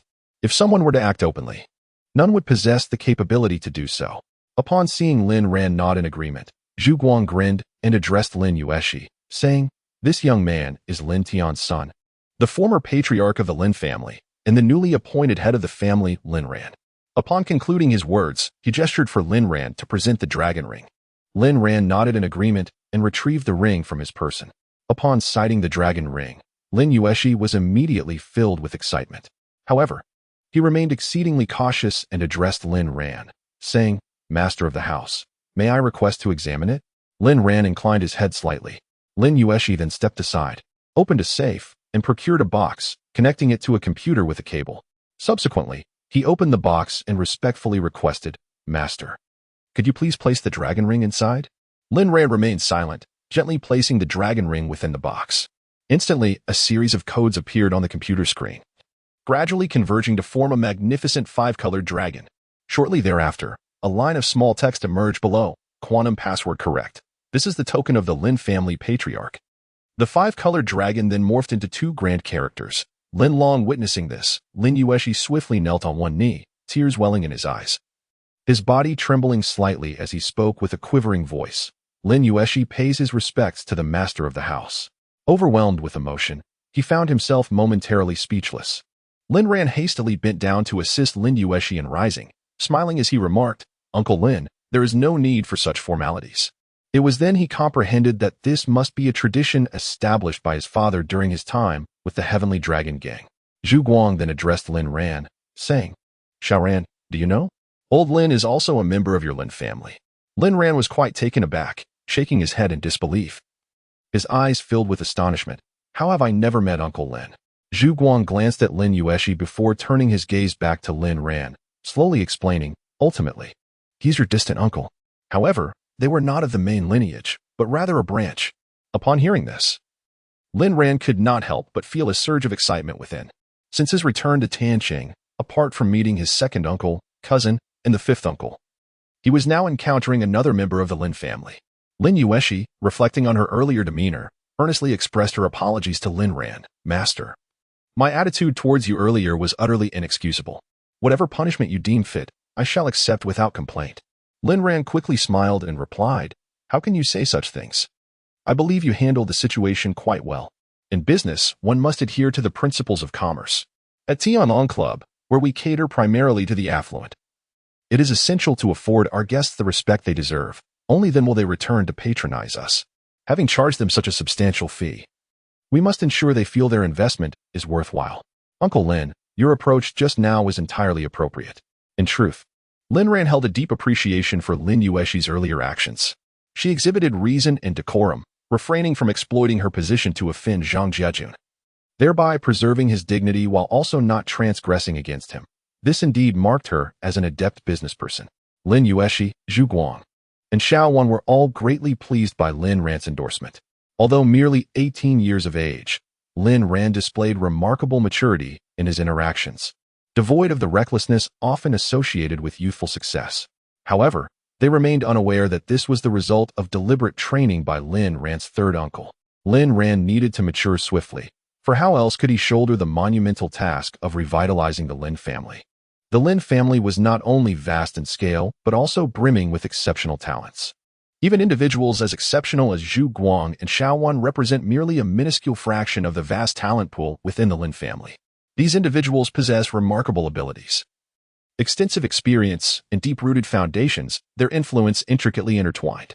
To manage such a formidable assembly of fierce warriors is no trivial task. Each of them is capable of standing alone, and a moment's negligence may lead to a treacherous betrayal from behind. On one hand, one must leverage their talents and exert control, while on the other, one must remain ever vigilant and adept at navigating their complexities. Throughout the ages of Longhua, the challenge of managing such predatory individuals has consistently posed a formidable dilemma. It was only after Lin Feng deemed Lin Ran sufficiently mature and assured of his capabilities that he permitted his return to Tianqing. Lin Feng was acutely aware that Lin Ran did not harbor complete trust in him. However, this was of little consequence, as it was precisely the effect he sought. If Lin Ran were to trust indiscriminately, it would only serve to heighten Lin Feng's concerns, and he might have even prevented Lin Ran from returning to Tianqing altogether. He understood all too well the formidable strength and deep-seated influence of the Lin family's adversaries. Any misstep could plunge Lin Ran into an irretrievable abyss, leading to the irrevocable downfall of the Lin family. Thus, Lin Feng faced considerable challenges.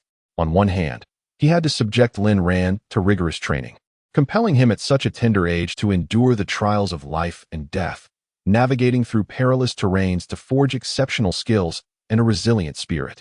Only those who have faced life and death trials can remain unflappable in any circumstance and swiftly devise strategies for overcoming challenges. Additionally, He aimed to expose Lin Ran to a diverse array of individuals, hastening his maturation and enabling him to effectively manage anyone he encounters. Chapter 41. Zhang Linze and Wang Jingwei, on the other hand, he lived in constant trepidation, perpetually concerned that Lin Ran might meet with misfortune in battle. Simultaneously, he worried that Lin Ran, having achieved early success, might transform into an individual of little worth. It can be said that Lin Ran is the heir to the Lin family, nurtured with Lin Feng's lifelong dedication. Tracing back to the roots of Lin Ran's current accomplishments, it is evident that they stem not only from his extraordinary talent but also from Lin Feng's meticulous guidance. More crucially, he possesses an exceptional fortune and an aura reminiscent of a protagonist. The absence of any of these elements would not only lead to Lin Ran's personal downfall but also result in the entire Lin family fading into the annals of history alongside him. Zhu Guang said to Lin Yueshi, "Old Lin, do not disclose Xiao Ran's identity just yet. When the time comes for Xiao Ran to reclaim the Lin family's assets openly and formally assume the role of family head, the outside world will naturally become aware." Lin Yueshi understood the reasoning behind this and promptly nodded in response. "Brother Guang, I comprehend." Zhu Guang smiled gently at him, offering a reassuring nod.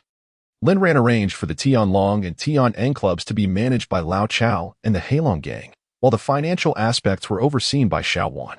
Xiao Wan is someone whom Lin Ran truly trusts. This arrangement is intended to ensure mutual supervision between the Heihu Hall and the Tianlong gang. In reality, the Heilong gang is a branch of the Tianlong gang, albeit with considerable independence. Nevertheless, Lin Ran would not permit the Heihu Hall to completely detach itself from the Tianlong gang's control. The Heihu Hall is merely a smaller underground force, lacking the capability to bear the banner alone. However, the individuals present in the hall were all personally recruited by Lin Ran, his most trusted confidants. This situation is reminiscent of the loyal warriors in Water Margin, such as Wu Song and Li Kuei, who are unwaveringly devoted to Song Jiang. Although they are all part of the 108 heroes of Liangshan, they stand as staunch supporters of Song Jiang. Lin Ran harbored no intentions of concerning himself with the handover of their duties. In his view, these were trifling matters. With Zhu Guang and Xiao Wan present, there was no need for him to expend excessive effort.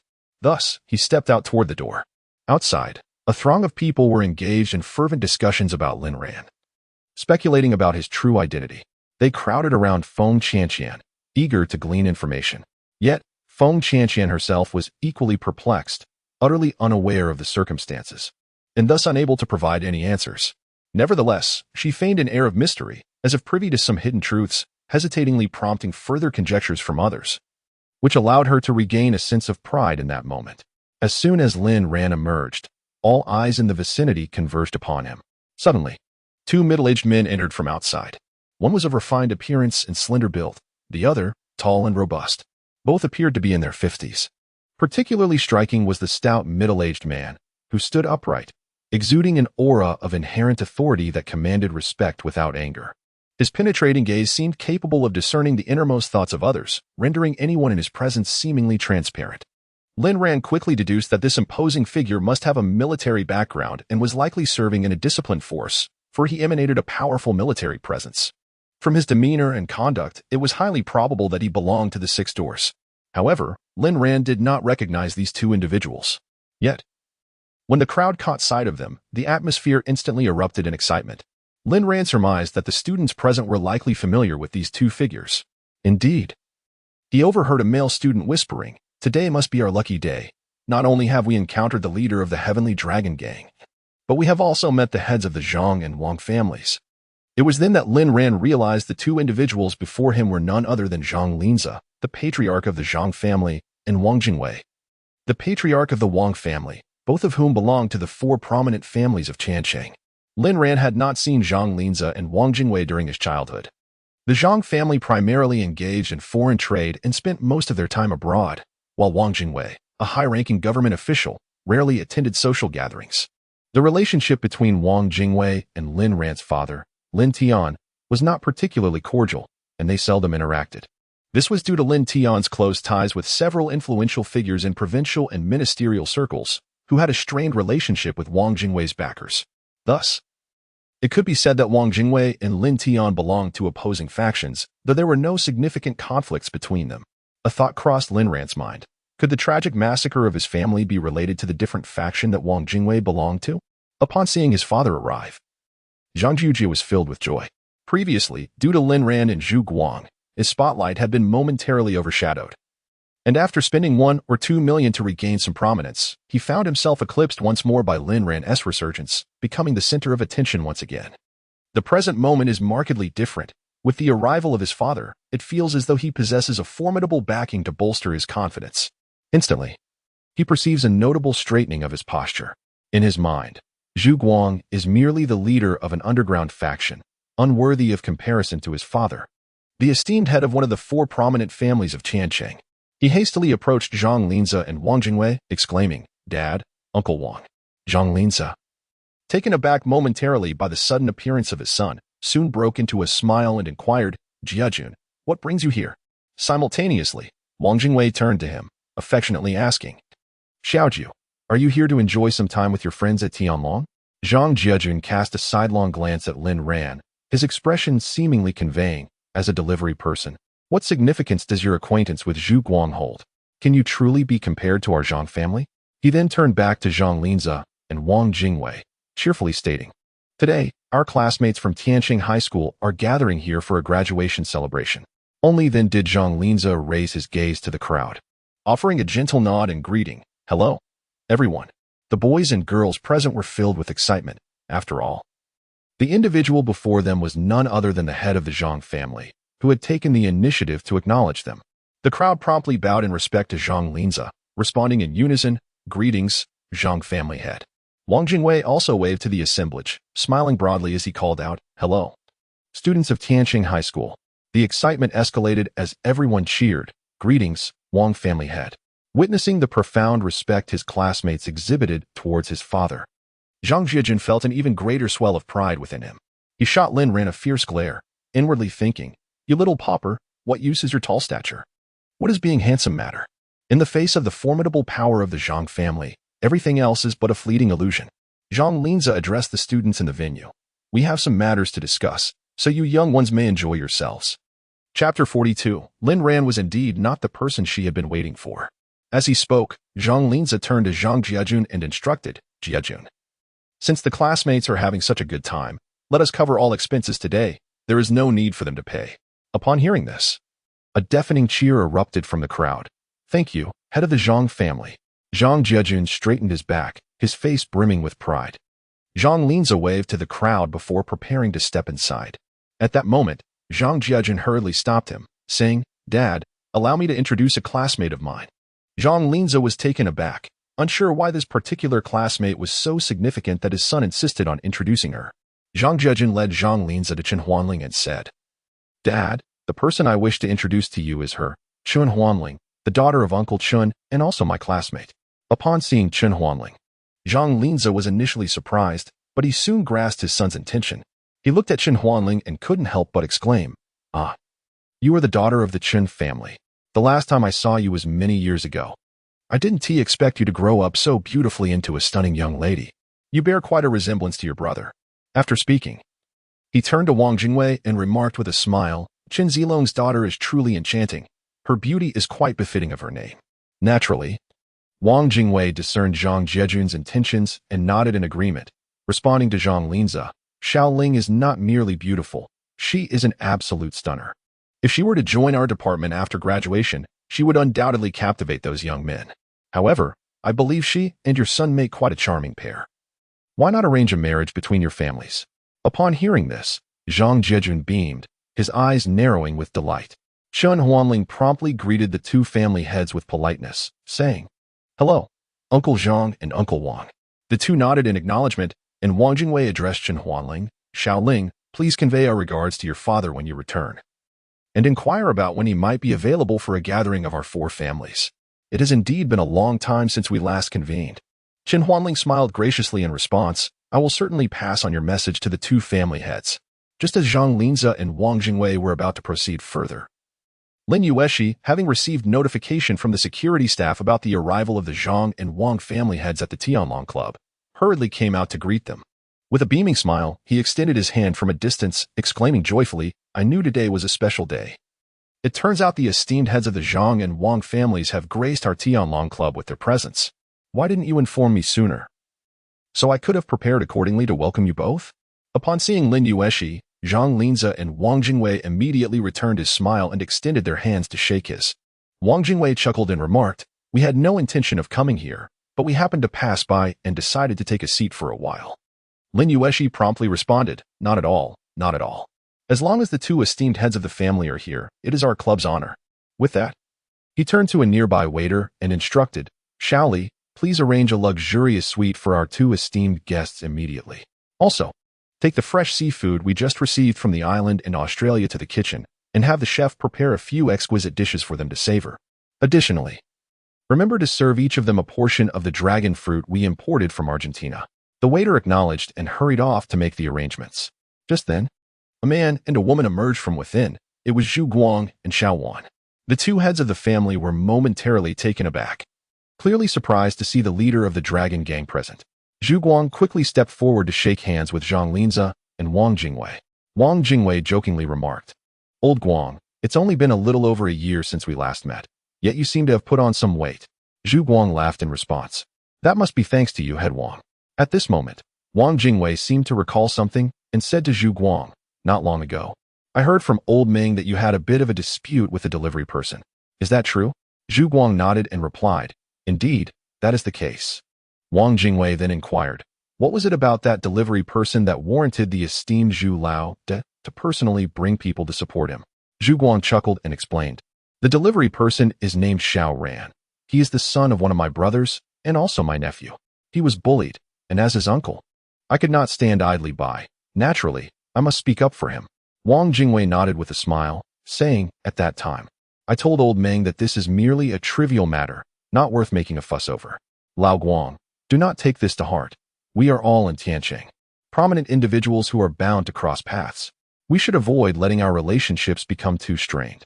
Zhu Guang quickly replied, "Understood, since you, the head of the Wang family, have said so, it would be unbecoming of me to dwell on such a triviality." Wang Jingwei suddenly furrowed his brow and inquired, "How is it that your nephew is sustaining himself in Tianqing by delivering takeout?" Zhu Guang was taken aback for a moment, then beckoned Lin Ran over. Lin Ran approached quickly, and Zhu Guang pointed to him, saying, "By coincidence, my nephew happens to be right here. His name is Lin Ran." He then gestured towards Wang Jingwei, introducing him to Lin Ran. "Xiao Ran, this is the head of the Wang family."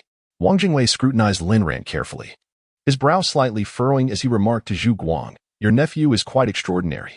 Both Zhu Guang and Lin Ran felt a sudden jolt of apprehension, for they were aware that Wang Jingwei held a high position in the police force. Did he perceive something amiss? Zhu Guang hastily asked, "What do you mean by that?" Head Wang?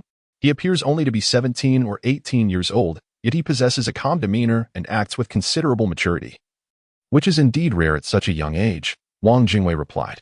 Zhu Guang chuckled softly, explaining, "His parents passed away when he was young, so he has had to fend for himself since childhood, resulting in his early maturity compared to others of his age." Wang Jingwei nodded slightly and remarked, "I see." Zhu Guang continued, "He was admitted to Tianqing University from another region and chose to deliver food and parcels to earn a bit of living expenses. I initially wanted to assist him, but this young man is fiercely independent and refuses to accept my help, insisting on earning his keep through his own efforts." At this moment, Wang Jingwei suddenly understood and couldn't help but praise, "Oh, so that's how it is. This young man truly possesses ambition." The onlookers then realized that Lin Ran was merely a student earning a living through food delivery, as they recalled their previous speculations about him. A hint of disdain crept onto their faces, thinking he was nothing more than a poor underachiever, especially Zhang Jiejun, who began to feel a sense of secret satisfaction. However, two individuals in the crowd were particularly disheartened. One was Feng Qianqian, who had originally believed Lin Ran to be a concealed heir from South America, now feeling utterly disappointed and uncomfortable. The other was Chen Huanling, who realized that Lin Ran was indeed not the person she had been waiting for, leaving her heart heavy with disillusionment. In Chapter 43, Wang Jingwei shifted the conversation, saying, "According to Old Meng, this young man possesses remarkable skills. Nearly 10 of Old Meng's trained subordinates could not withstand even a minute against him. How did he acquire such impressive abilities?" Zhu Guang chuckled and explained, "He learned martial arts for a few years back in his hometown. He has a bit of a foundation, but it's nothing extraordinary." Wang Jingwei, however, shook his head and replied, "Old Guang, do not conceal the truth from me." Zhu Guang and Lin Ran felt a sudden jolt in their hearts. Lin Ran could discern that Wang Jingwei was no ordinary individual. He was undoubtedly a master. Had he truly perceived something? Zhu Guang, bewildered, inquired, Master Wang. What do you mean by that?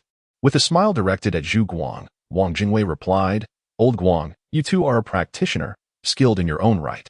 Do you not see that this child is a natural talent for martial arts? Just look at his physique. He is clearly suited for combat. No sooner had he spoken than Wang Jingwei unexpectedly launched an attack on Lin Ran. The strike was completely unanticipated, catching everyone off guard. And Lin Ran was particularly taken aback that Wang Jingwei, the head of the Wang family, would suddenly assault him. Nonetheless, Lin Ran's combat experience was not to be underestimated. He merely took a slight step back. In truth, Lin Ran understood that although Wang Jingwei appeared to be launching a surprise attack, it lacked any genuine intent to harm and was evidently a mere test of his skills, having accumulated his extensive combat experience on the brutal battlefield. Amidst the piles of the fallen, he had developed a lightning-fast reflex and an unparalleled judgment. By merely sensing the wind of his opponent's punch, he could ascertain their condition. Wang Jingwei furrowed his brow. Indeed, he had only feigned an attack, not genuinely exerting his full strength. However, his profound abilities meant that even a feint carried considerable power. What astonished him was that Lin Ran could discern this ruse. How was this possible? This indicated that the youth possessed extraordinary combat experience. Yet, Lin Ran was merely 17 or 18 years old. How could he have amassed such a wealth of fighting expertise? Zhang Linze could no longer contain himself and said to Wang Jingwei, All right, let us ascend and discuss the matter at hand. Wang Jingwei smiled and nodded. Somewhat puzzled by his unexpected interest in this delivery boy, he turned to Zhu Guang and remarked, Old Guang, we shall postpone our conversation for today. We can catch up another time. At that moment, Zhang Linze noticed the presence of Xiaowan behind Zhu Guang and inquired, May I ask who this lady is? Xiaowan smiled and introduced herself, I am Xiaowan. Zhu Guang added, She is currently the general manager of Tianlong Group. Zhang Linze acknowledged her with a nod, considering it a cordial greeting. To be candid, in the eyes of the four prominent families, a company like Tianlong Group, with its modest scale of several billion, could hardly be regarded as significant. Tianlong Group primarily engaged in the delivery and courier business, while each enterprise of the four families boasted assets in the thousands of billions, merely reflecting the surface figures. In truth, their influence was deeply entrenched, and their networks were intricately woven, aptly described as wielding the power to summon storms. After their exchange, the two men strode with measured steps, guided by the waiter towards the VIP room that Lin Yueshi had meticulously arranged for them. Zhu Guang, Lin Ran, and Xiaowan observed their departing figures with a mixture of complexity in their gazes. At that moment, outwardly, all seemed harmonious, and relations appeared cordial. Yet, they understood that should it be revealed in the future that these two were the orchestrators behind the Lin family's tragic demise, it would undoubtedly lead to an irrevocable conflict. Without further ado, once they discover that Lin Ran's true identity is the head of the Lin family, their demeanor will likely transform drastically. The students present have now come to realize that Lin Ran is, in fact, a master of martial arts, effortlessly taking on 10 opponents. Frankly, their gazes toward him have become somewhat peculiar. However, Zhang Jiejun remains unabashedly scornful of Lin Ran. In his eyes, what significance does being a martial arts expert hold? Ultimately, this world is governed by wealth, power, and the foundation of one's family. A martial arts master pales in comparison to the Zhang family, who possess ample resources to hire hundreds, if not thousands, of such experts at will. Lin Ran turned to Feng Chanqian with a smile and said, Chanqian, I have some matters to attend to today, so I will not be taking your car back. Zhang Jiejun immediately interjected with a mocking tone, Hey, Lin Ran, don't rush off just yet. Although my father mentioned that today's expenses would be covered by our family, I will not be footing the bill for your share. Nor for Feng Chanqian, Luo Yan'an, or Qi Ling. You'll have to pay for yourselves.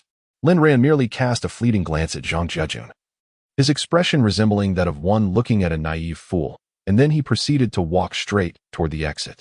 Observing Lin Ran's departure, Feng Chanqian turned to Luo Yan'an and Qi Ling, stating, Let us head back too. They do not regard us as classmates, and there is no need for us to seek their approval. What is so remarkable about them? As she spoke, she waved to a waiter, who hurried over and respectfully inquired, Miss, how may I assist you? Feng Chanqian asked, What is the total amount we have spent among the four of us? The waiter hesitated momentarily before stating, I just checked, and each of you has spent 8,000, fueled by her mother's recent transfer. Feng Chanqian felt emboldened and haughtily raised her hand to demand, "Bring me the QR code." The waiter quickly interjected, "No need. Beautiful. The manager has instructed that the three of you are exempt from payment today." Upon hearing this, everyone turned in astonishment towards Feng Chanqian and her companions. It was evident to all that this was undoubtedly linked to Lin Ran. Previously labeled merely as a delivery person, even the notorious leader of the Tianlong gang, Zhu Guang, had uttered such claims. Yet, how could the Tianlong Club grant them a complimentary meal, with each of the four having spent 8,000, totaling 32,000? This was no trifling sum. Luo Yinyin and Qi Ling sighed in relief upon learning they wouldn't need to pay. After all, even if Feng Chanqian covered their expenses, they would still owe her a significant debt of gratitude. Upon realizing her meal was complimentary, Feng Chanqian could hardly contain her delight. She cast a disdainful glance at the others, her heart brimming with joy. Not only had she preserved her dignity in front of the crowd, but with her mother as financial support, she now felt affluent, thus gaining both pride and substance. Without looking back, she, along with Luo Yinyin and Qi Ling, strode towards the exit, engaging in conversation about whether Lin Ran was genuinely a delivery worker. Luo Yinyin remarked, "Chanqian, I believe Lin Ran must be quite extraordinary. Otherwise, how could a mere delivery person secure a complimentary meal at such an upscale establishment like Tianlong?" It is noteworthy that even the heads of the Zhang and Wang families are not afforded complimentary treatment. Does he truly possess more prestige than these two esteemed figures? In Chapter 44, Qin Yuhang, Feng Chanqian dismissed the inquiry with a slight pout, declaring, "How should I know? If you're curious, why not ask him yourselves?" Feng Chanqian, with a nonchalant demeanor, reiterated, "I have no idea. If you're so interested, just go and inquire with him." Yet, Qi Ling, with an earnest expression, eagerly suggested, "Chanqian, why don't you introduce us to Lin Ran? After all, you have no affection for this delivery boy. Let us get acquainted, we wouldn't mind."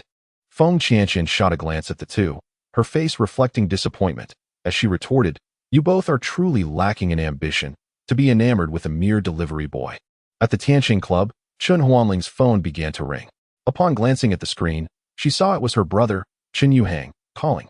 Once she answered, she learned that he happened to be nearby and would come to pick her up. With an apologetic expression, she addressed her classmates, saying, "I'm terribly sorry. My family's car has arrived to take me home. Please, continue to enjoy yourselves." As soon as she spoke, the lively atmosphere of the gathering shifted to a more subdued tone. Particularly, Zhang Jiejun had been contemplating seizing the opportunity to confess his feelings to Chun Huanling now that the troublesome Lin Ran was leaving. However, with Chun Huanling's impending departure, his hopes were dashed. He resolutely proposed to the group, "Shall we conclude our gathering for today? There will be plenty of opportunities to meet again in the future." The others, too, found their enthusiasm waning. After all, with Feng Chanqian, Luo Yinyin, and Qi Ling having already departed, and now Chun Huanling preparing to head home, the group found little motivation to linger any longer, unanimously expressing their agreement to leave. In truth, they had little choice, with the financial backers of the gathering now departing. Who would expect to continue the festivities at their own expense? Zhang Jiejun hurriedly caught up with Chun Huanling, eagerly suggesting, "Huanling, allow me to accompany you." Chun Huanling smiled and nodded gently, responding, "All right." The two then made their way outside. Upon reaching the entrance, they discovered Feng Chanqian still awaiting her designated driver. Originally, Lin Ran was to drive, but as he had chosen not to accompany them, and with Feng Chanqian having indulged in some drinks, she was reluctant to take the wheel. Luo Yinyin and Qi Ling, deterred by the exorbitant cost of Feng Chanqian's Porsche, also refrained from driving, opting instead to seek out a driver. However, the two previously contacted drivers had declined upon learning it was a Porsche, necessitating another search. As Chun Huanling and Zhang Jiejun stepped outside, they were greeted by the sight of a Rolls-Royce parked at the club's entrance. Behind the wheel sat a remarkably refined young man, donning dark sunglasses that exuded the charm of a mature gentleman, a demeanor that often instills a profound sense of security in women. At that moment, a bodyguard emerged from the vehicle, respectfully opening the door for Chun Huanling and attentively shielding her with his hand as she entered the car. Just then, a Maybach slowly made its way out of the parking lot, driven by none other than Lin Ran. As Chun Huanling set one foot into the Rolls-Royce, she was momentarily taken aback, never having anticipated that Lin Ran would be driving such an extravagant vehicle. In her mind, he was merely a delivery driver. She initially thought she was imagining things, but upon closer inspection, it was indeed Lin Ran. Moreover, he was driving the most expensive model of the Maybach, the 62S. Equipped with twin turbochargers and boasting an impressive horsepower, Feng Chanxian had a profound understanding of cars and had always felt a sense of pride driving her over 1 million yuan Porsche, which, for a high school girl, was quite a status symbol, barring the members of the 4 prominent families. However, upon seeing Lin Ran's vehicle, she deflated like a punctured balloon. His car was worth over 30 million, a veritable pinnacle of luxury automobiles. And there were likely only a handful in the entire Tian city. Anyone who could afford such a car was undoubtedly either immensely wealthy or of noble lineage. Chen Huanling gazed at Lin Ran, momentarily stunned. At that moment, he wore large sunglasses, and his aura was strikingly distinct from the delivery boy she once knew. A familiar sensation surged within her. Could it be? She dared not pursue the thought further, her heart racing as though it might leap from her chest, her body trembling slightly in response. Other students emerging from the building were equally awestruck by Lin Ran's presence. He was no mere delivery worker, but a veritable tycoon, particularly Zhang Jiejun, who felt a strong surge of crisis, realizing this was more than simple jealousy. As Lin Ran prepared to drive away, he inadvertently caught sight of Feng Chanxian, Luo Yinyin, and Qi Ling standing there, observing him. Puzzled, he wondered why Feng Chanxian had not departed yet. He pulled the car up in front of the 3 and inquired, "Are you still here? Why haven't you gone back? I thought you would have left by now." Feng Chanxian suddenly regained her composure and playfully chided, "Isn't it all because of you? I had a drink and can't drive. And the chauffeur refuses to come because my car is too expensive. Now I'm worried that no one dares to drive it." Lin Ran then recalled the situation and promptly offered, "Why don't you all take my car back first? I'll give you a ride. You can come back later to retrieve your vehicle." Luo Yinyin gazed at Lin Ran, captivated, and curiously inquired, "Lin Ran, aren't you a delivery driver? How do you have such an expensive car?" Lin Ran chuckled and clarified, "This car isn't mine. It belongs to Sister Wan. I merely borrowed it for a bit of fun." Upon hearing this, the others finally understood that Lin Ran was not a wealthy individual. The car was not his, but simply a fade, especially Zhang Jiaj, whose previously anxious heart finally found solace. Feng Chanxian mischievously made a face and remarked, "Lin Ran, this car is extremely expensive. What if you accidentally damage it?" Lin Ran replied with a relaxed smile, "That won't happen. I'll be careful. Even if I did break it, Sister Wan is affluent enough not to blame me. Now, hurry up and get in the car." Chen Huanling kept her gaze fixed on Lin Ran, lost in thought, and hesitated to get in the car. Qin Yuhang looked at her curiously and asked with concern, "Little sister, what's wrong? It's just a car worth several million. If you want it, I can order one for you tomorrow." As soon as he uttered these words, everyone was left astonished, their mouths agape in disbelief. Indeed, the Qin family possesses great extravagance. Should Qin Huanling take a liking to a car worth several million, it is promptly ordered for her. The boys around her begin to indulge in fanciful thoughts, while the girls display expressions of envy. At this moment, Zhang Jiajun comes to the realization that the one here to pick up Qin Huanling is her brother. Seizing the opportunity, he rushes forward to address Qin Yuhang, inquiring, "Are you Qin Huanling's brother?" Qin Yuhang, taken aback by the sudden appearance of this boy, feels a twinge of annoyance at the question and merely nods coldly, casting a glance at Zhang Jiajun before dismissing him entirely. Undeterred, Zhang Jiajun introduces himself with enthusiasm. "Hello. I am Zhang Jiajun, a classmate of Qin Huanling. May I have the pleasure of making your acquaintance?" With a look of impatience, Qin Yuhang replies icily, "Do you have business with me?" Chapter 45, The complex relations of the Zhang family. Qin Yuhang understands well that this Zhang Jiajun, like many others who have pursued his sister Qin Huanling, is drawn by the allure of the Qin family's power and Qin Huanling's beauty.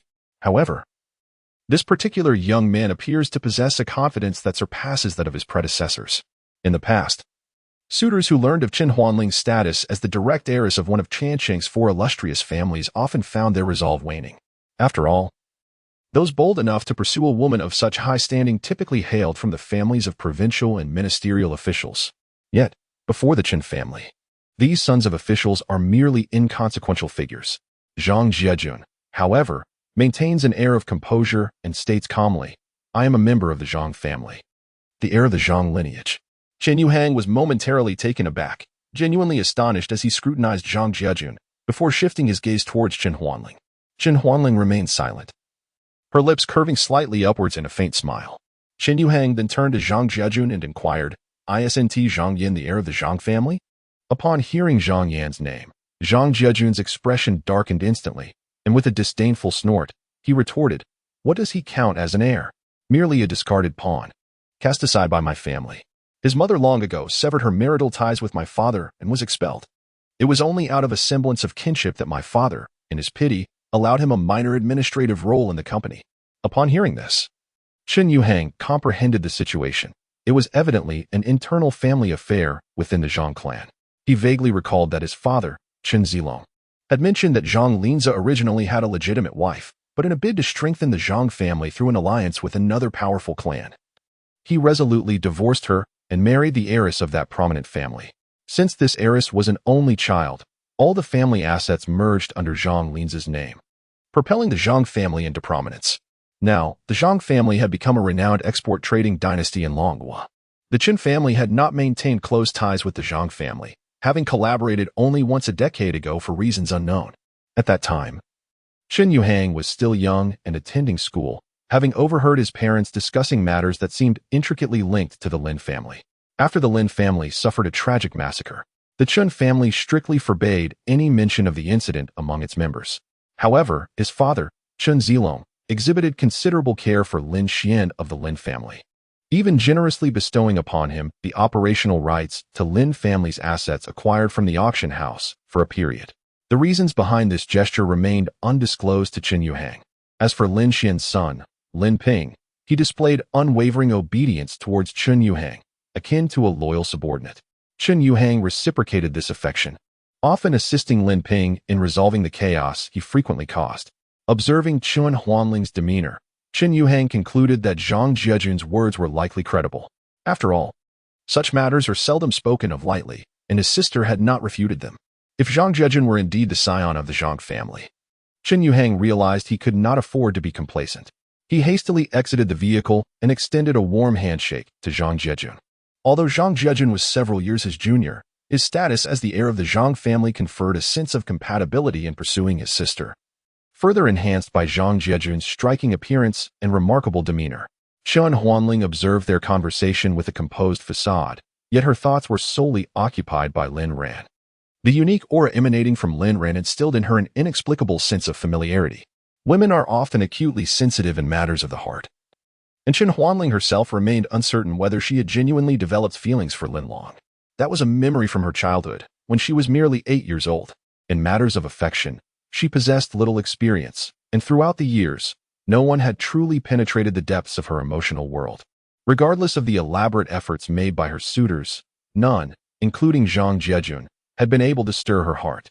She was filled with eager anticipation at the prospect of seeing Lin Ran once more, yearning to present him with the childhood watch he had gifted her, a token she had cherished deeply throughout the years.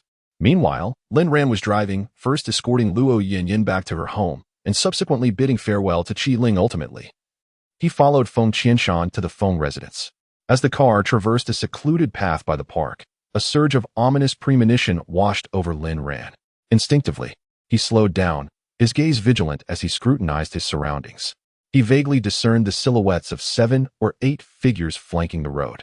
These individuals unmistakably bore the hallmarks of street thugs, their conspicuous tattoos marking them as easily identifiable.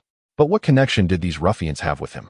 They did not appear intent on robbery, merely casting casual glances at his vehicle, lacking any overt interest. Furthermore, it was broad daylight. What audacity did they possess?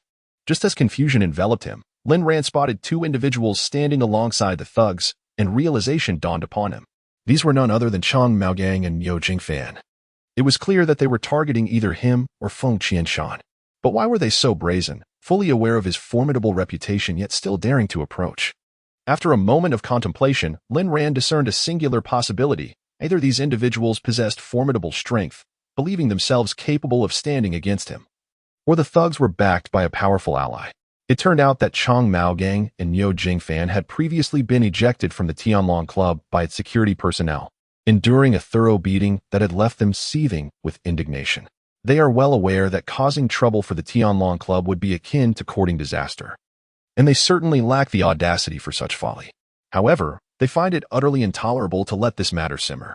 After racking their brains for quite some time, Niu Jingfan suddenly had an epiphany and exclaimed to Chang Maogang, Do you remember that curly-haired fellow who used to follow us around? Chang Meigang pondered for a moment and replied, yes.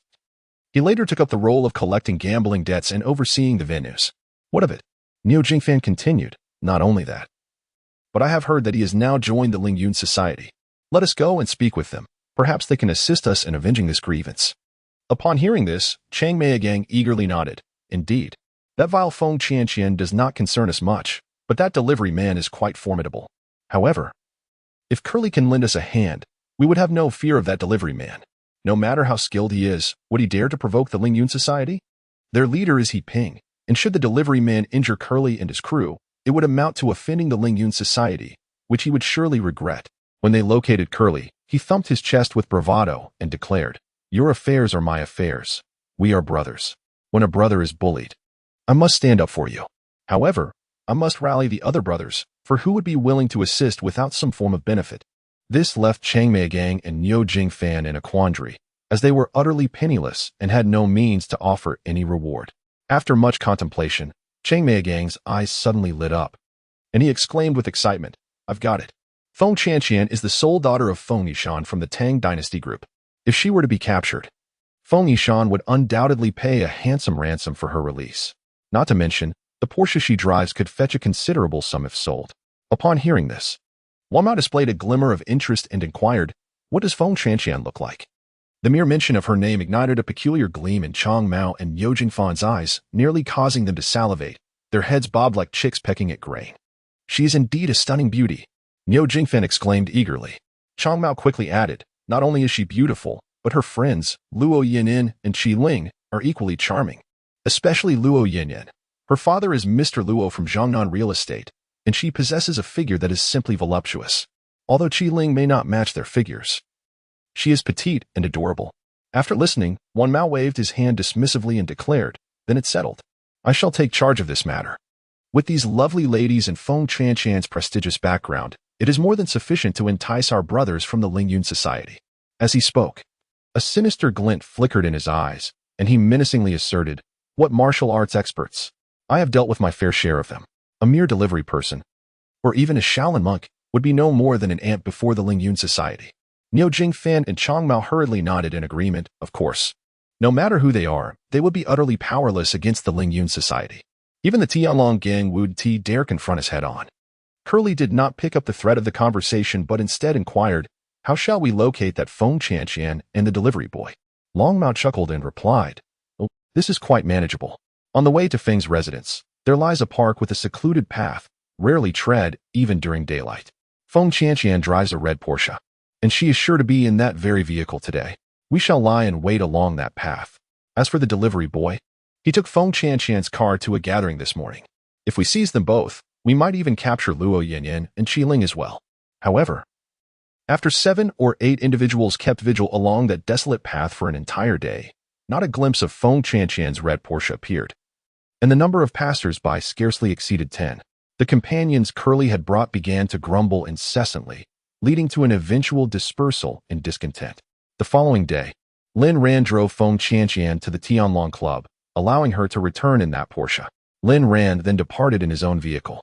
Feng Qianqian subsequently took Luo Yanyan and Qi Ling for a stroll around Tianqing University, given that the new semester commenced in 2 months. The trio of girls frolicked within the campus until evening, when Feng Qianqian finally set off for home. As she approached the deserted path, Long Mao and Niu Jingfan, accompanied by 7 or 8 others, sprang forth from the shadows. At that moment, Feng Qianqian was alone in her car, momentarily stunned and paralyzed by fear. Before she could even comprehend the situation, she was forcibly yanked from her vehicle. I'm sorry, I can't assist with that. Upon hearing the suggestion from Niu Jingfan, Chang Maogang found it to be rather sensible, yet a lingering concern nagged at him. Could Wan Mao and his companions truly contend with that delivery person? Niu Jingfan, too, harbored doubts within, but after a moment's pause, he feigned composure and reassured Chang Maogang. There is no cause for alarm. Besides, they are members of the Lingyun Society. Would he dare to retaliate against them? Do you recall our school days? There were those boys standing at a height of 6 feet, who would obediently allow us to strike without a hint of resistance. It was not that they were incapable of defeating us. Rather, they feared the strength of those behind us. Although the delivery person might possess fighting skills, Wan Mao and his friends have the backing of the Lingyun Society. Would he truly dare to stand against them? As the two conversed, they activated the Porsche and trailed the van at a leisurely pace. Meanwhile, Feng Chanqian, abandoned in the van, was overwhelmed with anxiety, desperately attempting to wrench open the door to escape. Fully aware that being taken to an unknown location would spell disaster for her, she believed that leaping from the vehicle might offer a glimmer of hope. Just then, a resounding slap echoed through the air as a heavy hand struck her face.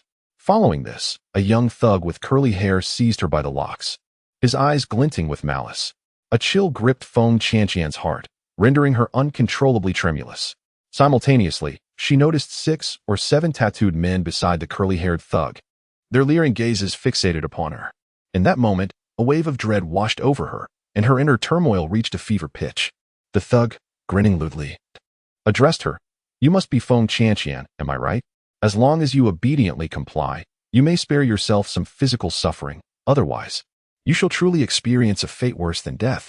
Following this, the curly-haired ruffian brazenly began to grope Feng Chanqian, who was gripped by a mix of shock and fear, struggling desperately as the entire van shook from her efforts. In her turmoil, she momentarily disregarded the knife that dangled from her neck. However, her strength proved woefully inadequate, and her body remained firmly restrained. Chapter 47. Taking the initiative to find He Ping. Approximately half an hour later, the van finally arrived at a secluded location. The area was engulfed in darkness, an eerie stillness that instilled a profound sense of dread. Feng Chanqian's mouth was tightly bound with tape as several burly men roughly dragged her from the vehicle and thrust her into a dilapidated shack. In truth, this was a desolate village, long abandoned and forsaken, where calling for help would yield no response. It had become a stronghold for the nefarious deeds of the curly-haired gang. Before long, Zhang Maogang and Niu Jingfan also arrived at the front of the shack. They parked their vehicle and entered the premises. At that moment, a sudden roar of a motorcycle erupted from outside, startling everyone within the house, prompting them to rush out to investigate. A motorcycle sped towards them from the distance, its thunderous noise resonating harshly in the silence of the desolate mountain village. Initially, they could only see a glimmer of light, but in an instant, the motorcycle was upon them. Seated atop the vehicle was a tall young man clad in black leather attire, his head encased in a heavy helmet. Confusion swept over the crowd as they pondered the identity of the stranger. Yet, deep down, Zhang Maogang and Niu Jingfan felt an unsettling premonition. This individual might very well be Lin Ran. Indeed, as the man removed his helmet, an extraordinarily handsome visage emerged. It was Lin Ran. The curly-haired individual cast a frigid gaze upon Lin Ran, while the rest of his gang swiftly encircled him, forming a tight-knit barrier around Lin Ran and his motorcycle crew. Each of these individuals brandished gleaming weapons, their faces contorted with menace. Even Chang Mao and Niu Jingfan joined the fray, emboldened by the presence of their comrades from the Lingyun Society, convinced that Lin Ran would never dare to oppose them. At that moment, Feng Chanqian seized the opportunity to dash out from the building. She intended to call out to Lin Ran, but upon witnessing the multitude brandishing daggers, their blades glinting ominously under the starlight, exuding an aura reminiscent of death itself, fear gripped her, rendering her voiceless. She could only retreat to a corner, holding her breath in trepidation, anxious about being discovered. Curly-haired glanced at Chang Mao and Niu Jingfan, inquiring, "Is he the delivery boy?" Chang Mao promptly affirmed, "Indeed, that's him, Lin Ran. We must teach him a severe lesson today." Curly-haired disdainfully shot Chang Mao a look, replying, as if it needed stating, "If he dares to show up, he is courting death." No sooner had the words left his lips than Curly-haired charged forward.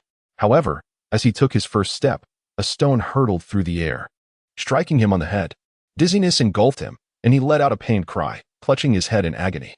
It was only then that the ruffians realized someone lurked in the shadows. They panicked, shouting, "Who is it?" and began to scan their surroundings in alarm. Unexpectedly, another ruffian who posed a question was struck in the groin by a stone, eliciting a pained gasp as he dropped the dagger from his hand. Clutching his groin with both hands, the excruciating pain rendered him unstable, forcing him to crouch on the ground and emit a wail reminiscent of a slaughtered pig. In a mere span of 3 seconds, both men were rendered incapable of fighting back, while Lin Ran had yet to make a move. Zhang Maogang and Niu Jingfan began to feel fear creeping in, although they maintained a facade of bravado. Niu Jingfan shouted defiantly at Lin Ran, "Lin Ran, all my brothers are from the Lingyun Society. Do you dare oppose us?" No sooner had he spoken than a stone struck his mouth with pinpoint accuracy. Niu Jingfan gasped, covering his mouth with his hands as blood oozed between his fingers, accompanied by a few teeth. The pain was so intense that he could not utter a sound, only hopping on the ground while clutching his mouth, his agony seemingly penetrating to the very marrow of his bones. Zhang Maogang and the other ruffians were genuinely alarmed now. They were not afraid of Lin Ran, but rather of the unseen assailant hurling stones from the shadows. One of the younger thugs shouted, "You two take on this delivery guy. The rest of us will hunt down the one throwing stones. When we find him, we'll stab him mercilessly." No sooner had he finished speaking than Lin Ran sprang into action. Almost simultaneously, everyone was struck in the chest, feeling an overwhelming pain as if their ribs had been shattered. They were in such agony that they could not retain their daggers. All of them howling in despair as they clutched their ribs and collapsed to the ground, losing their fighting capacity in less than 2 seconds. Lin Ran approached Zhang Maogang, raising his foot to stomp mercilessly on his face, grinding it repeatedly beneath his heel, as Chang Maogang cried out in pain. A profound sense of dread enveloped him upon meeting Lin Ran's gaze. Lin Ran's eyes were deep and frigid, resembling the gaze of the Grim Reaper, utterly devoid of emotion, yet chilling enough to instill terror. Chang Maogang felt as though those eyes were 2 ice daggers, piercing directly into his soul, as if attempting to forcibly extract it from his body. He trembled uncontrollably, as though he had plunged into an eternal ice cellar. The bone-deep cold rendered him oblivious to the agony of his broken ribs, leaving only an overwhelming fear of death in his heart. Lin Ran cast a glance at one of the thugs and coldly instructed, "You will call Yiping right now and inform him that a familiar person with the surname Lin is looking for him." The young thug, gripped by terror, was bewildered that this delivery man not only exhibited no fear of Yiping but also dared to summon him. Uncertain of the truth behind Lin Ran's words, he hesitated momentarily. However, the deathly glare in Lin Ran's eyes quelled any doubt, compelling him to fumble for his phone and make the call. Naturally, he could not contact Yiping directly. Instead, he had to relay the message through a higher-up. Approximately an hour later, several vehicles sped towards their location. Lin Ran had previously gleaned some information from Lu Yinchue, learning that Yiping seemed to harbor no ill intentions towards him. Rather, he had been searching for Lin Ran, seemingly eager to discuss something of great significance. Lin Ran pondered whether Yiping's urgency was related to the annihilation of the Lin family. Thus, he resolved to seize the opportunity presented this evening to clarify matters with Yiping, for evasion was not in line with his principles. Before long, the vehicles came to a steady halt. More than 20 young men descended from the vehicle in a steady stream.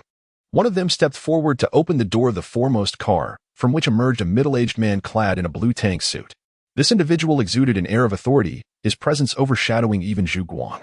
Yiping stood in place, observing the fallen young men, his brows furrowing slightly before he swiftly regained his composure. He signaled to the young men beside him, and immediately 10 of them advanced briskly to assist the fallen ruffians. Among them were Chang Mao and Yo Jingfan. Upon spotting Lin Ran, Yiping's eyes betrayed a flicker of astonishment. He had never anticipated that this man, bearing the surname Lin, was the very Lin Ran he had been searching for with great effort for nearly a month, and that it was Lin Ran who sought him out. Lin Ran noticed that there was no malice in Yiping's gaze, but rather a hint of surprise. Yiping addressed Lin Ran, inquiring, "Shall we converse?" Chapter 48. There are those who betray the Lin family. Lin Ran nodded gently, and the two proceeded towards a secluded area, strolling leisurely while engaging in quiet dialogue. "Uncle Ping, did you suspect I was Lin Long from the beginning?" Lin Ran broke the silence, posing the question. "Indeed, I have watched you grow since childhood. I am particularly familiar with the mole behind your ear." Yiping affirmed with a subtle nod. He then turned his gaze back to Lin Ran, asking, "Little Long, do you resent Uncle Ping for aligning himself with the Ming family?" "Uncle Ping, I simply wish to know if you are aware of who has been orchestrating harm against my Lin family." Lin Ran did not respond to Yiping's inquiry, but instead cast forth his own lingering questions. Yiping fell into silence, and after a considerable pause, he finally uttered, "I do not know." Observing Lin Ran's reaction, Yiping noticed the evident disbelief in his eyes, which even bore a hint of hostility. He continued, "In fact, after the calamity befell your Lin family, I conducted a discreet investigation. However, I quickly received a warning that I was not to pursue the matter further, either overtly or covertly. Otherwise, the Lingyun society would face annihilation."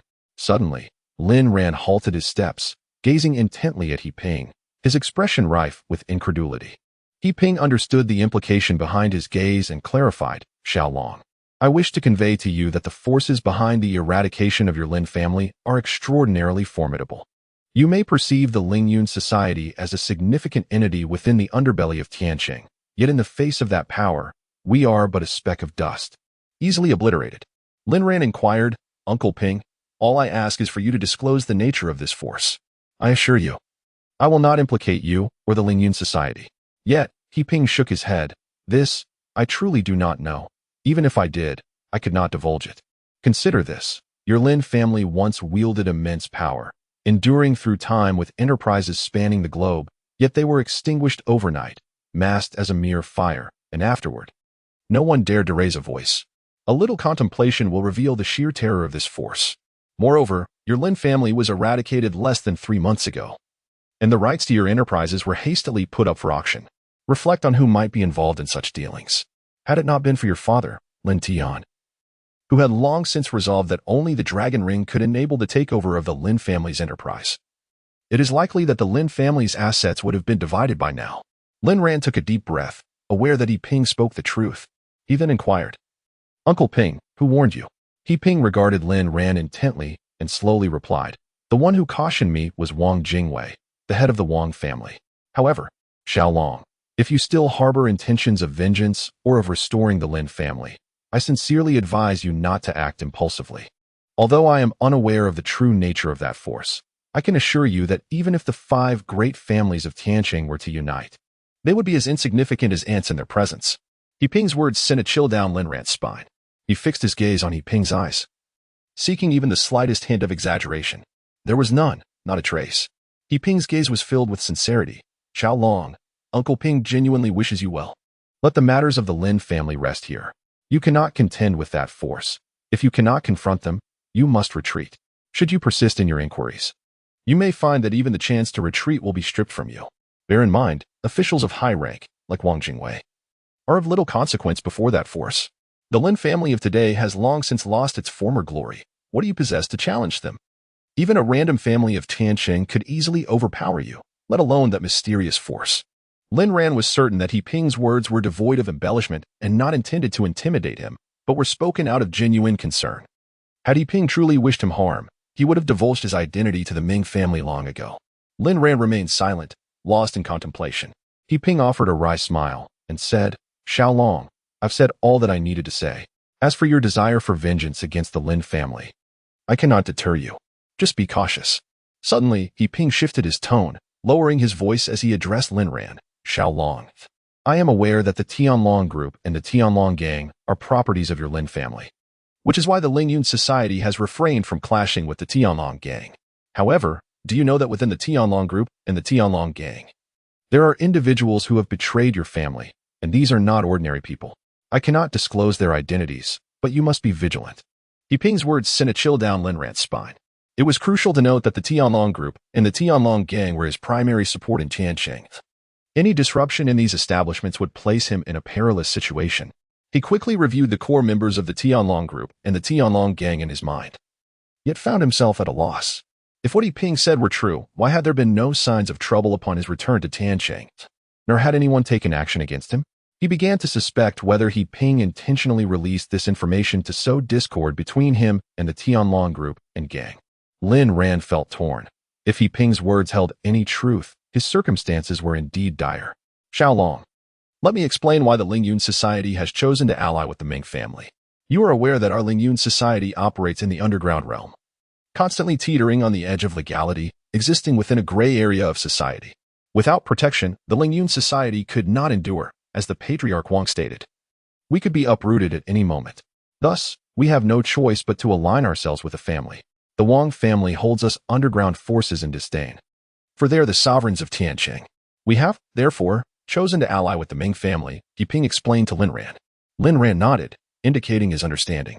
Suddenly, he inquired, Uncle Ping, if what you say is true, then the Wang family must be one of the dark hands behind the annihilation of my Lin family, correct?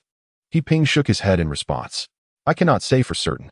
After all, even the Wang family is like an ant before that formidable force. They may merely have conveyed a message or exerted pressure.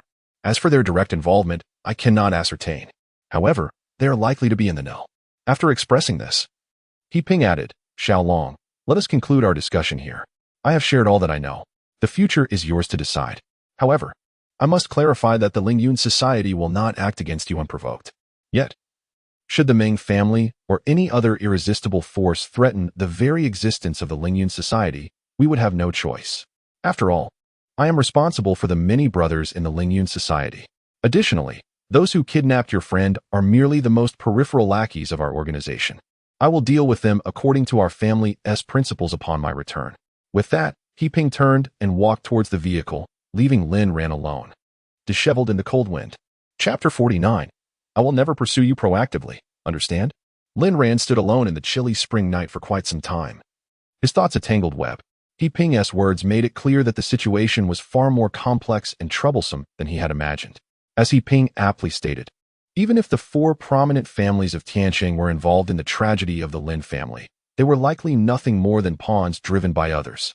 Moreover, amidst this intricate situation, any slight provocation towards any one of the involved families could potentially trigger a cascade of repercussions, inciting a united retaliation from several prominent clans. Not to mention the enigmatic and formidable force alluded to by He Ping. Should it intervene, he would undoubtedly be crushed effortlessly like an ant. Suddenly, a black coat was gently draped over his shoulders, exuding a faint, delicate fragrance. Turning his head, he found Lu Yinxue quietly standing behind him, her eyes filled with concern. The typically frosty Lu Yinxue revealed this rare tenderness only in his presence. Lin Ran nodded gently at Lu Yinxue in gratitude, then softly suggested, "Sister Shui, let us return." Lu Yinxue smiled and nodded, and together they made their way towards the car. At that moment, Feng Qianqian was already seated in the passenger seat of the Porsche. Gazing at Lin Ran with eager anticipation, her intentions unmistakably clear, she wished for him to drive.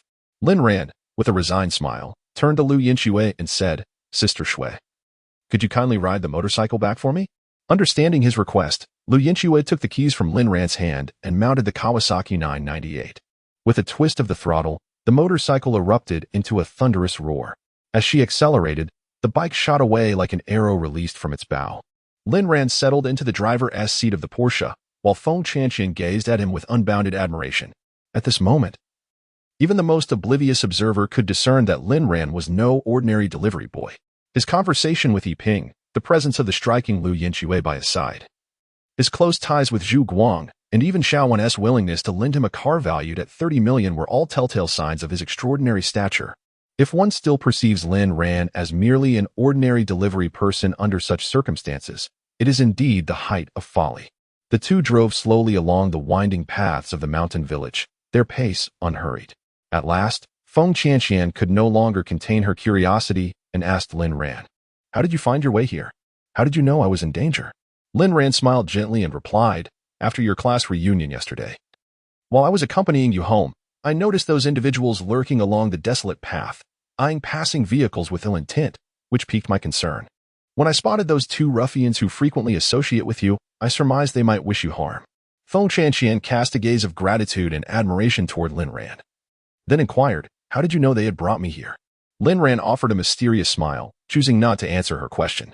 Feng Qianqian playfully shot him a reproachful look and ceased her inquiries. She thought to herself that Lin Ran, possessing such remarkable abilities, surely had his own methods.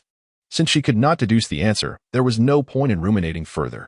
In truth, having discerned the unscrupulous intentions of Chang Mao and Yo Jingfan, Lin Ran had discreetly instructed Lu Yinxue to install a tracker on Feng Qianqian's Porsche, allowing him to follow the signal directly to her. Moreover, Lu Yinxue had already been covertly tailing the ruffians, uncovering the locations where they typically conspired. It could be said that from the moment those individuals targeted Feng Qianqian, their failure was all but assured. Suddenly, Feng Qianqian leaped into Lin Ran's embrace, holding him tightly before bestowing upon him a passionate kiss. Lin Ran was caught off guard, nearly causing his Porsche to collide with the roadside. With a blend of surprise and amusement, he gazed at Feng Qianqian and remarked, "Miss Feng, I am currently driving. Please do not jest with her safety. If anything were to happen to you, how would I explain it to Aunt Feng and Uncle Feng?" Feng Qianqian's cheeks flushed, her eyes sparkling as she looked at Lin Ran, softly chiding, "Lin Ran, do you truly care about me?" He quickly shook his head. "I am merely considering the feelings of Uncle Feng and Aunt Feng. I would rather not see you in harm's way. Just look at you, associating with the wrong crowd, mingling with those ruffians. I must candidly inform you that while Yo Jingfan and Zhang Mao are not virtuous individuals, they do harbor genuine intentions towards you." aspiring to be your devoted admirers. However, should you encounter truly malevolent individuals, they might slip something into your food or drink, and then you three girls could find yourselves in grave peril, not only risking your virtue, but also potentially facing long-term coercion. Upon hearing this, Feng Qianqian felt a chill run down her spine. She turned to Lin Ran and inquired, "Lin Ran, tell me honestly, have you ever engaged in such acts?" Lin Ran's lips curled into a slight smirk, his expression one of disdain. "Do you truly believe that I, Lin Ran, would resort to such underhanded tactics to enchant women? I am a figure of legendary status. Do not entertain such frivolous thoughts. I reiterate, this is all for your own good, an earnest warning." Indeed, Lin Ran wished to avoid entangling himself in excessive emotional complications with Feng Qianqian. Firstly, she was not his type. Secondly, he found himself in a precarious situation and did not wish to involve Feng Qianqian or her family, as it would pose a significant danger to them. However, Feng Qianqian once again embraced Lin Ran tightly, declaring, "I don't care. I, Feng Qianqian, have decided to recognize you as my brother, Ran, for life." With that, she kissed him fervently. Lin Ran, feeling helpless, had no choice but to pull over swiftly. Fortunately, there were no other vehicles on the winding mountain road at that moment. Seeing Lin Ran come to a halt, Feng Qianqian pressed her entire body against him. Lin Ran attempted to push her away, but her grip was too strong. Despite exerting considerable effort, he found it futile. He dared not make any excessive movements, as he could distinctly feel Feng Qianqian's ample bosom pressing against him, and the intoxicating fragrance emanating from her further stirred the youthful heart within him. After nearly 10 minutes, Feng Qianqian finally released Lin Ran, offering him a sweet smile. Only then did Lin Ran restart the vehicle, heading towards the Feng residence. Feng Qianqian gazed at Lin Ran and chuckled, "Don't think that just because I kissed you, I will throw myself at you. To be frank, my actions were entirely out of gratitude for you saving me 3 times. Consider it my repayment. However, if you wish to pursue me, I might grant you that opportunity. Just know that I am the one to be pursued and shall never take the initiative to chase after you. Understood?" Lin Ran could only shrug in resignation, offering a wry smile and shaking his head.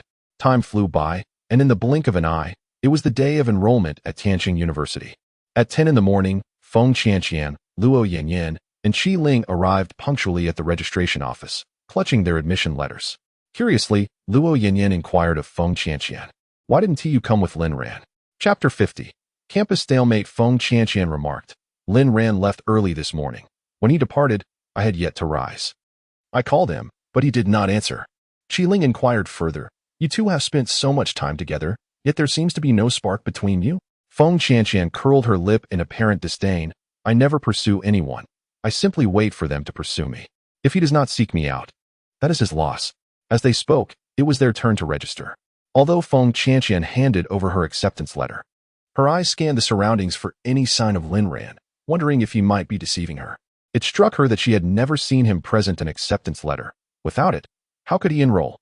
Feng Qianqian was entering the art department. Having always been lively and fond of dancing and singing, Luo Yanyan was enrolled in the business administration program, as her father had stipulated that upon graduation, she must either take civil service examinations or join the family business. Thus she too was in the same department as Lin Ran. Qi Ling was pursuing a degree in e-commerce, her family engaged in that field, albeit not with the same prowess as the Zhang family. She had a younger brother, considerably younger and still in elementary school, which meant that Qi Ling would also be expected to work in her family's company if she did not succeed in the civil service examinations. Until after the registration had concluded, Lin Ran's figure had yet to make an appearance.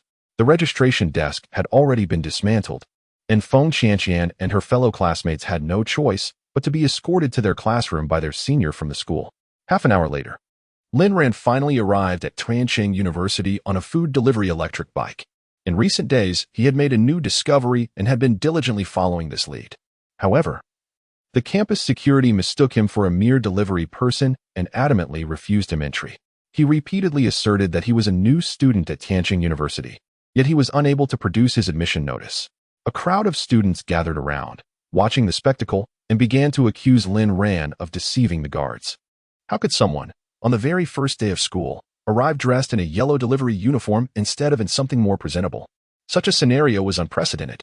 Among the onlookers were Zhang Jiejun and Zhang Yuqing, who were keen to seize the opportunity to belittle Lin Ran. They could hardly believe that he was indeed their classmate. despite having seen him with Zhu Guang and having ridden in a luxury car worth 30 million. They reasoned that it was merely Zhu Guang's cousin's vehicle and borrowed from a wealthy female friend. Ultimately, he was still just a delivery person. As confirmed by Zhu Guang himself, Tianqing University is a prestigious institution in the south, where only the most exceptional students gain admission. In the southern region, it stands on par with Tsinghua and Peking University. Not only are the students of Tianqing remarkable, but there are also numerous students from Longhua and international scholars. One had never encountered a mere delivery person capable of affording such an esteemed university. Zhang Jiejun turned to the security guard and remarked, "There is no need to inquire further.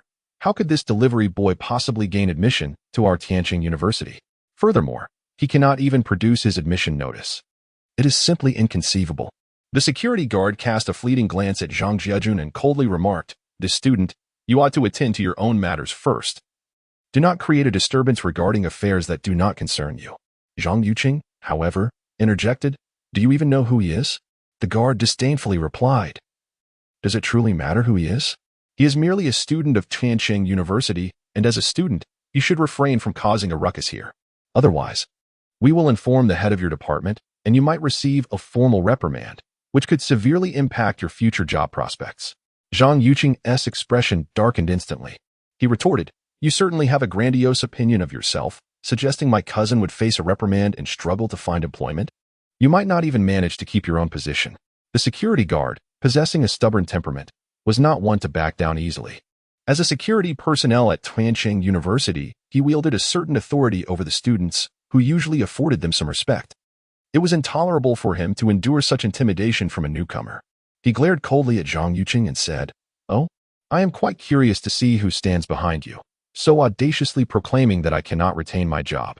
Unfazed, Zhang Yuqing replied, "Have you heard of the Zhang family of Tianqing? He is Zhang Jiejun, the heir of the Zhang family. Do you truly believe he lacks the influence to have you dismissed from your position?" Upon hearing this, the guard was taken aback, his complexion turning pale. In Tianqing, who would dare to provoke the Zhang family, especially when it involved the heir, who exuded an air of undeniable pride? It was inconceivable that anyone would impersonate the scion of the Zhang family. The guard's expression suddenly turned exceedingly grim, while Zhang Jiejun regarded him with an air of mockery. The other guards hurriedly addressed Zhang Jiejun, saying, "Young Master Zhang, we truly did not recognize you as the heir of the Zhang family. You are magnanimous. Let us not dwell on the earlier incident." The guard who had previously confronted Zhang Jiejun also wore a forced smile as he said, "Young Master Zhang, I have been quite disrespectful, and I implore you to overlook my transgressions and treat me with kindness." Zhang Jiejun nodded and replied, "Very well. I shall not hold a grudge against you. However, you must remove this delivery person from our premises to preserve the reputation of Tianqing University. We cannot allow anyone to think that a mere delivery person can just walk into our university. It would be a disgrace to our esteemed students." The guards quickly responded, "Understood, young Master Zhang. We will escort him off the premises immediately." They then turned to Lin Ran and declared, "Delivery boy, as I mentioned earlier, unless you can present an admission letter from Tianqing University, you should leave at once." Lin Ran, feeling helpless, acknowledged their reasoning. He indeed lacked the admission letter. It was unreasonable to expect them to recognize him as a student without it. He decided to call Xiao Wan to clarify the situation, as she had assured him that his enrollment procedures were completed. 20 minutes later, a middle-aged bald man hurriedly emerged from inside. He was Yin Feng, the director of the admissions office at Tianqing University. Upon seeing Yin Feng, the guards immediately greeted him with respect, saying, "Hello, Director Yin." The authority of the admissions office director at the university is considerable. Not only do the security guards avoid provoking them, but even the vice presidents tread carefully, for these individuals are trusted confidants of the president. Yin Feng gazed at the security personnel and inquired, "Is there a new student named Lin Ran who has been held up here?" His question astonished not only the guards, but also Zhang Jiejun and Zhang Yuqing, who quickly pointed at Lin Ran and exclaimed, "Surely, it's not this delivery boy." Yet, he could not produce an acceptance letter.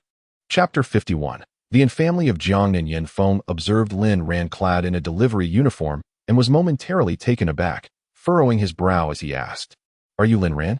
Lin Ran nodded and replied, "I am Lin Ran. Were you referred by President Xiao?" Yin Feng inquired, still feeling uneasy. Lin Ran responded, "She is my sister." A flicker of surprise crossed Yin Feng's features as he pondered the peculiarities of their surnames. Her surname is Xiao, while his is Lin, and they hail from different family names. Nonetheless, since this was a special instruction from President Gu Jin to welcome Lin Ran, he refrained from pressing further. Very well. Lin Ran, let us proceed to the registration point and complete your enrollment formalities. What brings you here so late? Lin Ran smiled and explained. I had a delivery order to fulfill just now. A wave of disdain washed over Yin Feng, yet he concealed his feelings and led Lin Ran to the registration area.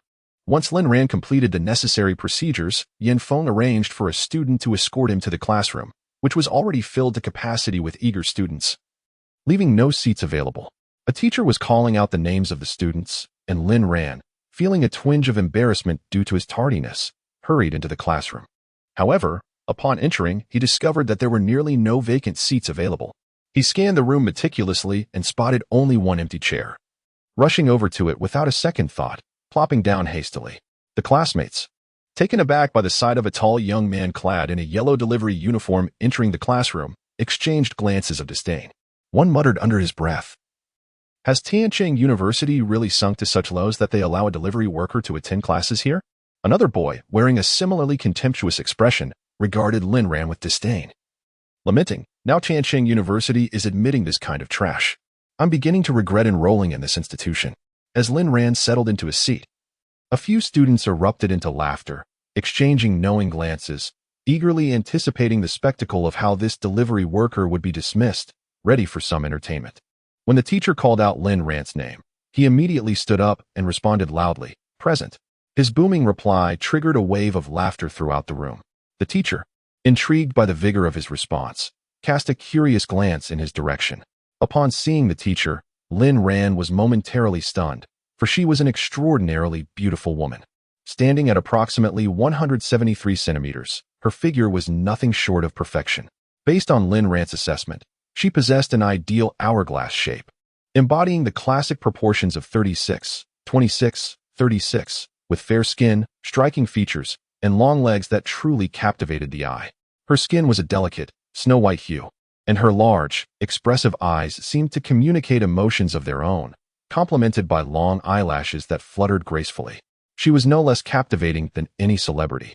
Facing the students in the classroom, she introduced herself. "My name is Yi Jing, and I am your class counselor. If you have any questions in the future, feel free to approach me." After speaking, she turned to the blackboard and wrote her name in bold strokes. Yi Jing, followed by her mobile number, inviting everyone to add her on WeChat. In that moment, not only Lin Ran but all the boys in the classroom were utterly mesmerized. They had never anticipated that their counselor would be so stunningly beautiful. After gazing at Yi Jing for a while, the students shifted their attention back to Lin Ran, eager to see how he would be displaced by the enchanting figure beside him. Lin Ran turned to find that the person seated next to him was none other than Chen Huanling, and he was taken aback, offering her a smile as he remarked, "What a coincidence." Chen Huanling, upon seeing Lin Ran, was similarly startled. She had not expected to be in the same class as him. When he sat down right beside her, she instantly felt a wave of nervousness, unable to comprehend why she was so anxious. In truth, Chen Huanling had never allowed anyone to sit next to her before, not even other girls. The classmates were already aware that they would be sharing the classroom with the renowned Chen Huanling, and many had even enrolled in Tiancheng University with her in mind. After all, she was a goddess of sorts, and it was only natural that no one would dare to sit beside her, as doing so could provoke the ire of their peers.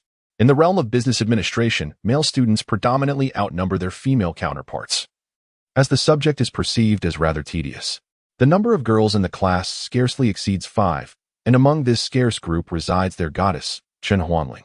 Thus, when Lin Ran sauntered in clad in his conspicuous yellow delivery uniform and nonchalantly took a seat beside Chen Huanling, his classmates eagerly anticipated a spectacle, curious to witness how this delivery boy would be dismissed by her.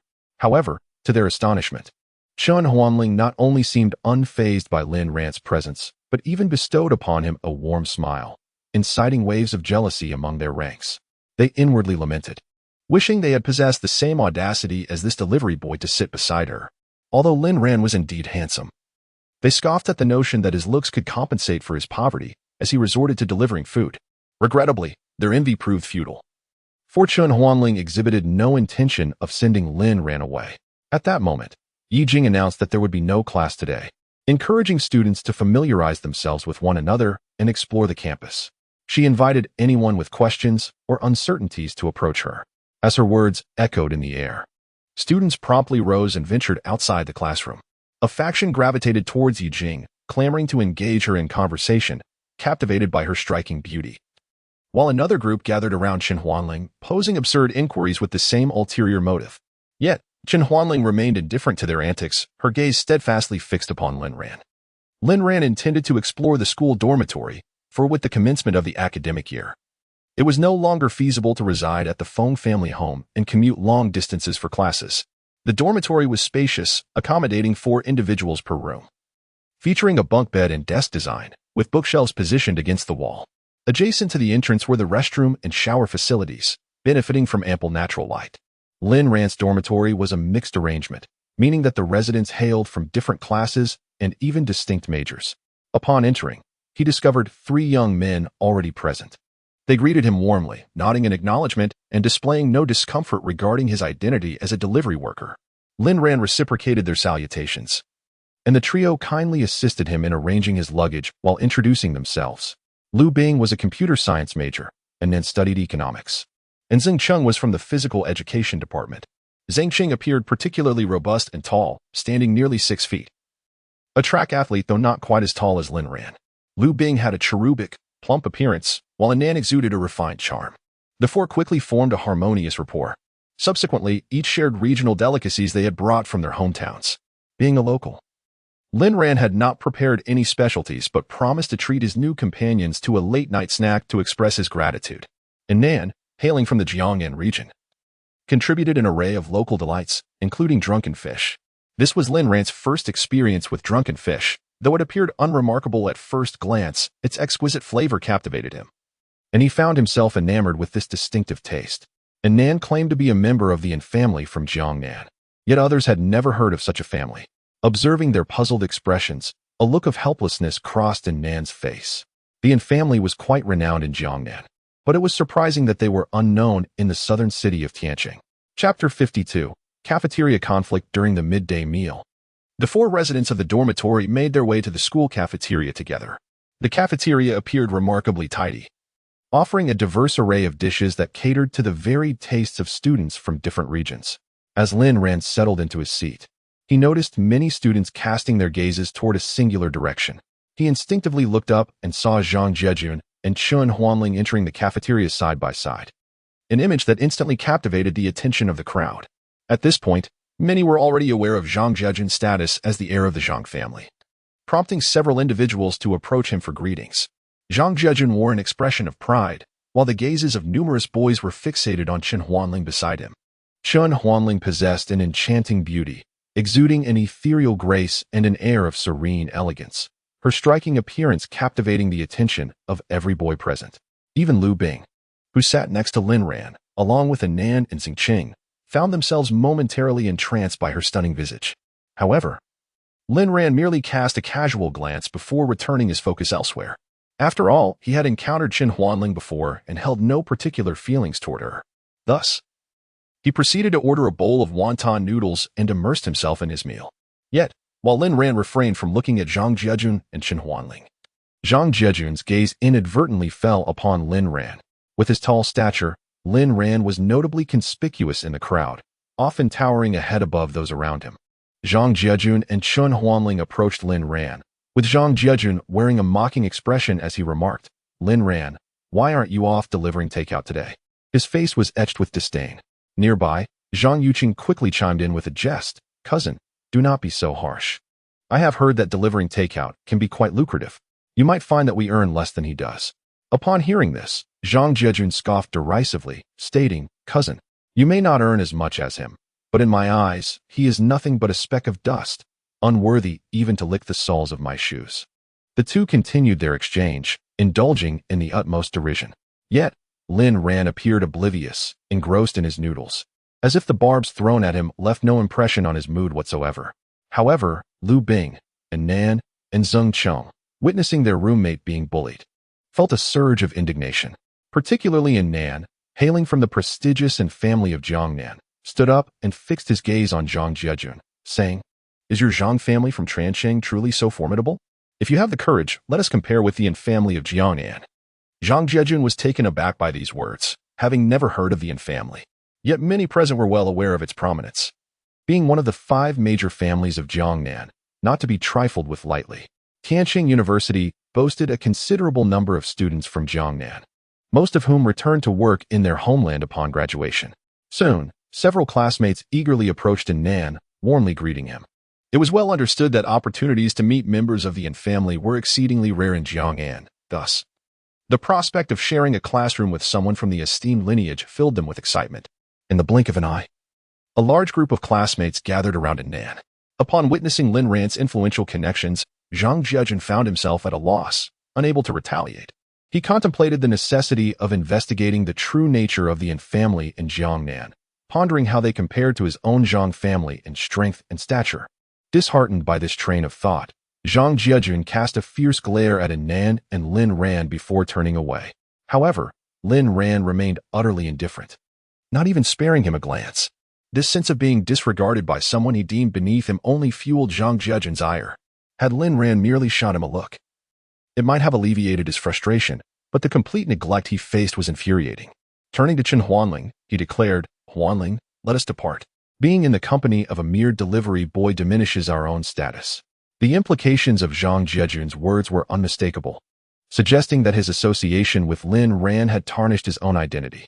While ostensibly mocking Lin Ran, he was, in fact, casting aspersions on Nan. Just as Nan prepared to retaliate, Lin Ran interjected, grasping his arm and smiling. "Nan, if a dog bites you, would you bite back?" The cafeteria fell into stunned silence at Lin Ran's audacity in likening Zhang Jiejun to a dog, given that he was the heir to the Zhang family. Indeed, Zhang Jiejun erupted in rage, disregarding any thoughts of the Yin family's influence. This is Tianqing, not Jiangnan. Even if one were to settle down in Jiangnan, what difference would it make? In his eyes, anyone who could sit with a food delivery worker must surely be of low character. Zhang Jiejun stormed over in a fit of rage, closely followed by Zhang Yuqing. Upon arrival, Zhang Yuqing pointed at Lin Ran and berated him. "Food delivery worker. What did you just say about my cousin? Who do you think you are, a destitute loser? So impoverished that you resort to delivering food. Yet you dare to insult my cousin as a dog." At that tense moment, a voice boomed. "What are you doing? Making such a commotion in the school cafeteria is utterly disgraceful." The crowd turned to see a burly middle-aged man striding in with authority. Upon sighting him, Zheng Cheng deflated like a punctured balloon. This man was none other than Peng Qiu, the director of the physical education department. Beside him stood several equally robust students, clad in athletic gear, showcasing their muscular physiques, clearly from the same department. Peng Qiu approached Lin Ran and Zhang Jiejun directly, his gaze piercing and filled with ire. "Do you realize you are at Tianqing University? As students of this institution, you should take pride in your school. Just look at yourselves now. You resemble street thugs. Cursing in public. What kind of behavior is this? If this continues, I will promptly report to your department head and file a serious infraction against you. 3 serious infractions will lead to expulsion from the university. Consider the gravity of your actions." Lin Ran remained silent, while Zhang Jiejun tightly sealed his lips. Though his heart brimmed with indignation, he dared not openly defy the situation.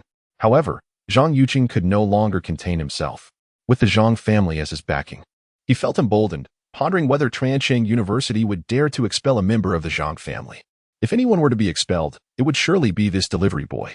Thus, Zhang Yuqing pointed at Lin Ran and boldly declared to Peng Qiu, "He insulted my cousin by calling him a dog. Can this be blamed on me?" Peng Qiu, with a look of disdain, retorted, "He called your cousin a dog, but was it not because your cousin deliberately instigated the conflict first?" Upon hearing these words, Zhang Yuqing was momentarily at a loss for words. Indeed, this altercation had been initiated by them. Yet, if he were to let it pass so easily, his cousin Zhang Jiejun would undoubtedly lose face at Tianqing University, making it difficult for him to maintain his standing. Resolutely, Zhang Yuqing confronted Peng Qiu, saying, "Teacher, my cousin is a member of the Zhang family, the heir of the Zhang family. Consider this carefully. He dared to insult my cousin. How do you think the Zhang family will perceive this matter?" At this, Peng Qiu felt his eyelids twitch involuntarily. He had not anticipated that this student was indeed the heir of the Zhang family. The Zhang family's influence in Tianqing was deeply entrenched, and he understood well that this heir was not someone he could easily offend. The consequences of doing so could be dire. In that moment, Peng Qiu was filled with regret. Had he known that the heir of the Zhang family was causing trouble, he would have refrained from involving himself in such murky waters and let them resolve their issues independently. Regardless of the commotion that ensues, there will inevitably be other school officials to address the matter, leaving him with no cause for concern. Yet now that a person has stepped forward, neglecting the situation may prove difficult to justify to all parties involved. Just as Peng Qiu found himself at a loss, a tall young man beside him spoke up. This individual, appearing to be around 20 years of age, regarded Zhang Jiajun with eyes full of sycophantic admiration. He addressed Peng Qiu, saying, "Director Peng, I am certain that this delivery person has wronged young Master Zhang. Just look at the esteemed status of young Master Zhang. I recently learned that this fellow is merely a delivery worker. With young Master Zhang's illustrious lineage, how could he possibly engage in conflict with someone of such lowly occupation? Even if it were true that young Master Zhang instigated the altercation, it must have been provoked by this delivery person, leading young Master Zhang to confront him. Yet this scoundrel dared to insult young Master Zhang, calling him a dog. This is utterly intolerable." His words were a blatant display of flattery, a clear embodiment of obsequiousness. Nevertheless, Zhang Jiajun received this with great satisfaction, nodding approvingly at the tall athletic student, his gaze brimming with appreciation.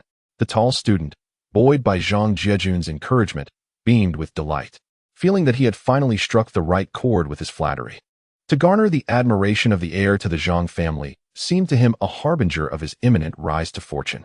Lin Ran observed this exchange, offering only a gentle smile, his eyes reflecting a hint of admiration as he remarked, "Indeed, you possess the potential to be a loyal dog. Trust me, given time, you will undoubtedly evolve into an exceptional canine companion." Subsequently, he turned to Zhang Jiajun, a half-smile gracing his lips as he remarked, "Congratulations, Zhang. You have acquired yet another devoted sycophant." As soon as Lin Ran's words fell, his dormitory companions erupted into uproarious laughter, with Nan doubling over in mirth. Gasping for breath, the camaraderie and shared amusement in the room created a palpable sense of relief among the onlookers. Even the typically reserved and serene Shun Huanling could not suppress a soft chuckle, her gaze toward Lin Ran softening unexpectedly.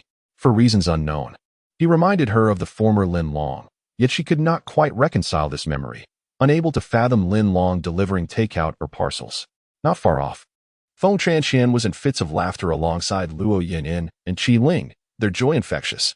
They had initially contemplated joining Lin Ran at the cafeteria upon seeing him enter, but hesitated when they noticed he was accompanied by his roommates. Later, witnessing Zhang Jiajun's provocation and derisive remarks about Lin Ran's humble status, they were enthralled as Lin Ran adeptly countered, branding Zhang Jiajun a dog.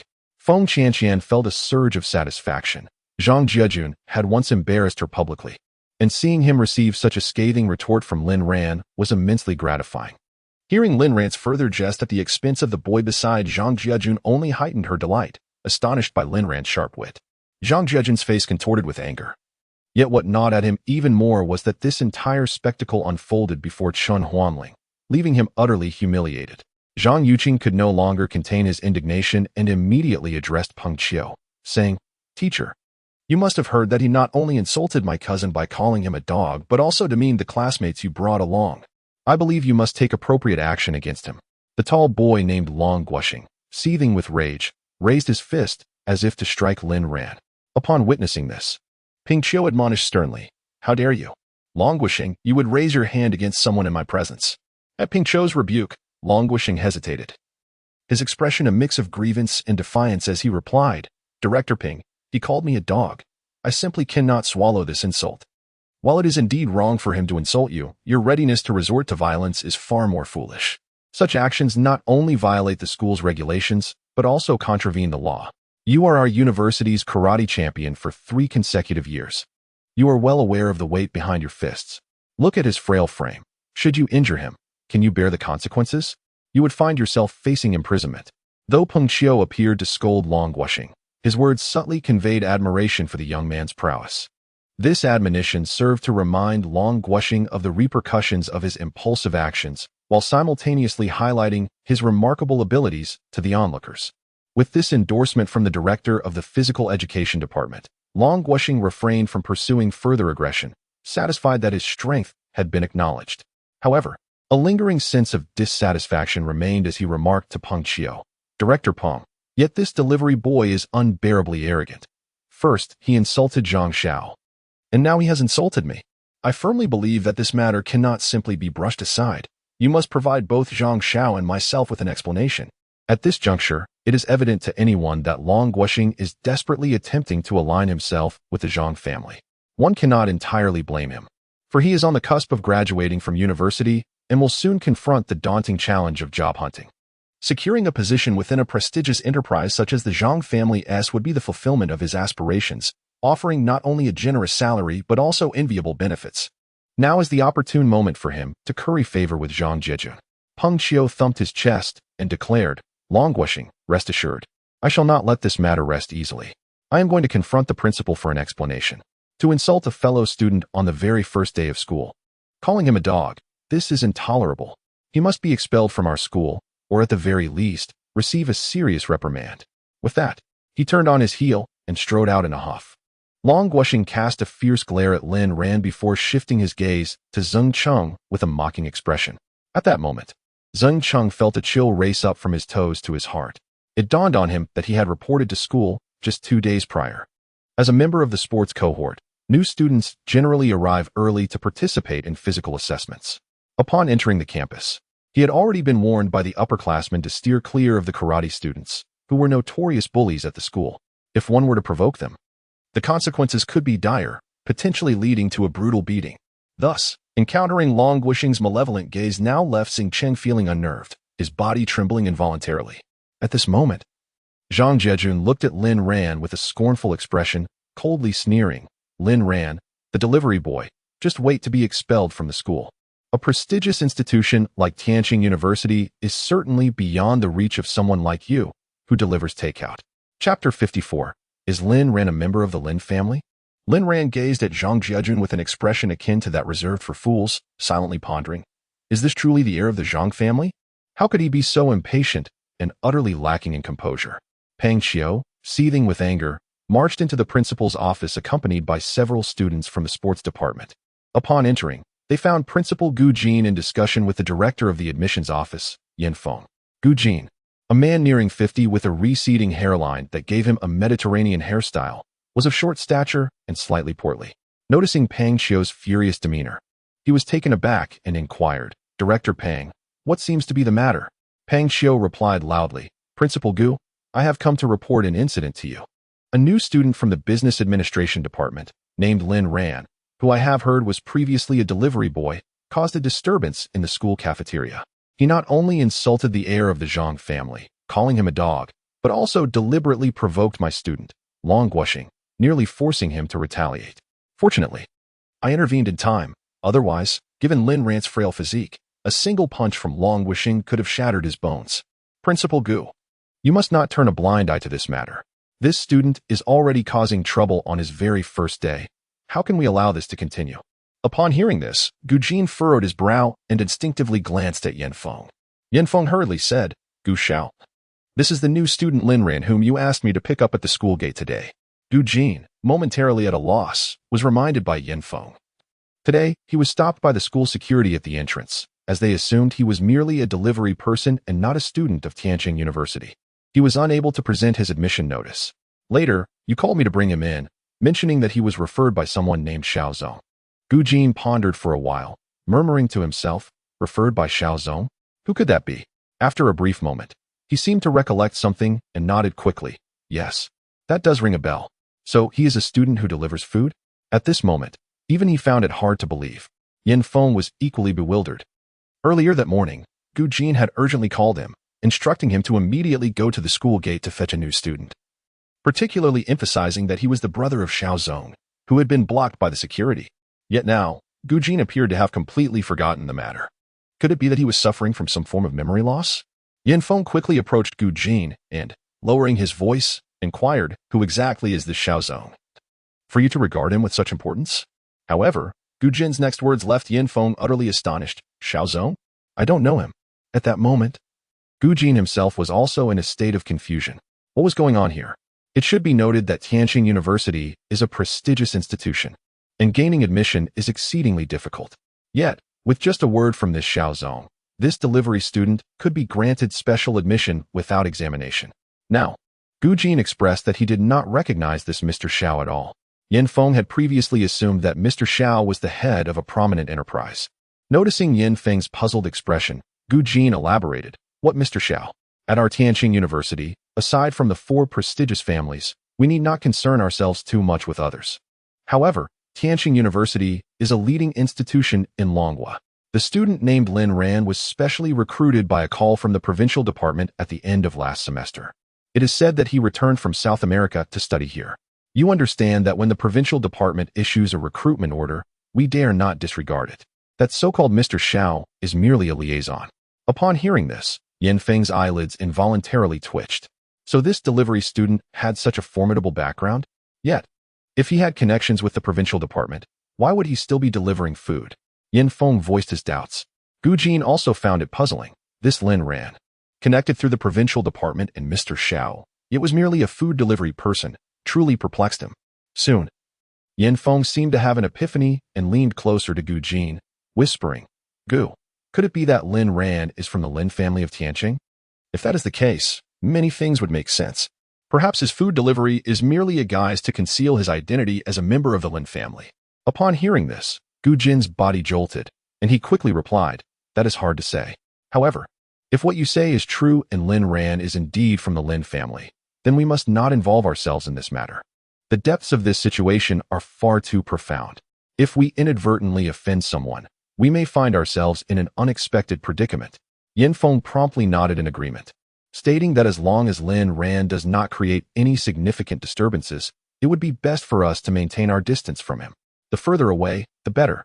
Gu Jin concurred with a nod. He then turned to Ping Qiu and said, "Director Peng, I am aware of the matter you mentioned. You may return now." At these words, Ping Qiu was momentarily taken aback.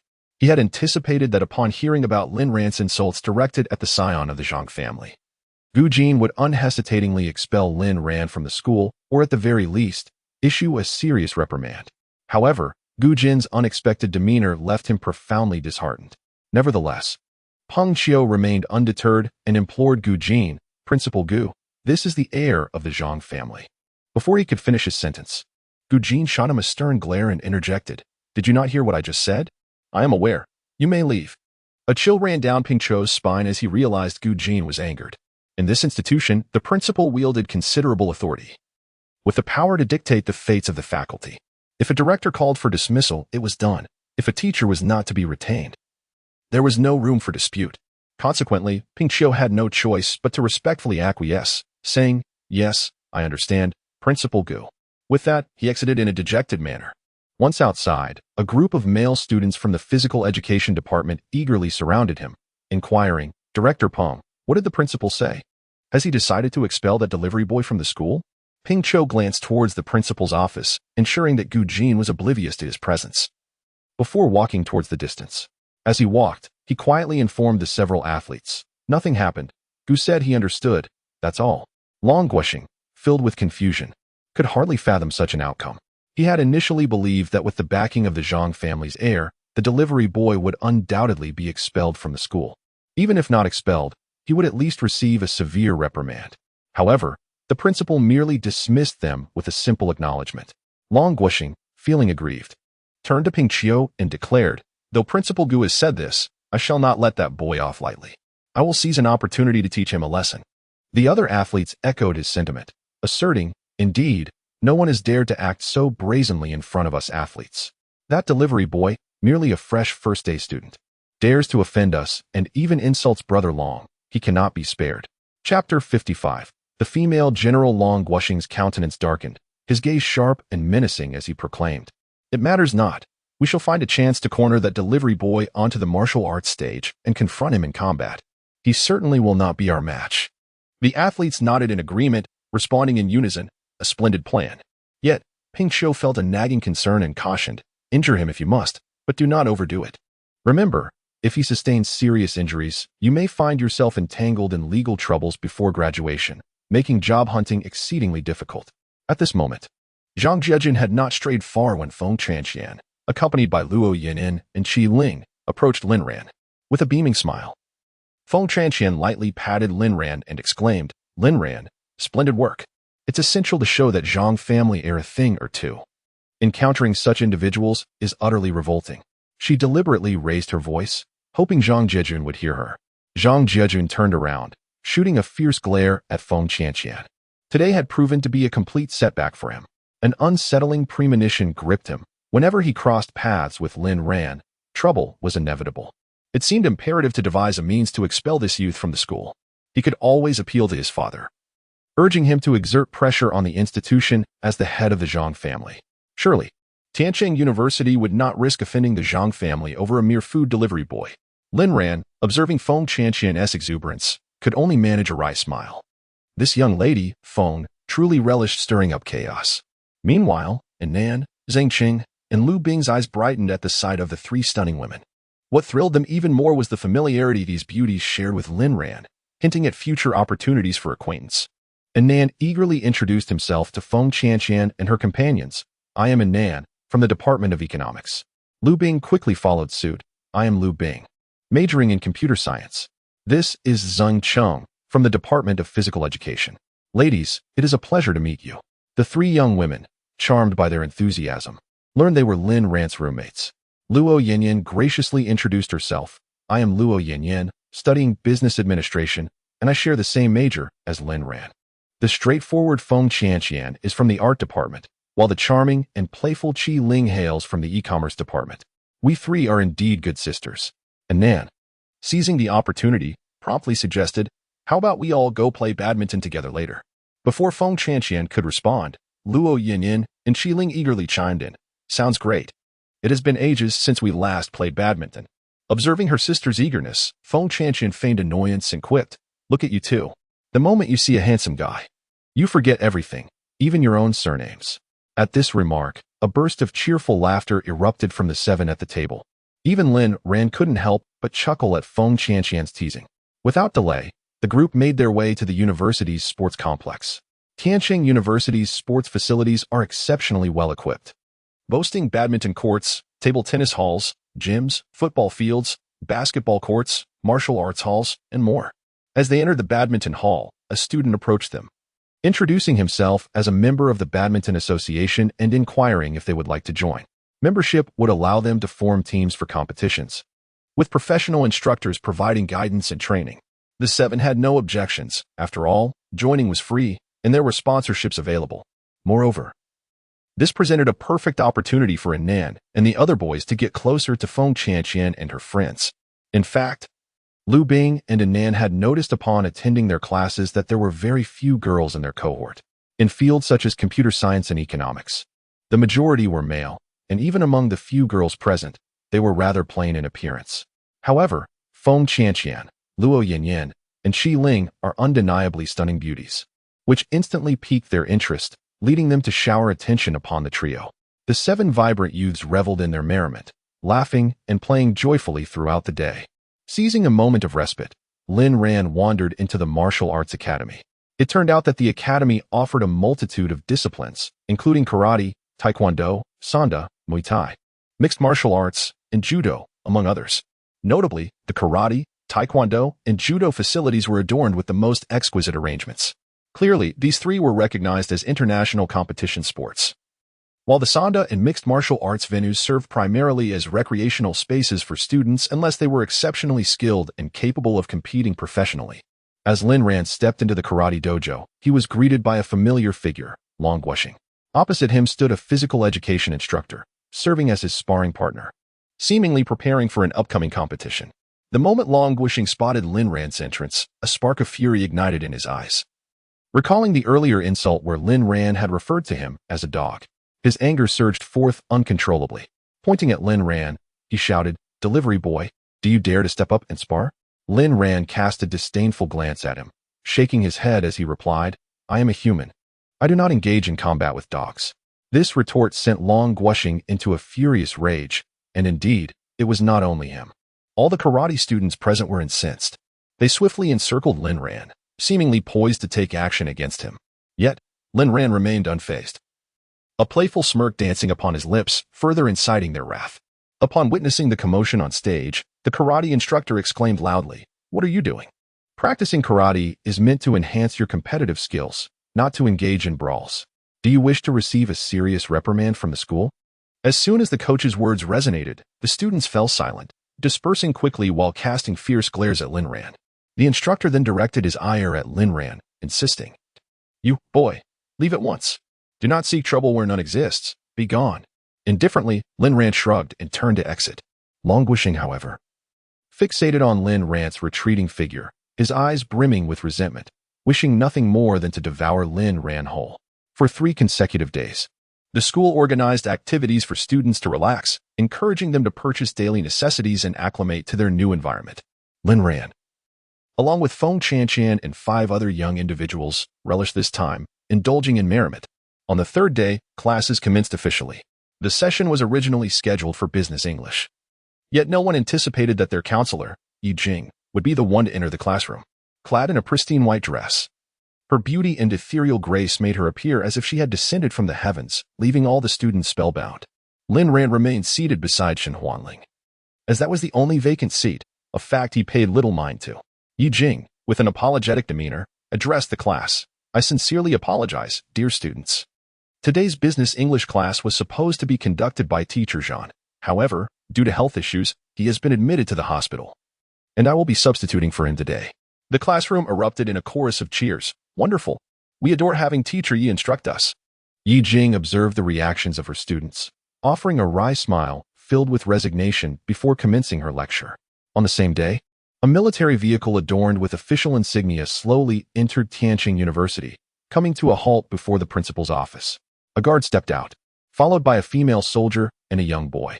The female soldier, tall and commanding at a height of 1.76 meters, possessed a resolute visage and an upright posture, exuding an air of formidable authority.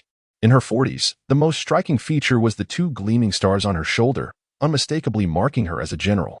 The young boy beside her was equally tall, matching Lin Ran's stature, and shared a similar upright demeanor. He appeared to be of similar age to Lin Ran, and notably, his features bore a striking resemblance to Lin Ran's. Chapter 56. Is Lin Ran a ghost? Gu Jin and several vice principals had long been awaiting their arrival. As soon as the female general disembarked, they promptly approached her, their faces adorned with broad smiles as they extended their hands. Gu Jin enthusiastically remarked, "General Lang, your esteemed presence at our institution truly illuminates our humble abode. On behalf of the entire faculty and student body, I extend our most heartfelt welcome." General Lung shook hands with Gu Jin and the vice principals and directors, her expression tinged with mild apology as she replied, "I sincerely apologize, Principal Gu. Recently, Xiao Fan participated in a training exercise organized by our military district.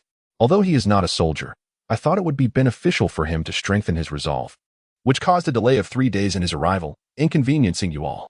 Today, I happened to be attending a meeting at the Tianqing military district, and I took the opportunity to bring him to the school to complete his enrollment procedures." Gu Jin quickly offered a conciliatory smile, saying, "General Lang, you speak as if it were a burden. With your extensive responsibilities and demanding schedule, rest assured, you may entrust your son to our esteemed institution. I assure you that I shall nurture him with utmost care, cultivating him into a pillar of our nation." After a round of courteous exchanges, Gu Jin led General Lung into the principal's office. Simultaneously, a department head escorted the young man to attend classes in the civil engineering department he had enrolled in. After a brief discussion in the principal's office, General Lung suddenly inquired of Gu Jin, "Is Lin Ran studying at Tianqing University as well?" Upon hearing this, both Gu Feng and Yin Feng experienced a jolt of surprise, their eyelids involuntarily twitching. They never anticipated that the delivery boy was acquainted with General Lung. What was his background? How could he possibly have connections with someone of General Lung's stature, a figure of significant power within the upper echelons of the nation? It was perplexing that he would have any regard for a mere delivery boy. If the young man indeed possessed such an extraordinary background, why then was he delivering meals? Their minds raced, struggling to piece it all together. Exchanging glances, they silently rejoiced that they had not heeded Ping Chou's advice to expel Lin Ran or issue him a serious reprimand. Otherwise, they would have been at a loss on how to explain it to General Lung. Yin Feng quickly responded, "Lin Ran is indeed here. He registered on the first day of school. He is enrolled in the business administration department and is currently attending class." General Leng, after a moment's hesitation, nodded in agreement. "Very well, I shall go and see him." At that moment, Gu Jin and Yin Feng became increasingly convinced that Lin Ran shared a remarkable connection with General Lang. They understood that from this moment on, they could never offend Lin Ran, the delivery person, for none could ascertain his origins. He was undoubtedly someone beyond their reach. 20 minutes later, General Lung stood by the classroom window. Peering inside, she realized she had never encountered Lin Ran before, and with the classroom filled with students, it was challenging to discern who he was. In truth, Gu Jin was equally uncertain, prompting Yin Feng to discreetly gesture towards a particularly tall youth. Following his gaze, General Lung saw the boy turn, and a wave of familiarity washed over her. She watched Lin Ran intently, while the students in the classroom, noticing a female general observing them, were filled with curiosity and began to scrutinize her, for it was indeed their first encounter with a female general. Lin Ran also sensed the unusual attention and turned to look at her. He noticed the general's gaze fixed firmly upon him, which puzzled him, as he had never met her before. However, the general soon turned away from the window and walked off into the distance. Lin Ran, somewhat bewildered, began to feel a sense of pride, thinking perhaps it was his striking appearance that compelled the general to steal a glance. Just as he was lost in this reverie, a hand suddenly tapped his shoulder, jolting him back to reality. He turned to find it was Chen Huanling, who, with a smile, pointed towards the podium. Following her gesture, Lin Ran looked up to see Yi Jing, the teacher, staring at him with a serious expression. He was utterly perplexed, completely unaware of why Yi Jing was fixated on him. Could it be that his striking looks had captivated this enchanting instructor? However, Yi Jing's countenance was marred by discontent. Chen Huanling chuckled softly to Lin Ran. Lin Ran, just now, Teacher Yi was addressing you. Lin Ran wore a bewildered expression, glancing at Yi Jing, entirely oblivious to the question she had posed moments ago. Observing Lin Ran's flustered demeanor, Chen Huanling couldn't help but burst into laughter. Throughout the class, Lin Ran had been lost in thought, his mind somewhere else, clearly not engaged in earnest study. This entire spectacle incited envy among the boys in the class, who regarded Lin Ran with a mixture of admiration and jealousy. This delivery boy not only shared a table with Chen Huanling but had also managed to avoid being dismissed by her. Now, with such a close rapport, it was impossible for them not to feel envious. Was it true that good looks afforded one such advantages? Did poverty cease to be a flaw in the face of charm? Yet, they quickly consoled themselves, privately reasoning that given Chen Huanling's wealth, she likely paid little heed to Lin Ran's financial status. If Lin Ran were to truly win her affection, he would secure a prosperous future free from worry. No. They resolved to be more proactive next time, determined not to let this delivery boy seize all the opportunities. As they mentally competed, they decided to watch how this delivery boy would embarrass himself in class. Chen Huanling, unable to contain her amusement at Lin Ran's predicament, let out a soft laugh. The entire class, witnessing her mirth alongside Lin Ran's awkwardness, erupted into a chorus of laughter. Even Yu Jing on the podium was amused by Lin Ran's predicament. But she quickly composed herself, adopting a serious expression as she continued to observe him. Chen Huanling stealthily leaned closer to Lin Ran and whispered, "Teacher Yi just asked you to define international trade in English." Upon hearing this, Lin Ran stood up helplessly. He surveyed his surroundings, only to find everyone gazing at him with smiles. A hint of embarrassment crossed his face as he returned a shy smile, then responded audibly, "International trade, commonly referred to as world trade, foreign trade, or overseas trade, represents the equitable and intentional exchange of goods and services across national borders. It encompasses the transactional activities of goods and services between various countries and/or regions, effectively constituting an international transfer of commodities and services. It comprises both import and export trades." "Ms. Yi, I have completed my response." As soon as he finished speaking, a wave of astonishment swept over the crowd. No one had anticipated that Lin Ran's proficiency in English would be so remarkably high. Those who gain admission to prestigious institutions like Tanqing University are all exceptional individuals. However, in comparison to Lin Ran, the disparity is astonishing. Who exactly is this Lin Ran? He hardly pays attention in class, yet his responses are remarkably precise, leaving one utterly perplexed. Chapter 57. Poverty as Original Sin. In truth, it is not just the classmates who are astonished. Even Chen Huanling and Yi Jing are taken aback. Lin Ran's command of the English language is nothing short of exemplary, sufficient for teaching. Indeed, his answers are impeccably accurate, rendering it difficult for the two women to fathom the caliber of this remarkable individual. At this moment, even Chen Huanling, who entered Tanqing University with top honors, finds herself in profound admiration of Lin Ran. She considers her own English proficiency commendable, yet in comparison to Lin Ran, she feels somewhat lacking. Moreover, Lin Ran hardly pays attention in class, yet achieves such remarkable results, which is truly perplexing. The explanation for this phenomenon is rather straightforward. Lin Ran has been previewing the curriculum for several months. Having lived in America for 10 years and subsequently studying there, he has been using English daily. How could he not excel? Alongside his training, his uncle, Lin Feng, has consistently urged him to study. Furthermore, upon returning to Tianqing, Lin Ran, fearing he might fall behind, seized the opportunity over the past few months to review much of the material he was to cover. Yi Jing scrutinizes Lin Ran as if she is meeting him for the first time. After a considerable pause, she slowly exhales and gestures for him to take a seat. However, she maintained a stern expression as she addressed Lin Ran. Classmate Lin Ran, although you answered all the questions correctly and demonstrated a touch of cleverness, you must not allow this minor wit to hinder your progress.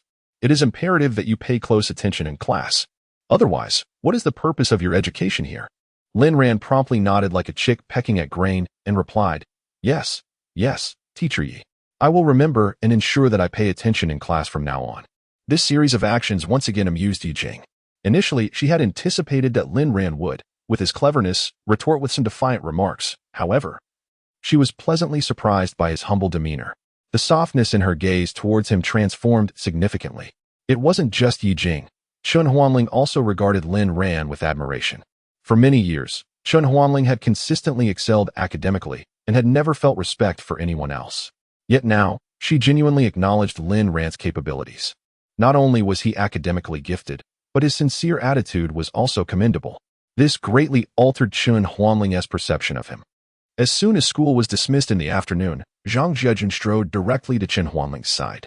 Upon noticing Lin Ran seated next to her, he was instantly consumed by rage. Damn it, how dare this little brat sit at the same table as Chen Huanling? At that moment, Zhang Jiejun's face turned a shade of green with fury. He fixed a murderous glare upon Lin Ran, thinking to himself, this delivery boy, what right does he have to sit with Chen Huanling? Had it not been for Chen Huanling's presence, Zhang Jiejun would have eagerly challenged Lin Ran to a duel. Lin Ran, noticing the expression on Zhang Jiejun's face, couldn't he help but display a hint of amusement, his eyes gleaming with mockery. This undoubtedly intensified Zhang Jiejun's fury. Upon witnessing Zhang Jiejun's expression, Lin Ran felt an overwhelming sense of satisfaction. He was determined to further provoke Zhang Jiejun, aiming to utterly infuriate this so-called heir of the Zhang family. Thus, he turned to Chen Huanling and said, Classmate Chen Huanling, I sincerely invite you to join me for a game of badminton today. Might I have the honor of your company?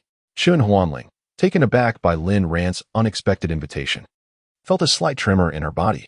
Being inherently introverted, she had been pondering how to bridge the gap between herself and Lin Ran, and now, to her astonishment, he had taken the initiative. Her cheeks flushed with excitement as she eagerly nodded and replied, Sure. Then, she addressed Zhang Jiejun, stating, Zhang Jiejun, I will be going to play badminton with Lin Ran now, so I won't be accompanying you after class today. You'll have to return on your own. Zhang Jiejun was instantly consumed by rage. His face had shifted from a greenish hue to a deep, menacing black. This delivery boy not only sat beside Chen Huanling but was now inviting her to play badminton. Regret coursed through him like poison. Had he known, he would never have enrolled in that foreign trade major. How much better it would have been to study business administration alongside Chen Huanling. In such a scenario, Lin Ran would have had no opportunity to approach her. However, now was not the time to lash out. Fortunately, he still held a trump card. His badminton skills were quite formidable, having won numerous accolades in the past. He was imbued with unwavering confidence in his abilities. To him, Lin Ran was merely a delivery boy, struggling with life's challenges. How could he possibly compete with him? With this thought, his confidence was rekindled. He hurriedly addressed Chen Huanling, saying, Huanling, might I have the honor of joining you all for a game of badminton? Chen Huanling found herself momentarily at a loss for words, as her heart was resolutely against the idea. She yearned for an evening of solitude with Lin Ran, even if he was not the Lin Long of yesteryears. The unique aura he exuded captivated her entirely, a sensation she had never encountered before. She glanced at Lin Ran, who shrugged and remarked, Since he isn't afraid of being embarrassed, let us just go along. Zhang Jiejun was instantly incensed by Lin Ran's words, furiously pointing at him and declaring, Am I, Zhang Jiejun, to be humiliated by you, a mere delivery boy? What are you even worth? Let me tell you, I've won countless awards in the past. Perhaps you should focus on your own shortcomings. However, Lin Ran merely scoffed, his expression one of utter disbelief at Zhang Jiajun's bravado. This reaction only fueled Zhang Jiajun's fury. And in a fit of rage, he challenged Lin Ran. "Shall we wager, Lin Ran?" Lin Ran shot him a disdainful glance and replied, "Zhang, what kind of wager do you propose?" Zhang Jiajun was nearly beside himself with anger. The more indifferent Lin Ran appeared, the more it exacerbated his ire, driving him to the brink of irrationality. With a fierce glare, he said, "How about a wager of 100,000 for the loser to pay? But I doubt you can afford such a sum, you pathetic delivery boy. If money is tight, we can scale down the stakes." Lin Ran's expression shifted slightly, revealing a deep hesitance that suggested he truly lacked the funds. After a prolonged moment of stammering, he was unable to articulate a coherent response. At that juncture, other boys in the class began to gather around, eager to witness the unfolding spectacle, embodying the adage that mischief thrives on the presence of an audience. Their prior jealousy towards Lin Ran now fueled their delight in this moment of vulnerability, and they collectively jeered, "Lin Ran, if you're broke, don't provoke Zhang Xiao. He is not someone you can afford to offend. Don't think that speaking a few words of English makes you significant. Being poor is a sin that cannot be atoned for with mere phrases." Lin Ran, seemingly pushed to his breaking point, leapt to his feet and declared loudly, "Fine. Zhang Jiajun, you have forced my hand. Just remember, you cannot deny this later. There are witnesses aplenty. You cannot escape accountability." Zhang Jiajun, seeing Lin Ran's fury, felt a surge of exhilaration, perceiving that he had struck gold. With a triumphant grin, he responded, "Rest assured, delivery boy. Do you think I care about that paltry sum? Besides, do you honestly believe you stand a chance against me? However, we must verify your funds beforehand. If you lack sufficient money, it's over. After all, you're merely a delivery boy. If you're too cowardly to wager, you must promise never to approach Chen Huanling again, for you are unworthy." Chapter 58. Not resting until Zhang Jiajun is ruined. At that moment, numerous students outside, drawn by the excitement, hurried over to witness the commotion. At this age, both boys and girls possess an insatiable enthusiasm for spectacle. Nothing ignites their spirits quite like the thrill of drama unfolding before their eyes. They swiftly encircled Lin Ran and Zhang Jiajun in the center, and among the crowd were naturally Zhang Yuqing, Feng Chanchan, and several of Lin Ran's roommates, including Anan.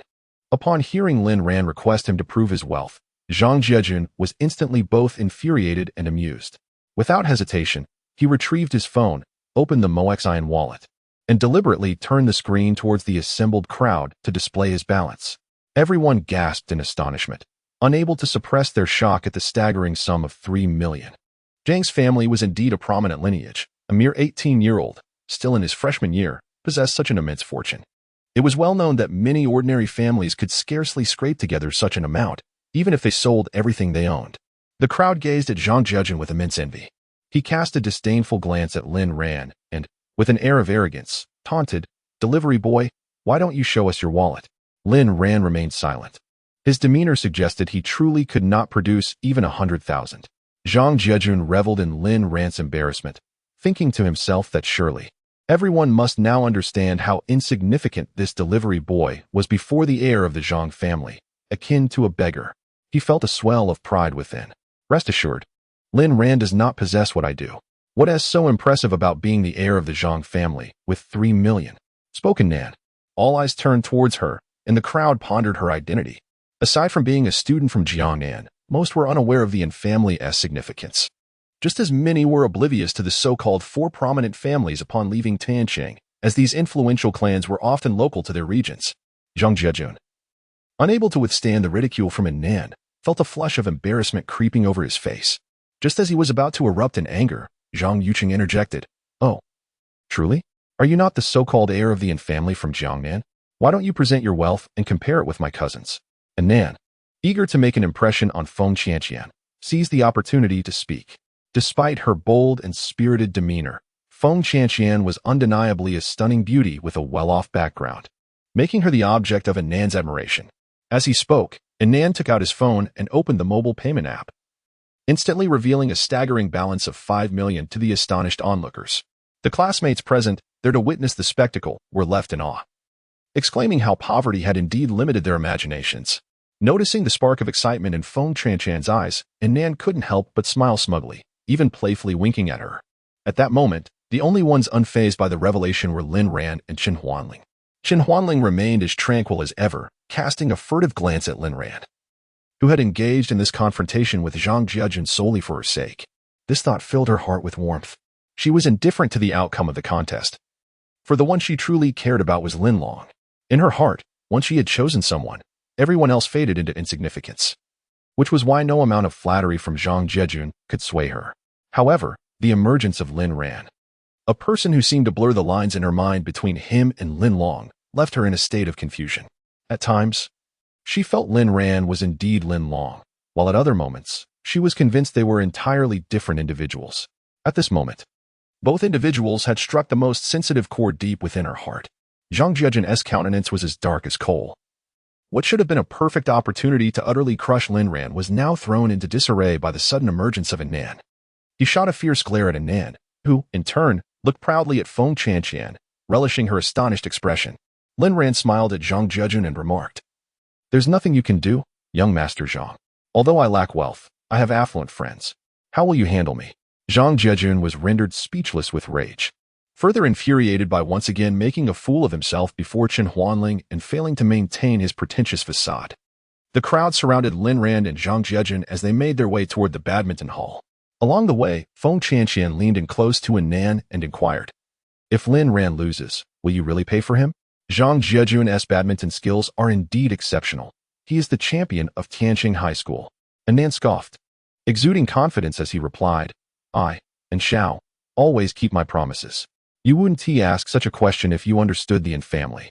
When the holidays arrive, I shall take you to Jiangnan to visit my family, and you will realize that the Zhang family pales in comparison to us. I'm not boasting." Feng Qianqian nodded in agreement, saying, "Then we have a deal." Before long, they arrived at the badminton hall, which was already filled with spectators who had set up their chairs, eagerly awaiting the spectacle. The atmosphere was so charged. It felt as though they were on the verge of selling sunflower seeds, soda, and cigarettes, all brimming with anticipation for the unfolding drama. These enthusiastic classmates went out of their way to prepare a venue for Lin Ran and Zhang Jiajun, even arranging for a referee. Lin Ran observed the crowd with a smile tinged with helplessness, as they seemed to revel in the spectacle. The first match commenced with Lin Ran serving. He initially intended to deliver a low shot, but to his dismay, he failed to clear the net on 2 consecutive attempts. A chorus of boos erupted from the audience, which numbered no less than 300, with many more outside eager to enter, thwarted by the sheer volume of people. The collective jeers reverberated through the badminton hall, as if it were on the verge of collapse. The more the crowd booed, the more those outside yearned to squeeze in, creating a cacophony of voices. Lin Ran, shaken by his 2 service errors, could only shake his head and force a wry smile. However, Feng Qianqian and the others understood that Lin Ran's skills were far superior. He was clearly feigning incompetence. They could not fathom his true intentions, but Feng Qianqian believed that Lin Ran would not rest until he had thoroughly bested Zhang Jiajun. Particularly, Feng Qianqian was aware of Lin Ran's genuine prowess. Although she was uncertain whether he truly hailed from a wealthy family in South America, she was certain that his claims of delivering takeout were fabricated. The attitudes of individuals like Zhu Guang and He Ping towards Lin Ran, along with the respect shown by a striking woman, hinted at something deeper. While Lin Ran had not explicitly instructed her to keep his affairs private, Feng Qianqian was not naive. She was merely spoiled at home and had not shared Lin Ran's circumstances with outsiders. Soon, the score escalated to an astonishing 10-2. The 2 points were ultimately gifted to Lin Ran due to Zhang Jiajun's own blunders. At that moment, Zhang Jiajun intended to play a cheeky shot just over the net to tease Lin Ran, but a momentary lapse led to a miscalculation, causing the ball to fall too low and fail to clear the net.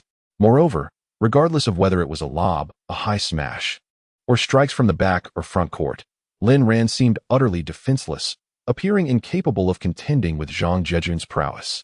During this period, the pent-up frustration that Zhang Jiajun had endured for so long was finally unleashed with exhilarating freedom. His entourage erupted in jubilant cheers each time he scored, creating a scene reminiscent of their own championship victory. However, the most unexpected aspect was that the loudest cheers did not come from Zhang Yuqing's band of followers, but rather from a few athletic upperclassmen, including Long Guishing. Their excitement was almost frenzied, as they leapt and cavorted about, their animated gestures akin to witnessing their idol triumph. While many deemed their exuberance somewhat excessive and over the top, Zhang Jiajun relished in the adoration. After receiving approving glances from him, these upperclassmen were invigorated, constantly giving him thumbs up and vociferously chanting, "Young Master Zhang, king of the court. Young Master Zhang, king of the court."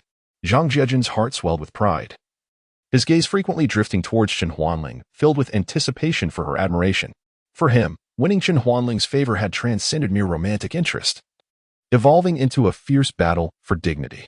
In his mind, failing to capture Chen Huanling's attention was simply not an option he would entertain. Chen Huanling sensed the incessant gazes of Zhang Jiejun and merely offered him a polite smile before swiftly diverting her attention to Lin Ran. This action ignited an inexplicable fury within Zhang Jiejun. The more she disregarded him, the more resolute he became in his intention to thoroughly humiliate Lin Ran, stripping him of all dignity in front of others, ensuring that he would never hold his head high before Chen Huanling again. He caught a glimpse of Feng Qianqian's infatuated gaze directed at Lin Ran, further fueling his indignation. These two girls had initially caught his interest. Yet now the audacious Feng Qianqian had completely sided with Lin Ran, deliberately opposing him. It seemed that Chen Huanling also harbored feelings for Lin Ran.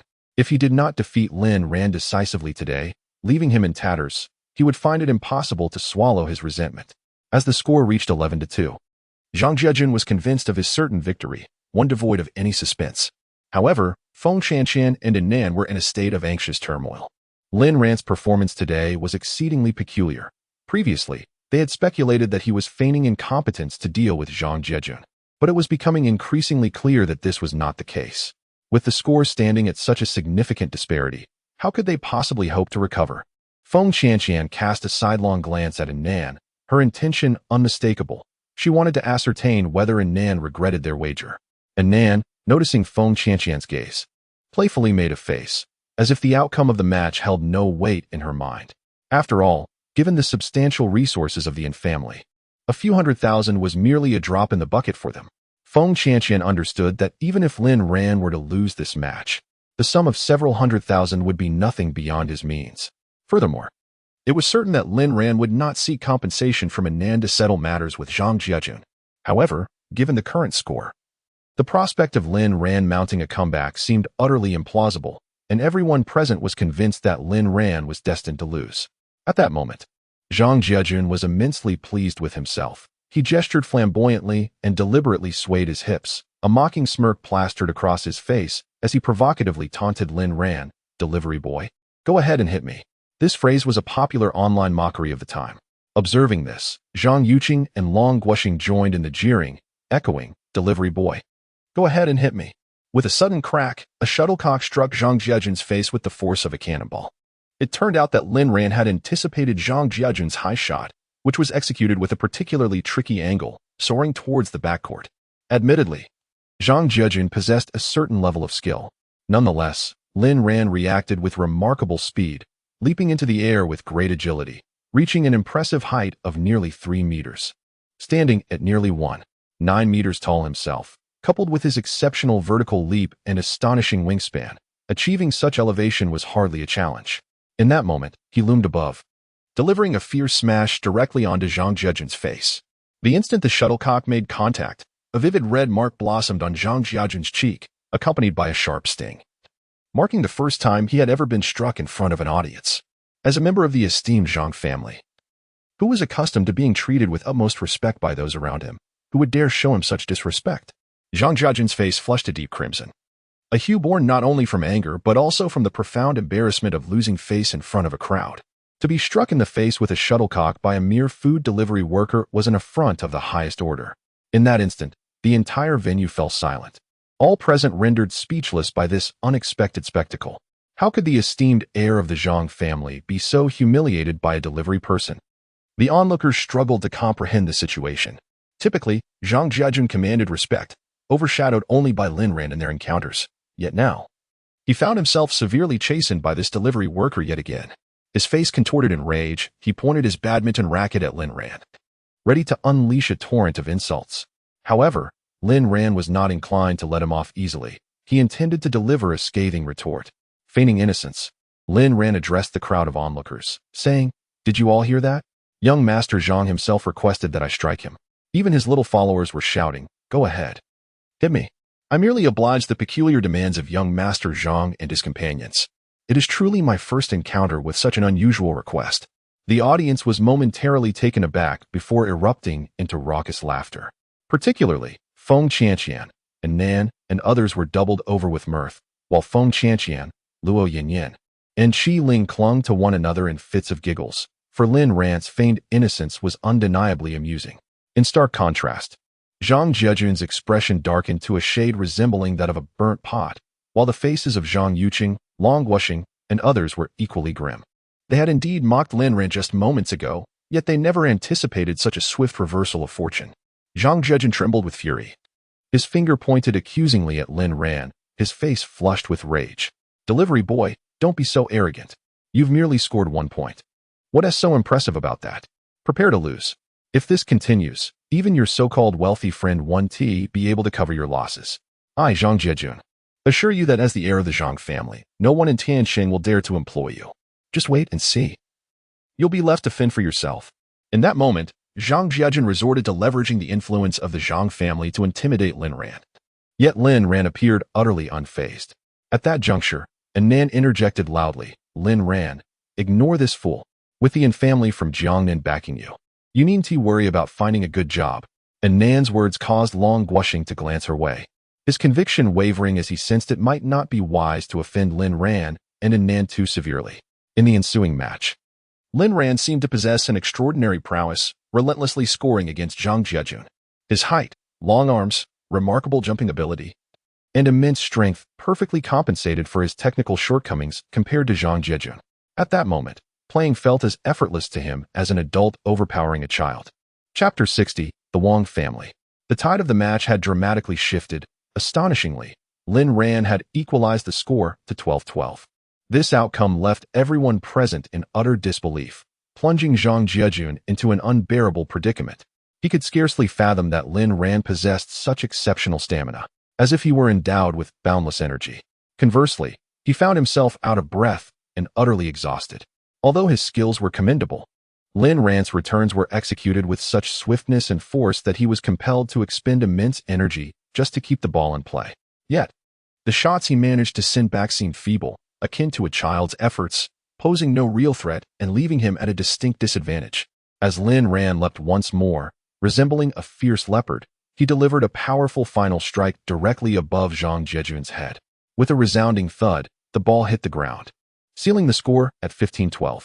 This meant that since that moment Zhang Jiejun had mocked Lin Ran, he had failed to score a single point. Observing the final tally, Zhang Jiejun was consumed by fury. He slammed his racket onto the ground with great force and stomped on it several times to vent his pent-up frustration. However, Lin Ran was not one to let this opportunity for mockery slip by. He mimicked Zhang Jiejun's earlier tone in a deliberately sarcastic manner, taunting, "You hit me, hit me." Zhang Jiejun's face flushed crimson with rage, his body trembling violently with anger. In that moment, he yearned to charge forward and deliver a vicious kick to that insufferable delivery boy. Lin Ran, wearing a half-smile, regarded Zhang Jiejun and inquired, "Zhang, are you still going to play? Didn't you claim to have won numerous awards?" Zhang Jiejun glared furiously at Lin Ran, rendered speechless. Just then, Lin Ran's phone erupted with sound. He glanced at it, his brows furrowing in concern. And Nan, grinning mischievously, turned to Zhang Jiejun and asked, "Zhang, do you dare to challenge Lin Ran to another match?"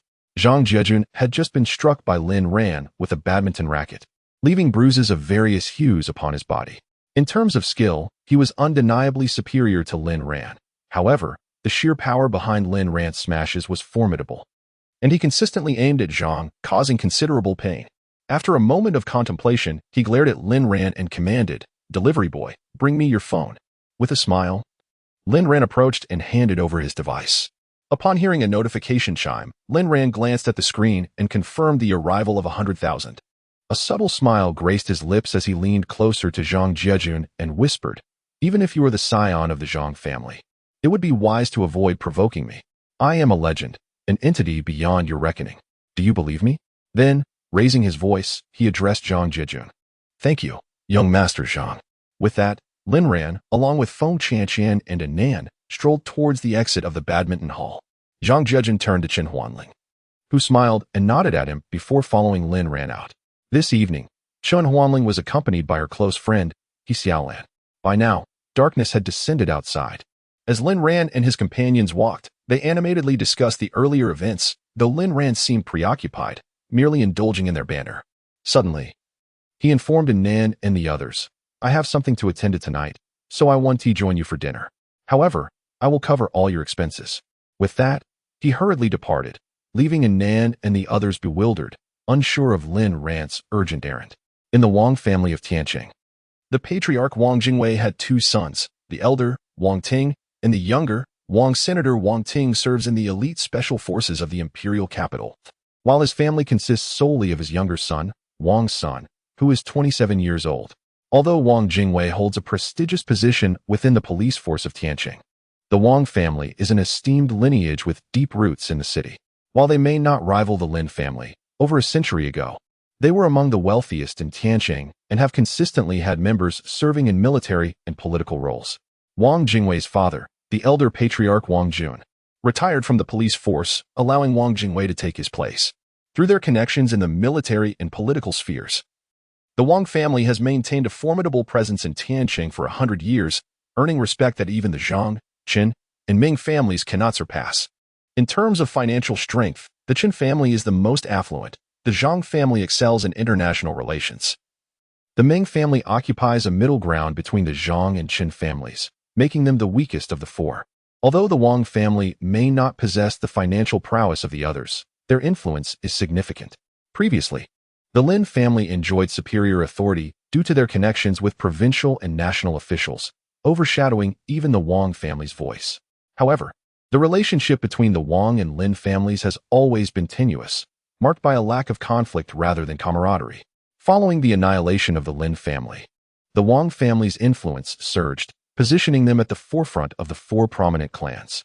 This evening, Wang Jingwei is occupied with an important security task for the police, necessitating his absence from home, leaving only his wife, younger son Wang Sun, and father Wang Jun, a man of military background, honed his martial skills under the tutelage of a master during his youth and served in the special forces of the imperial capital, participating in numerous missions and achieving remarkable prowess, surpassing even that of Wang Jingwei.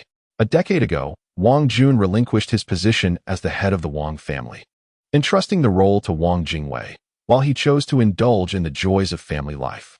In truth, he had three sons, aside from the eldest, Wang Jingwei, who assumed the mantle of leadership. His second son, Wang Jingsheng, and his youngest, Wang Jingping, were both engaged in business, managing the family's enterprises, and often found themselves too occupied to return home. At this moment, he was savoring tea and engaging in conversation with his grandson, Wang Sun, when suddenly an inexplicable sensation gripped him, causing his brow to furrow deeply. Having endured numerous battles in his youth, Wang Jun possessed a heightened sense of awareness akin to a sixth sense, much like Lin Ran.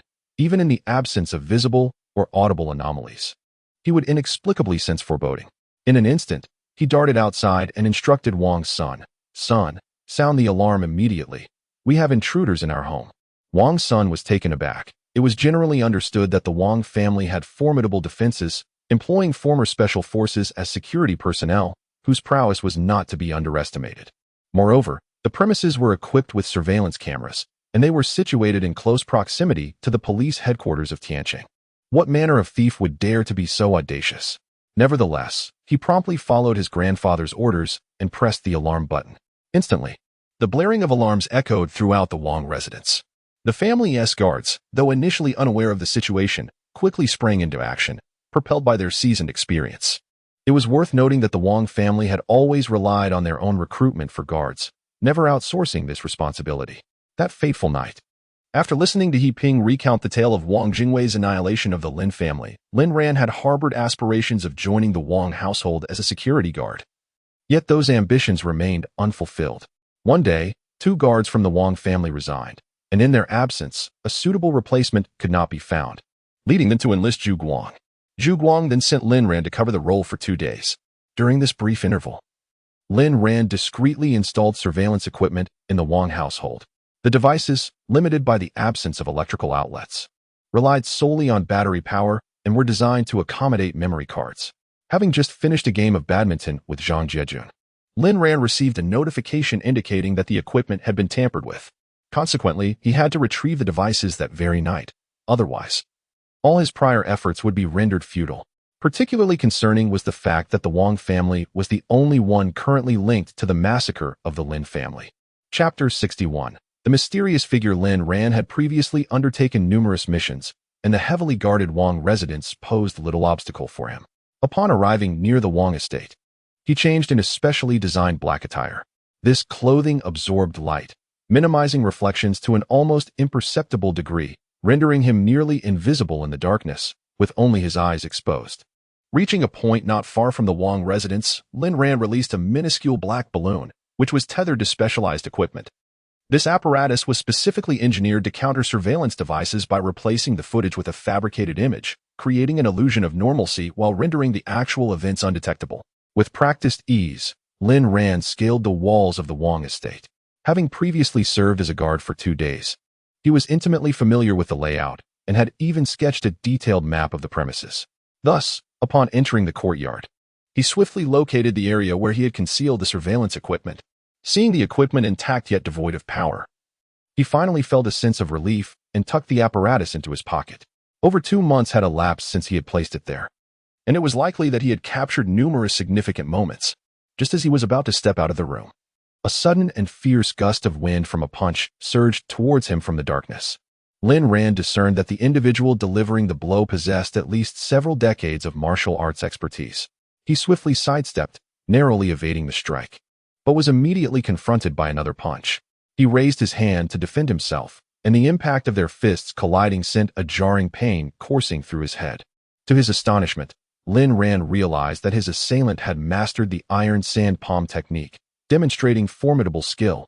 It was rare for someone to inflict pain upon him. A sense of urgency gripped his heart as he finally discerned that an elderly man, nearly 70 years of age, stood before him.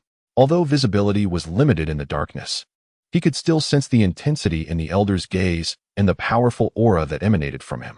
Curiously, despite inflicting pain upon Lin Ran, the old man appeared to be in discomfort himself, refraining from further attacks.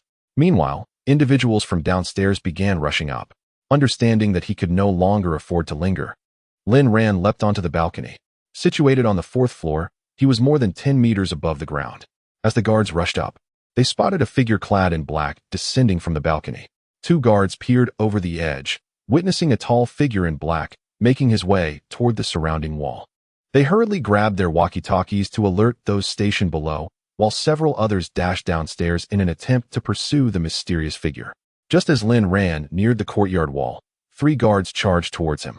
Under ordinary circumstances, Lin Ran could effortlessly deal with these 3 guards, even if they were retired Special Forces personnel, in no more than 30 seconds. However, at this moment, even a mere 10 seconds could prove crucial. He retrieved a few coins from his pocket and hurled them towards the trio. They had no time to react as the coins struck their noses with uncanny precision. The guards let out pained cries as blood gushed forth from their nostrils. Daring not to advance further, they could only clutch their noses in agony. Seizing this rare opportunity, Lin Ran leapt with all his might, firmly grasping the edge of the wall. With a powerful heave, he propelled himself over the barrier, vanishing into the night like a shadow. This was the advantage of his prior reconnaissance of the terrain. He had memorized the map thoroughly, knowing every nearby building, every potential hiding spot, and all possible escape routes like the back of his hand. Upon learning of the intruder in his home, Wang Jingwei promptly returned from the police station with 10 criminal investigation personnel. They were fully committed to apprehending the intruder in black, while simultaneously establishing checkpoints in the vicinity. Lin Ran chose not to return to school, instead heading directly to his white cloud villa. With Xiao Wan away on a business trip, the villa housed only a few workers. Once in his room, Lin Ran extracted his equipment, set up the connections, and linked it to his computer, meticulously reviewing the footage stored within.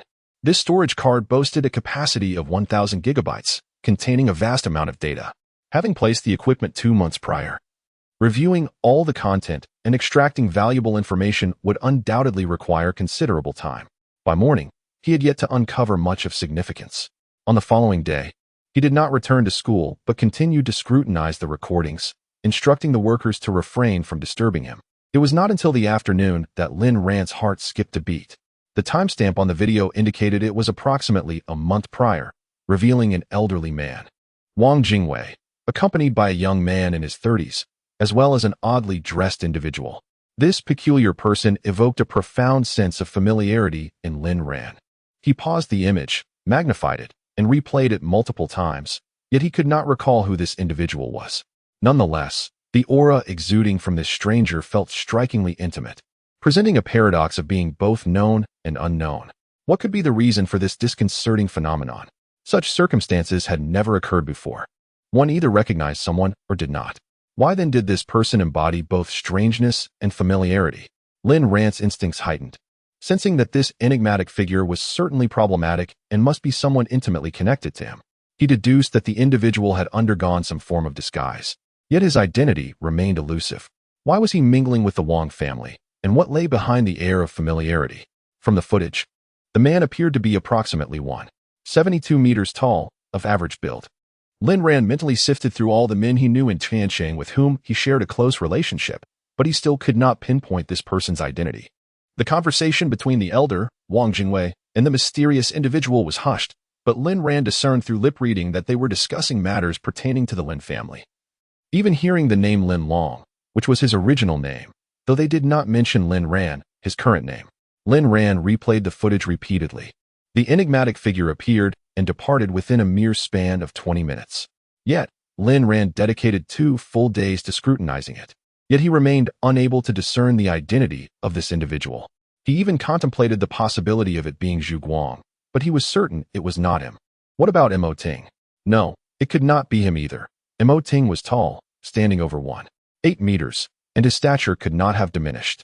Moreover, Mo Ting had a robust build, while this mysterious person appeared rather slender.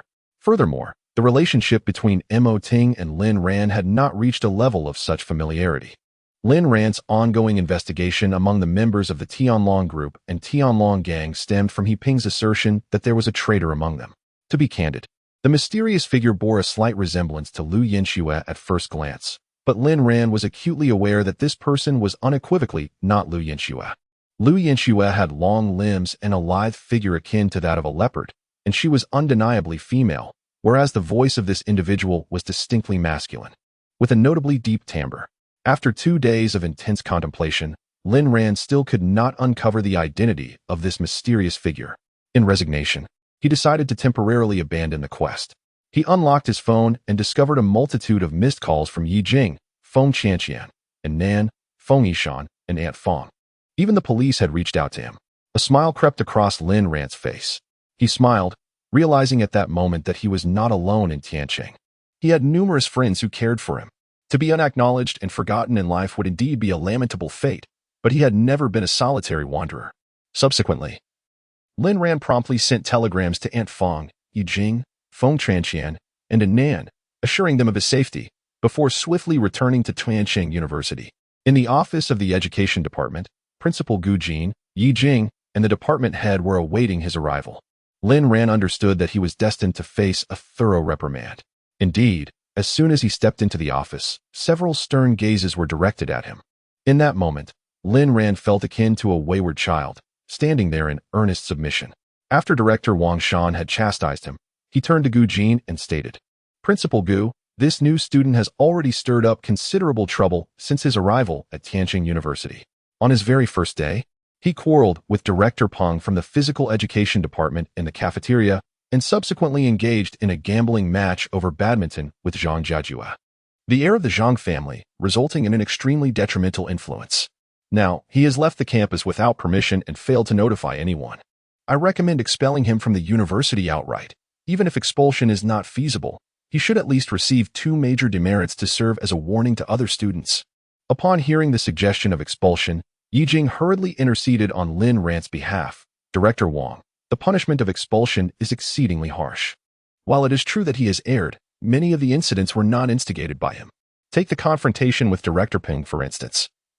It was Zhang Jiajue who provoked him first, incessantly mocking him for being a delivery boy, prompting Lin Ran's retort. The badminton match was also instigated by Zhang Jiajue, who came to our classroom to provoke him, and it was Zhang Jiajue who proposed the gambling. Ultimately, he was merely the loser of the match. While Lin Ran's unauthorized departure from the campus is indeed inappropriate, it hardly warrants expulsion or 2 major demerits, does it?" Wang Shan's expression darkened at her defense. "Teacher Yi, Although Lin Ran is your student, you cannot be so protective of him. If this situation continues unchecked, one cannot predict what kind of chaos he might unleash at our Tianqing University. By the time we decide to impose consequences, it may already be too late. Furthermore, his constant opposition to the heir of the Zhang family could jeopardize our university's relationship with them. It is essential to recognize that the four prominent families of Tianqing are interconnected. A single misstep could have far-reaching repercussions. Should a rift with the Zhang family occur, handling numerous matters would become exceedingly difficult, and the four families might turn against our institution. Yi Jing ceased to speak, directing her gaze towards Gu Jin, eager to discern his stance. Gu Jin had been quietly listening, refraining from expressing his opinion until the debate concluded. Only then did he turn to Yin Feng, who offered him a slight smile. Gu Jin addressed Wang Shan and Yi Jing, saying, "I have understood your perspectives. You may leave now. I have some inquiries for Director Yin." Once Wang Shan and Yi Jing exited the teaching office, Gu Jin finally focused his attention on Lin Ran. He signaled to Yin Feng with his eyes, and Yin Feng nodded before inquiring, "Lin Ran, are you truly a delivery person?" Lin Ran was utterly unprepared for Gu Jin and Yin Feng's sudden question, having anticipated a severe reprimand instead. His mind was exceptionally sharp, and he reacted swiftly, sensing that there was more to their inquiry, uncertain if it pertained to the Wang family. If so, it could spell trouble. Thus, he refrained from responding immediately, feigning contemplation. He had two aims in this approach.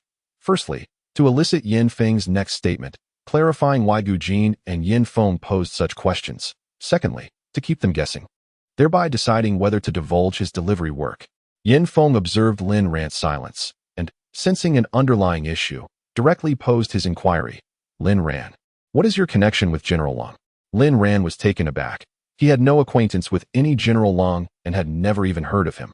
Having returned to the Dragon Kingdom a mere 3 months ago, it was implausible for him to have any ties to this general. However, he understood that his forthcoming response would be pivotal in determining his fate at Tianqing University.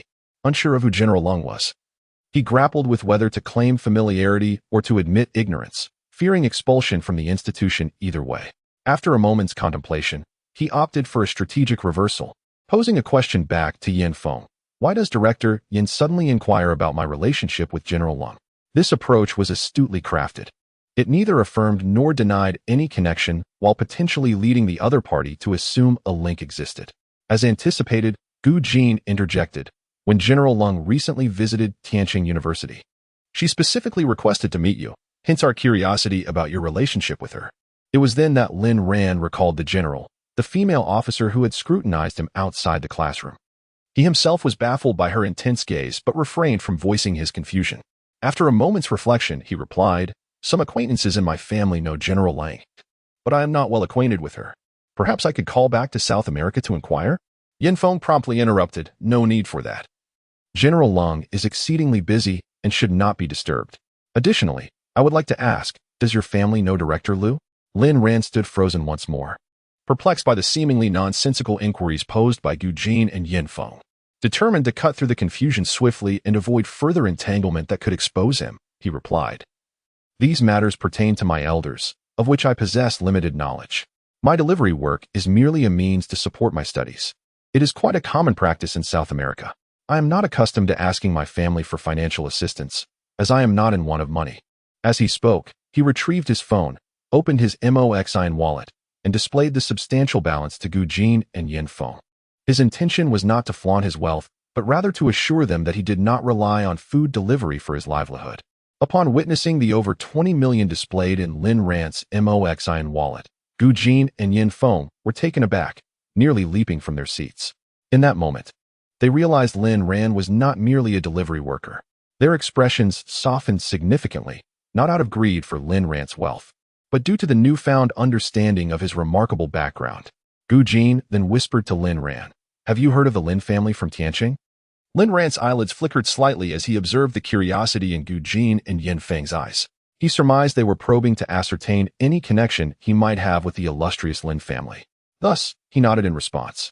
Seeing his affirmation, Gu Jin and Yin Feng experienced a jolt of excitement and finally voiced their most pressing question. "Are you also a member of the Lin family?" Chapter 63. Long Fan Lin Ran shook his head. "I cannot say for certain. My elders have never broached such topics with me, though I have indeed heard them mention the Lin family. As for whether I truly belong to the Lin family, I shall inquire with the South American side. Gu Jin and Yin Feng promptly intervened, insisting, no need, no need. We are merely curious and asking casually. Then, Gu Jin inquired, are you acquainted with General Lung's son? At this point, Lin Ran was utterly perplexed, unable to fathom why Gu Jin and Yin Feng posed such a question. And he quickly shook his head. Yet, Gu Jin continued, would you like to meet him? I assure you, it will be a delightful surprise. What kind of surprise? Lin Ran exclaimed in astonishment, completely bewildered by the peculiar behavior exhibited by Gu Jin and Yin Feng that day. However, before Lin Ran could fully process the situation, Gu Jin signaled Yin Feng to step outside. Yin Feng, understanding the cue, approached Wang Shan and said, Director Wang, Principal Gu requests that you fetch student Lung Fan from class civil engineering, as someone wishes to be introduced to him. Wang Shan acknowledged with a nod and turned to leave. Lin Ran, in a state of confusion, gazed at Gu Jin and Yin Feng, only to witness the two exchanging a knowing smile, their expressions rather enigmatic, yet offering no explanation. Helpless, Lin Ran settled down to wait quietly, eager to discover who this Lung Fan truly was. Approximately 20 minutes later, Wang Shan entered with a young man in tow. The moment Lin Ran laid eyes on him, he was rendered speechless, as if he were gazing into a mirror. Were it not for their differing attire, he would have believed he was looking at his own reflection. Lung Fan was equally taken aback, his gaze fixed on Lin Ran in shock. Lin Ran was, quite literally, his doppelganger. Nevertheless, despite their striking resemblance, certain evident differences remained between the two. Firstly, Lin Ran's facial contours are distinctly pronounced, and his stature slightly surpasses that of Lung Fan. Furthermore, Lin Ran exudes a sense of maturity and composure, his demeanor imbued with a serene elegance, while Lung Fan radiates a robust military aura. Lin Ran carries a hint of rebellious charm, contrasting sharply with Lung Fan's unequivocal soldierly demeanor, easily discernible through their gazes and strides. Overall, the two appear strikingly alike. Akin to twin brothers, yet in terms of temperament, Lin Ran manifests a more mature essence than Lung Fan. At this moment, not only were Lin Ran and Lung Fan taken aback, but Wang Shan and Yi Jing were equally astonished, their jaws nearly dropping in disbelief at the existence of such uncanny doppelgangers without any blood relation, a phenomenon that truly defies comprehension. Only Gu Jing and Yin Feng stood aside, secretly amused. In fact, when Yin Feng first encountered Lung Fan, he was struck by the striking resemblance to Lin Ran, the delivery boy, but refrained from inquiring further due to General Lung's stature. Subsequently, Yin Feng shared this observation with Gu Jing, and after deliberation, they intended to find an opportunity for Lin Ran and Lung Fan to meet, to ascertain if they recognized one another. Both Lin Ran and Lung Fan involuntarily gasped in astonishment, with Lin Ran pondering silently. Could it be that there was some entanglement between my father and General Lung's mother in the past? Yet, upon further reflection, he deemed it unlikely. After all, General Lung is a female general.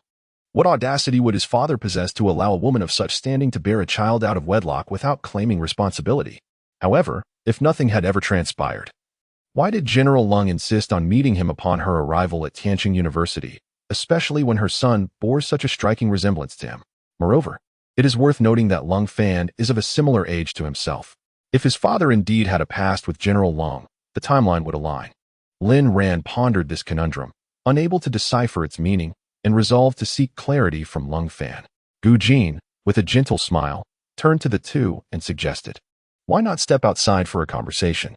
Thus, Lin Ran and Lung Fan exited the instructional office together, their curiosity piqued as they observed one another while walking. Watching their receding figures, Wang Shan could not restrain himself from inquiring of Gu Jin, Principal Gu, how should we handle Lin Ran? With a serious demeanor, Gu Jin replied, Director Wang, there is something I must clarify. These two students, Lin Ran and Lung Fan, as long as they do not instigate any significant disturbances, you need not take matters too seriously. Simply turn a blind eye when necessary. Do not act unilaterally. Should a major issue arise, report to me immediately, and I will address it personally. Wang Shan was momentarily taken aback, utterly perplexed by the peculiar backgrounds of these two students. Unwilling to relent, he pressed further. But Lin Ran has offended the heir of the Zhang family, and the head of the Zhang family has personally inquired about the matter, though it was not explicitly stated. The implication is clear. They hope that our Tianqing University expels Lin Ran. If we remain unresponsive, it is likely to displease the family head. Gu Jin's expression turned steely as he fixed his gaze upon Wang Shan, stating, "From now on, simply follow my instructions. If the Zhang family has any objections, they may contact me directly, and I will manage the situation." Seeing Gu Jin's ire, Wang Shan dared not utter another word, hastily nodding and bowing. "Yes, yes, Principal Gu. I understand." As Lin Ran and Lung Fan walked side by side, their mutual glances grew increasingly amusing, culminating in an uncontrollable burst of laughter. They had never encountered such a delightful and comical situation before. Eventually, Lin Ran took the initiative to inquire, "Is your name Lung Fan?" Lung Fan nodded with a smile. Lin Ran continued, "Are you the son of General Lung?" Lung Fan nodded once more. Unable to suppress his curiosity, Lin Ran asked, "Then, who is your father?" This question instantly rendered Lung Fan silent. Having never seen his father since childhood, he was raised at his grandmother's home. His grandmother was also affiliated with the military district, which shaped his upbringing in a military environment. He had often asked his mother about his father, but she had never provided a direct answer, and his grandparents avoided the topic altogether, leaving him in a state of profound uncertainty. However, upon meeting Lin Ran today, he sensed a potential connection between his mother and Lin Ran's family. In his childhood, he had vaguely overheard discussions between his mother and grandmother regarding someone with the surname Lin, but being too young at the time, he paid little attention and never imagined that his heritage could be tied to the Lin family. Turning to Lin Ran, he asked, "Lin Ran, what about your father?" Upon hearing this, Lin Ran also fell into silence. After a long pause, he finally whispered, "He is dead." Lung Fan was taken aback. Scrutinizing Lin Ran closely as he asked, "How did he die?" Lin Ran clenched his teeth tightly, finally revealing the truth to another for the first time. He was murdered. Upon learning that Lin Ran's father had met such a tragic fate, Lung Fan felt a sharp pang in his heart, his gaze turning cold as he demanded, "Who did it?" At this moment, his eyes seemed to emit two flames of fury. However, Lin Ran's response gradually brought him back to a state of calm. "I do not know. My return this time is solely to uncover the identity of the one who murdered my father." As he uttered these words, Lin Ran's gaze was remarkably composed, akin to an ancient well, undisturbed by ripples. For 10 years, this emotional knot had been buried deep within him, harboring untold anguish and torment. The loss of his parents and the deep-seated enmity within his family had compelled him to vow that he would bring the murderer to justice. Even if it meant tearing the heavens apart, he would not waver. Furthermore, inexplicably, he felt an extraordinary kinship with this peer he had just met. An instinct told him that he could place his complete trust in Cold Fan, a sensation as wondrous as a sixth sense. Chapter 64, Taro Yano. Lin Ran's trust in Cold Fan mirrored that which he held for the god of death. It is essential to recognize that he had forged a profound friendship with the god of death through countless battles fought side by side. This bond was one in which they could entrust their very lives to each other, a brotherhood forged in the fires of life and death, where they would unhesitatingly shield one another from bullets. Yet, at this moment, facing Cold Fan, Lin Ran found himself experiencing a similar sentiment, an unconditional, wholehearted trust in him. What could be the reason for this? It felt as if Cold Fan might indeed be his long-lost brother. Could there truly be an undisclosed blood relationship between them? Cold Fan, too, harbored similar feelings towards Lin Ran. He instinctively felt that Lin Ran was his brother, even suspecting that his mother had once shared a past with Lin Ran's father, which might explain his existence. Beyond this, Lung Fan harbored numerous uncertainties. His mother, well aware that Lin Ran was studying at Trancheng University, had deliberately urged him to attend this institution as well. Initially, he had intended to apply to a military academy. After all, with his mother's capabilities, a mere word from her would secure him admission into any prestigious university in the capital without the need for examinations. Institutions that were in no way inferior to Trancheng University. Yet, his mother insisted that he travel thousands of kilometers to the southern Trancheng. There must be undisclosed reasons behind this decision. Now, upon observing the striking similarities between himself and Lin Ran, Lung Fan increasingly suspected that his father was indeed Lin Ran's father, implying that they were true brothers. Lung Fan gazed intently at Lin Ran and inquired, with deliberate emphasis, "Lin Ran, can you trust me?" Without hesitation, Lin Ran nodded vigorously, his eyes brimming with conviction. Lung Fan solemnly declared, "From this moment on, we are brothers. Your matters are my matters, and your father's matters are my father's matters. We shall investigate together from now on." Lin Ran nodded emphatically, replying, "That is precisely my intention." For some reason, When I first met you, I felt an inexplicable sense of trust, as if I could confide in you without reservation. Lung Fan smiled in response. I feel the same. Subsequently, as they compared their ages, they were astonished to discover that Lin Ran was only a month older than Long Fan. They exchanged glances and smiled at one another. Lin Ran remarked, I am a month older than you, so henceforth, I shall be your elder brother, and you shall be my younger brother. Without objection, Lung Fan cheerfully exclaimed, Brother. The two individuals clasped each other's hands tightly, and Lin Ran inexplicably felt that his heart would no longer be solitary. Lung Fan exuded not only the distinctive aura of a soldier, but also possessed a humble demeanor, characterized by a steady temperament and resolute gaze. Lin Ran inquired, Brother, are you a soldier? Lung Fan surveyed his surroundings, nodded gently, and in a hushed tone replied, I was specially recruited by the army at the age of 16. I am a special forces operative, one with a rather unique designation that is typically not disclosed to outsiders. Our mission primarily involves apprehending spies who pose a threat to the Dragon Nation. Brother, you also seem to be a soldier. The aura of lethality surrounding you is quite palpable. Where have you served? Lin Ran glanced around discreetly and whispered, After the annihilation of my Lin family, I sought refuge with my uncle in South America. There, I became part of a force developed by the Lin family known as the Dragon God Mercenary Corps. I have been with the mercenary group for a full decade. This year, my uncle summoned me back to Tian City to investigate the tragic incident involving my family and to seek vengeance, thereby restoring the Lin family's honor.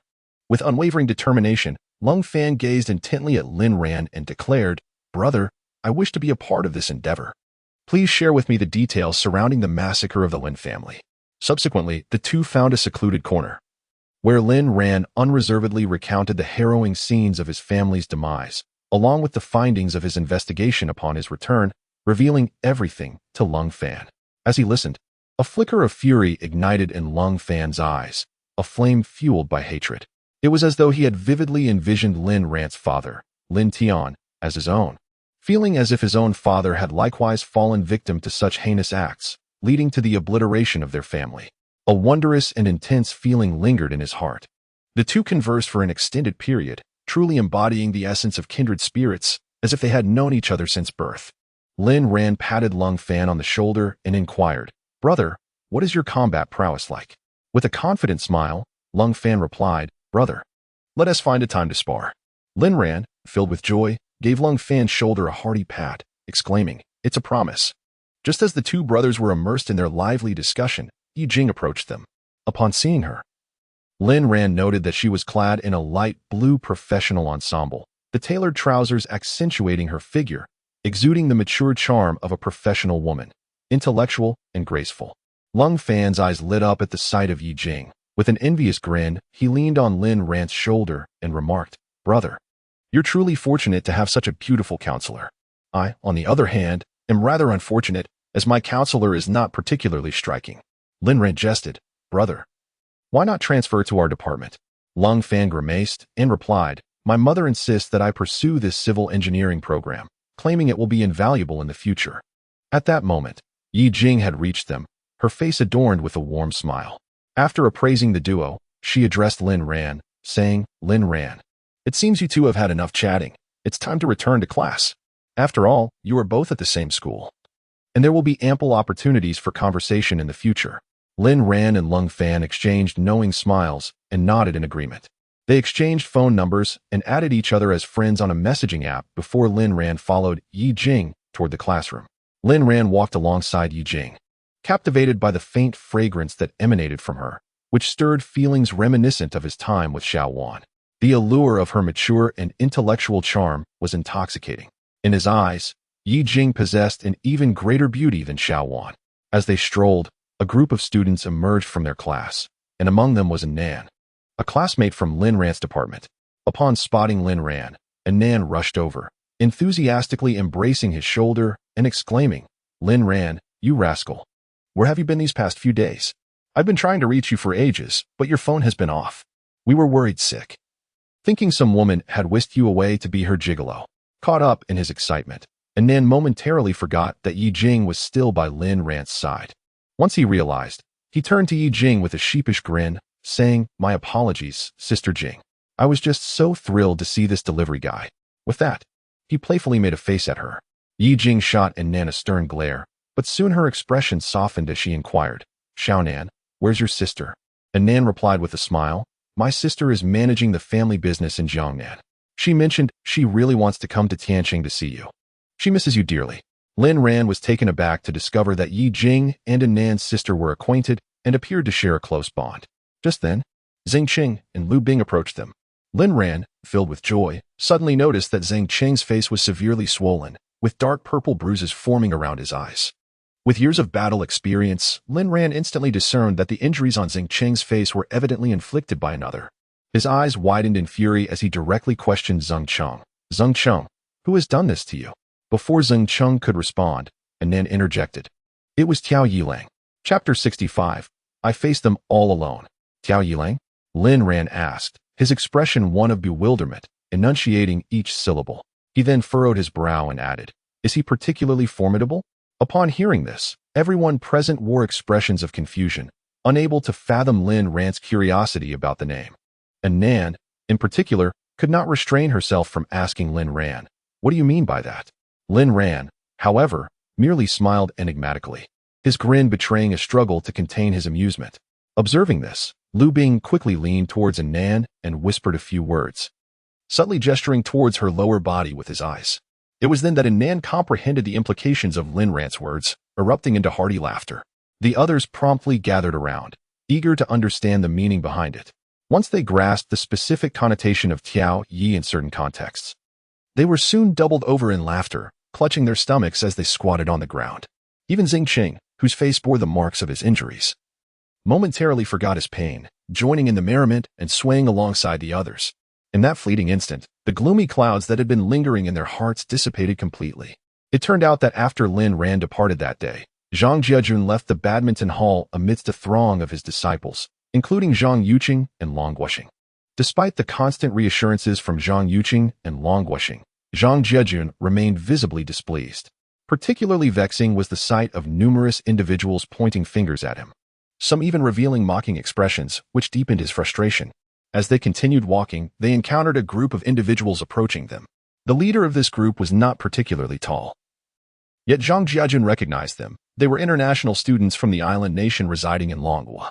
The Zhang family had long engaged in business with the island nation, thus fostering a certain familiarity with these students, who often frequented the Zhang residence.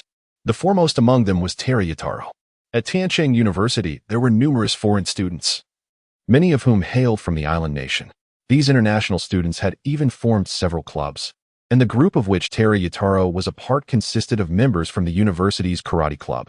They often imparted knowledge to the local karate athletes, including Long Guoxing, effectively serving as semi-coaches for Tianqing's karate team. Additionally, Terry Yataro's uncle, Terra Jiojin, was a guest professor of karate at Tianqing University, personally recommended by Zhang Linze, the head of the Zhang family. The karate club of these island nation students was highly regarded at Tianqing University, as the team frequently participated in competitions and garnered numerous accolades, bringing honor to the institution. Consequently, the school tended to be quite lenient towards the karate team members, typically dismissing minor infractions unless they escalated to serious issues, given the necessity of their contributions to the university's prestige in competitions. This leniency, however, had led to an increasingly arrogant demeanor among the members of the island nation's karate team. They harbored a deep-seated prejudice against the people of the Dragon Kingdom, and their disdain for Dragon Kingdom students intensified as they frequently guided them to victories in competitions. Previously, the members of the Sansho and mixed martial arts teams at Tianqing University found their behavior intolerable and had clashed with them on several occasions.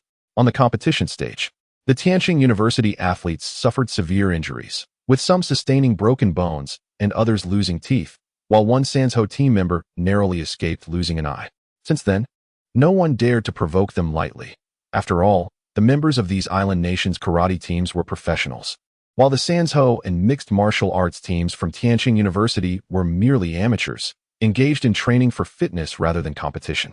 Challenging professionals with amateur skills was akin to risking one's passion against another's livelihood, with little hope of triumph.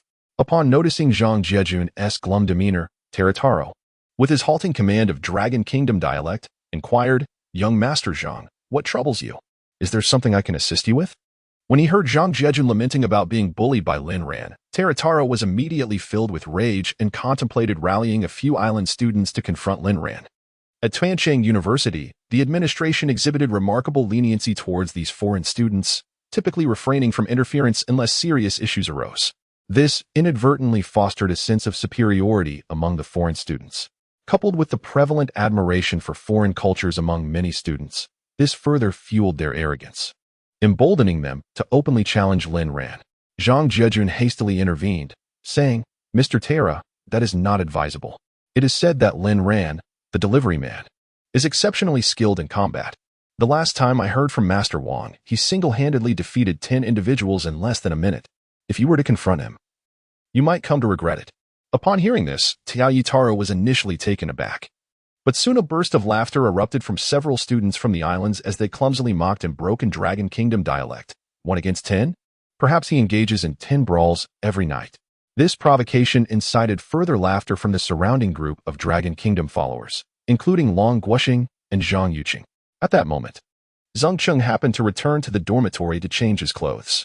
Zhang Yuqing quickly pointed at Zheng Cheng, saying to Tiao Yutaro, "He is a close friend of Lin Ran, and just now he was mocking our young master Zhang." Subsequently, Long Guoxing and several students from the island surged forward, surrounding Zheng Cheng and launching a brutal assault. As Zheng Cheng specialized in athletics, he was no match for these martial arts practitioners from the islands and Long Guoxing.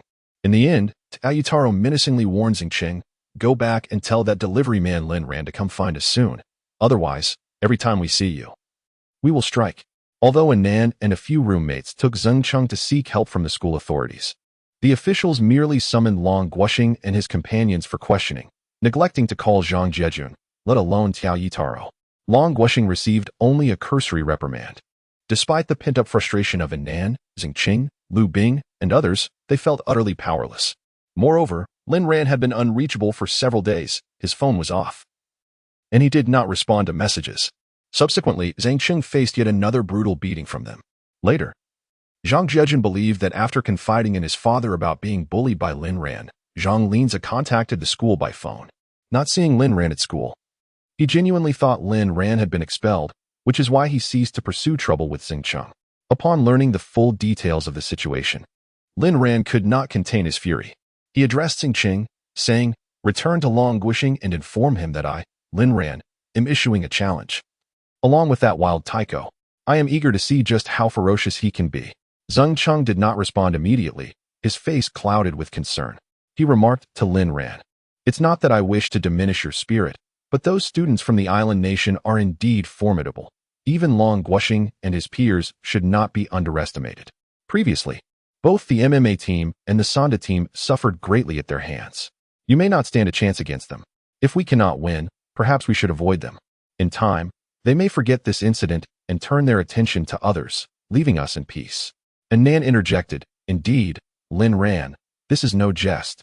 If you go alone, no matter how skilled you may be, they will surely swarm you. Your fists alone cannot contend with their numbers. None of us possess martial skills. It would be wise to devise a longer-term strategy and avoid unnecessary harm." Lu Bing wholeheartedly concurred with Anan and Zheng Cheng's sentiments, stating that those students from the island nation seemed to possess a certain immunity, while Lin Ran did not. Should a confrontation arise, the school would undoubtedly penalize Lin Ran. Moreover, the adversaries were numerous, and the circumstances were decidedly against Lin Ran. This fight was simply unwinnable. Lin Ran merely smiled faintly and addressed Zheng Cheng, saying, "Return and inform Long Guoxing and Tiao Yutaro that I shall single-handedly confront them all. Relay my words precisely. Should you choose not to go, I might very well leave your other eye swollen. Do you believe me?" In that instant, an overwhelming aura emanated from Lin Ran, bearing down upon them like an unstoppable tide, almost rendering them breathless. How terrifying! What a formidable presence! Chapter 66. Their hearts felt as if they had overturned a vat of vinegar. They were well aware that Lin Ran was merely boasting and had no intention of harming his own comrades. Zheng Cheng nodded, saying, "Very well. I shall convey your message to them shortly." However, Anan remained concerned. After all, Lin Ran was not facing just a few individuals but an entire group of arrogant ruffians. With a worried expression, he asked Lin Ran, "Are you truly certain about this course of action?" Lin Ran chuckled, his tone resolute. "Of course. Anyone who dares to threaten my brother is simply courting disaster. He then turned and made his way towards his classroom. Upon reaching the door, the boys in his class immediately surrounded him, embracing him tightly. The Lin Ran of today was no longer the underestimated delivery boy. He had become an idol in the eyes of his classmates. Throughout the school, he was the only one daring enough to confront the heir of the Zhang family. Young men naturally idolize heroes, and Lin Ran's actions had undoubtedly earned him their admiration and reverence. Surrounded by a throng of boys, Lin Ran entered the classroom. He was also taken aback by the swift change in the boys' attitudes in class. Previously, they referred to him as a mere delivery boy, but now they were all eagerly calling him Lin Ran, exhibiting an overwhelming enthusiasm. In an instant, Lin Ran had become the most dazzling figure in the class. Spotting an empty seat, he promptly took his place. In university, the seating arrangements in classrooms were not fixed. Students could occupy any available seat. The group of boys quickly gathered around Lin Ran's desk, seemingly filled with curiosity about him, bombarding him with questions from all directions. At that moment, Yi Jing entered the classroom. Upon seeing so many students surrounding Lin Ran, she realized just how popular he was among his peers. She observed quietly for a while, refraining from interrupting the boys, and with a gentle smile, she turned and left. The seat Lin Ran occupied today was not the one next to Chen Huanling that had remained vacant. When Lin Ran suddenly appeared at the classroom door after his brief absence, Chen Huanling felt her heart leap into her throat. For the past few days, she had been worried about Lin Ran, primarily fearing that he had encountered some misfortune. Coming from a prominent family, Chen Huanling was acutely aware of the terrifying influence wielded by familial power. The Zhang family alone had more than 30 bodyguards, capable of commanding significant authority in Tianqing. Whenever a member of the Zhang family issued a command, many would willingly come to their aid. Lin Ran had offended Zhang Jiejun, the heir of the Zhang family, who certainly would not let him off easily. Lin Ran had humiliated Zhang Jiejun in front of others, repeatedly putting him in difficult situations and even striking him with a badminton racket. Zhang Jiejun was evidently the type to seek vengeance, and he would undoubtedly devise various means to retaliate against Lin Ran. At this critical juncture, Lin Ran's sudden disappearance filled her with concern. One must understand that with the Zhang family's formidable influence, extinguishing Lin Ran's existence would be as effortless as crushing an ant. When Lin Ran returned, safe and sound, exuding a radiant vitality with no signs of injury, Chen Huanling felt a surge of joy as the anxiety that had gripped her heart finally subsided. Beside her, the seat Lin Ran usually occupied had been meticulously cleaned and polished over the past few days, as she eagerly anticipated Lin Ran's return to sit there once more. During this time, several boys, emboldened by Lin Ran's charm, had attempted to sit beside her, only to be met with a fierce glare from Chen Huanling, causing them to retreat in embarrassment. As the daughter of the Chen family, she commanded respect that most would not dare to challenge. Unlike Lin Ran, who could elicit a smile from Chen Huanling instead of being dismissed, these boys were left to lament their own lack of charisma and grace. However, today, Lin Ran did not take her usual seat. A sudden pang of unease gripped Chen Huanling's heart, an inexplicable discomfort that surged within her. She found herself stealing glances at Lin Ran, who was surrounded by admirers like a star among planets, while the pristine, empty seat beside her only deepened her sense of unease, making her feel that Lin Ran had forgotten her entirely. Moreover, she increasingly sensed that Lin Ran had consistently overlooked her, even during the times she had assisted her with deliveries, as if her presence was insignificant. Chen Huanling could not fathom why she felt such a profound attachment to Lin Ran. It seemed that every gesture and movement of Lin Ran resonated deeply within her heartstrings. She had always believed that her heart belonged solely to Lin Long, eagerly anticipating his return so she could present him with the small wristwatch she had gifted him years ago, a token she had cherished with utmost care. Yet, unbeknownst to her, another presence, Lin Ran, had quietly nestled into her heart, and he was merely a delivery boy. She found herself perplexed by the complexity of her emotions. During class, Chen Huanling was utterly distracted, her thoughts consumed by Lin Ran, stealing glances at him incessantly. Meanwhile, Lin Ran appeared to be fully engrossed in the lecture, oblivious to Chen Huanling's gaze. This stirred an unfamiliar pang within her, a sensation she had never experienced before, as she was accustomed to being the one unnoticed by others. As the class bell rang, the boys immediately flocked around Lin Ran. At that moment, the classroom door swung open, and 3 girls, Feng Chanqian, Luo Yanin, and Qi Ling, entered.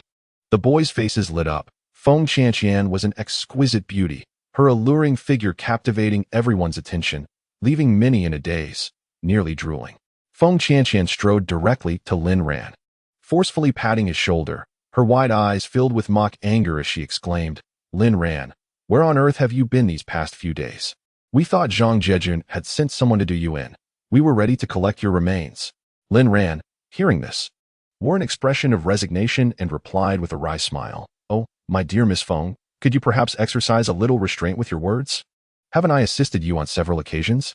To greet me with a curse upon my life is quite the ingratitude." Feng Qianqian, Luo Yinyan, and Qi Ling couldn't help but burst into laughter at this exchange. Luo Yinyan smiled and remarked, "Isn't it our concern for your well-being? You vanished for several days after merely passing gas. How could we not worry? You are well aware that the one you have offended is none other than the heir of the Zhang family." Feng Qianqian immediately seized the opportunity, feigning anger as she scolded Lin Ran. "Some individuals are truly oblivious to their own fortune, despite our concern for him. He not only shows no gratitude but accuses us of wishing him ill.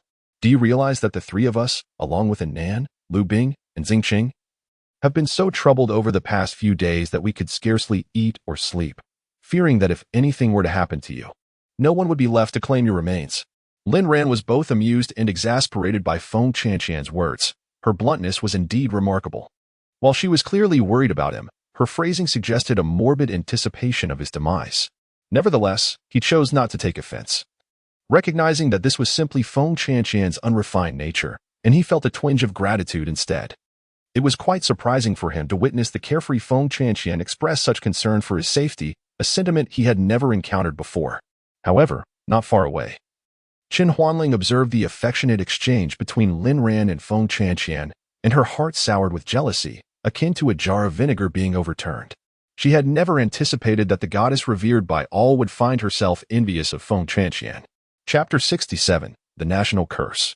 Although Feng Qianqian had consistently targeted her, viewing her as a rival, Qin Huanling had never regarded Feng Qianqian as a threat. In her eyes, their standings were inherently unequal. The individuals who pursued Feng Qianqian were largely motivated by their own unattainable desires, settling instead for her, which created an internal barrier for her. Though she possessed a fiery temperament, she held herself in high regard and would not accept such condescension, which elucidated her ongoing animosity towards Qin Huanling. However, since Lin Ran's appearance, everything underwent a profound transformation. Suddenly, a cacophony of lively voices echoed from outside, piquing the curiosity of those in the classroom who turned to gaze at the entrance. Shortly thereafter, a group entered, followed by a throng eager to witness the spectacle. Nan, Lu Bing, and Zheng Cheng were among them. At the forefront was Zhang Jiejun, flanked by Zhang Yuqing, followed by 4 others. Apart from Long Guoxing, whom Lin Ran recognized, the other 3 boys were unfamiliar to him. The influx of onlookers was prompted by Zhang Jiejun's return to confront Lin Ran. As many anticipated an entertaining encounter, the duo of Lin Ran and Zhang Jiejun was notorious for their comedic exchanges, each meeting igniting a humorous spark. Zhang Jiejun approached Lin Ran directly, yet remained silent. The 3 unfamiliar boys advanced, fixating their disdainful gazes upon Lin Ran, and with a clumsy attempt at the local dialect. One inquired, "Are you the delivery boy? I heard you claimed you would challenge our karate team single-handedly. Is that true?" At that moment, Lin Ran recognized these were the very students who had injured Xingcheng. Rather than respond to their query, he retorted, "Are you Taro Yata?" The foreign student from the island arrogantly nodded and proclaimed, "I am Tara Yataro." Lin Ran glanced at Tara Yataro's lower body, scrutinizing it with exaggerated seriousness. The onlookers were perplexed by Lin Ran's peculiar interest in the gentleman's anatomy, pondering whether this delivery boy might be mentally unsound. Particularly, Zhang Jiejun, incensed, pointed an accusatory finger at Lin Ran and rebuked, "Lin Ran, I never imagined you could be so vulgar." With a feigned innocence, Lin Ran replied to Zhang Jiejun, "How have I been vulgar, young Master Zhang?" Zhang Jiejun's face flushed crimson as he widened his eyes and coldly retorted, "What exactly are you staring at on Tara Yataro?"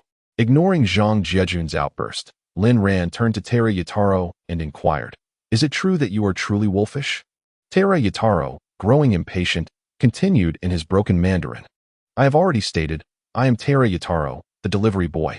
Lin Ran shook his head and countered, "I fail to see your wolfish attributes." At this moment, the local attendees grasped the underlying implication of Lin Ran's words and erupted into laughter, especially Nan and his companions, who were already aware of the double entendre. Their amusement was further amplified by Lin Ran's playful jests directed at Terra Yataro. Feng Chanxian, blushing profusely, playfully struck Lin Ran's arm. Subsequently, some students from outside the city, newly arrived at Tuanqing University, inquired about the meaning behind the laughter. The local students quietly elucidated the significance of Lin Ran's remarks to them. The students from afar joined in laughter, and soon the entire venue erupted in mirth. The sole individuals devoid of amusement were Zhang Jiajun and his companions, while several students from the island nation, including Terra Yataro, appeared utterly bewildered, completely unaware of the reason behind the laughter of their Dragon Kingdom peers. Zhang Jiajun's face darkened to the hue of coal as he pointed at Lin Ran and scolded. Those who deliver takeout are indeed just that, lacking in refinement and destined to a life of delivery. He continued, "This is a university, yet such vulgar remarks are uttered." Lin Ran, feigning innocence, replied, "Zhang, I must respectfully disagree with your assertion. How have I been vulgar? I merely inquired if he was indeed Terra Yataro. If you doubt me, I shall ask him again." He then turned to Terra Yataro, mimicking his halting Dragon Kingdom dialect, and queried, "Mr. Terra, did I not just ask you if your Terra is very wolf-like? Zhang claims you are not Terra Yataro. What is the meaning of this?" Before Zhang Jiajun could intervene, Terra Yataro eagerly responded, "Zhang, I am Terra Yataro. What is there to find humorous?" At this moment, Zhang Jiajun's face flushed crimson, almost reaching a purplish hue. He addressed Terra Yataro, "Mr. Terra, he is intentionally obfuscating the concept, using your name to ridicule you." Terra Yataro, still perplexed, asked, "He is using my name to mock me? What is there about my name that warrants ridicule?" Zhang Jiajun, now thoroughly embarrassed, stammered, at a loss for how to respond. If one were to interpret Lin Ran's words, it would seem as though they too were indulging in coarse language. Just moments ago, they criticized Lin Ran for his lack of decorum, and now, would they not similarly appear uncouth? Yet, failing to provide an explanation would result in a total loss of face today. And Nan, already breathless with laughter, now revels in the unfolding drama, urging Zhang Jiajun. "Young Master Zhang," Lin Ran merely inquired about Taro Shinya, questioning whether his wild is indeed too wolfish. How did it transform into a mockery? Taro Shinya, equally bewildered, gazed at Zhang Jiajun, perplexed as to how his name had become a subject of ridicule. All eyes turned to Zhang Jiajun, awaiting his elucidation for Taro Shinya. The atmosphere grew hushed, silence enveloping the room. Even Chen Huanling turned her gaze toward Zhang Jiajun. At his wit's end, Zhang Jiajun leaned in close to Taro Shinya, whispering in the island dialect, "Baka, you dare insult our great island nation?" Upon hearing Zhang Jiajun's explanation, Taro Shinya was instantly consumed with rage. The crowd had been anticipating this moment, and laughter erupted, a wave of mirth cascading through the room as they had stifled their amusement, waiting for this very instant. Feng Chanxian, Luo Yanin, and Qi Ling clustered together in fits of laughter. Meanwhile, Nan and the other boys doubled over in laughter, unable to rise from the ground, while many students clutched their stomachs in mirth. Even Chen Huanling, witnessing Taro Shinya's frantic demeanor, could no longer contain her laughter. She laughed with genuine joy, a rarity for her, as she had always been perceived as serious and composed, exuding an air of sophistication.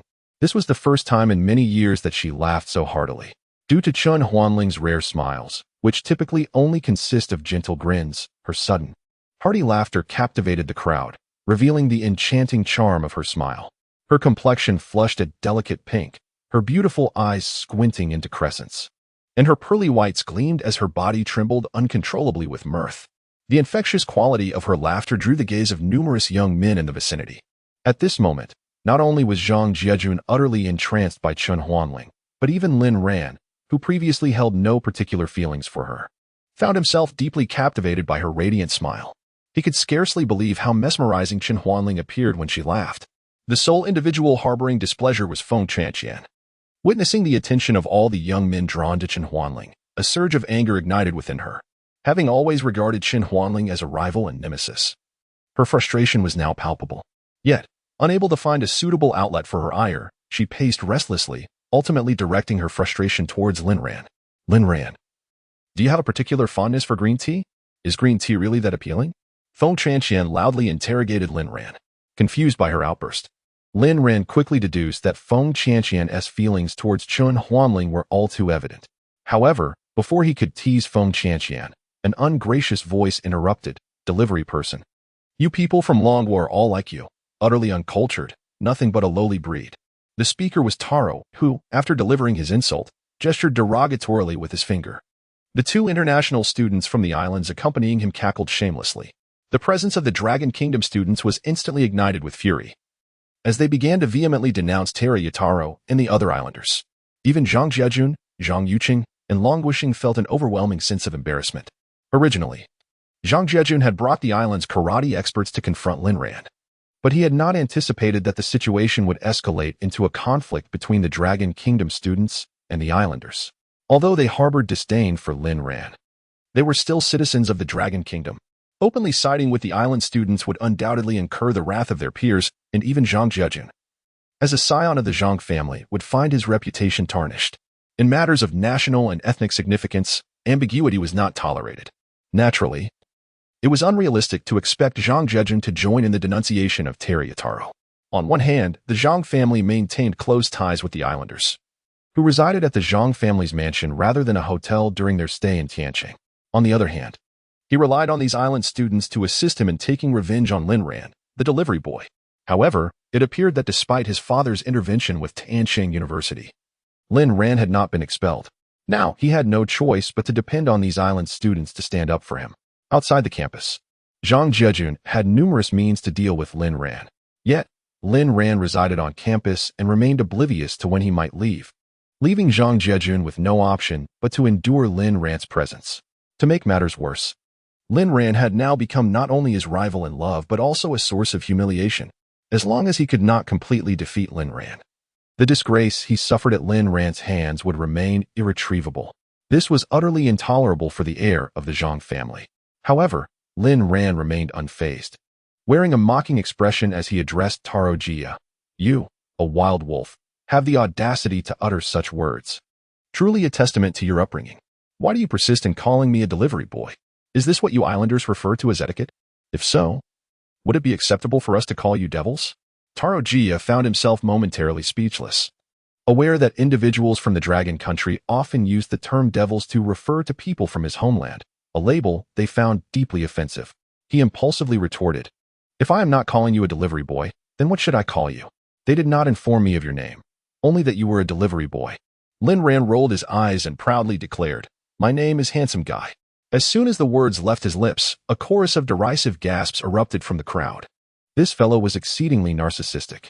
Even in Nan, Lu Bing, Zheng Cheng, and the three girls, Feng Qianqian included, wore expressions of disdain, joining in the collective gasp.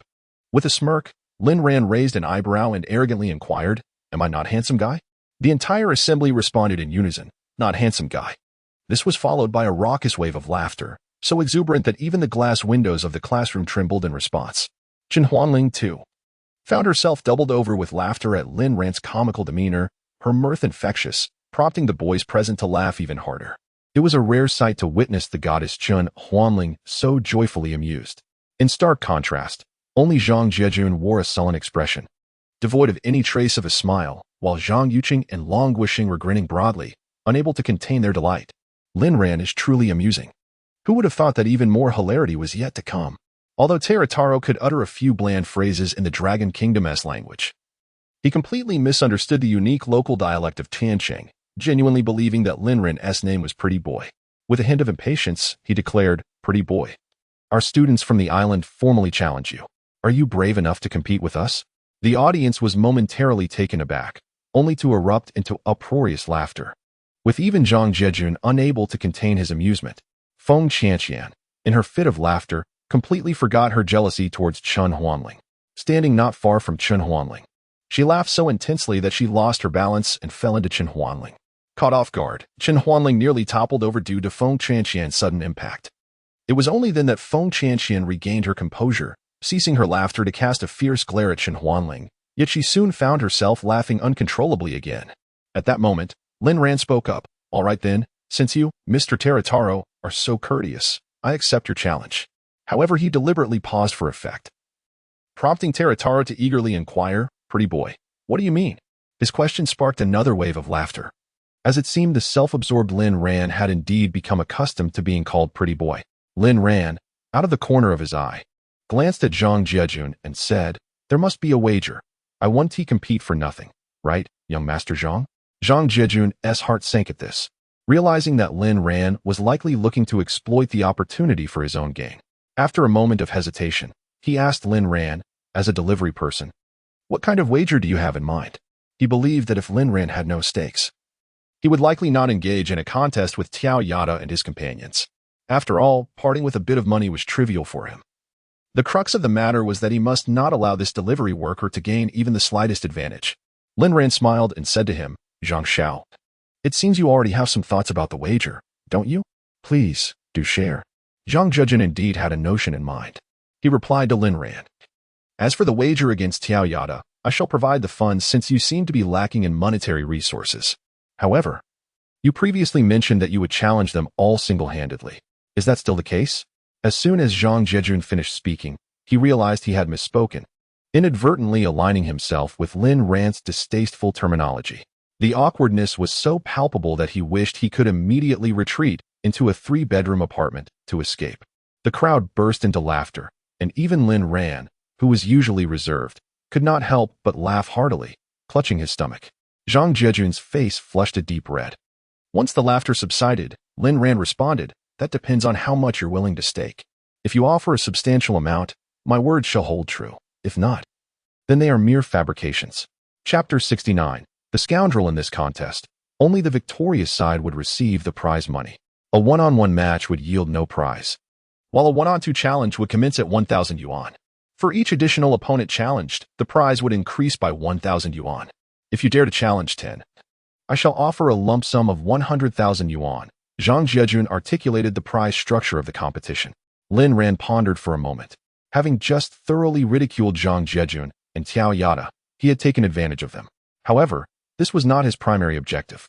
His true intention was to teach this group of islanders a severe lesson, making them aware of their limitations and deterring them from bullying students from the Dragon Nation at Tianxing University.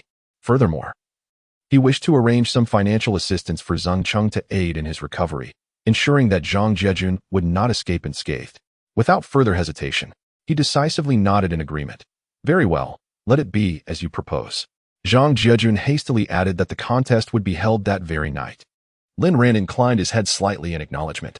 At that moment, the school bell rang, prompting Zhang Zhejun and his companions to exit the classroom. The other onlookers also dispersed, preparing to return to their studies. Just as Lin Ran intended to take his seat, he was abruptly pushed aside by his deskmate. "Go back to your own seat. Someone else is sitting here." Lin Ran, taken aback, momentarily failed to comprehend, as this classroom was not assigned fixed seating. Soon, however, he grasped the situation. His deskmate wished for him to return to the seat next to Chen Huanling. Indeed, that was precisely the case. For his deskmate had noticed that Chen Huanling frequently cast glances towards Lin Ran, and in recent days, she had meticulously kept the spot where Lin Ran usually sat impeccably clean and bright. With this realization, Lin Ran said nothing further and directly walked back to the seat beside Chen Huanling, plopping down with ease. Unbeknownst to her, upon seeing Lin Ran sit next to her, Chen Huanling felt as though a fawn were bounding in her heart, overwhelmed with joy. She understood that if Lin Long did not appear, it was highly probable that her heart would be captivated by Lin Ran. She even harbored doubts that, even if Lin Long returned now, he might not be able to reclaim the place that Lin Ran currently held in her heart. A part of her, strangely, wished that Lin Long would not return just yet. For the moment he did, she would be faced with a difficult choice. Lin Ran offered a gentle smile to Chen Huanling, marking his first initiative to greet her. A wave of happiness surged within Chen Huanling, sweet and delightful. She quickly nodded in return, her smile radiant. Initially, Lin Ran harbored no particularly special feelings for Chen Huanling, but after witnessing her breathtaking smile, he inexplicably felt a flutter of emotion in his heart. He pondered whether he should grant himself an opportunity as well as one for Chen Huanling. Nevertheless, he ultimately resolved to let things unfold naturally. If he were to truly develop feelings for Chen Huanling, he would follow his heart. However, the most formidable obstacle hindering their potential relationship was the strained connection between the Lin and Chen families. Should any link between the Chen family and the Lin family's tragic demise come to light, it would undoubtedly sever any possibility of their union. Yet, as there were currently no leads to indicate such a connection, he decided not to impose limitations on his heart. In matters of romance, Lin Ran's disposition was rather unruly. Having lost his parents at the tender age of 10, he grew up without guidance or restraint, leading him to indulge in his desires, utterly oblivious to the nuances of emotional regulation. Ultimately, he regarded himself as somewhat of a scoundrel. Suddenly, Lin Ran caught a whiff of a unique fragrance emanating from Chen Huanling, a scent that enchanted him. However, his reverie was short-lived as the teacher entered the classroom to commence the lesson. The subject was Fundamentals of Financial Digitization, a course that Lin Ran found particularly burdensome due to its dreary nature. He did not enroll in Tiancheng University merely to pass time, but to engage earnestly in his studies. He was acutely aware that once he reclaimed the Lin family's enterprise, he would inevitably be confronted with the daunting challenges of asset management. This necessitated his possessing ample capability to oversee a multitude of issues, ranging from personnel relations to business operations, marketing, and finance. If he were to mismanage the Lin family's long-standing business, how could he justify himself to his deceased parents? Even before their graves, he would feel utterly ashamed to speak. It is essential to recognize that his father and grandfather toiled tirelessly to build the extensive enterprise that was now entrusted to him. Should he fail, how could he ever honor the legacy of his ancestors? Moreover, having spent years engaged in mercenary tasks, his time for study had been limited. Thus, he must now dedicate even more effort to catch up academically. Indeed, in class, Lin Ran was exceptionally attentive, meticulously taking notes and marking every unclear point with a red pen, accompanied by question marks, so he could seek clarification later. This series of actions left Chen Huanling astounded. She had always presumed that someone like Lin Ran attended Tiancheng University merely to pass the time, certain he would not apply himself to his studies. After all, Lin Ran was known for his restlessness and penchant for stirring trouble. However, at this moment, she felt an overwhelming admiration for him. His earnest demeanor was undeniably captivating. Though Lin Ran was already handsome, this displayed a different kind of allure. His profound gaze left Chen Huanling utterly enchanted, her heart racing uncontrollably, at times even lacking the courage to steal a glance at him. As the class concluded, Lin Ran unusually approached Chen Huanling to seek clarification on concepts he had not grasped during the lesson. Aware of Chen Huanling's superior academic prowess, he felt it would be a disservice not to consult the prodigy seated beside him. Upon receiving the notes Lin Ran offered, Chen Huanling was taken aback by the exquisite beauty of his handwriting. It was not only remarkably neat and pristine but also meticulous, as if he possessed an innate obsession with cleanliness. A peculiar sensation surged within her. Could this individual truly be Lin Long? How could he exhibit such striking similarities to Lin Long in this regard? It is well known that certain habits are inherent, such as an emphasis on orderliness and tidiness, as if it is an intrinsic trait. At that moment, she discerned yet another unique quality in Lin Ran. Despite donning a rather ordinary, somewhat worn white tracksuit, it was devoid of any grease stains. Apart from the fading of color due to age, it was truly immaculate. In that instant, the long-guarded barriers around Chen Huanling's heart began to dissolve. Her gaze towards Lin Ran mirrored that of Feng Qianqian, revealing a sense of infatuation. She yearned to leap into Lin Ran's embrace, eager to uncover the secrets he harbored. She was now convinced that this Lin Ran could not possibly be a mere delivery worker, for those in such professions typically occupy the lower echelons of society. While Lin Ran exuded an unmistakable air of nobility, Lin Long, she softly called out in her mind. As noon arrived and classes were dismissed, Lin Ran gathered his belongings, intending to head to the cafeteria for a meal. Upon turning around, he noticed that Chen Huanling was subtly stealing glances at him. After a moment's hesitation, he smiled at Chen Huanling and said, "Chen Huanling, let us dine together at the cafeteria this noon. Today, I shall treat you. You were somewhat of a teacher to me earlier, so it would be a modest gesture to invite you to a meal." Chen Huanling readily accepted. In truth, she had been anticipating this invitation from Lin Ran for several days. However, her introverted nature typically prevented her from making such requests. She longed for an opportunity to draw closer to Lin Ran, as this was an excellent chance to ascertain whether he was indeed Lin Long. Before long, the two arrived at the cafeteria. It must be noted that the cafeteria at Tiancheng University is quite astute in its business practices, featuring private dining rooms, a rarity among universities in Longhua. While other institutions may have private rooms, these are generally reserved for faculty or administrative receptions, or for use by the principal, directors, and teachers. In contrast, Tiancheng University allows all patrons access to the private rooms, though a fee is required. And it is not insignificant. For a 2-hour dining experience, the cost is 200 yuan. Such a price is considered steep even by teachers and directors, as their monthly salaries typically hover around 10,000 yuan, with directors earning only slightly more. When calculated, the average daily income amounts to just over 300 yuan, making it impractical to spend 200 yuan on a private dining room for a meal, unless entertaining friends, which could be a rare indulgence. Nevertheless, among the student body of Tianjin University are numerous scions of wealthy families, for whom 200 yuan is merely a trifling sum. Students from the prestigious four great families, like Zhang Jiejun and Chen Huanling, exemplify this, as do those from ordinary affluent families, for whom such an expense pales in comparison to their nightly supper expenditures. Take Feng Qianqian as an example. During her high school years, Chen Feng provided her with a monthly allowance of 10,000 yuan, which escalated to a staggering 100,000 yuan per month upon entering university, instantly transforming her into a petite heiress. The Tang Group, where Feng Yishan is employed, is one of the prominent enterprises in Tianjin, thus Feng Qianqian experiences no financial strain when dining in the cafeteria. However, she does not indulge in reserving private dining rooms without reason. This is not due to frugality, rather. Her vivacious nature thrives on the lively atmosphere of sharing meals with her two close friends, Lin Ran and his roommate. The jovial banter and cheerful ambience at the dining table are what she cherishes most. Nonetheless, many students do prefer private dining experiences. On one hand, some individuals engage in this practice to flaunt their affluent backgrounds. On the other hand, there are genuine signs of wealthy families who, accustomed to lavish delicacies from a young age, find it difficult to dine alongside others in a common cafeteria. This is not an expression of arrogance, but rather a reflection of their unfamiliarity with the cafeteria's standardized offerings. Furthermore, reserving a private room serves as a status symbol, with these privileged students insisting on private dining for every meal, refusing to eat in the cafeteria otherwise. This is particularly true during late-night snacks, as they would never sit outside with ordinary students. Those capable of reserving a private room would not select dishes from the cafeteria's standard menu, but would request the kitchen to prepare special meals.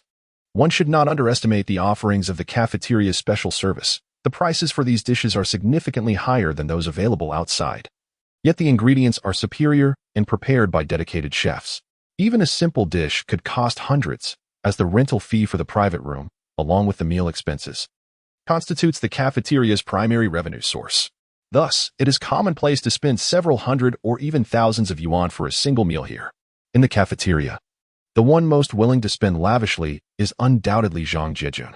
Not only is he the wealthiest among the students, but his family is also a prominent aristocracy in Tianjin. Of course, Chen Huanling also hails from a distinguished background, yet she dines at no cost, as Zhang Jiejun graciously treats her. Furthermore, several of Zhang Jiejun's close companions, such as Zhang Yuqing, often gather around him, enjoying meals in the VIP room. Each meal Zhang Jiejun indulges in costs over 1,000. The VIP rooms are categorized into several tiers, with the most upscale costing 500 yuan per hour for Zhang Jiejun. This sum is as trivial as a common person's expenditure of a few cents, or even less. He has reserved the most luxurious VIP room for the entire semester, designating it as his private dining space. Just for his daily meals at school, he spends around 50 to 60,000 yuan each month, an expenditure not everyone can afford.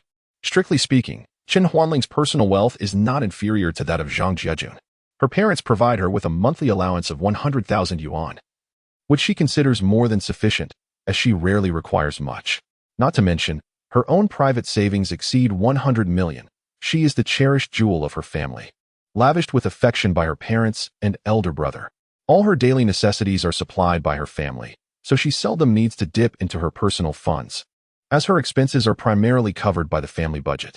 Moreover, her brother, Chen Yuhang, concerned about her financial needs, insists on transferring hundreds of thousands to her account each month, continuously reminding her to indulge herself, to use only the best, and not to be frugal. Today, Lin Ran has unusually reserved a VIP room, choosing not to dine with Nan and Feng Qianqian. This decision stems from Feng Qianqian's significant discontent towards Chen Huanling. He does not wish for their first dining experience together to be marred by unpleasantness, especially considering Feng Qianqian's fiery temperament. Although Chen Huanling was not afraid of Feng Qianqian, a true confrontation would undoubtedly dampen her appetite. The cafeteria staff escorted them to a VIP room, and after they were seated, the staff promptly presented the menu for their selection. This was not due to the staff's eagerness for them to finish and leave. Rather, it stemmed from the fact that students only had a mere 2.5 hours for their midday break. with roughly an hour allocated for dining. Lin Ran handed the menu to Chen Huanling, signaling her to make the choice, as he was indifferent to what they ordered. Having lived a military life since the age of 10, even dining on insects in the South American battlefield, he was accustomed to eating anything edible. Chen Huanling gently pushed the menu back to Lin Ran and replied, "You choose. I will eat whatever you select." In that moment, she felt herself reverting to being Lin Long's shadow. Although she couldn't be certain that Lin Ran was indeed Lin Long, the similarities between the two were striking. Lin Ran casually ordered a few dishes, which arrived promptly, as they were merely semi-finished products prepared in advance, emphasizing efficiency. Just as Lin Ran and Chen Huanling picked up their chopsticks to begin their meal, an individual appeared before them. This person's face was flushed crimson, resembling a blazing fire. Their eyes ablaze with fury, and the jealousy emanating from them seemed palpable even from 10 kilometers away. The irate figure was none other than Feng Chanqian. Earlier, when she had entered the cafeteria with Luo Yanyan and Qi Ling, she had caught sight of Lin Ran and Chen Huanling walking in. She refrained from interrupting them, merely wishing to observe what the two were up to, striving to comprehend why Lin Ran was in the company of Chen Huanling. It was impossible to claim that Feng Chanqian harbored no feelings for Lin Ran. She had always held herself in high regard, waiting for Lin Ran to pursue her. Even the slightest indication from him would prompt her to leap into his embrace. Yet, this delivery guy remained silent, despite her overt and subtle hints. Lin Ran remained as unresponsive as a statue. When Lin Ran saw Feng Chanqian appear before him, his mind buzzed with apprehension, fearing the worst was upon him. Observing Feng Chanqian's expression, he sensed that something significant was about to unfold, as if a collision of celestial bodies was imminent.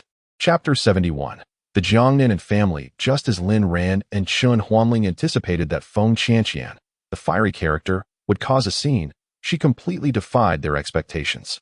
Not only did she refrain from causing a ruckus, but she also quietly seated herself beside Lin Ran and instructed the waiter to bring an additional set of utensils. Lin Ran was taken aback by Feng Chanqian's unexpected demeanor, utterly perplexed by her intentions. While he was mulling over this perplexity, his phone suddenly rang. Upon checking, he found a savior in the form of Nan. Nan immediately began her tirade. "Delivery guy, where have you been? We haven't seen you for dinner today." Lin Ran quickly informed Nan of his room number. With an air of mystery, Nan replied, "Lin Ran, I've brought someone for you. You'll be utterly astounded." Indeed. Within 5 minutes, Nan, Lu Bing, and Zeng Cheng arrived, followed by 2 girls, Luo Yanyan and Qi Ling. Upon entering the room and spotting Chen Huanling, Nan froze momentarily. Previously, Chen Huanling had been seen with Zhang Jiejun, leading Nan to believe she was Zhang Jiejun's girlfriend. Thus her surprise at seeing Chen Huanling was palpable. Moreover, he was aware of the fraught relationship between Feng Chanqian and Chen Huanling, and could not fathom how the three of them could possibly be dining at the same table today. Nan, naturally oblivious to the intricacies of Feng Chanqian and Chen Huanling's affairs, only recognized that Chen Huanling was exceptionally beautiful and belonged to one of the 4 prominent families of Tianqing. He even assumed she was a romantic match with Zhang Jiejun. However, Lin Ran disregarded Nan's reaction and inquired, "Where is the surprise you mentioned?" Nan responded with a mysterious smile, mimicking an introduction from a film. "Ding. Please welcome our new friend." Shortly after, a tall figure entered the VIP room. Upon sighting this individual, Lin Ran was momentarily taken aback, followed by a knowing smile as he recognized his brother, Lung Fan. Feng Chanqian and Chen Huanling were left utterly astonished, wondering how another Lin Ran had materialized. The resemblance between Lin Ran and Lung Fan was striking. They shared similar features and heights, with Lung Fan standing at a mere 3 centimeters shorter than Lin Ran, both towering at around 185 centimeters. As Feng Chanqian and Chen Huanling fixed their gaze intently on Lung Fan, Lin Ran had already approached him, placing a hand on Lung Fan's shoulder, who reciprocated by wrapping his arm around Lin Ran. This revelation left Nan in a state of bewilderment. He had not anticipated that Lung Fan was acquainted with Lin Ran, let alone so closely intertwined. He queried Lung Fan, "Xiao Fan, do you know Lin Ran?" Lung Fan looked at Lin Ran and smiled, "He is my brother." Nan leaped in surprise, staring in astonishment at both Lung Fan and Lin Ran. Lin Ran was indeed Lung Fan's brother? Despite their striking resemblance, one bore the surname Lin while the other carried the surname Lang. Furthermore, he had known Lung Fan for quite some time, and while Lung Fan hailed from the capital, Lin Ran resided in Tianqing, separated by several thousand kilometers. How could they possibly have such a relationship? Furthermore, Lin Ran is merely a delivery person, while Long Fan hails from the auspicious military district of the capital. How could they possibly be connected? Naturally, those present were taken aback by Long Fan's words, particularly Feng Tianqian, who had never known that Lin Ran had a younger brother. She pointed at Long Fan and asked Lin Ran, "Is he truly your brother?" Lin Ran nodded vigorously and proceeded to introduce him to everyone, gesturing towards Long Fan. "This is Long Fan, my newly recognized brother, who is studying civil engineering." At that moment, it became clear to all that Lin Ran and Long Fan had only recently met. Nevertheless, the resemblance between the two was striking. Even Qin Huanling appeared momentarily stunned. Ceaselessly observing both of them, Lin Ran was already remarkable in his own right, and now he had an almost identical counterpart. While their appearances were indeed similar, the distinctions were equally pronounced. Lin Ran appeared taller and more robust, exuding a rebellious charm, often courting trouble, yet possessing a carefree and unrestrained demeanor. In contrast, Long Fan appeared more upright, his demeanor serious. Although he wore a smile, it was evident that he was a composed, introverted individual, not one for frivolity. His aura was distinctly different from Lin Ran's, his gait formal and every gesture imbued with gravity, unmistakably indicative of a privileged upbringing. Lin Ran inquired of Long Fan, "Brother, how did you come to know Nan?" By this time, Long Fan had taken a seat, and the waiter had set the table for the newcomers, while Lin Ran ordered an additional 10 dishes. After the waiter exited, closing the door behind him, Long Fan finally replied, "I have known Nan for quite some time. He belongs to the Yin family from Jiangnan, and the Yin family has numerous business ventures in the capital. He once studied for several years at a school specifically established by the military district in the capital, and that was when we first became acquainted. Later, he found the military school too monotonous and its management excessively strict, so he transferred to an elite academy." Lin Ran, astonished, inquired, "Are you referring to the military school? That must be exclusively for the children of high-ranking military officials, right? He is not a military offspring. How could he possibly attend such an institution?" Lin Ran understood that those fortunate enough to study at such a prestigious school were typically quite influential in the Dragon Nation. How could Nan have had the opportunity to enroll there? Long Fan chuckled. "Indeed, as you have pointed out, the student body primarily consists of children from military families. However, the Yin family from Jiangnan is extraordinarily wealthy and generously sponsors our school each year, providing numerous benefits, thus making an exception for him to attend." Lin Ran further queried, "By the way, brother, is the Yin family from Jiangnan truly as affluent as you say?" Long Fan glanced at Nan, smiling as he patted his shoulder, replying, "The Yin family from Jiangnan is undeniably wealthy. They are one of the 5 prominent families in Jiangnan. Not only are they affluent, but they also wield considerable influence. Their business operations are extensive, with ventures in both the capital and the metropolis." It was then that Lin Ran began to believe in Nan's earlier claims. No wonder he had always looked down upon the Zhang family, after all. The Zhang family from Tianqing was utterly insignificant in comparison to the Yin family from Jiangnan. The Yin family possessed considerable wealth and had successfully expanded their business into both the capital and the metropolis. Frankly speaking, without sufficient backing, one cannot establish a foothold in the capital. To illustrate, if a scion of a high-ranking official were to cause a disturbance, business operations would come to a halt. Conducting business there requires not only financial resources, but, more importantly, connections, which are essentially one's support system. Furthermore, conducting substantial business in the bustling metropolis requires considerable prowess. For this city serves as the economic epicenter of the Dragon Kingdom, while the imperial city stands as the political nucleus of the realm. It is the metropolis that dictates the trajectory of the nation's economic development. Naturally, Tianqing is also formidable. It, alongside Pingqing, constitutes the largest open region in the south and serves as a pivotal hub for international exchanges, making it the preferred destination for foreign enterprises seeking to engage with the Dragon Kingdom. This locale attracts a diverse array of individuals from around the globe, with Tianqing, Pingqing, and Xiangdao forming critical pillars of the national economy, collectively rivaling the metropolis and establishing 2 of the kingdom's most significant central areas. Furthermore, Tianqing and Pingqing exhibit greater inclusivity than the metropolis, demonstrating a welcoming disposition, which is a key reason for Tianqing's status as an open center of the nation. Lin Ran inquired of Nan, "You mentioned the 5 illustrious families of Jiangnan. Which families do you refer to?" "The Yin family, the Tang family, the Xie family, the Li family, and the Zhou family," was the response provided by Long Fan on behalf of Nan. Chapter 72, The Special High Class of the Island Nation. The Tang family? This time, Lin Ran was utterly taken aback. His mother, Tang Yin, hailed from the Tang family of Jiangnan, and she had advised him that should he ever find himself in distress, he could seek assistance from his uncle in Jiangnan.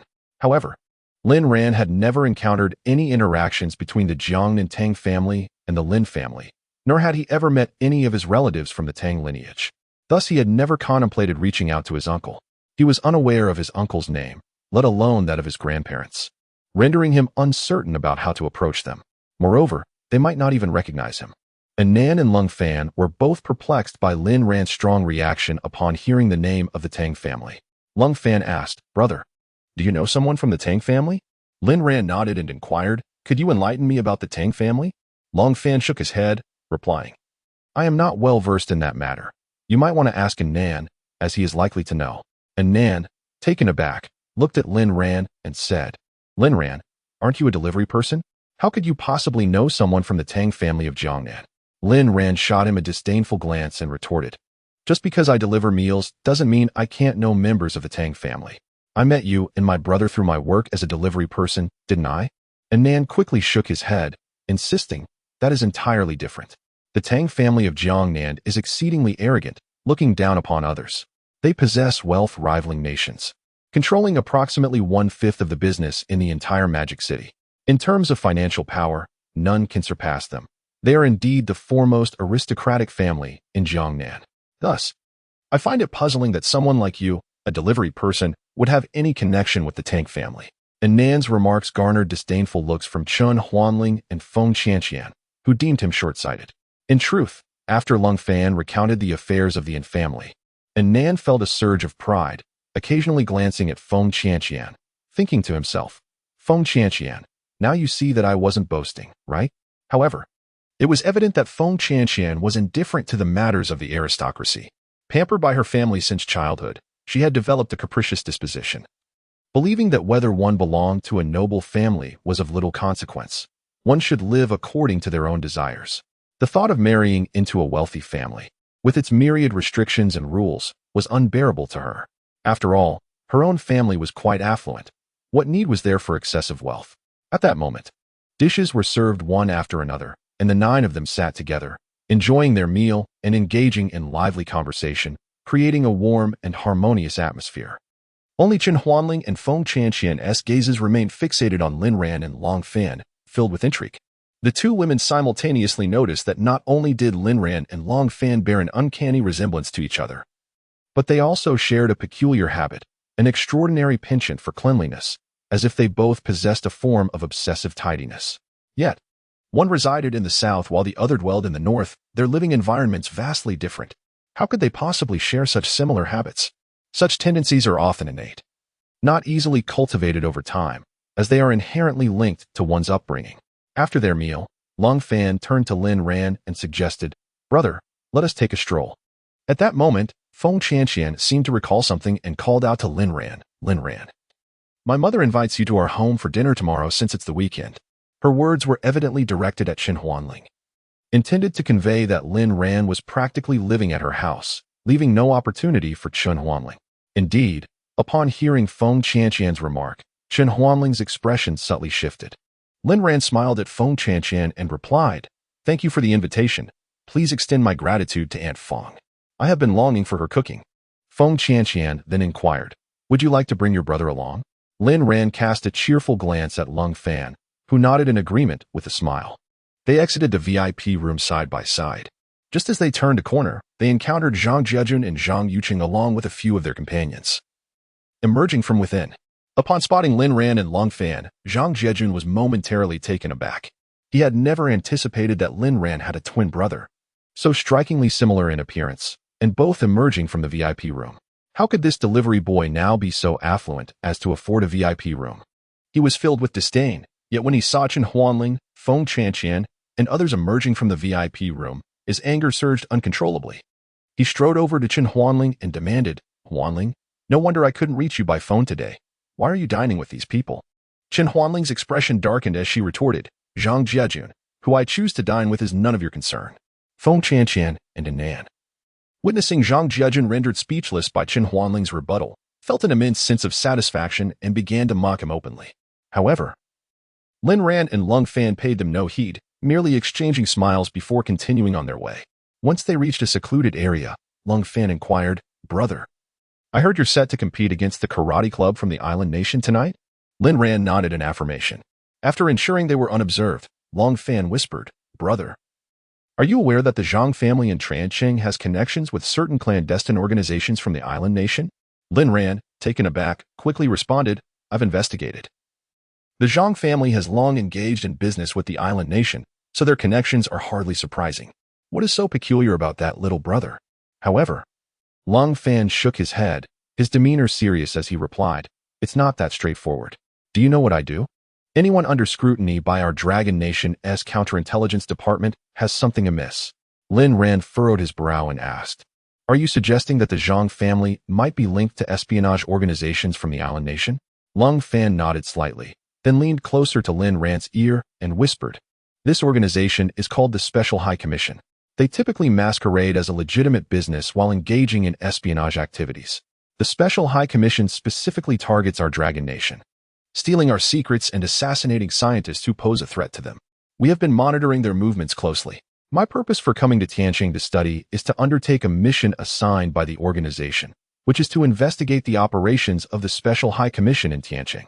Lin Ran, taken aback, inquired, "Do you have evidence linking the Special High Commission to the Zhang family?" Lung Fan glanced around to ensure no one was listening, then continued in a tone audible only to Lin Ran, "Currently, it is highly probable that Zhang Jia's head, Zhang Lin's wife, Luo Mimi, is affiliated with the Special High Commission. She had been studying in the island nation and was previously married to a man named Xiaoshan Ichiro. Xiaoshan Ichiro is a leader within the Special High Commission, and Luo Mimi is known by the name Xiaoshan Mimi in the island nation." Lin Ran stared at Lung Fan in disbelief, utterly unprepared for the revelation of such a connection behind the Zhang family. The subsequent words from Lung Fan left Lin Ran even more astounded. "I cannot ascertain whether this is related to the massacre of your Lin family. Investigations are still ongoing. Moreover, given our striking resemblance, I have begun to look into our father." At this point, Lung Fan suddenly blushed, having inadvertently revealed his thoughts, momentarily mistaking Lin Ran's father for his own. However, Lin Ran appeared unbothered by this revelation. Noticing Lin Ran's lack of resistance, Lung Fan continued, "I have initiated an inquiry into the reasons behind your father's massacre, as the circumstances surrounding the annihilation of the Lin family are exceedingly suspicious. If the actions were solely driven by competitive interests, it would be inconceivable to commit such inhumane acts. There must certainly be some ulterior motives at play. One must recognize that extinguishing a prominent family like the Lin clan is no trivial matter. Even more perplexing is the fact that this affair has been shrouded in utter secrecy, with not a whisper of information leaking out. Brother, do you not find this situation exceedingly suspicious?" In Chapter 73, 1 for 10, Lin Ran drew a sharp breath. Recalling the words of one of the assassins from that fateful night, as well as the content overheard by Feng Yishan, which he forbade Chen Fong from uttering, he deduced that there must be deeper implications behind this incident, with the potential breakthrough lying with Feng Yishan. Lin Ran promptly recounted everything he had heard from the assassin, as well as the remarks made by the soldiers that Feng Yishan had overheard, to Lung Fan. After listening, Lung Fan paused in contemplation for a moment, then offered Lin Ran a slight smile. The brothers instantly understood each other and exclaimed in unison, "Let us find the breakthrough through Feng Yishan." With that, they exchanged a firm fist bump. Before long, the afternoon dismissal bell rang. As Lin Ran finished packing his belongings, Feng Qianqian, Luo Yinyan, and Qi Ling rushed out of the classroom with great enthusiasm. Shortly thereafter, Nan, Xingcheng, and Lu Bing entered the room. Chen Huanling looked at Lin Ran, secretly wishing to have dinner with him that evening. However, upon seeing Feng Qianqian's eager demeanor, she realized that the latter would not be inclined to share Lin Ran with her. At that moment, Zhang Jiejun approached Chen Huanling, arriving earlier than usual because Lin Ran, the infamous delivery guy, had taken her away a little later during lunch. Zhang Jiejun could endure anything, except for the thought of Chen Huanling being taken away by Lin Ran. Ultimately, Chen Huanling had no choice but to accompany Zhang Jiejun to the cafeteria. Meanwhile, Feng Qianqian and Nan and others surrounded Lin Ran as they made their way to the same destination. Upon entering the cafeteria, all eyes were drawn to Lin Ran, who undoubtedly shone as the most striking figure at Tianqing University that evening. He boldly proclaimed his intention to challenge the entire Japanese karate team single-handedly. The students of Tianqing University had long been weary of the bullying inflicted by these international students, while the institution turned a blind eye. What disgusted them further was the fact that many female students were enamored with these foreign exchange students. Not only were the Japanese students despised, but the African students also faced similar disdain. Many of the girls they idolized often ended up in relationships with these African men, cycling through partners with alarming frequency. Some girls even resorted to physical confrontations over these male students, leaving others to ponder where they fell short in comparison. As soon as Lin Ran took his seat, a throng of boys gathered around him, curiously scrutinizing the legendary delivery boy, chattering away in disbelief at how someone delivering takeout could possess such audacity. At that moment, even in Nan, Lu Bing, and Zheng Cheng felt uncertain. Although Lin Ran was tall and imposing, he was up against professional karate practitioners. Could he truly hold his own against them? The thought of him going solo against all of them left them lacking confidence in his chances of victory.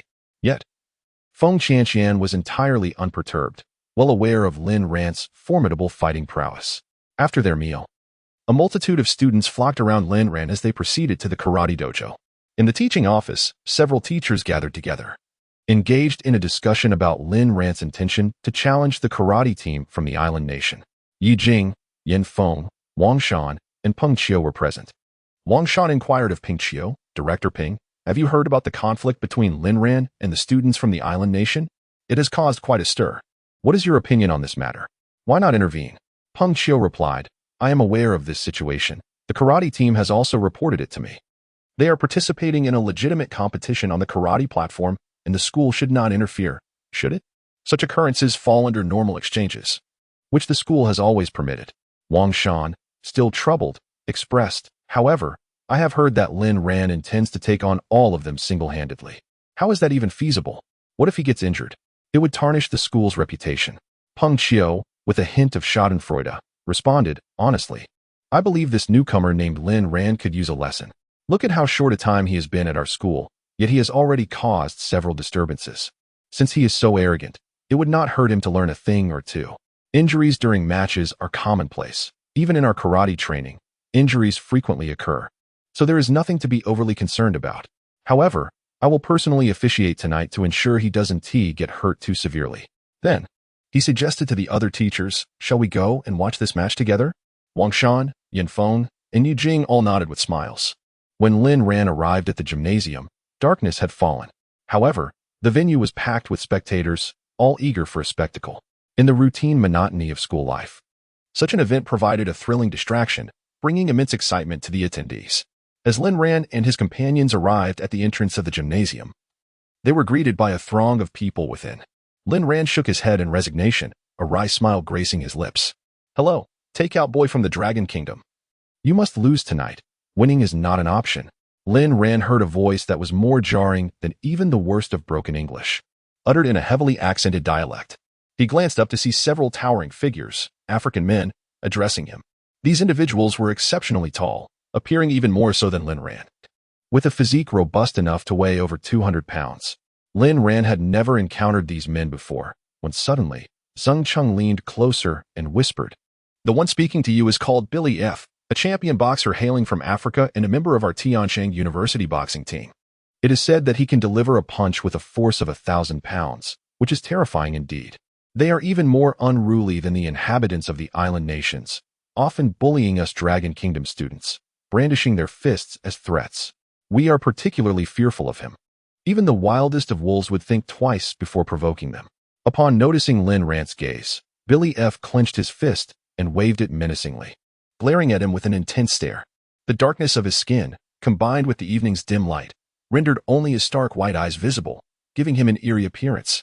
He then addressed Lin Ran, saying, "Take out, boy. If you lose tonight and cause me to lose my wager, I will make you pay dearly. Do you understand?"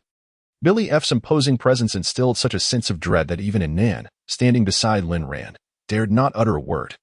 Fearing an unexpected assault from the intimidating figure, Lin Ran furrowed his brow and inquired of Zheng Cheng, "What does my victory have to do with their losses?" And Nan interjected, "Lin Ran, you are yet unaware, aren't you? In the school, there were already clandestine bets placed regarding you and the wild wolf, Tiao." "What?" Lin Ran gazed at Nan in astonishment. "Is that true? What are the current odds?" "Starting from 1 against 2. with the odds increasing according to the number of participants, beginning at double and reaching a maximum of 10 times. Lu Bing responded.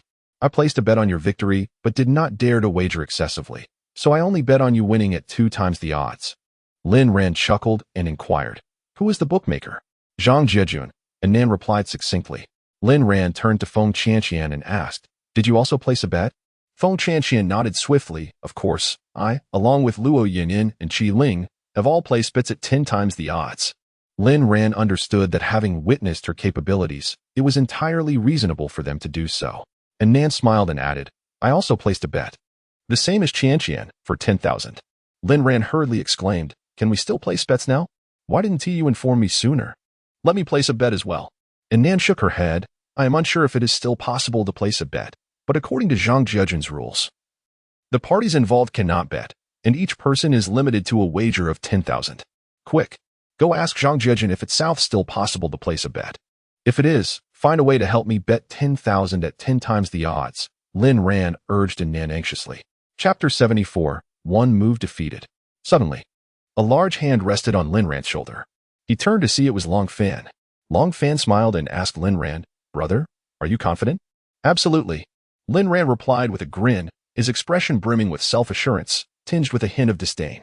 Upon encountering Long Fan, Nan immediately smiled and said, Lin Ran, I will assist you in purchasing odds under Long Fan's name. Long Fan, bewildered, inquired of Nan, what are we buying? The odds, Nan replied with a grin, and then departed with Lu Bing. At that moment, the karate team from the island nation had already ascended the stage, with Ping Qiu positioned at the center of the arena. In the background, Yi Jing, Wang Shan, and Yin Feng were seated, intently observing the competition. To be frank, Yi Jing harbored deep concerns for Lin Ran. He was merely an amateur delivery boy, even though he had practiced some martial arts. How could he possibly contend against all of them single-handedly? It is crucial to note that his opponents were seasoned professionals. Facing such expertise as an amateur was no small feat, especially in a 1 versus 10 scenario. In truth, aside from a slight advantage in height, Lin Ran had little chance of victory. Nearby, Zhang Jiejun wore a cold smirk. His establishment of odds stemmed from the fact that regardless of the outcome, he would have to part with money that night. If he did not recover even a fraction of his losses, how could he quell his frustration? Previously, he had already lost 100,000 and suffered a blow to his pride. This time, he was determined to reclaim not only his dignity through the match but also to secure a substantial profit. He was brimming with confidence regarding the outcome, as Terataro and his karate team had clinched multiple championships in significant competitions. No matter how skilled Lin Ran might be, defeating 10 professional athletes seemed implausible. At this juncture, Lin Ran had stepped onto the stage. He gazed out at the audience, finding every seat occupied. Turning inward, he noticed Yi Jing, Wang Shan, and Yin Feng watching him, with concern evident in Yi Jing's eyes. He chose not to linger on Yi Jing's gaze, instead turning his attention towards Terataro and the other 9 competitors. Lin Ran donned a simple gray sweatshirt today, exuding an aura of tranquility amidst the gazes of onlookers. Facing 10 professional karate practitioners, he exhibited not a trace of trepidation. The group, led by Taro Jiao, was clad in pristine white karate uniforms, each adorned with black belts symbolizing the pinnacle of their discipline. Their fierce eyes were fixed upon Lin Ran, as if intent on devouring him whole. However, in comparison to Lin Ran, the physiques of these island athletes were notably lacking. The tallest among them, Taro Jiao, barely reached 1.75 meters, while most others stood around 1.70 meters, with 2 perhaps not even surpassing 1.60 meters. Yet, they were indeed seasoned professionals, and their sheer numbers posed a significant threat. Even without skill, a collective assault could easily overwhelm an opponent. Moreover, their extensive competition experience and refined techniques added to their advantage. Consequently, almost no one in the crowd believed Lin Ran could emerge victorious. Even Nan, Lu Bing, and Xing Cheng held little faith in his chances. Their bets on Lin Ran were mere gestures of support. In reality, apart from Feng Chanqian, Luo Yinyin, Qi Ling, and Nan, the rest of the spectators had placed their bets on the islanders, acknowledging the disparity in skill and numbers. Peng Qiu glanced at both sides, casting a disdainful look at Lin Ran, and inquired, Lin Ran, are you truly intent on challenging them all alone tonight? Lin Ran nodded subtly. A flicker of cruel amusement crossed Peng Qiu's eyes, but he quickly regained his composure and continued, have you ever practiced karate before? These are professional athletes, without prior training. You could sustain serious injuries. Are you certain of your decision? Lin Ran shook his head and said, I have not practiced karate, teacher. In my youth, I trained in some Dragon Nation martial arts, and I wish to challenge their island nation's karate with our Dragon Nation skills. 1 against 10, is that permissible? Peng Qiu chuckled softly. Dragon Nation martial arts? Merely decorative movements. I have yet to witness any real prowess. Just look at Master Ma and his so-called Lightning 5 whips. A casual amateur boxer who has trained for a mere few months managed to knock him out with a single punch. Lin Ran, I would advise you to reconsider. Challenging professionals in karate with your amateur Chinese martial arts leaves little room for victory. Lin Ran shook his head once more. No need. I have made my decision. Peng Qiu smiled and declared, in that case, I shall now announce the rules of the competition. He then picked up the megaphone and addressed the crowd today. Student Lin Ran will face off against 10 karate practitioners from the island nation using Chinese martial arts. As the referee, I must state that due to the unique circumstances of this event, there is no precedent. Thus, the outcome will be determined by the inability of one side to continue fighting. As long as one of the 10 karate practitioners remains standing, they shall be deemed the victors. A profound silence enveloped the arena as all eyes turned to the stage. The audience's emotions were conflicted. On one hand, they wished for Lin Ran to triumph and quell the arrogance of the islanders, while on the other hand, they hoped for the karate players to win, as they had wagered on their victory. On the stage, Lin Ran faced off against Taro and the other 9, standing in 2 groups. A stark contrast in numbers, 1 against 10. Taro Jiao pointed downward with his little finger, making a provocative gesture, while muttering softly, Dragon Nation's martial arts are trash. Although his voice was barely audible, the nearby microphone ensured that the entire audience heard him clearly. The students from the Dragon Nation were instantly filled with fury, and some even began to curse aloud. However, Taro Jiao wore a look of disdain, curling his lip at those below the stage. Peng Qiu, standing between the 2 parties, inquired, Are you all ready? Lin Ran nodded, and Taro Jiao, in his clumsy Dragon Nation dialect, remarked, We are all prepared. Please hurry, Teacher Peng. We can hardly wait to defeat this pretty boy. His words left Peng Qiu and the entire audience momentarily speechless. How could Taro Jiao refer to Lin Ran as a pretty boy? This was swiftly followed by a wave of laughter throughout the venue, even causing Yi Jing, Wang Shan, and Yin Feng backstage to chuckle, with Peng Qiu joining in the mirth. Soon after, he composed himself and shouted, Begin, before swiftly stepping aside. Taro Jiao and the other 10 positioned themselves in a horse stance, adopting a guarding posture, unleashing 2 straight punches from their waist while letting out hearty laughs. This was the standard stance for initiating a karate strike. Yet, Lin Ran remained utterly still. After completing their initial moves, the 10 rushed towards Lin Ran, shouting excitedly, but he could not comprehend their cries. As Taro No and the other 9 rushed towards him, Lin Ran suddenly struck with the swiftness of lightning. Almost instantaneously, he precisely targeted their solar plexus, the vital point in the human body. A blow to this area renders one breathless, collapsing in agony, unless, of course, one is a seasoned athlete trained to withstand such an assault. Unquestionably, Taro No and his companions all crumpled to the ground, writhing in pain. With a single move, they were defeated. Chapter 75. Seize an opportunity to viciously beat this delivery boy. A profound silence enveloped the arena. Even Peng Qiu stood frozen on the stage, his mind a blank slate. Who could have anticipated that 10 professional karate practitioners would be unable to withstand a single strike from an amateur delivery boy? What terrifying power did this delivery boy possess? Zhang Jiejun on the stage felt a buzzing in his head, utterly bewildered. Wasn't karate supposed to be formidable? He hadn't even perceived how Lin Ran executed his move before Taro No and the others fell, their faces contorted in agony, unable to utter a sound, clutching their abdomens in distress. It took a full 2 minutes for Peng Qiu to regain his senses. He grasped Lin Ran's hand and raised it high, proclaiming loudly, Lin Ran wins this match. Instantly, the arena erupted into deafening cheers. Particularly, Nan, Cheng Sheng, and Lu Bing rushed onto the stage, enveloping Lin Ran in tight embraces. Soon after, more boys surged onto the stage, encircling Lin Ran, even lifting him high into the air, their cheers resounding throughout the venue. Although they suffered a financial loss this time, they delivered a stern lesson to those islanders, making it clear that they should not act arrogantly at Tuancheng University in the future. In the background, Yi Jing finally wore a smile, her heart, which had been in a state of suspense, finally found solace. Yin Feng secretly rejoiced, realizing he had not misjudged. Lin Ran clearly possessed an extraordinary background. For how else could he exhibit such astonishing skills? However, several individuals in the arena cast menacing glares at Lin Ran, their faces contorted with malice. They were Bilafer and a few other black students. They had endured a severe defeat this evening, hailing from impoverished and underdeveloped regions of Africa. Their opportunity to study here was solely due to the support of the Dragon Kingdom's government.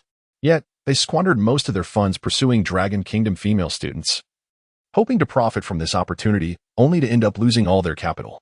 How could they swallow this humiliation? Bilafer turned to his compatriots and said, "Let us find an opportunity to give that delivery boy a good beating and make him return our lost money, plus double the compensation." The other black students nodded in agreement, their faces filled with displeasure as they strode towards the exit. Meanwhile, Zhang Jiejun's expression darkened, resembling the ominous sky before a storm. He had anticipated reclaiming both his capital and profit, only to suffer an even greater loss. He glanced at Chen Huanling beside him, who was gazing infatuatedly at Lin Ran, who was being tossed into the air by the crowd in the arena. His anger surged to its peak, feeling utterly humiliated once again in front of Chen Huanling. Suddenly, he recalled Lin Ran whispering in his ear, "Even if you are the heir of the Zhang family, it is best not to provoke me. I am a legend, not someone you can afford to challenge." Could it be that this delivery boy was truly not an ordinary individual? Before encountering this delivery man, Zhang Jiejun had always been the center of attention, admired wherever he went. Every girl who laid eyes on him would swoon, and he took great pride in this adulation. With his handsome features, graceful demeanor, impeccable upbringing, and status as an academic achiever, he hailed from one of the 4 prestigious families of Tianqing. Who wouldn't envy him?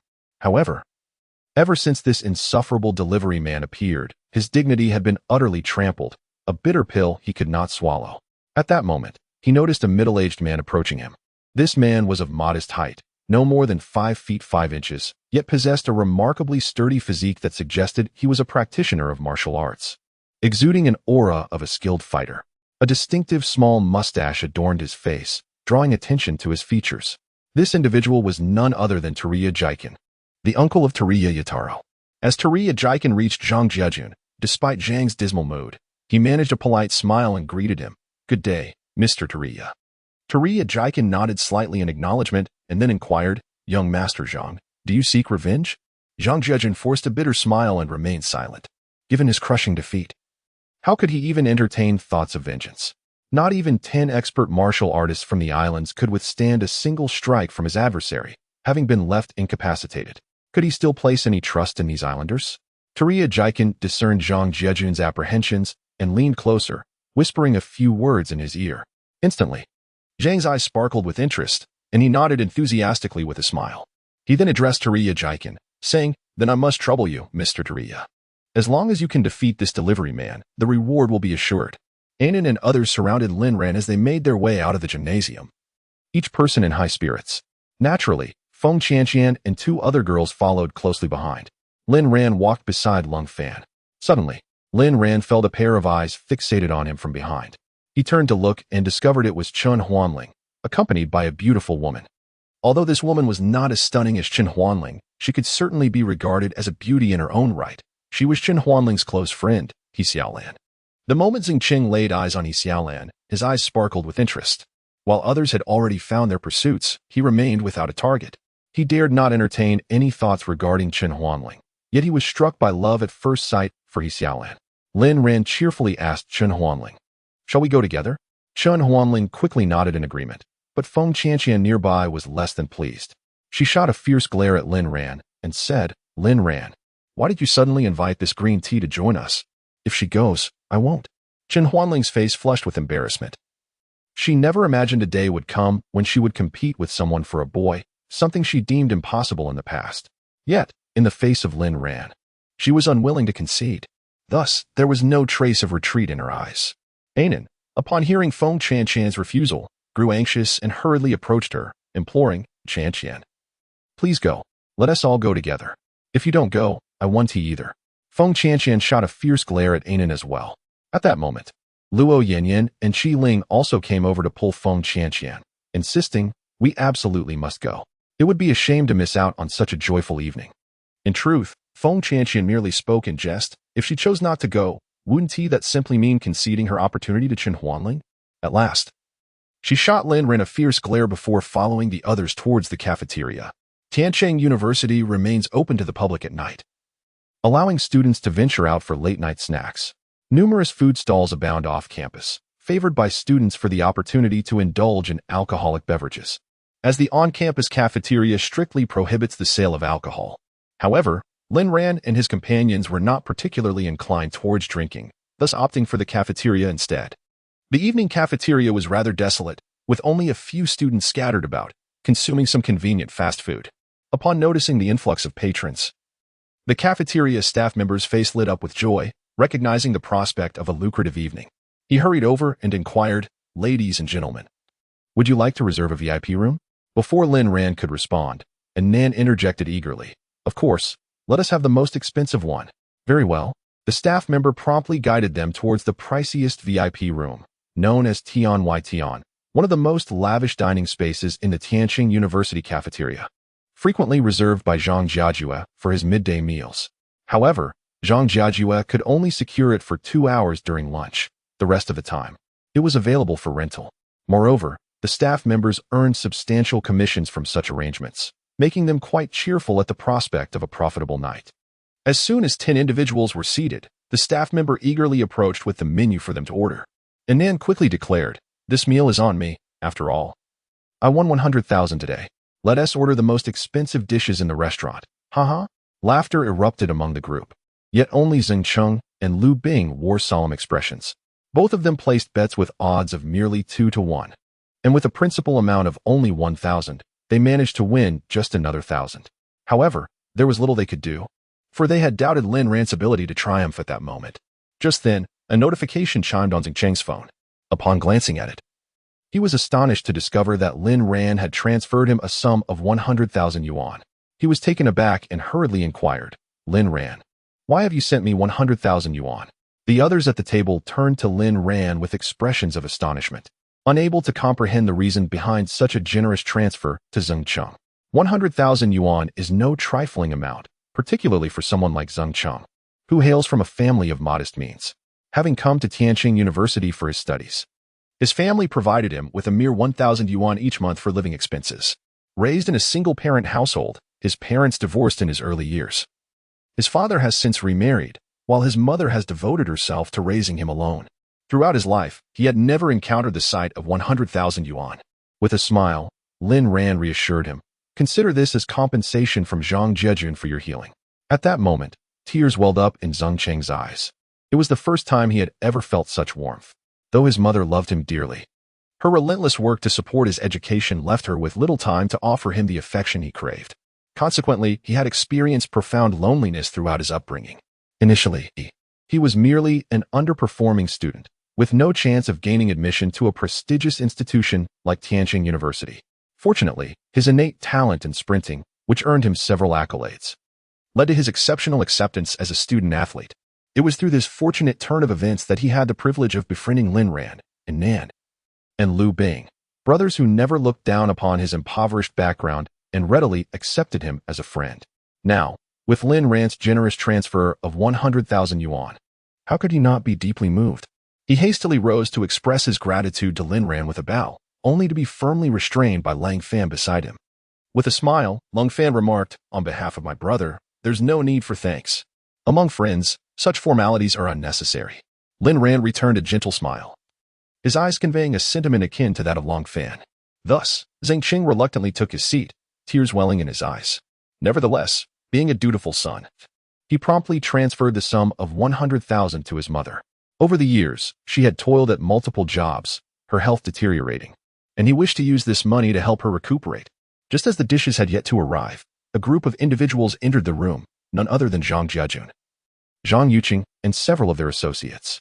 Zhang Jiajun, brimming with arrogance, pointed at Lin Ran and instructed the waiter, "This private room is booked by me, Zhang Jiajun. How dare you allow these delivery boys to sit here? Get them out immediately. They have no right to occupy my space." The waiter was momentarily taken aback and replied, "Young Master Zhang, you have only reserved this room for 2 hours at noon. For the remaining time, it belongs to our restaurant. And we certainly have the authority to rent out the Tian room to others." Zhang Jiajun glared at Lin Ran and the 10 individuals accompanying him. his gaze landing on Chun Huanling seated beside Lin Ran. To his left was Chun Huanling, and to his right was Feng Qianqian.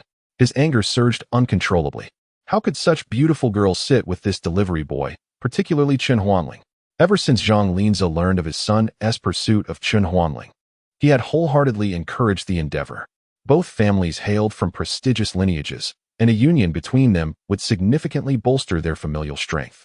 Therefore, he had insisted that Zhang Jiejun must, by all means, win Chun Huanling's affection. It appears that the relationship between Chun Huanling and Lin Ran is growing increasingly intimate, causing him great distress. Moreover, the delivery person is consistently belittling him, leading to a profound loss of dignity. His anxiety escalates further as he catches sight of Lin Ran, who is smirking at him with a mischievous grin, igniting a fierce anger within him. He feels compelled to reclaim his honor and must expel this delivery person from the premises. He barks at the waiter, "You must remove them immediately. From this moment on, this room is exclusively mine, and no one is permitted to dine here. Do you understand?"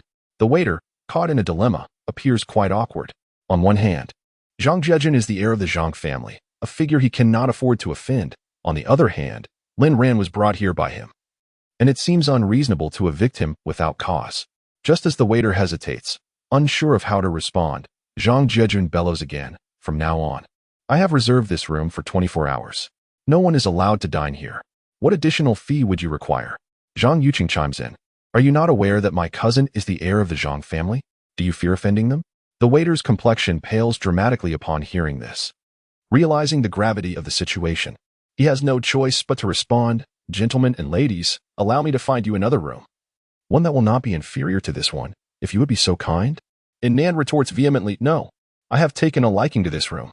Tell this so-called heir of the Zhang family to leave at once and not disrupt our dining experience." The waiter's expression darkened to an extreme as he cast another glance at Zhang Jiejun and said, "Young Master Zhang, you see this."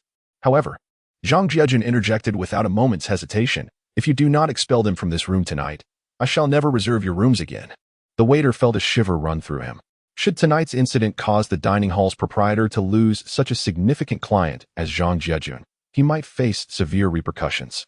Zhang Jiejun was indeed a major patron, known for his lavish spending, reaching upwards of 50 to 60,000 a month, and with the prospect of increased expenditure.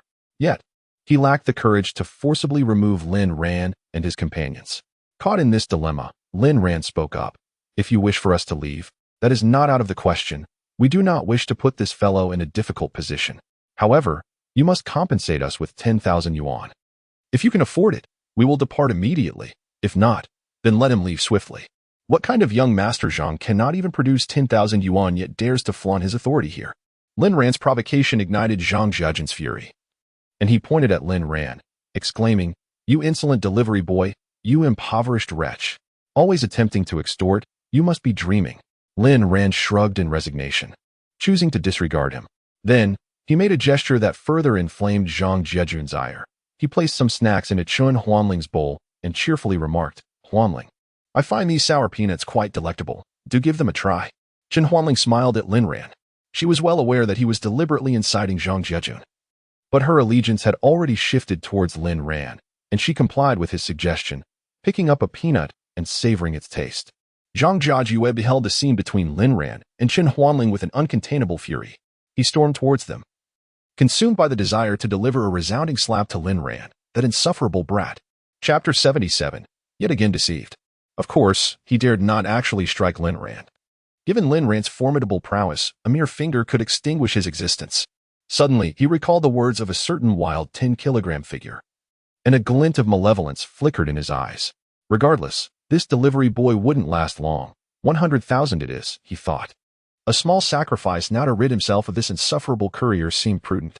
With a sullen expression, he addressed Lin Ran, "Delivery boy, hand over your phone. Look at you. A pitiful sight, as if life is unbearable. I will transfer you 100,000. The moment you receive it, you are to leave at once." Everyone understood that Zhang Jiajue was merely saving face, akin to picking up mud after a fall and pretending to have found treasure. Lin Ran smiled as he retrieved his phone, replying, "Young Master Zhang, certainly. As soon as the funds are received, we shall depart." Shortly thereafter, a notification chimed. Lin Ran glanced at his phone and smiled at Zhang Jiajue, saying, "Thank you. Young Master Zhang, we shall take our leave immediately. With that, he waved his hand and cheerfully announced to the crowd, such generosity from young Master Zhang, treating us to a late-night snack. If we do not leave at once, it would be a disservice to him.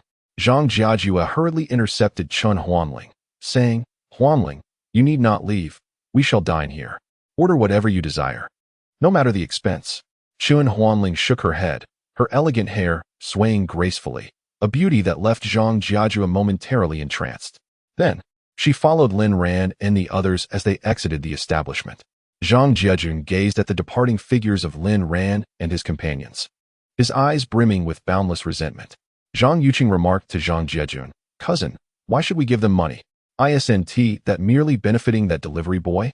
Yet, Zhang Jiajun responded with a sinister smile. You fail to comprehend.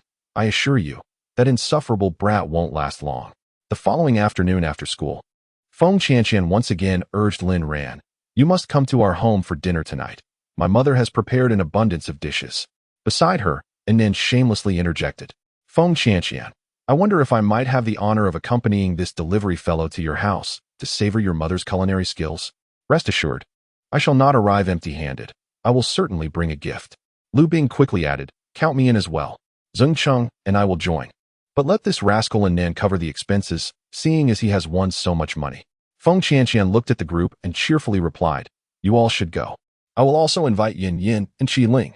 And Nan, Lu Bing, and Zeng Cheng excitedly cheered, throwing up a victory V sign. However, Lin Ran interjected, You all go ahead. I need to wait for my brother. He has something to attend to, and will arrive a bit later. It was revealed that Lung Fan had informed Lin Ran he needed to return to the Tianqing military district for a brief, but would soon return, asking Lin Ran to wait for him at school so they could visit Feng Qianqian's home together. In fact, Lin Ran had already instructed Feng Qianqian to prepare the room on the third floor for Lung Fan to stay at her house. Naturally, Feng Qianqian was eager for this arrangement. Having both Lin Rans residing in her home would undoubtedly create a lively atmosphere. She relished the vibrant atmosphere. And her name was Luo Yan'an. Qi Ling was also staying at her house that evening. Originally, Lung Fan had promised to return shortly. But as the clock approached 8 o'clock, he remained absent, and darkness enveloped the surroundings. The neon lights flickered, illuminating countless homes. Lin Ran rode a delivery electric scooter, meandering through the streets near Tianqing University. Although he had been a student there for a week, he remained unfamiliar with the local streets. In truth, this area constituted the heart of Tianqing, brimming with an array of goods. Being the weekend, it was bustling with life, and the streets were thronged with people. Unbeknownst to him, he had ventured quite a distance. As he rounded a corner, he stumbled upon a crowd gathered around a commotion. Lin Ran discerned a woman's voice pleading for help from within the throng. The tone was strikingly familiar, albeit elevated by fear, indicating the woman's distress. It soon became evident that the woman was his instructor, Yi Jing, who appeared to be in trouble. He hastily pushed through the crowd, only to find Yi Jing being accosted by several men of African descent, who were gripping her arms and preventing her from leaving. Despite her desperate struggles, she was unable to break free from their hold, and she implored those nearby to assist her. Yet, among the onlookers, not a single soul dared to intervene. On one hand, these men were notoriously audacious in Tianqing. On the other, they were not only tall, but also robust. The ringleader, one Bilofer, had menaced Lin Ran just the previous day. At that moment, Bilofer was playfully tugging at Yi Jing's hand, speaking in broken Mandarin, and said, Teacher Yi, just come and play with us. A group of individuals seized Yi Jing, pulling her forward, while she surveyed her fellow compatriots, none of whom dared to come to her aid. Their eyes were filled with despair. She had simply ventured out for a stroll.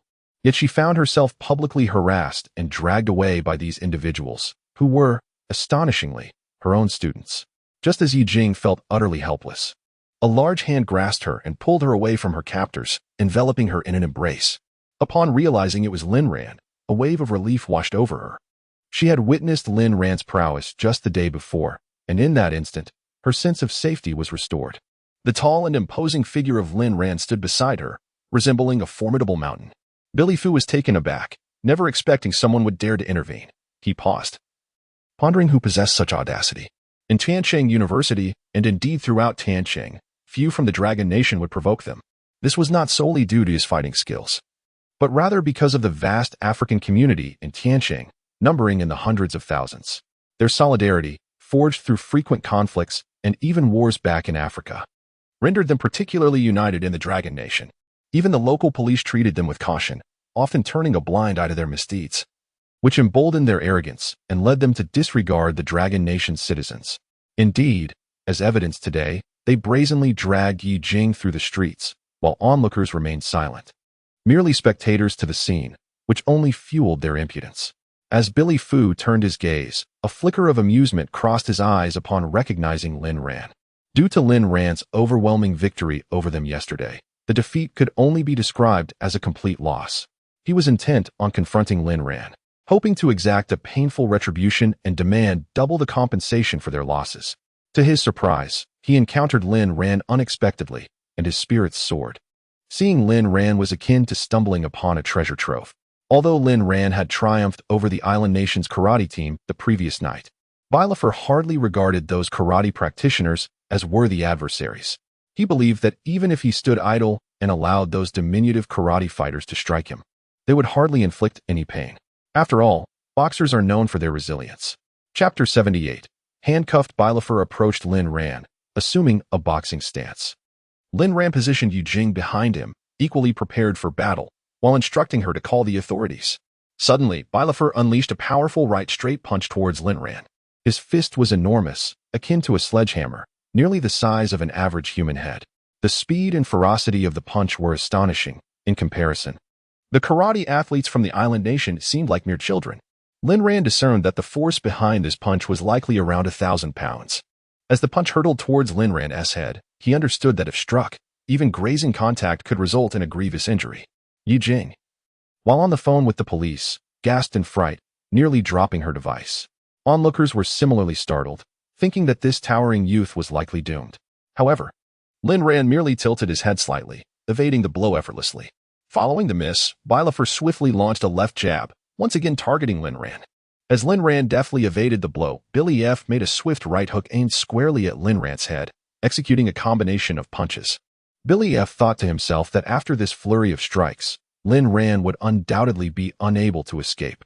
Given the significant disparity in their physiques, Billy F weighed over 200 pounds, while Lin Ran was merely around 170. If struck, Lin Ran would surely suffer a severe blow to the head and collapse.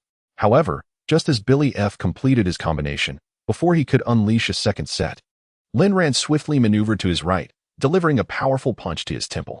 The temple is a crucial pressure point on the human body, and typically, a person struck there would quickly succumb to unconsciousness.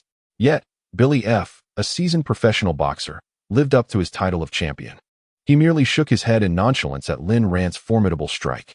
With a disdainful smirk, he mocked, "Delivery boy, with that frail frame of yours." Before he could finish his taunt, Lin Ran landed a heavy blow to his groin, eliciting a pained yelp as he doubled over. Clutching himself and emitting cries akin to that of a slaughtered pig, Lin Ran followed up with a swift kick to Billy F's head, and the 200-pound heavyweight fell to the ground with a resounding thud. The onlookers were momentarily stunned, unable to fathom that this imposing black man had been felled by the slender youth before them in just 2 moves, rendered unconscious. At this moment, the remaining black men, witnessing their comrade's defeat, charged at Lin Ran with furious shouts. One of them even whistled, evidently signaling for reinforcements. However, these men were not boxing experts, at best.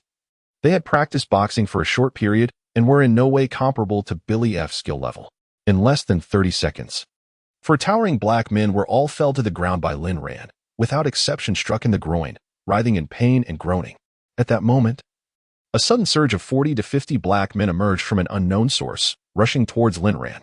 Undaunted, Lin Ran met them with a flurry of punches, quickly dispatching 4 or 5 of them.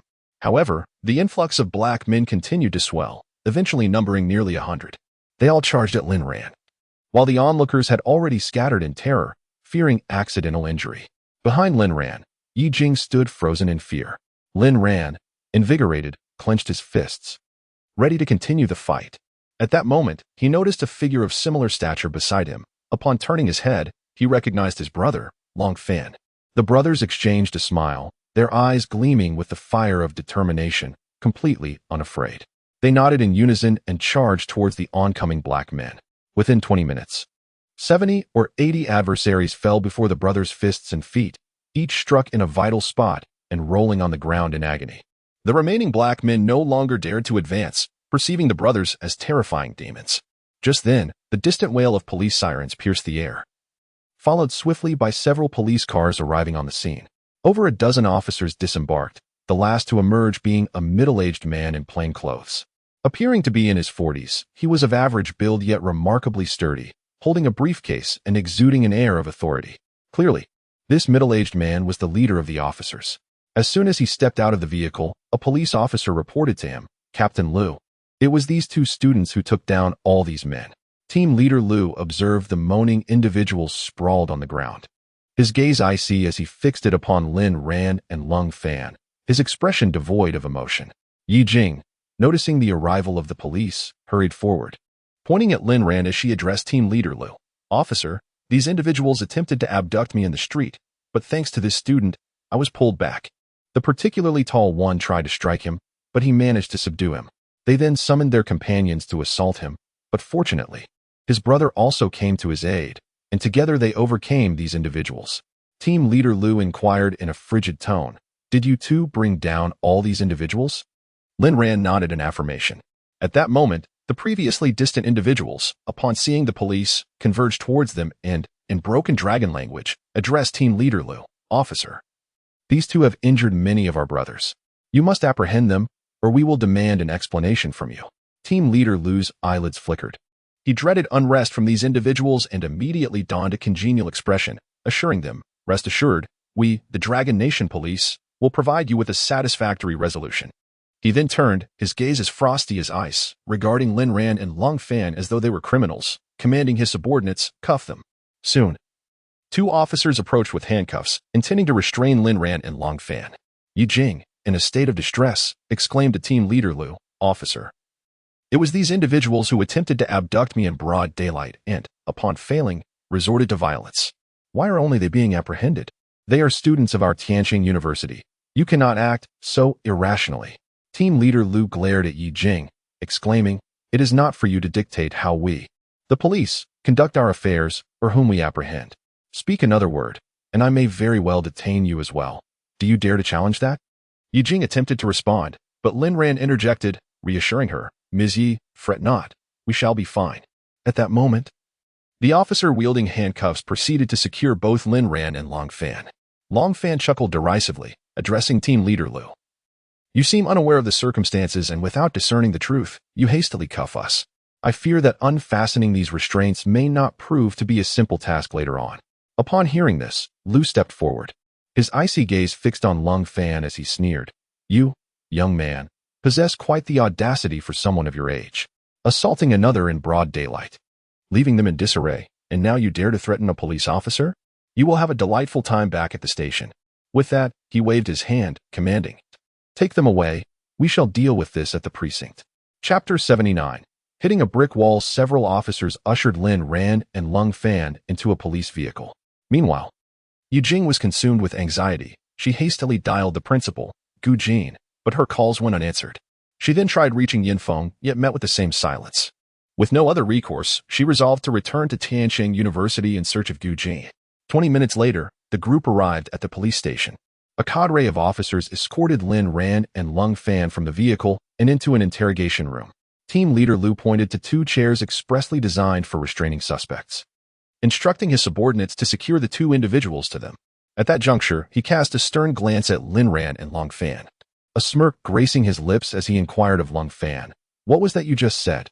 That putting on handcuffs is easy, but taking them off is a challenge?" Cold and composed, Lung Fan let out a disdainful laugh and remarked, "You don't believe me?" Team leader Liu shook his head, saying, "I truly do not.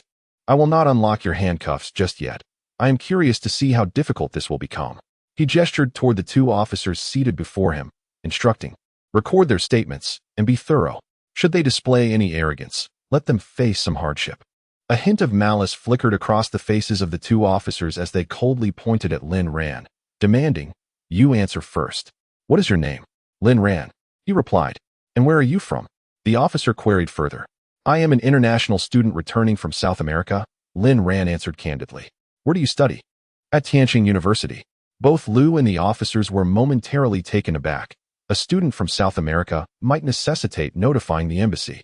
Nevertheless, Liu, a man seasoned in high-stakes situations, regarded Lin Ran with a mocking expression and teased, "Your family isn't involved in drug trafficking, are they?" At that moment, the questioning officer continued, "What are your parents' names? And what do they do?" "My parents passed away when I was very young," Lin Ran responded. Lu scoffed derisively. "They weren't killed in the act of trafficking." "Were they?" Lin Ran retorted coldly, "Perhaps they were killed by your kind." Lu's expression darkened as he waved his hand dismissively at the individual standing behind Lin Ran. The person immediately discharged a taser at Lin Ran, sending a jolt of electricity coursing through his body, causing beads of cold sweat to form on his forehead. Fortunately, having undergone electric shock training in South America, he found it uncomfortable yet bearable.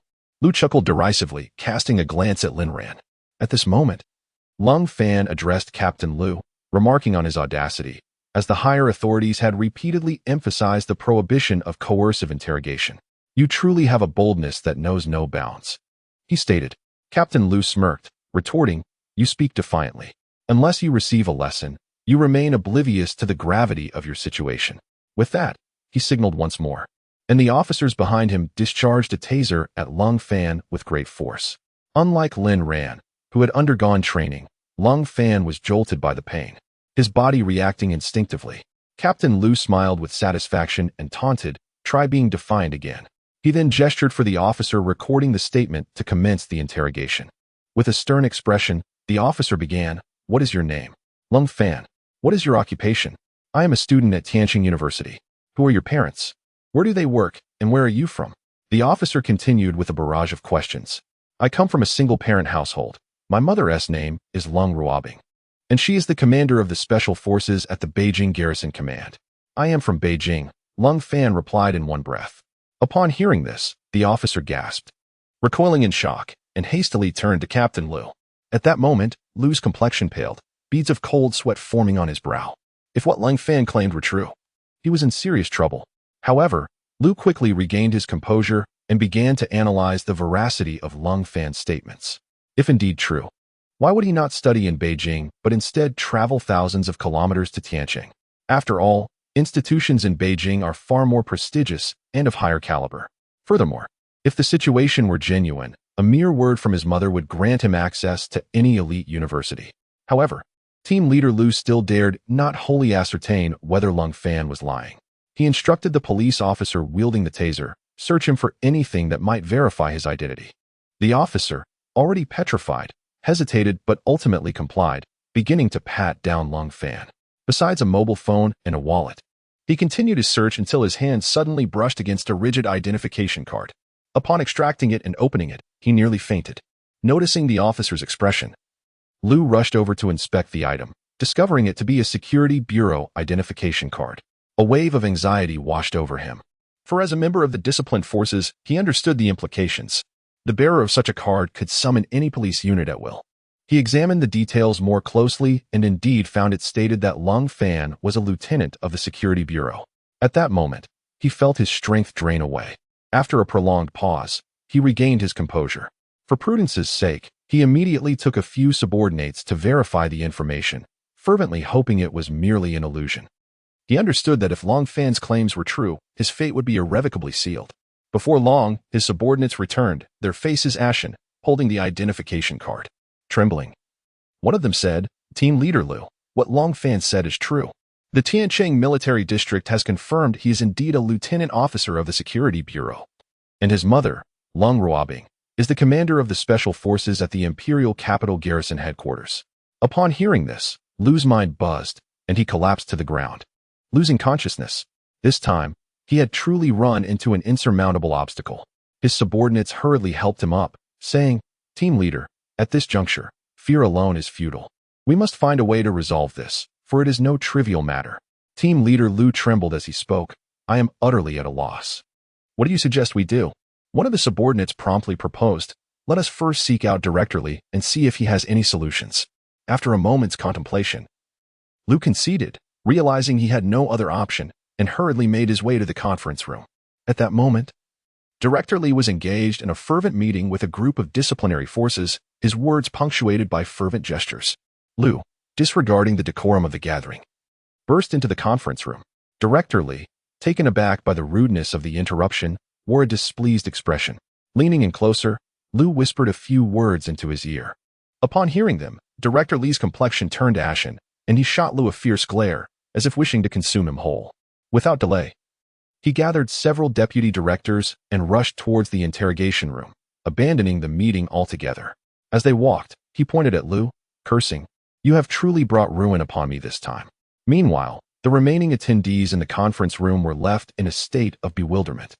Just as several individuals reached the doorway, a military vehicle adorned with license plates came to a halt outside the police station. A few soldiers disembarked, and the last to emerge was a man in his 50s, adorned with 2 stripes and 4 stars, wearing dark sunglasses that lent him an air of authority.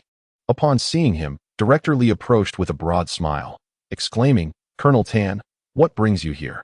Colonel Tan, upon noticing Director Li, swiftly pulled him aside and inquired, "Director Li, what on earth is happening?" Unexpectedly, they brought Lung Fan to the police station. Not to mention his identity as a member of the Security Bureau. Simply the fact that he is the son of Commander Lung is sufficient to bring you considerable trouble. As the group approached the entrance, a military vehicle bearing official plates came to a halt outside the police station. Several soldiers disembarked, and the last to emerge was a man in his 50s, adorned with insignia of 2 bars and 4 stars, donning dark sunglasses with an air of authority. Upon seeing him, Director Li greeted him with a beaming smile, "Colonel Tan, what brings you here?" Colonel Tan, upon spotting Director Li, pulled him aside and inquired, "Director Li, what on earth is happening? You actually brought Lung Fan to the police station. Given his identity and the fact that he is Commander Lung's son, this could spell serious trouble for you." Director Li pointed an accusatory finger at Team Leader Liu, exclaiming, "It's all your fault, you wretched fool. If I suffer because of you this time, you will be the first to bear the consequences." Though Team Leader Liu stood there, drenched in the spittle of Director Li's tirade, he dared not utter a word. His own safety was at stake, leaving him with no room for rebuttal. He silently vowed that if he emerged from this ordeal unscathed, he would never again put himself in such a precarious position. In truth, Liu had only recently been promoted to captain, and this was his first attempt to assert his authority. Unfortunately, he had encountered a significant setback, which was a source of considerable frustration for him. Before long, Colonel Tan, Director Li, and the others entered the interrogation room, where they found Lang Fan and Lin Ran still handcuffed to iron chairs. Upon witnessing this scene, Colonel Tan's expression darkened considerably. Director Li bellowed at the guarding officers, "Why have you not released Lieutenant Lung? Do you all wish to find yourselves behind bars as well?" A few police officers hurriedly unlocked the handcuffs binding the 2 individuals, while the officer who had administered the electric shocks to Lang Fan and Lin Ran trembled in fear. In truth, the previous guards had also wished to free the 2, but Lang Fan had commanded them to desist, insisting that the leaders from the Bureau and Military District witness the unfolding events firsthand. After the altercation, upon seeing the police arrive, Lang Fan had already reported to the Military District. Since his unit was not affiliated with the local military district but was directly under the capital's jurisdiction, Colonel Tan promptly contacted the Provincial Military District, which in turn communicated the situation to the capital. Only after fulfilling these obligations did Colonel Tan hastily make his way to the police station. Lung Fan regarded Director Li with a faint smile and remarked, "Director, the higher authorities have expressly forbidden the use of torture. How audacious of your Tianqing police to defy such directives. Do you not regard the orders from above with due respect?" Director Li's complexion drained of color. Before he could respond, Lung Fan intensified his tone. "Not only have you resorted to torture, but you have also targeted a 2nd lieutenant from the Security Bureau. Your audacity knows no bounds." He then turned to Team Leader Liu, inquiring, "Am I not speaking the truth, Team Leader Liu?" At that moment, Liu was quaking uncontrollably, his body seemingly beyond his command. Indeed, Lung Fan had previously remarked on Liu's boldness, yet had not revealed his identity at that time. Had he done so, Liu would have never dared to employ such methods against the 2 youths. However, it was now too late for regrets. Just then, Director Li's phone rang. Upon checking, he found it was a call from the provincial office, causing his heart to race as he thought, "The provincial office chooses this moment to call. Surely it cannot bode well." He hurriedly answered the phone, only to hear a grim voice on the other end. "Li Feng, what on earth have you done? How could you possibly detain General Lung's son? He is an officer of the Capital Security Bureau. Have you lost your senses? It seems you have grown quite bold. Perhaps it's time to reconsider your position as director. Immediately prepare a detailed report for me, so we can determine how to proceed." Furthermore, apprehend all personnel involved in the case. As Li Feng had the call on speakerphone, everyone present heard the exchange. Team leader Liu and the officers who had captured Lin Ran and Lung Fan nearly crumbled, their bodies trembling uncontrollably. However, trembling was of no use at this point. Soon, the inspection team entered, handcuffing team leader Liu and the other officers before escorting them away. The room fell silent, and Director Li incessantly apologized to Lung Fan. Lung Fan replied, "Director Li, I genuinely believe that the foreigners in Tianqing, particularly those of African descent, have been excessively overstepping. They brazenly bully our citizens on the soil of Longhua. Such occurrences are unheard of worldwide. How do you propose we address this matter?"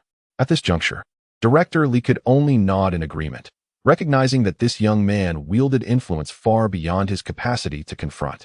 Colonel Tan and Lung Fan walked side by side out of the police station, with Lin Ran trailing behind them. Upon reaching the entrance, they encountered Yi Jing, Gu Jin, Yan Feng, and several vice principals hurrying towards them. Upon seeing Lin Ran and Lung Fan, particularly Gu Jin's relief at Lung Fan's safety, a heavy sigh escaped him. He had previously assured General Long that if even the slightest harm befell Lung Fan, his tenure as principal would come to an abrupt end. Yi Jing gazed at Lin Ran with profound gratitude. Now, seeing him emerge unscathed from the police station, a considerable weight had finally lifted from her heart. As she observed the retreating figures of Lin Ran and Lung Fan, one person's expression darkened like a stormy sky. This individual was Wang Jingwei, the head of the Wang family. It was revealed that on that fateful night, his father, Wang Jun, had suffered a grievous injury after engaging in a fistfight with the mysterious man in black, resulting in the complete incapacitation of his arm. This was precisely why he refrained from launching any further attacks against Lin Ran. Had Lin Ran delivered another blow in that moment, Wang Jun may have met his untimely demise. One must acknowledge the formidable strength behind Lin Ran's punches. Wang Jun, possessing decades of mastery in the iron sand palm technique, had his arm shattered by just one strike from this enigmatic figure. Who could this mysterious person possibly be? Wang Jingwei found himself ensnared in deep contemplation. Such an incident occurring within the walls of the Wang family estate was nothing short of catastrophic. This was the illustrious Wang family, one of the 4 prominent clans of Tianqing. As a high-ranking official in the Tianqing police force, and with his father, Wang Jun, also a retired high-ranking police officer. The audacity of someone to cause chaos in their household was not only a significant affront to their dignity, but also instilled a sense of insecurity within him. Consequently, he commanded a thorough investigation by the criminal division, insisting that they uncover the identity of the man in black at all costs. A martial arts expert of such caliber could not have simply materialized in Tianqing. He took it upon himself to oversee this matter personally, with the entire police department placing immense importance on it, retrieving all available surveillance footage. However, after the man in black departed from the Wang residence, he mysteriously vanished, leaving everyone bewildered. This was, of course, largely due to Lin Ran's prior familiarity with the area, allowing him to evade detection entirely. Wang Jingwei continued to ponder the true identity of this man in black. One day, he visited Tianlong Company to gather information from Zhu Guang and suddenly recalled that Zhu Guang's nephew, who delivered food, was also a formidable martial arts master. If a martial arts expert had indeed emerged in Tianqing, could it possibly be Zhu Guang's nephew? Moreover, the young man named Lin Ran had a rather enigmatic background. He immediately ordered the retrieval of all information regarding Lin Ran to investigate his true identity. Ultimately, he discovered that Zhu Guang had told a significant lie. It turned out that Lin Ran was not a destitute youth from the lower regions who had come to Tianqing, but rather had returned from South America just a few months prior. He instantly felt that Lin Ran must possess remarkable attributes, otherwise Zhu Guang would not have gone to such lengths to conceal his identity. Furthermore, this young man, Lin Ran, exhibited extraordinary skills, ranking among the most adept individuals he had encountered thus far. In his mind, only his eldest son, Wang Ting, who served in the special forces of the capital, could be regarded as his equal. Chapter 81. Just eliminate him on the spot. He promptly dispatched personnel to Tianqing University to ascertain Lin Ran's circumstances. Learning that Lin Ran had coincidentally gone missing for a full 3 days during that period. At that moment, he was certain that the figure clad in black who had infiltrated his Wang family that night was undoubtedly Lin Ran. He had initially intended to send someone to apprehend Lin Ran for interrogation. However, at that time, prominent figures had arrived in the capital. and he was preoccupied with security duties, thinking it prudent to wait a while longer. Yet today, he unexpectedly observed Lin Ran in the company of General Lung's son, and they appeared to share a close relationship. Long Fan was affiliated with the Security Bureau of the capital, and should he rashly attempt to capture Lin Ran, he would undoubtedly find himself in a troublesome predicament, potentially facing a fate similar to that of team leader Liu. He hastily initiated a video call with his eldest son, who was serving in the special forces in the capital, seeking his perspective. Wang Ting hesitated slightly before responding. "Father, although grandfather's arm is broken, as you mentioned, it is merely a fracture and should not pose a significant concern. For the time being, let us refrain from taking action against this Lin Ran." Wang Jingwei inquired, "Tinger, why do you say that?" Wang Ting elucidated. "Firstly, we are unaware of his background and do not comprehend why he stealthily infiltrated our Wang family. Given the circumstances you described, he surely is not here to steal. We must first ascertain his situation before proceeding. We know nothing of his associates or whether he has any backing. If we act rashly and he has formidable support, it could lead to considerable trouble for us. It is important to remember that our Wang family is not without its own blemishes. If he is an undercover investigator from a certain department, capturing him would be futile, as he would swiftly be taken away by higher authorities, leaving us powerless." Only then did Wang Jingwei come to a realization. Every word Wang Ting spoke was reasonable. Given Lin Ran's close relationship with General Lung's son, even to the extent of fighting together, it was plausible that he was indeed sent by relevant authorities to investigate the Wang family. The thought sent a chill down his spine. Subsequently, Wang Ting added, "Father, there is one more matter. As long as General Lung's son, Lung Fan, remains in Tianqing, we cannot afford to take action, even if Lin Ran has no connections. Lung Fan's position as a lieutenant in the Security Bureau would enable him to extricate Lin Ran." Wang Jingwei felt a wave of despondency wash over him upon hearing this. The Wang family, one of the 4 prominent clans of Tianqing, holds a significant position within the police force, yet they find themselves brazenly intruded upon in their own home. Despite knowing the perpetrator, they are unable and unwilling to take action, which is undeniably a source of humiliation. Although these thoughts remain unspoken, the astute Wang Ting quickly discerns his father's sentiments. With a smile during their video call, he reassures, "Father, you need not worry. We are merely assessing the situation. It is imperative to clarify the identity of this Lin Ran. Furthermore, once that Lung Fan departs from Tianqing, even if only for a short while, we shall be able to deal with him." Wang Jingwei, puzzled by his son's intentions, inquires, "Tinger, do you have a plan?" A subtle smile graces Wang Ting's lips as he responds, "Father, if this Lin Ran is indeed sent by the authorities to investigate the Wang family, consider how we previously handled Lin Tian. If he is not affiliated with any governmental agency, the situation becomes even more manageable. Once Lung Fan vacates Tianqing, we shall fabricate a charge against Lin Ran. Any charge will suffice and apprehend him, ultimately eliminating him under the pretense of resisting arrest. By the time Lung Fan returns to Tianqing, everything will have settled, leaving him powerless." Upon hearing his son's scheme, Wang Jingwei's spirits lift momentarily, yet worry soon clouds his expression. "But Lung Fan is here to study at Tianqing University. Does that not mean we must wait 4 years?" Wang Ting chuckles, offering reassurance. "Not at all. Individuals like Lung Fan from the Security Bureau are required to return to the capital periodically to report their findings. We need only bide our time until he departs, and then we shall act decisively. On one hand, we must ascertain the true background of the youth named Lin Ran. On the other hand, we should pay attention to the timing of Lung Fan's departure from Tianqing back to the imperial capital." Wang Jingwei, after hearing this, smiled knowingly.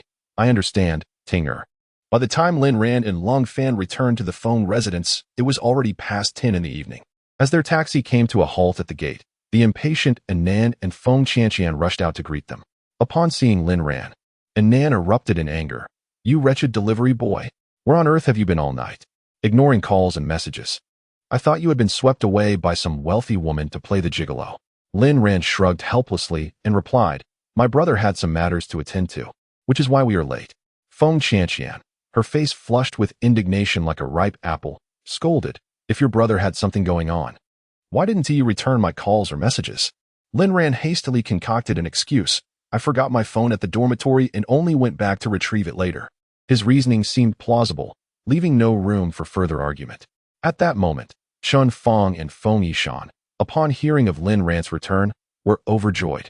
In truth, They had been quite worried about his prolonged absence and had come out to see him. As they stepped outside and caught sight of Lin Ran, they expressed their concern. Xiao Ran, we were also worried about you, which is why our words may have been a bit harsh and our voices raised. However, they soon realized that the Lin Ran before them was somewhat different from the Lin Ran they were accustomed to, though their appearances and physiques bore a striking resemblance. The distinctions were unmistakable. This individual lacked Lin Ran's mischievous air, instead exuding an aura of righteousness. Despite wearing a smile, it was evident at first glance that he was a serious and dignified person. They were taken aback. Lin Ran had only attended university for a week, yet he seemed to have transformed entirely. The person who bore an uncanny likeness to Lin Ran greeted Chen Fong and Feng Yishan with a smile. You must be Aunt Fong and Uncle Feng. I am Lin Ran's younger brother, Lung Fan. Chen Fong and Feng Yishan suddenly understood.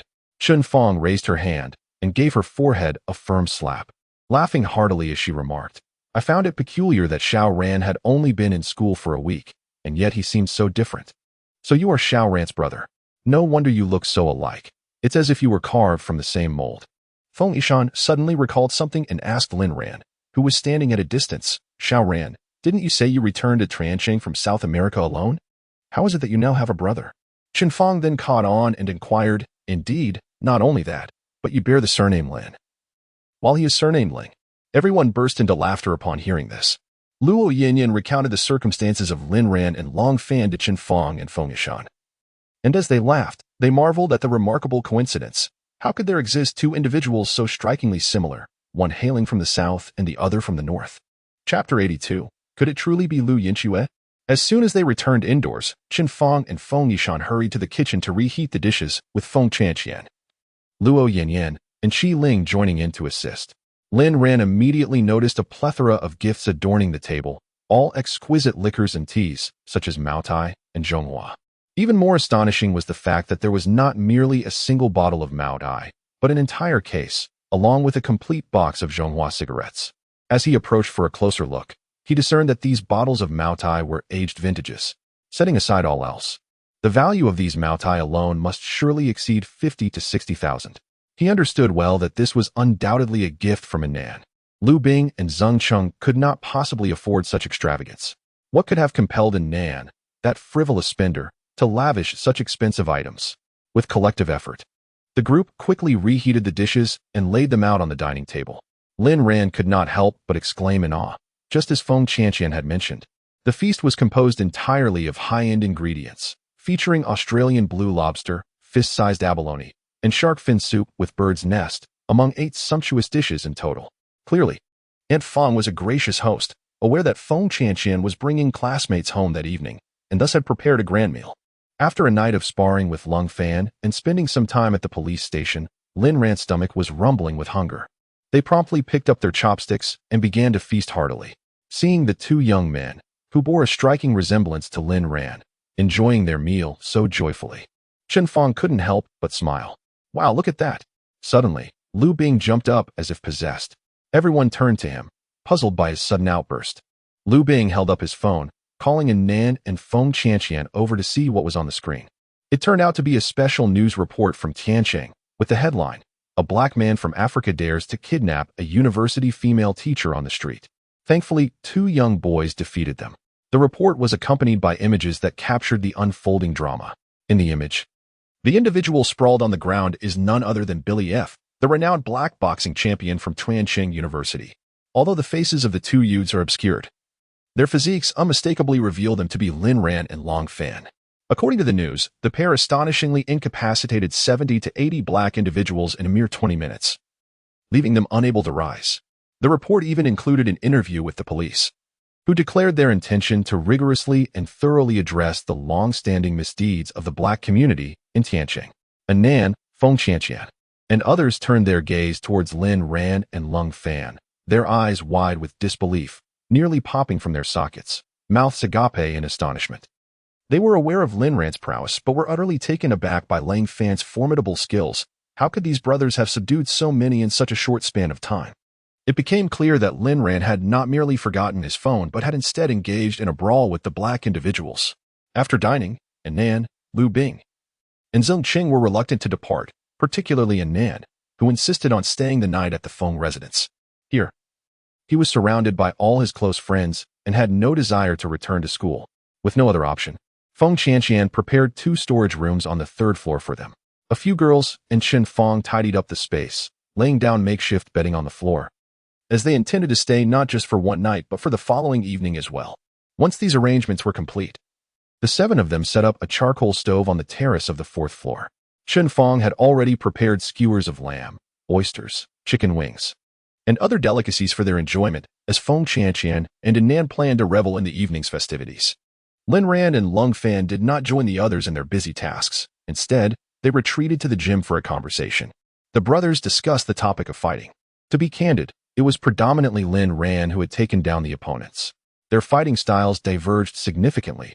Lung Fan adhered to a formal approach, meticulously executing the martial techniques he had acquired during training, each move precise and deliberate. In contrast, Lin Ran embraced a more instinctual style, prioritizing lethal strikes without regard for any established rules. If assessed by competitive standards, Lin Ran might not even measure up to Tara no Yasu, let alone Billy Franks. The latter is a seasoned competitor who certainly abides by the regulations during matches. Conversely, Lin Ran had never engaged in conventional training and held little concern for rules. This implies that in a formal karate competition, Lin Ran would not stand a chance against Tara no Yasu, let alone face 10 opponents simultaneously. However, Long Fan differed in this regard. He could be considered a martial artist, well-versed in various styles and knowledgeable about competition regulations. Yet, in genuine combat, rules often lose their significance. This does not imply that Lung Fan lacks fighting prowess. Rather, in the heat of battle, no one pauses to discuss regulations. Nonetheless, Lin Ran was not without vulnerabilities. In truth, should he acquire authentic combat techniques, his overall fighting capability would undoubtedly ascend to a higher echelon. Thus, Lung Fan candidly remarked, "Brother, your combat ability is indeed formidable, yet I believe there is ample room for enhancement in your fighting techniques. The world of martial arts is vast and varied. It seems you have not studied specific fighting methods, relying instead on your exceptional physical attributes and some skills. This approach may prove disadvantageous when you encounter genuine martial artists in the future. Although we currently live in an age dominated by firearms, one cannot casually carry a gun in our Dragon Nation. Mastering certain combat skills is evidently a safer approach." Lin Ran deeply resonated with this sentiment. Having spent considerable time in a mercenary group, he learned primarily how to achieve swift victories, discarding all the extravagant embellishments. Moreover, many of the so-called fighting techniques around the world are largely impractical. He had neither the time to delve into them, nor had his uncle ever taught him. Nor was there an opportunity for such instruction. Long Fan then remarked, "In the training grounds of our unit, there are specialized combat robots programmed with various martial arts directives from around the globe. If the opportunity arises, I would be delighted to take you to our training sessions. What do you think?" Lin Ran was elated upon hearing this, promptly giving Lung Fan a hearty pat on the shoulder, exclaiming with a smile, "That's wonderful. Honestly, I prefer learning martial arts over studying." Lung Fan continued, "You mentioned the mysterious figure you encountered at the Wang family estate. Let me see it. There might be some clues we can discern." Without hesitation, Lin Ran led Lung Fan to his room, ensuring the door was securely closed before activating the computer on his desk to retrieve the video footage. Long Fan took a seat before the monitor, scrutinizing the content with great attention. 10 minutes later, he turned to Lin Ran and stated, "This mysterious individual employed a voice changer." Lin Ran gazed at Long Fan in astonishment. "Brother, you can tell?" Long Fan smiled and nodded, exuding confidence as he replied, "In my line of work, it's impossible not to notice such details. This person has indeed undergone intricate disguise, yet it is clear they utilized a voice modulator, as the vocal timbre is distinctly heavy, a characteristic solely attributable to such devices." He continued, "If he truly employed a voice modulator, we would be unable to ascertain whether he is male or female. It is highly plausible that a woman is masquerading as a man. You mentioned that he possesses a sense of familiarity to you. Have you ever contemplated the possibility of a woman lurking near you? If that were the case, it would be perilous, for she would be acutely aware of your every move." Lin Ran felt a sudden jolt of alarm. Could it truly be Lu Yinxue?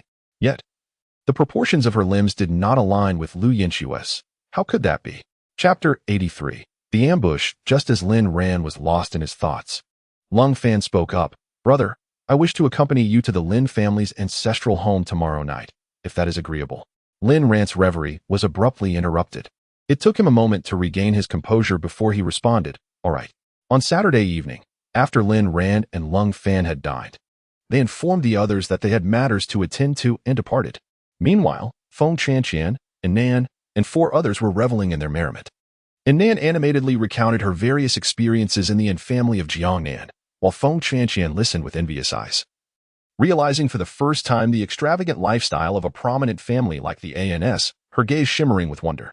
Luo Yinyan, Qiling, Lu Bing, and Zheng Cheng were engrossed in a game of checkers, oblivious to Lin Ran and Lung Fan's exit. By this time, it was past 8 in the evening, and darkness had fully enveloped the earth. They walked alongside the road outside the villa, where a Kawasaki 998 motorcycle was parked, with Lao Chao standing beside it. A small car was also stationed nearby, presumably delivered by Lao Chao as per Lin Ran's instructions. Lin Ran leapt onto the motorcycle, carrying Lung Fan as they sped towards the Lin family ancestral home. After 40 minutes, they arrived at Lin Yuan Road. Lin Ran skillfully maneuvered the motorcycle into the narrow path, and soon, they beheld the vast expanse of charred ruins that once was the Lin residence. Although Lin Ran had returned to Tiansheng for some time, he had only visited the old home on his first night back, never to set foot there again. Each recollection brought forth a pain akin to being torn apart by blades. Even though this was his second visit to the site, he still felt as though his heart was being seared by fierce flames, a torment both unbearable and suffocating, filled with unbridled fury. How could one not feel a profound sorrow and rage upon witnessing the complete annihilation of the Lin family in a single night? The most troubling aspect was the uncertainty surrounding the identity of the perpetrator. The Wang family surely knew the truth, yet it remained uncertain whether they were complicit. Nevertheless, Lin Ran's intuition suggested that the Wang family could not be entirely innocent. The two dismounted the motorcycle, standing silently before the ruins, enveloped in a profound stillness. For Lang Fan, this was his first encounter with such devastation, and the sight before him not only shocked him but also stirred an overwhelming wave of grief within. His feelings mirrored those of Lin Ran, perhaps even more intensely. Since meeting Lin Ran, he had embraced his identity as a member of the Lin family, as Lin Tian's son, for it was the only explanation that made sense of countless matters. Once he embraced the notion of being Lin Tian's son, all enigmas seemed to unravel effortlessly. His sentiments ran deeper than Lin Ran's for 2 reasons. Firstly, it was his inaugural visit to this place.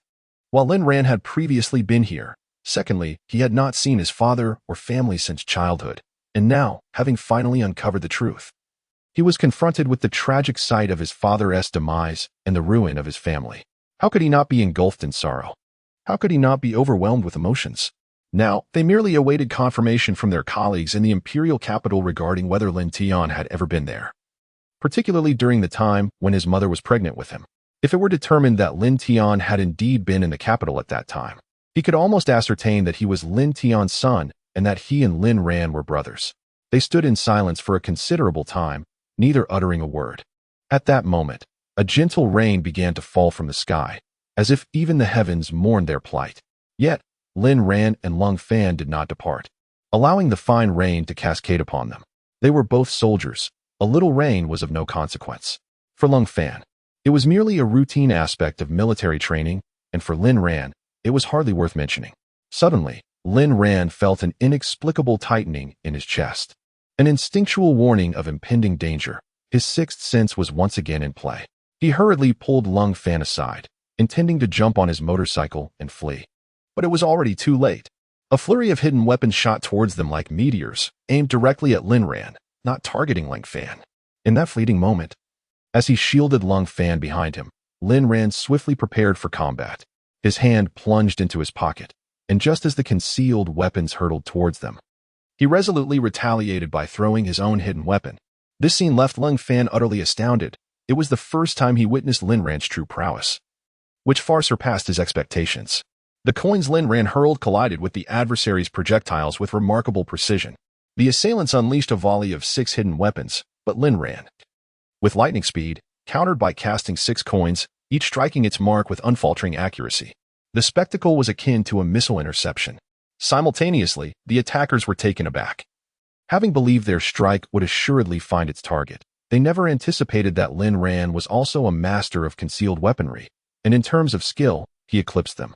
At that moment, two figures clad entirely in black, their faces obscured save for their piercing eyes, leapt forth from the shadows, brandishing blades. One hand grasped the hilt while the other steadied the sheath as they surged toward Lin Ran and Lung Fan with astonishing speed. In mere blinks, they covered the short distance of 10 meters. They had been lurking within the ruins of the Lin family mansion, waiting for the opportune moment to strike. Fortunately, Lin Ran's sixth sense provided timely warning. Otherwise, the consequences would have been dire. As the two assailants reached Lin Ran, he and Lung Fan prepared to retaliate. But the masked figures had already unsheathed their blades, launching a ferocious assault that was as swift as Lin Ran himself, targeting vital points with every strike. Lin Ran, unarmed, found himself unable to directly confront their onslaught. He could only retreat at an extraordinary pace. Only by creating distance could he seize the opportunity to counterattack with his concealed weapons. The design of their blades revealed two samurai, swords from the island nation. And the speed at which these two combatants drew their weapons was nothing short of lightning, embodying the principles of speed, precision, and ferocity. However, Lin Ran's retreat was not to be underestimated. With a swift leap, he created a distance of 3 meters. It is worth noting that he was already tall, with long legs and feet, and his jumping ability was astonishing. In contrast, the two masked individuals were diminutive in stature. Despite their rapid pursuit, they were a fraction too slow, allowing Lin Ran to widen the gap. As he hastily retreated, he launched coins at them as projectiles. His aim with hidden weapons was usually impeccable, yet this time he miscalculated. It was not due to a lack of precision. Rather, the speed of the masked assailant's swordplay was astonishingly swift. As they effortlessly sliced the coins, he hurled towards them in half, an alarming sight indeed.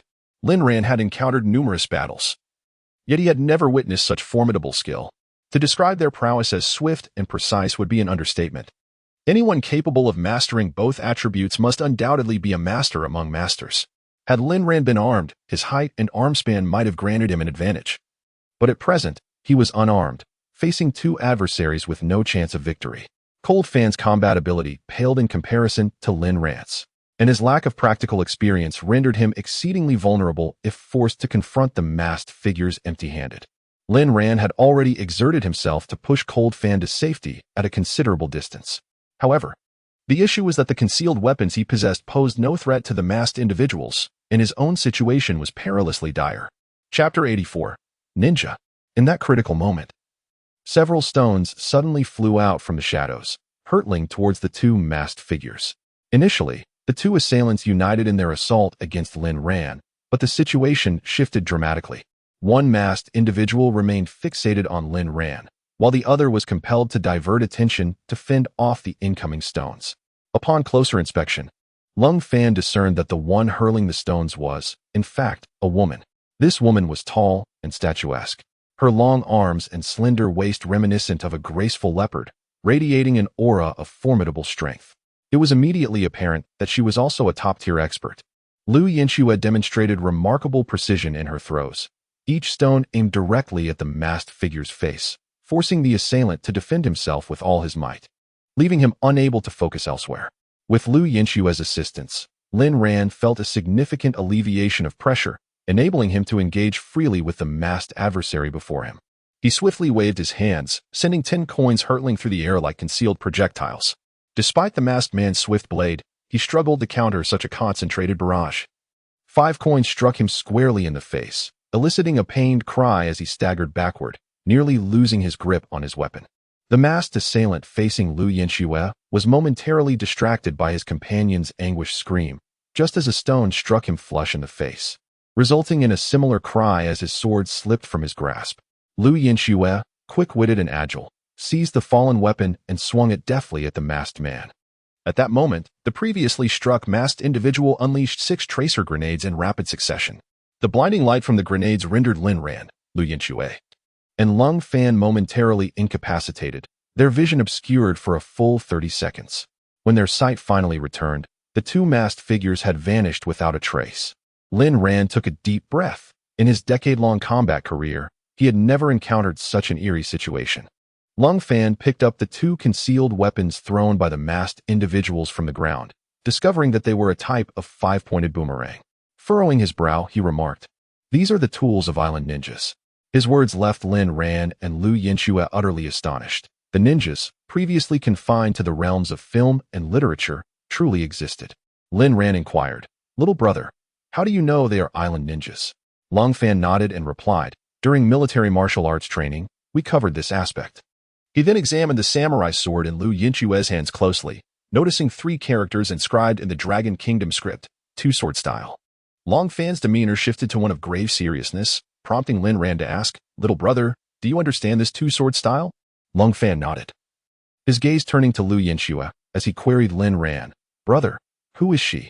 "She is my shadow guard, Lu Yinxue," Lin Ran answered candidly. "Your shadow guard?" Long Fan was taken aback, never having anticipated that Lin Ran would have a protector. One must realize that typically, only high-ranking officials possess such security, and Lin Ran having one indicated the extent of his protection. With a smile, Long Fan remarked to Lin Ran, "Brother, it seems Miss Shue's combat prowess rivals yours. How can she be so formidable?" Lin Ran chuckled and introduced Lu Yinxue, saying, "Miss Shue, this is my brother, Long Fan." It was now Lu Yinxue's turn to be taken aback, as she was unaware that Lin Ran had a brother, although they bore a striking resemblance. One bore the surname Lin and the other, Long, raising questions about their kinship. Lin Ran discerned Lu Yinxue's confusion and elucidated, "He is my classmate. We resemble each other so closely that we became brothers." Lu Yinxue finally comprehended. Lin Ran then remarked to her, "You should regard him as you do me. He is undoubtedly worthy of your trust." Lu Yinxue nodded, "Understood, master." Lin Ran turned to Long Fan and suggested, "Brother, let us find a place to enjoy a late-night snack, during which we can converse. I wish to gain a thorough understanding of the island's ninjas. They have sought us out, and I must ascertain their true intentions." Long Fan cheerfully replied, "All right." The two mounted their motorcycles and swiftly vanished into the night. On the way, Long Fan inquired, "Isn't Sister Shue joining us?" Lin Ran responded with a smile, "Do not worry, she will catch up." Long Fan was somewhat skeptical. Given that they were on motorcycles, how could Lu Yinxue possibly keep pace? Lin Ran then posed another question to Long Fan, "Brother, do you think that mysterious figure from the Wang family could be Lu Yinxue?" "Absolutely not," Long Fan asserted emphatically. "Why are you so certain?" Lin Ran pressed on. "They are fundamentally different individuals," Long Fan replied with a grin. "Are you sure?" Lin Ran persisted. "I am utterly certain. I am engaged in counter-espionage work and have received specialized training in this field. If I cannot even distinguish between people, how could I fulfill my duties? The first time I met Sister Shue, I immediately recognized her character." Long Fan stated with conviction. "And what kind of person is she?" Lin Ran inquired, still somewhat dubious about Long Fan's abilities.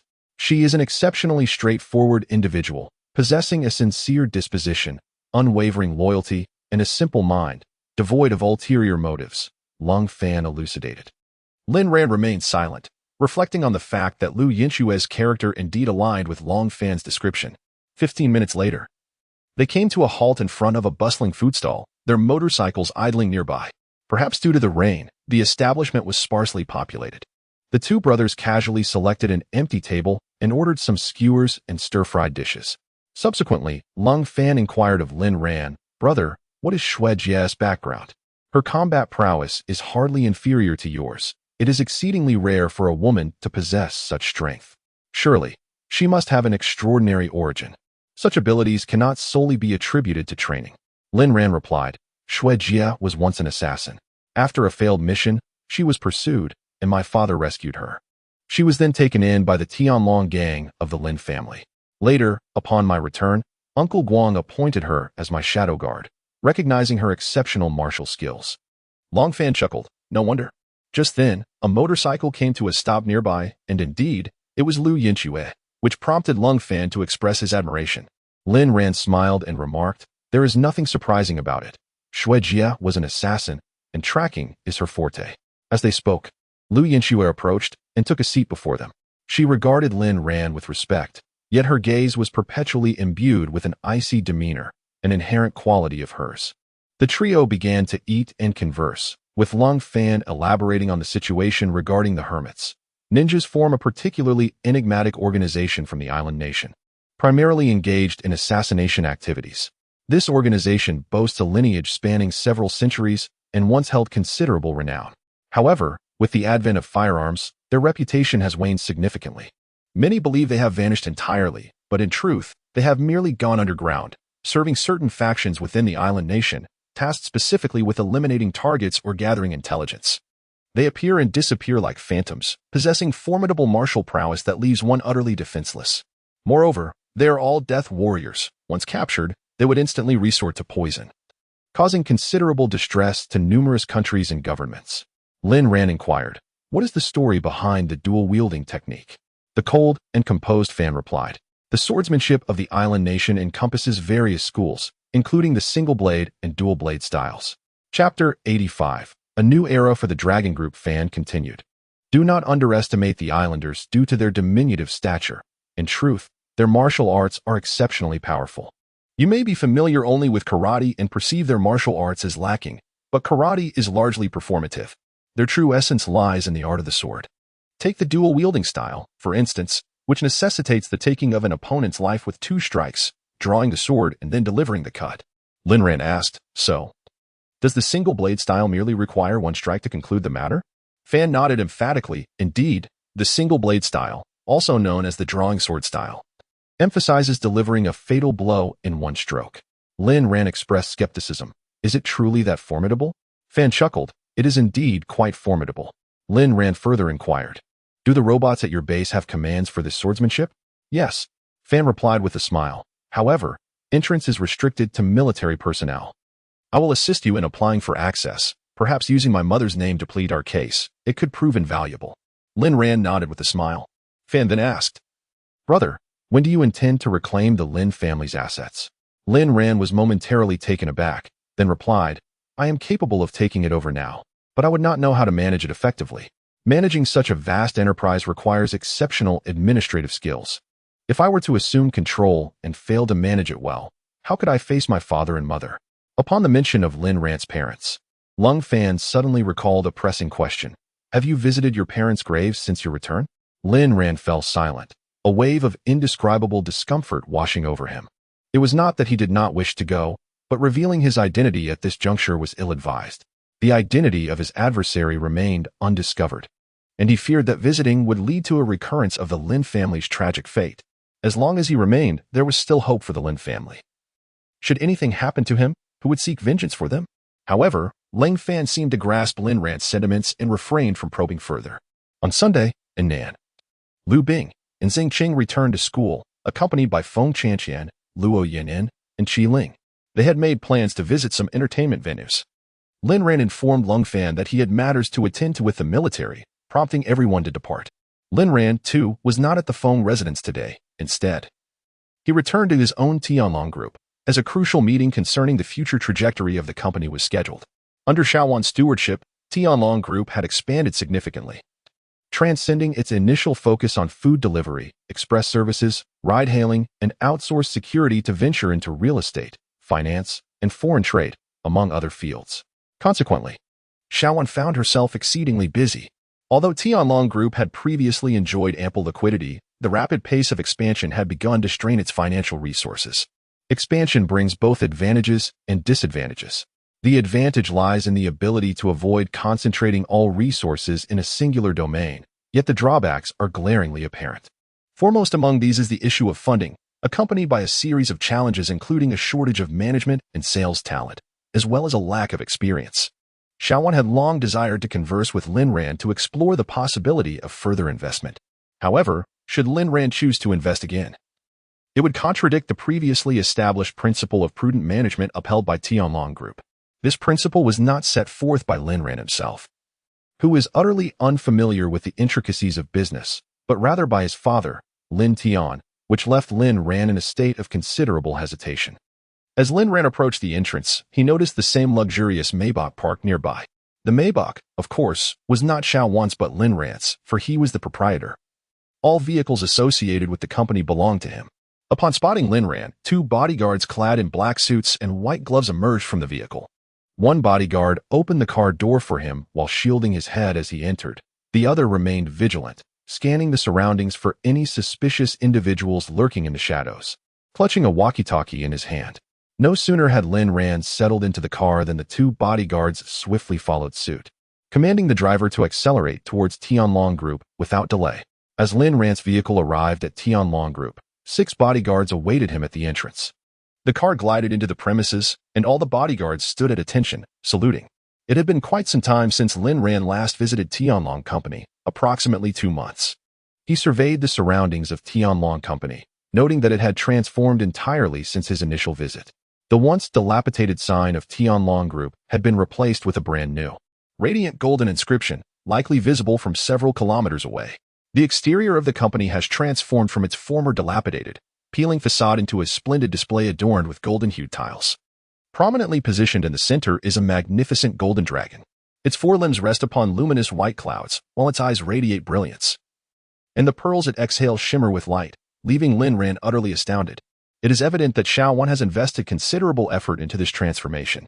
All security personnel now don impeccably tailored black suits. The premises beneath the company have been designated with 2 parking areas, one exclusively for trucks and the other for smaller vehicles. Lin Ran's collection, including a Ferrari, a Maybach, a Rolls-Royce, and 2 motorcycles, enjoys the privilege of a dedicated indoor parking area, a luxury afforded solely to Lin Ran, Xiaowan, and Zhu Guang. Amidst a throng of bodyguards, Lin Ran entered the conference room, where over 20 individuals were already seated. Apart from Zhu Guang, Xiaowan, Mo Ting, Lu Yanxue, and Lao Chao, Lin Ran was unfamiliar with most of the attendees. According to the information provided by Xiaowan, these individuals were key members of the former Tianlong gang, along with a portion of newly recruited department heads of the Tianlong Group. Upon Lin Ran's entrance into the conference room, everyone rose to their feet, including Xiaowan and Zhu Guang. After all, Lin Ran is not merely the owner of the Tianlong Group. He is the head of the Lin family in Tianqing. This identity commands respect throughout Tianqing. Aside from Zhu Guang, Xiaowan, Lu Yanxue, Mo Ting, and Lao Chao, the others were utterly astonished. Having never anticipated that the elusive owner of the Tianlong Group would be a mere youth of 18 or 19 years, they rubbed their eyes in disbelief. Convinced they must be mistaken, the current Dragon Gang is no longer the underground organization that once relied on extortion and debt collection. It has now directly engaged in the management of the Dragon Group. This transformation was proposed by Zhu Guang, who garnered the approval of Xiaowan, ultimately receiving the sanction of Lin Ran. The rationale is quite straightforward. Zhu Guang wishes to extricate his loyal brothers, who have accompanied him through thick and thin, from a life of violence and bloodshed, and instead provide them with a respectable identity in society, essentially, to cleanse their past. Coincidentally, Xiaowan also aims to initiate a transformation within the Dragon Group, and Zhu Guang's loyal subordinates, who have risked their lives alongside him, are indispensable assets. As the Dragon Group seeks to expand, such individuals are crucial for its endeavors. After a period of training, Xiaowan assigned them to various management roles within the Dragon Group, allowing them to oversee operations while ensuring security. They do not engage in strategic decision-making or operational management. Their responsibilities are confined to supervision and security. This arrangement is mutually beneficial, as these individuals, now family men, can fulfill their obligations to their households. In Chapter 86, Lin Ran prepares to reclaim the Lin family enterprises. As he settles down, Lu Yanxue kindly pours him a cup of tea and presents a report on the company's performance. Lin Ran attentively studies the document, lost in thought. The Dragon Company has significantly expanded, yet its debts have also surged. Upon reaching the end of the report, where the liabilities are displayed at a staggering 400 billion, he gasps in disbelief. This revelation is indeed shocking. When the Tianlong Group was entrusted to him, there were assets amounting to 10 billion on the books, with an additional 100 billion within the organization. However, now that the liabilities have escalated to such an extent, he pondered whether further investment might lead to the loss of his original capital. He felt an overwhelming sense of uncertainty. Concerned, Xiaowan inquired, Xiao Ran, would you like the department managers to provide a detailed report on their development status? Lin Ran nodded gently in agreement. Thus, Mo Ting was the first to speak, elaborating on the situation of the security department's external assignments. Following him, Lao Chao detailed the progress of the Tianqing and Tian'an clubs, after which others took turns to present their updates. After listening attentively, Lin Ran refrained from making an immediate judgment and instead turned to Zhu Guang, asking, Uncle Guang, what is your perspective on the current state of the Tianlong Group's development? Zhu Guang chuckled and waved his hand dismissively, saying, I am not particularly skilled in business. It is Xiaowan who excels in that arena. Reflecting thoughtfully, Lin Ran remarked, "In truth, I believe that multifaceted development for the Tianlong Group is not an impossibility. However, we are lacking in experience, and collaborating on certain projects with larger groups may yield better outcomes. On one hand, they possess the expertise and channels. On the other, it could alleviate our financial burdens." "Sister Wan, what are your thoughts?" Xiao Wan responded with a smile. "Xiao Ran, I have contemplated the situation you mentioned, but our company has only recently ventured into these fields. What established companies would be inclined to collaborate with us?" "The Datong Group," Lin Ran replied with a smile. "The Datong Group of Feng Yishan?" Xiao Wan suddenly realized. Lin Ran elaborated, "During my recent stay at the Feng residence, I have gained some insights into the Datong Group. Currently, Feng Yishan is under considerable pressure within the Datong Group, as many seek to compel him to relinquish his position as chairman. Although the Feng family holds a 15% stake in the Datong Group, making them the largest shareholder, this is far from a commanding advantage. Thus, I propose that if our Tianlong Group were to invest in the Datong Group, assisting Feng Yishan in solidifying his chairmanship, we might explore collaboration in real estate and finance, particularly in the realms of property and securities." Xiao Wan, along with several departmental managers, nodded in agreement. Xiao Wan remarked, "Naturally, partnering with a venerable enterprise like the Datong Group would be splendid. However, as a family-run business, apart from the two Feng brothers, other members of the Feng family may deliberately create obstacles for us." Lin Ran pondered for a moment before responding. "Let us discuss this matter further once I have gathered more information." At that moment, Xiao Wan exchanged a knowing glance with Zhu Guang, who understood and addressed those seated. Now, aside from Mo Ting, Lao Chao, and Lu Yanxue, everyone else may return to their duties. Once the room was cleared, Lu Yanxue closed the conference room door. Xiao Wan nodded to Mo Ting, who rose with a serious demeanor and addressed Lin Ran, "Patriarch, our observations suggest that your second uncle's Lin Group, specifically Huatian Industrial Company, is currently facing substantial losses. It appears he has colluded with the company's general manager, Yu Ling, to misappropriate company assets. As of now, it seems the Accounting Association has yet to uncover their asset diversion." Lin Ran comprehended the intentions of Xiao Wan, Zhu Guang, and Mo Ting. They hoped for him to reclaim the entire Lin Group. However, this would inevitably expose his identity as the head of the Lin family. What troubled him even more was that the mastermind behind the extermination of the Lin family remained undiscovered. All he knew was that the Wang family was certainly involved. Furthermore, He Ping had warned him of an insider within the Tianlong Group, which left him in a state of hesitation. An additional pressing concern was that if he were to reclaim the Lin family's assets, he would be forced to assume the role of the owner. Yet, he pondered, how could he possibly manage such an enormous conglomerate, one valued at over 1 trillion yuan? Continuing to allow Xiao Wan to oversee operations was an option, but he felt that relying entirely on another was imprudent. Moreover, should he reclaim the Lin Group, would it also necessitate the retrieval of other entities, including those overseas? If that were the case, he was certain he lacked the capability to manage them. Suddenly, he began to suspect that Xiao Wan and Zhu Guang might be deliberately presenting these challenges in an attempt to hasten his reclamation of the family business. If that were the case, what could their true motives be? He inhaled deeply, and after a considerable pause, he finally spoke. "Please allow me some time to contemplate." With Lin Ran expressing such sentiments, neither Xiao Wan, Zhu Guang, nor Mo Ting felt it appropriate to press further. That evening, Lin Ran returned to the Baiyun Villa alongside Xiao Wan. It had been quite some time since he had spent time alone with her, and he longed for that warm feeling of intimacy. Being in Xiao Wan's presence, her mature femininity always managed to soothe his restless heart. The grown-up Xiao Wan had a strong sense of self and always devised ways to comfort him, instilling in Lin Ran a sense of dependence. However, aside from a hint of flirtation, nothing significant had transpired between them.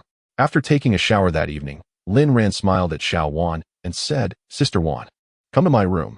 I would like to show you something." Xiao Wan gently nodded, trusting that Lin Ran would not impose upon her.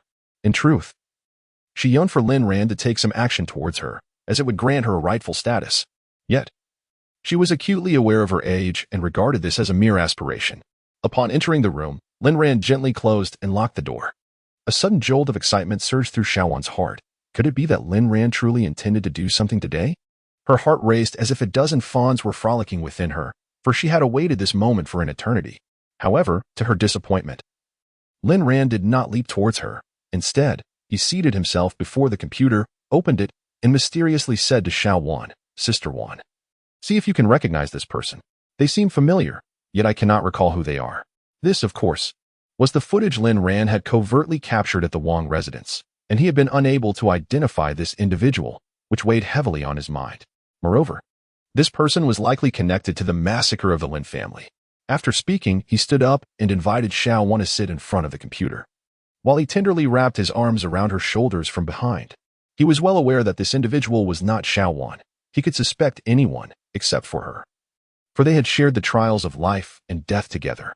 More importantly, the essence of this mysterious figure bore no resemblance to Xiao Wan. He was intimately familiar with her aura, and it seemed that merely drawing near would allow him to perceive the unique fragrance that clung to her. Upon hearing Lin Ran's words, Xiao Wan focused intently on the video, then turned her head, smiled softly at Lin Ran, and remarked, "This is Wang Jingwei, the head of the Wang family. Is this video from your covert recording at the Wang residence?" Chapter 87. Someone jumps from a building. Lin Ran made a playful grimace, eliciting a charming smile from Xiao Wan. She raised her hand and gently patted Lin Ran's backside, then turned her attention fully to the video. The footage was remarkably clear, yet the dialogue of the characters remained inaudible. However, both Xiao Wan and Lin Ran possessed the ability to read lips. Intriguingly, it was not Lin Ran who had imparted this skill to her. Rather, it was she who had taught him. Xiao Wan was particularly engrossed in the segment featuring the enigmatic figure, replaying it repeatedly and enlarging the image until it froze on a specific frame, one that Lin Ran had previously overlooked. It revealed that the mysterious individual had made an exceedingly subtle gesture, one that had flashed by in an instant. Nonetheless, Lin Ran distinctly sensed that the figure had glanced towards the location of his concealed recording device. Judging by the expression, it seemed the individual had indeed discovered the presence of the camera. Clearly, the alert Lin Ran had received on his phone regarding the tampering of the equipment was not unfounded. It was not a mere battery failure, but rather a genuine intrusion. How could this be? If the mysterious person had identified the recording device, why did they not simply remove it or set a trap to ensnare him? This perplexed Lin Ran profoundly. It must be said, women possess an extraordinary attention to detail. Despite Lin Ran's numerous viewings of the video, and even cold Fan-S oversight, Xiao Wan captured this pivotal moment with a single glance. Lin Ran felt a deep-seated admiration for her, silently acknowledging her prowess. Truly, she was deserving of the title Sister Wan. Xiao Wan remained fixated on the mysterious figure, and suddenly, a knowing smile graced her lips, as if she had unraveled the entire mystery. The subtle changes in her expression did not escape Lin Ran's keen gaze, for his attention remained fixed on her rather than the video. In his eagerness, Lin Ran inquired, "Sister Wan, do you already know who he is?" Xiao Wan gave a slight nod, prompting Lin Ran to embrace her fervently, exclaiming, "Sister Wan, please tell me. I feel as though a heavy stone is lodged in my heart, causing me immense distress." However, Xiao Wan, with an air of mystery, shook her head and replied with a half-smile, "I won't say, and I cannot say." This response left Lin Ran momentarily speechless, filled with confusion. If Xiao Wan clearly knew the identity of the mysterious figure, why would she withhold it? He pressed further, "Sister Wan, why not?" With a playful smile, Xiao Wan explained, "This enigmatic individual knows you, and his choice to not seek you out surely has its reasons. I cannot shatter that veil of secrecy." This only served to infuriate Lin Ran, for Xiao Wan was clearly aware of the truth yet chose to toy with him. Resolutely, he swept Xiao Wan off her feet and tossed her onto the bed, then feigned a menacing demeanor, leering at her as he said, "Will you speak? If not, I might have to take drastic measures." In response, Xiao Wan's eyes sparkled with irresistible allure, tinged with a hint of provocation, as she retorted, "Even if you were to take such measures against me, I would still remain silent. You may do as you wish." Ultimately, Lin Ran could only manage a resigned smile as he helped Xiao Wan back to her feet. Observing her demeanor, he surmised that the mysterious individual posed no threat to him. Nevertheless, the weight upon Lin Ran's heart remained unrelenting. Xiao Wan then turned to him and asked, "Xiao Ran, why do you seem so indifferent to reclaiming the Lin family's assets?" Lin Ran pondered for a moment before voicing his inner doubts. "Sister Wan, you and Uncle Guang seem quite eager for me to reclaim the Lin family's assets immediately. What is the reason for this?" Xiao Wan nodded earnestly and replied, "Indeed, both Guang and I share this sentiment, as the situation regarding asset transfer on your second uncle's side is quite severe.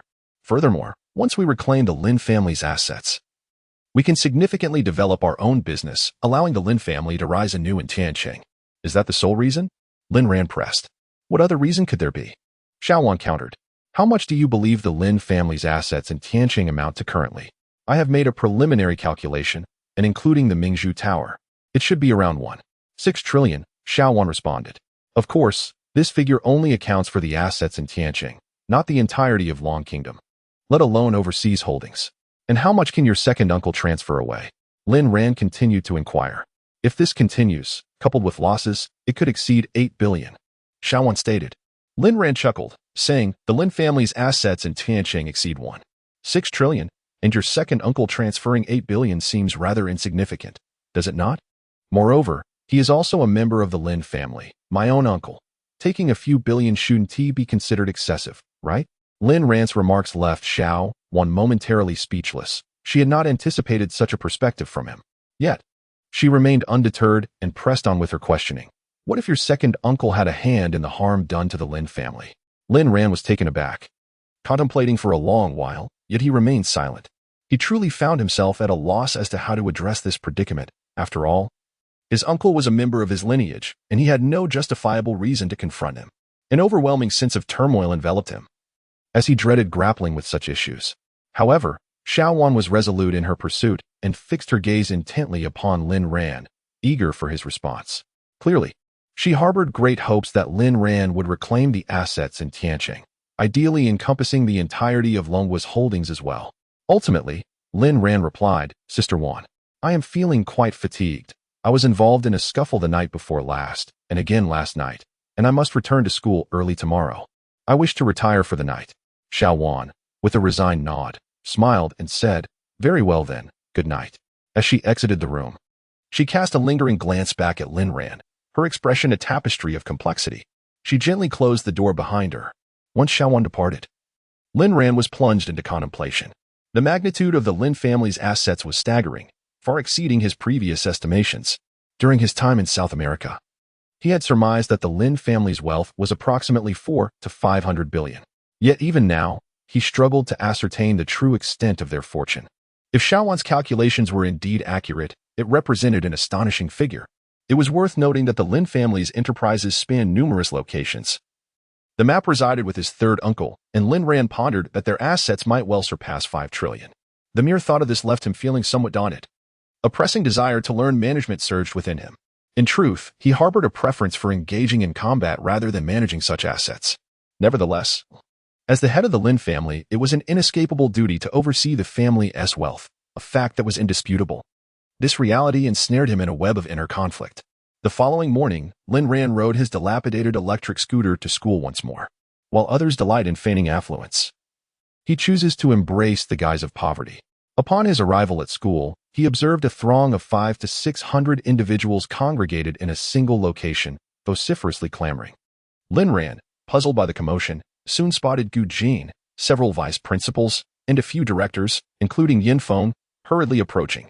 Their anxious demeanor suggested that a significant event was unfolding. Lin Ran lifted his gaze towards the gathering, which was situated far from the school entrance, and, with the crowd's density, he was unable to discern the events transpiring within. Driven by curiosity, he navigated through the throng, straining to gain entry and ascertain the situation. As he pushed past the individuals in front of him, a few faces contorted with anger turned towards him, ready to unleash a torrent of invectives. However, upon recognizing Lin Ran, they promptly silenced themselves and swiftly parted to make way.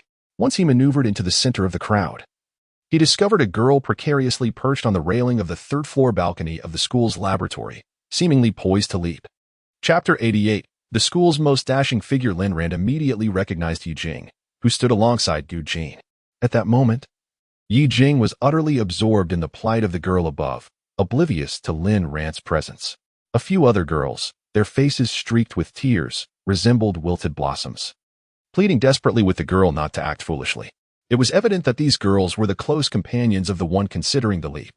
Principal Gu Jin addressed the girl standing on the balcony with a heartfelt plea, Lu shouting, Why would you do this? What will become of your mother, who lies in the hospital? You are her sole family. If you leave, how will she endure? Can you truly bear to cause her such profound sorrow that it could lead to her demise? Lin Ran scrutinized the girl named Lu shouting. Observing her clad in a pristine white shirt paired with a flowing blue floral skirt, strikingly beautiful, with fair skin, long legs, and a slender figure. Yet, At that moment, her eyes were vacant, her face etched with a profound sense of despair. As she sobbed, she choked out to Principal Gu, "Principal Gu, I am truly grateful for your concern. Without you, I fear I would have succumbed long ago. I also deeply appreciate Tianqing University for nurturing me over the years. But I can no longer bear to continue. Life is simply too painful."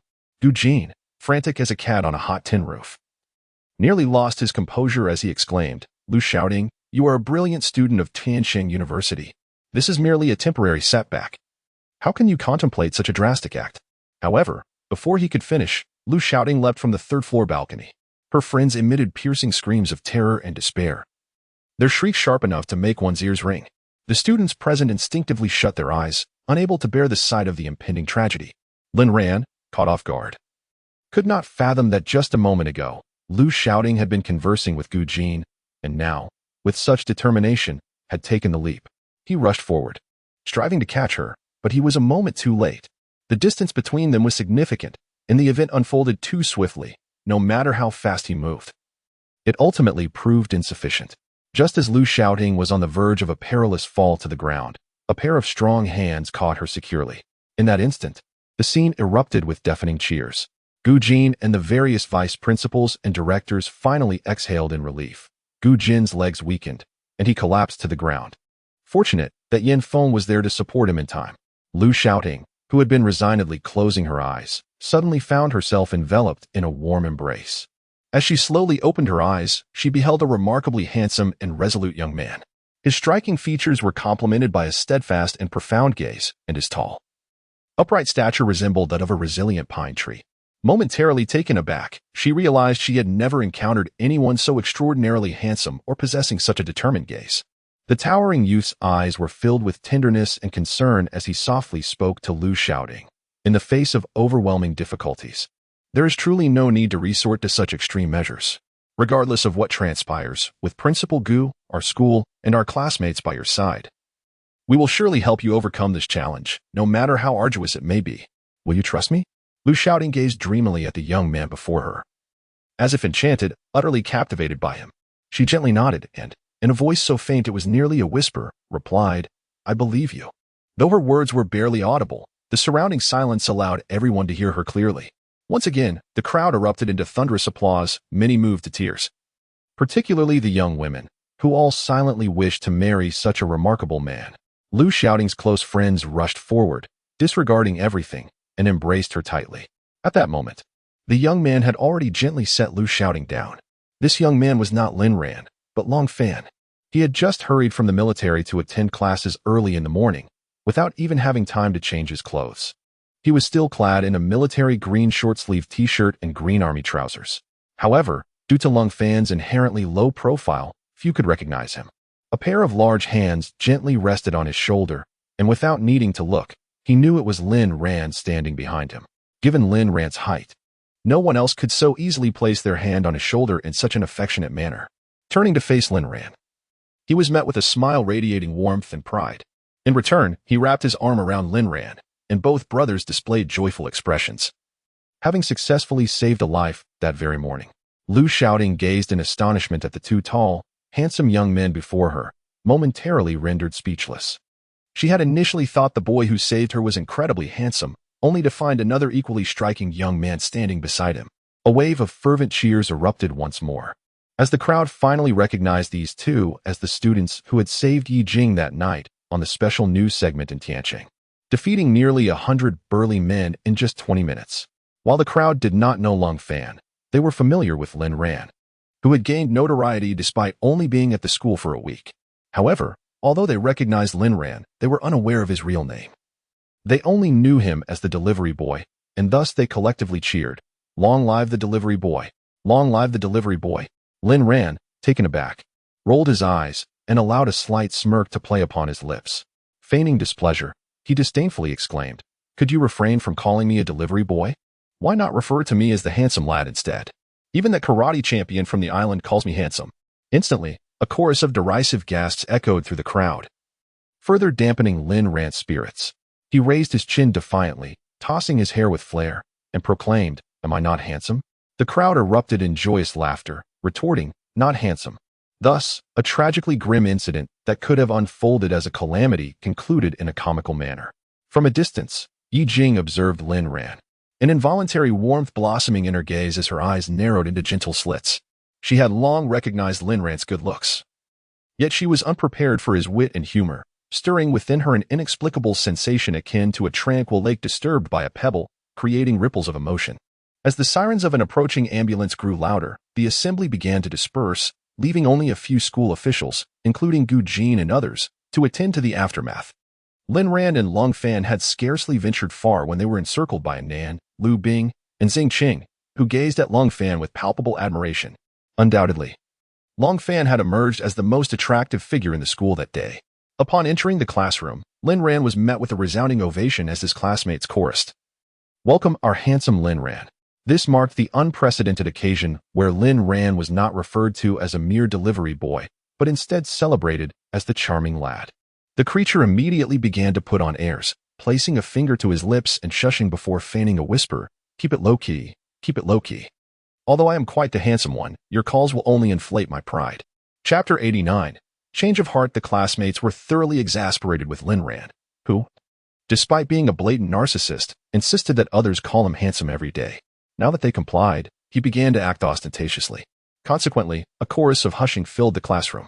Mischievously, Lin Ran stuck out his tongue and returned to the empty seat beside Chen Huanling, greeting her with a smile. "Hi, Chen Huanling. Good morning." However, this time, the situation unfolded in a manner entirely unexpected. Chen Huanling glanced at him with a blank expression, merely nodding slightly in response. This left Lin Ran somewhat bewildered. Just last week, they had been getting along quite well. Why had her demeanor changed so abruptly? He had even intended to create an opportunity for further development between them. At that moment, Yi Jing entered the classroom, and a profound silence descended upon the class. Today, Yi Jing lacked her usual authoritative gaze, her eyes radiating warmth and gentleness. Standing at the podium, she addressed the students. "Dear classmates, in accordance with our annual tradition, the school will hold a cultural performance gala to welcome the new students and bid farewell to those who are graduating.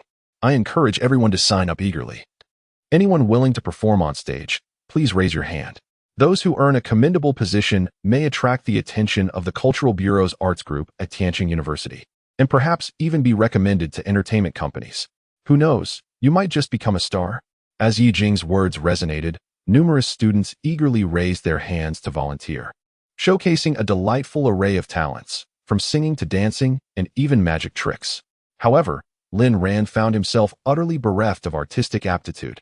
Even in the realm of martial arts, he had never diligently practiced any routines, leaving him silent and reserved. Similarly, Chen Huanling refrained from raising her hand. The allure of stardom did not captivate her, and it was highly probable that her family would disapprove should she ever pursue such a path. At that moment, Yi Jing's gaze fortuitously fell upon their corner, for they were widely regarded as the golden couple of the class. Yi Jing inquired of Lin Ran, "Lin Ran, will you not participate?" With a gentle smile, Lin Ran shook his head, replying, "Teacher Yi, I possess no talents." Yi Jing, still smiling, encouraged, "You could perform martial arts." Yet Lin Ran's response was a steadfast shake of his head, "I do not practice martial arts." His declaration drew the attention of his classmates, who mused internally, "If he cannot perform martial arts, then who in this class can?" Yi Jing then queried, "What about singing?" With a resigned shrug, Lin Ran shook his head once more. Shifting her focus, Yi Jing turned to Chen Huanling and asked, "And you, Chen Huanling?" After a moment of contemplation and upon meeting Yi Jing's hopeful gaze, she ultimately nodded and said, "I shall sing." The classroom erupted into enthusiastic applause. Chen Huanling's voice, often likened to the melodious song of a warbler, was soft and enchanting, leaving everyone eager to hear her sing. As the class came to an end, Zhang Jiejun unexpectedly entered the classroom. He came today with the intention of performing alongside Chen Huanling. Upon learning that she intended to sing, his enthusiasm surged, for he too had prepared a song for the performance. He proposed to Chen Huanling, "Huanling, shall we do a duet?" To his astonishment, Chen Huanling smiled and nodded at Zhang Jiejun, a rare gesture that sent him into a frenzy of joy. Previously, Chen Huanling had shown him little warmth, but today her demeanor had transformed entirely. The change in Chen Huanling's attitude towards Lin Ran stemmed from the weekend when Lin Ran had spent the night at Feng Tranqian's home and had acknowledged her presence in a manner that left Chen Huanling feeling invisible. She sensed that Lin Ran's heart was far from her own, From the moment she first laid eyes on him, a sense of frustration had taken root within her. Throughout her life, she had been the object of admiration for countless young men, yet before Lin Ran, she felt utterly diminished. Initially, she could console herself with the thought that Lin Ran was simply oblivious to her feelings, but as his indifference became increasingly apparent, it became clear that he had chosen to visit Feng Qianqian instead. This realization rendered her previous affections futile. Consequently, she resolved not to squander any further emotional investment in Lin Ran, considering that suitors aplenty could be found, stretching from Tianqing to the capital. For the first time, Zhang Jiajun reveled in a victorious stance over Lin Ran, and witnessing Chen Huanling's complete disregard for Lin Ran filled his heart with elation. He cast a glance at Lin Ran, relishing his own triumph. Although he had received a notification last Saturday regarding the failure of their operation, which resulted in injuries to 2 ninjas and 1 sustaining a grievous eye injury from a coin, such losses were inconsequential compared to the prospect of winning Chen Huanling's affection. Chen Huanling cast a glance at Lin Ran, noticing his indifferent demeanor, which only fueled her irritation. It appeared her suspicions were correct. Lin Ran truly held no feelings for her. When school dismissed at noon, Zhang Jiajun arrived early at the classroom to invite Chen Huanling to lunch, to which she readily acquiesced. She had come to a realization, no longer wishing to be entangled in matters concerning Lin Ran or Lin Long. She was no longer the naive girl she once was. The Chen family had grown robust and no longer required Lin Long's protection. It was time to release the emotional burden tied to Lin Long, for there was no need to linger on events from 8 years past, be it Lin Ran or Lin Long. In truth, Zhang Jiajun was quite admirable. He was handsome and genuinely cared for her. Though he may not possess Lin Ran's striking looks, he was the heir of the Zhang family, one of the 4 prominent clans, and thus worthy of her. Additionally, her brother Chen Yuhang, upon returning to the Chen family, had discussed this matter with their father, Chen Zilong, who wholeheartedly supported the union, believing that a collaboration of strengths would benefit both families. Over the past few months, her family had been encouraging her to accept Zhang Jiajun. Previously, she had consistently rebuffed his affections, but after Lin Ran spent the night at Feng Qianqian's home this week, she resolved to give herself and Zhang Jiajun a chance. As Lin Ran entered the cafeteria, he spotted in Nan, Feng Qianqian, Luo Yanyan, and Qi Ling already settled at a table. Feng Qianqian was engaged in an animated conversation with Nan. Since their last discussion regarding the Yin family, Feng Qianqian's attitude toward Nan had significantly shifted. Previously, she was aware of Nan's interest in her, but she had felt no inclination toward him. On one hand, she harbored feelings for Lin Ran, awaiting his pursuit. On the other, she held little interest in the lavish lifestyle of the affluent. However, she now realizes that the life of the affluent is rather casual, not as replete with rules and regulations as depicted on television. Furthermore, with Nan persistently pursuing her, while Lin Ran exhibits no interest in her whatsoever, she decides to grant Nan a chance. Shortly thereafter, Long Fan also joins their table, and they engage in a discussion about Lu Xiaoding. Luo Yanyan, who is acquainted with Lu Xiaoding, reveals the reasons behind her tragic leap from the building. It turns out that Lu Xiaoding hails from a single-parent household. Her parents divorced when she was quite young. The cause of their separation was her mother's health issues following Lu Xiaoding's birth, which rendered her unable to bear more children. This situation led her father, who held a strong preference for sons, to develop disdain for both mother and daughter. Ultimately, due to domestic violence, they divorced, and Lu's father quickly remarried another woman, while her mother's health continued to deteriorate. Thus, from a young age, Lu Xiaoding was compelled to earn a living on her own. Initially, her maternal grandparents were alive and able to provide some support to the mother-daughter duo. However, when Lu Xiaoding turned 15, both grandparents passed away, and her uncle ceased to care for them, plunging their lives into hardship. Fortunately, Lu Xiaoding was academically gifted and managed to secure scholarships. She also took on various odd jobs to earn a bit of money to help her mother recover. However, during her freshman year in college, her mother fell gravely ill. They barely managed to borrow some money from friends to admit her mother to the hospital, yet her condition showed no signs of improvement, fluctuating continually. Not only were they destitute, but they also accumulated substantial debts. Fortunately, she was an outstanding student at Tianqing University, and the leadership from various institutions, including Gujin, had consistently supported her by assisting in securing tutoring positions, which allowed her to navigate through her hardships. Initially, she had hoped to swiftly find a lucrative job upon graduation, earn more, and escape the clutches of poverty. However, she never anticipated the fierce competition in the job market. which had become exceedingly intense. Despite submitting over 100 resumes, she received no responses, not even a single interview opportunity. Even when some organizations were hiring, the offered salaries were dismally low, barely enough to cover transportation costs, leaving her in a state of utter despair. Years of accumulated pressure erupted at that moment. And perhaps it was this long-suppressed emotion that led Lu Xiaoting to momentarily break down and resort to such extreme measures. After hearing this, Lung Fan fell into silence. Lin Ran, however, turned to him with a smile and said, "Brother, let us go visit Lu Xiaoting after school." Long Fan nodded in agreement with a smile. And Nan hurriedly chimed in, "I want to go too." Lin Ran and Long Fan exchanged a knowing smile. During the afternoon class, as Lin Ran entered the classroom, he sensed something was amiss. It turned out that Chen Huanling, who had always sat beside him, had changed seats to sit with another female classmate, leaving a burly man beside him. That fellow even winked at Lin Ran, wearing a smug expression. Seeing his demeanor, Lin Ran felt an overwhelming urge to gouge out his eyes and roast them like peanuts. As soon as classes were dismissed, Feng Qianqian and Anan arrived at Lin Ran's classroom, followed by Lung Fan. The 8 of them then made their way towards the school gate together. Upon arriving at the school gate, Lin Ran observed Chen Huanling approaching to meet Zhang Jiejun's vehicle. She did not cast a glance in his direction. In that moment, even Feng Qianqian was taken aback. She had assumed that Chen Huanling and Lin Ran were involved, only to discover that Chen Huanling had developed a connection with Zhang Jiejun. Curiously, she inquired of Lin Ran, "Were you not dating Chen Huanling?" Lin Ran, perplexed, retorted, "Which of your eyes witnessed that? The last time Chen Huanling looked at you, it was with infatuation, and you two even dined together in secrecy. I presumed you were engaged in a clandestine romance." Lin Ran blinked and jested. "It is indeed a clandestine affair. While Chen Huanling appears to be with young Master Zhang on the surface, she is secretly with me." Feng Qianqian playfully smacked him, bursting into laughter. For reasons unknown, a sense of exhilaration surged within her. She simply did not wish for Chen Huanling and Lin Ran to unite, as that would evoke feelings of inadequacy within her. Previously, Zhang Jiejun had been drawn away by Chen Huanling, and now, if she were to claim Lin Ran as well, Feng Qianqian would find it unbearable. In her eyes, Chen Huanling was nothing short of a scheming temptress. The group swiftly followed Luo Yanyan to Lu Xiaoting's residence. At this moment, Lu Xiaoting was accompanied by 2 close friends, a special allowance from the school to prevent her from making any rash decisions. They found themselves in a narrow alley, lined with dilapidated old houses that appeared to be in a state of disrepair.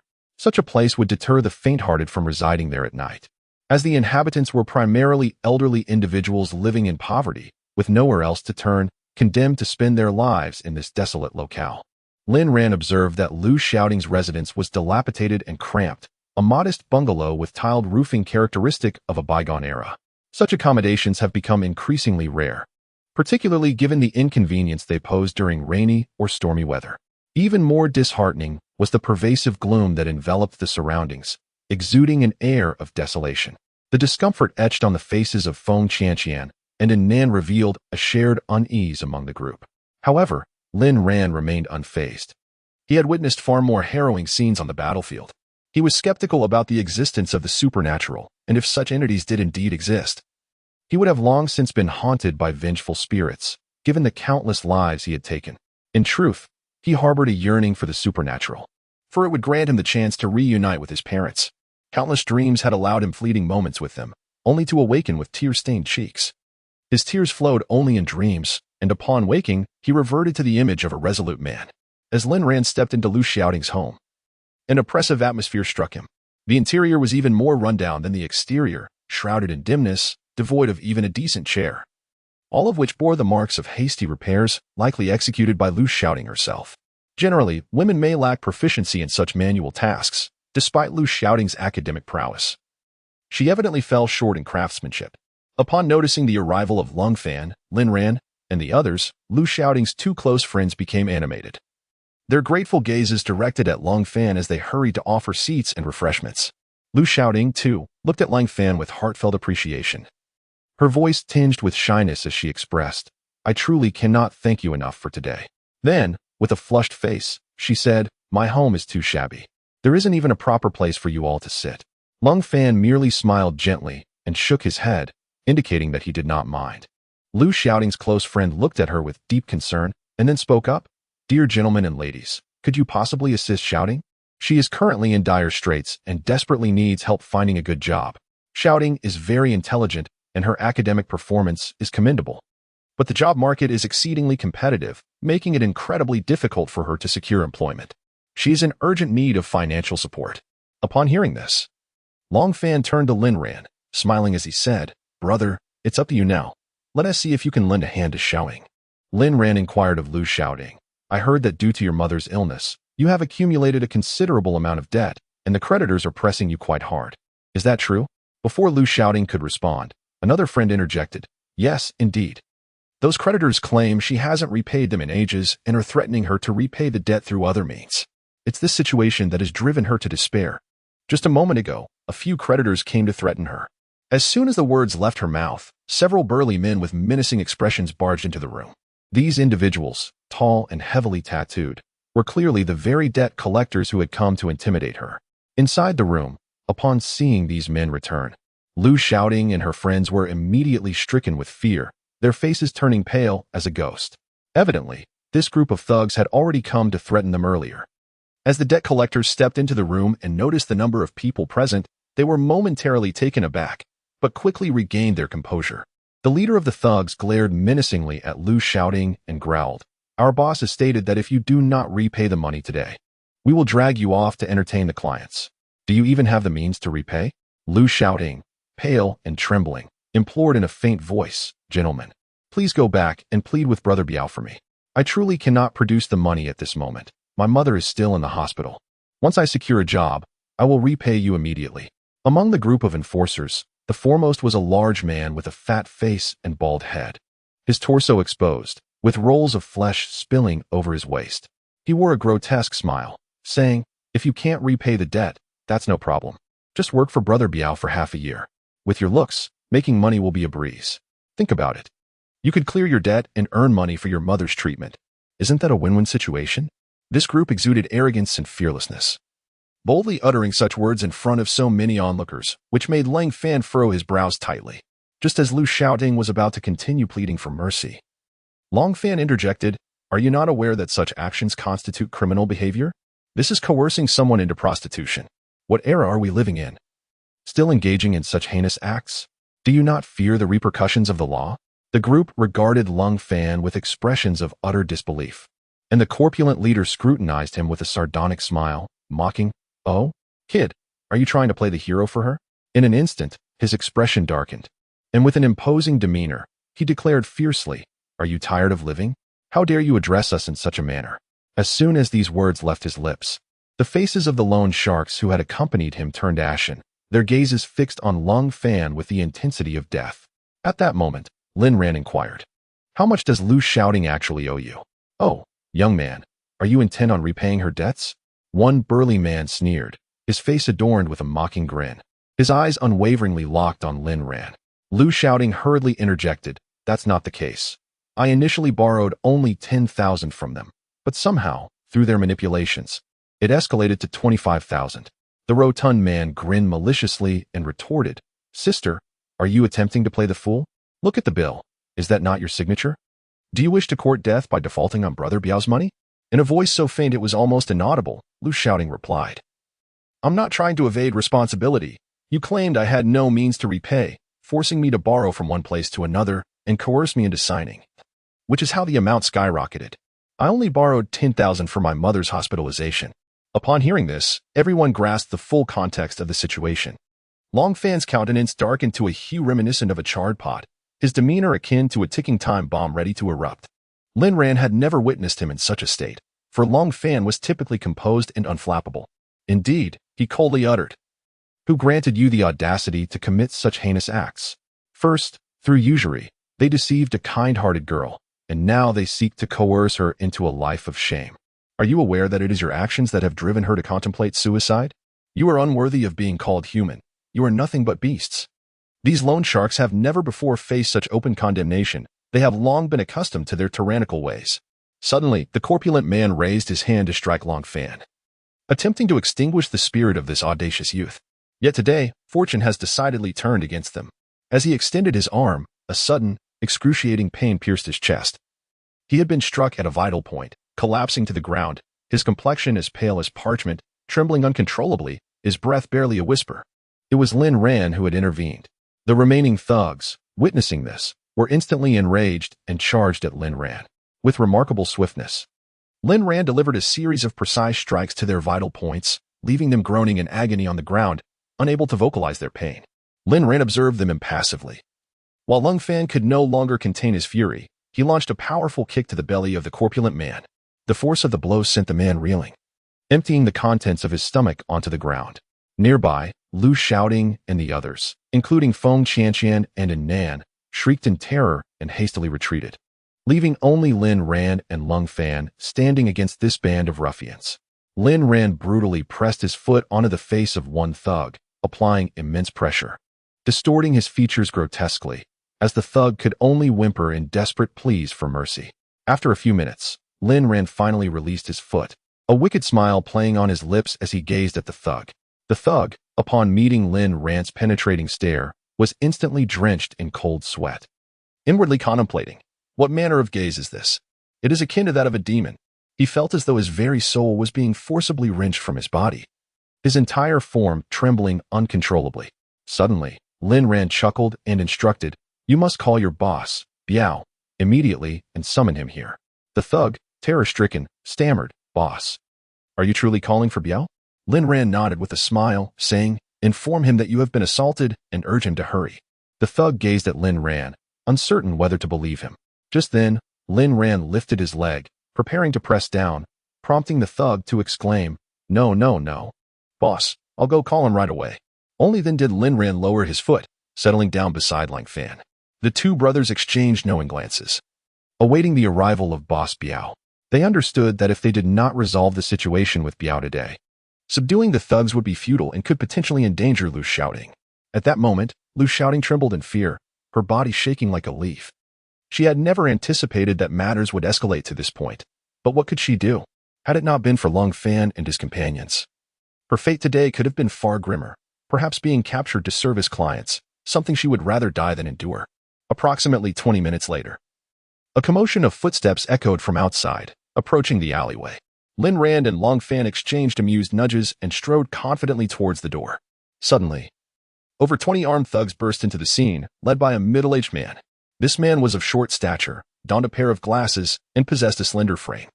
At first glance, he bore little resemblance to a mafia boss. Rather, he seemed more like an educated scholar. However, the glint in his eyes betrayed a sinister nature, revealing a cruel aura. Lin Ran surmised that this man must be the notorious Biao Ge. As Biao Ge approached the entrance and glanced inside, he beheld several individuals, including Fei Piao, sprawled on the ground. Fei Piao's condition was particularly dire, having vomited profusely, evidently the victim of a severe beating. With an expression devoid of emotion, Biao Ge fixed his gaze on Lin Ran and Lung Fan, inquiring, "Did you two do this to them?" Lin Ran offered a slight smile and replied, "Otherwise, what?" Biao Ge suddenly erupted into laughter. It must be noted that he was indeed a ruthless individual, capable of finding amusement in such an inappropriate moment, though his mirth was laced with malice. Clearly, he intended to deliver a harsh lesson to these two young men. With a menacing wave of his hand, Biao Ge commanded the thugs, "Go on, beat them to a pulp." The group of thugs, armed with various weapons, charged towards Lin Ran and Lung Fan. Lung Fan observed that among the more than 20 assailants, the majority wielded iron pipes, while 7 or 8 brandished long machetes. Their brazen confidence suggested that they had formidable backing. Otherwise, they would never dare to attack openly in broad daylight. Meanwhile, the residents of the narrow alley had hurriedly shut their doors, fearful of attracting trouble.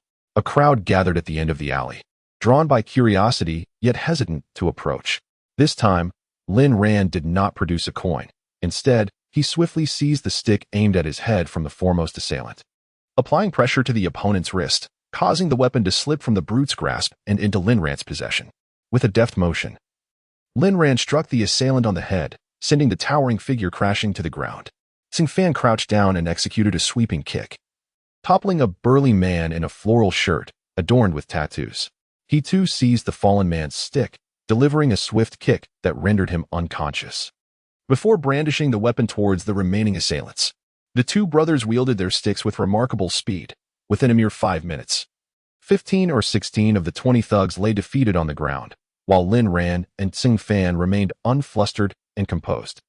Brother Biao realized he was up against formidable opponents, yet he remained unperturbed.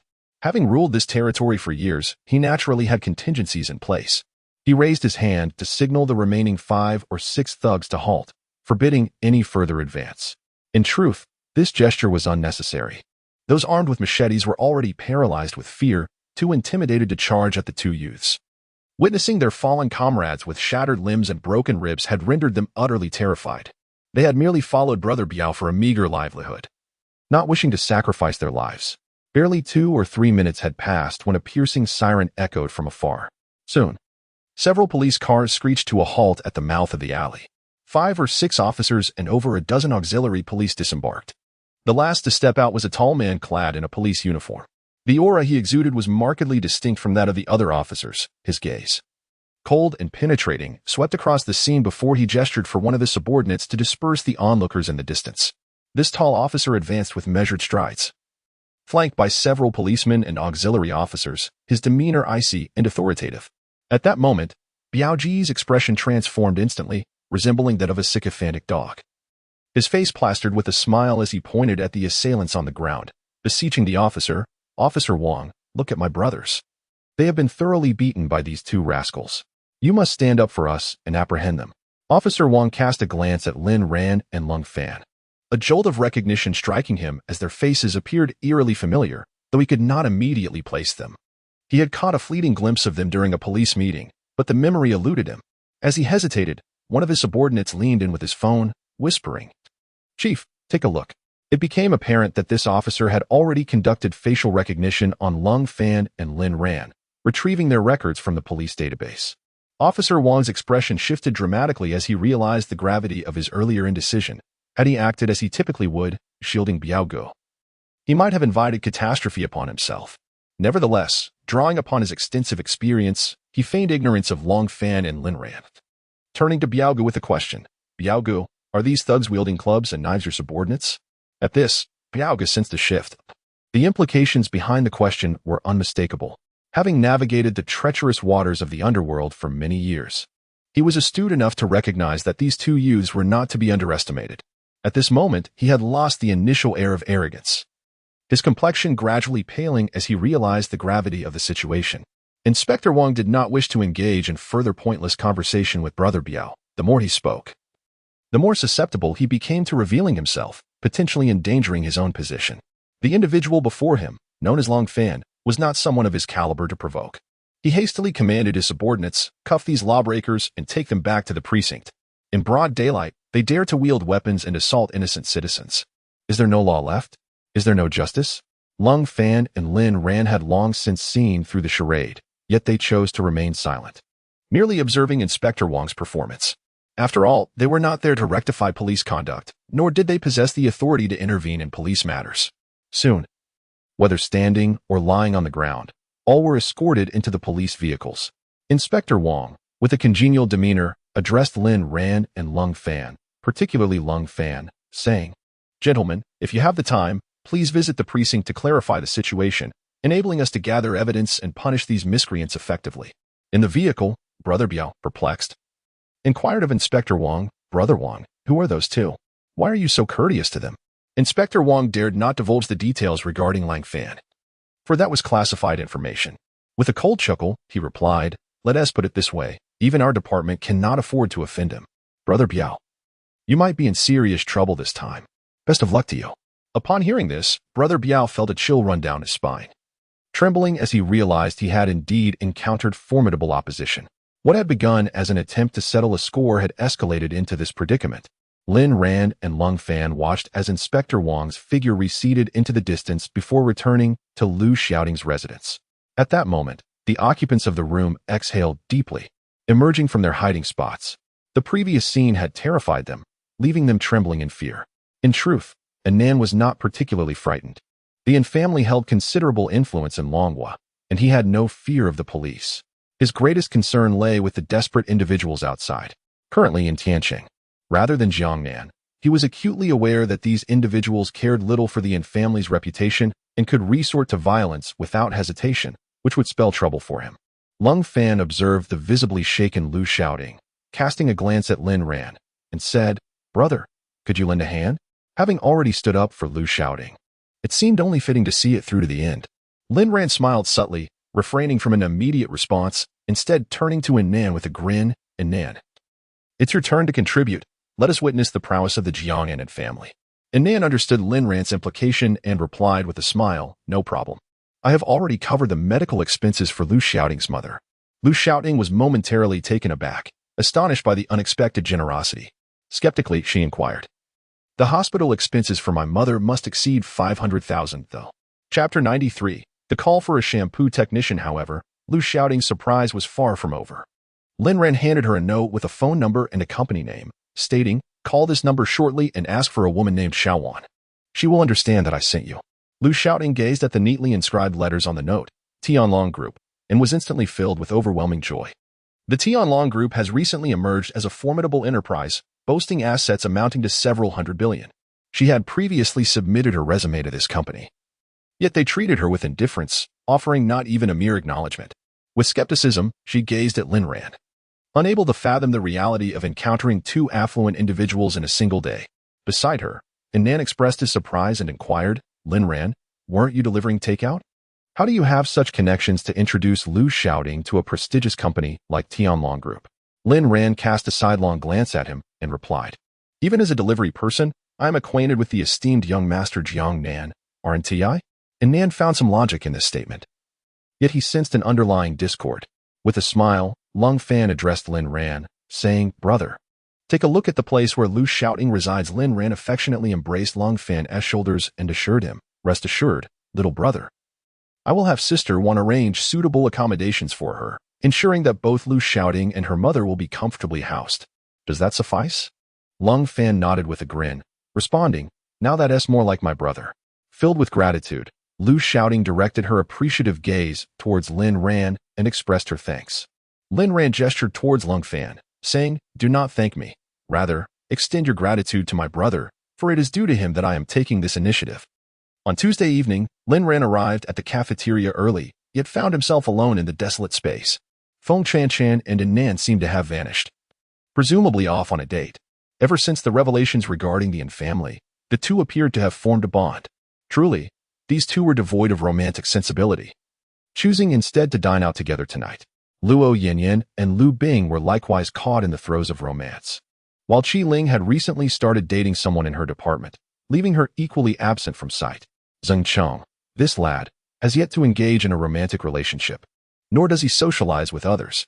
When inquiring about him over the phone, he claims to be preoccupied, forgoing dinner with Lin Ran. Presently, his brother, Lung Fan, has gone to assist Lu Xiaoting in moving into her new abode, a 3-bedroom apartment arranged by Xiaowan at Lin Ran's behest, conveniently situated not far from the office. Although it may not be opulent, it surpasses her previous living conditions significantly. This marks the first instance Lin Ran experiences such solitude, devoid of purpose. Until now, he has always been the center of attention. This is his inaugural encounter with solitude. In a state of ennui, he suddenly perceives that his hair has grown rather long, realizing it has been a month and a half since his last haircut. Thus, he saunters towards the school gate, hoping to find a nearby barbershop. Upon reaching the entrance, he spots Chen Huanling getting into Zhang Jejun's car. Chen Huanling casts a blank glance in Lin Ran's direction before turning away, opting not to acknowledge him further. Zhang Jejun, exuding an air of triumph, regards Lin Ran with a derisive smile, as if to mockingly declare, "You, a mere delivery boy, dare to contend with me, Zhang? With a mere flick of my finger, I could easily dispose of you." Chen Huanling and Zhang Jejun do not reside in the school dormitories. They return home each day, chauffeured to school in the morning, perhaps unaccustomed to the dormitory lifestyle. Such is the privilege of the affluent, they do as they please. Lin Ran, unfazed, continues towards the school gate, having opted not to ride his electric bicycle today. As Chen Huanling sits in the car, observing Lin Ran's retreating figure, her emotions become somewhat convoluted. Though she claims to have moved on, it appears she has not entirely done so. Seeing Lin Ran still evokes certain feelings within her. As Lin Ran approaches a location not far from the school, he discovers a barber shop. The salon appeared quite lavish from the outside, and the enthusiastic staff at the entrance warmly beckoned him inside. As he stepped in, he unexpectedly collided with someone. It was Xing Chen. Lin Ran was momentarily taken aback. not anticipating that Zheng Cheng was working part-time as a hair washer after school. However, he quickly comprehended the situation, recognizing that Zheng Cheng's family circumstances were indeed challenging. Zheng Cheng had just emerged from a VIP room called Guilan, where he had been washing the hair of a middle-aged woman, nearly bumping into Lin Ran in the process. Feeling somewhat embarrassed, he sheepishly remarked, "I apologize. My family's situation is tough, and I want to earn some money for my mother." Lin Ran found it peculiar, recalling that he had previously given Zheng Cheng a sum of 100,000 yuan. Yet, he refrained from voicing his thoughts, aware that there must be a reason behind it. Curiously, he inquired, "Zheng Cheng, do you know how to wash hair?" Zheng Cheng's face flushed slightly, and after a moment, he replied, "When I came for the interview, they taught me a bit, but there are also other reasons." At that moment, the salon owner approached Zheng Chun and said, "Xiao Zheng, Manager Chun from the Orchid Room is calling for you to wash her hair. She's been urging us repeatedly. Please attend to her first and take your time with the guest in the Guilan room. Manager Chin is an important client, and we cannot afford to offend her." She tips generously. Zheng Cheng glanced at Lin Ran, who smiled and encouraged, "Go ahead, I'm in no rush. I have no plans for the evening anyway. I'll just sit here for a while." After all, it was rare for him to have such leisure time. Zheng Cheng expressed his apologies a few times before hastily following the salon owner toward the Orchid Room. Meanwhile, Lin Ran remained seated, engrossed in his phone. Approximately 5 minutes later, a middle-aged woman's voice erupted from the Guilan room, exclaiming, "Where has that handsome hair washer gone, boss?" At that moment, a waiter hurriedly rushed out from within, making his way to the Osmanthus room, where he incessantly apologized to the middle-aged woman. "The handsome young man just left for an urgent matter, madam. I am here to wash your hair." The woman, seething with anger, was not foolish. She frequently visited for hair washing and was well aware of their ruse. Without a doubt, the charming lad had been summoned away by another woman. With a disdainful spit, she retorted angrily, "I do not want anyone else. I specifically want that handsome young man. Don't think I am ignorant of your establishment's affairs. Hurry and bring him back to me. With your appearance, just get lost." The waiter was left stammering, at a loss for what to do. The woman unleashed another tirade of insults. When she saw the waiter hesitating to leave, she decided to step outside to find Zheng Cheng directly. Upon exiting, she spotted Lin Ran sitting there, and her face lit up with delight. She turned to the waiter and said, "If I can't have him, then summon that young man sitting here to assist me. I will give him a generous tip to ensure my satisfaction." The waiter was momentarily taken aback. After all, he was not a hairdresser. So how could he possibly wash her hair? Seeing the waiter's dilemma and the woman's belligerence, Lin Ran, feeling a mischievous urge, decided to test his own abilities. He called the waiter over and said, "That young man, Zhang, is my friend. If he is currently unavailable, I can step in for him." The waiter's face brightened with relief, though he hesitated momentarily, concerned that Lin Ran's skills might not be up to par. However, he soon reassured himself. In any case, this is not a discussion of technology. The paramount concern is to delight these affluent women. Thus, he promptly nodded and said to Lin Ran, "I apologize, handsome. Regardless, you may keep the entire tip later. Our salon has no need for it. Consider it a token of gratitude for your assistance."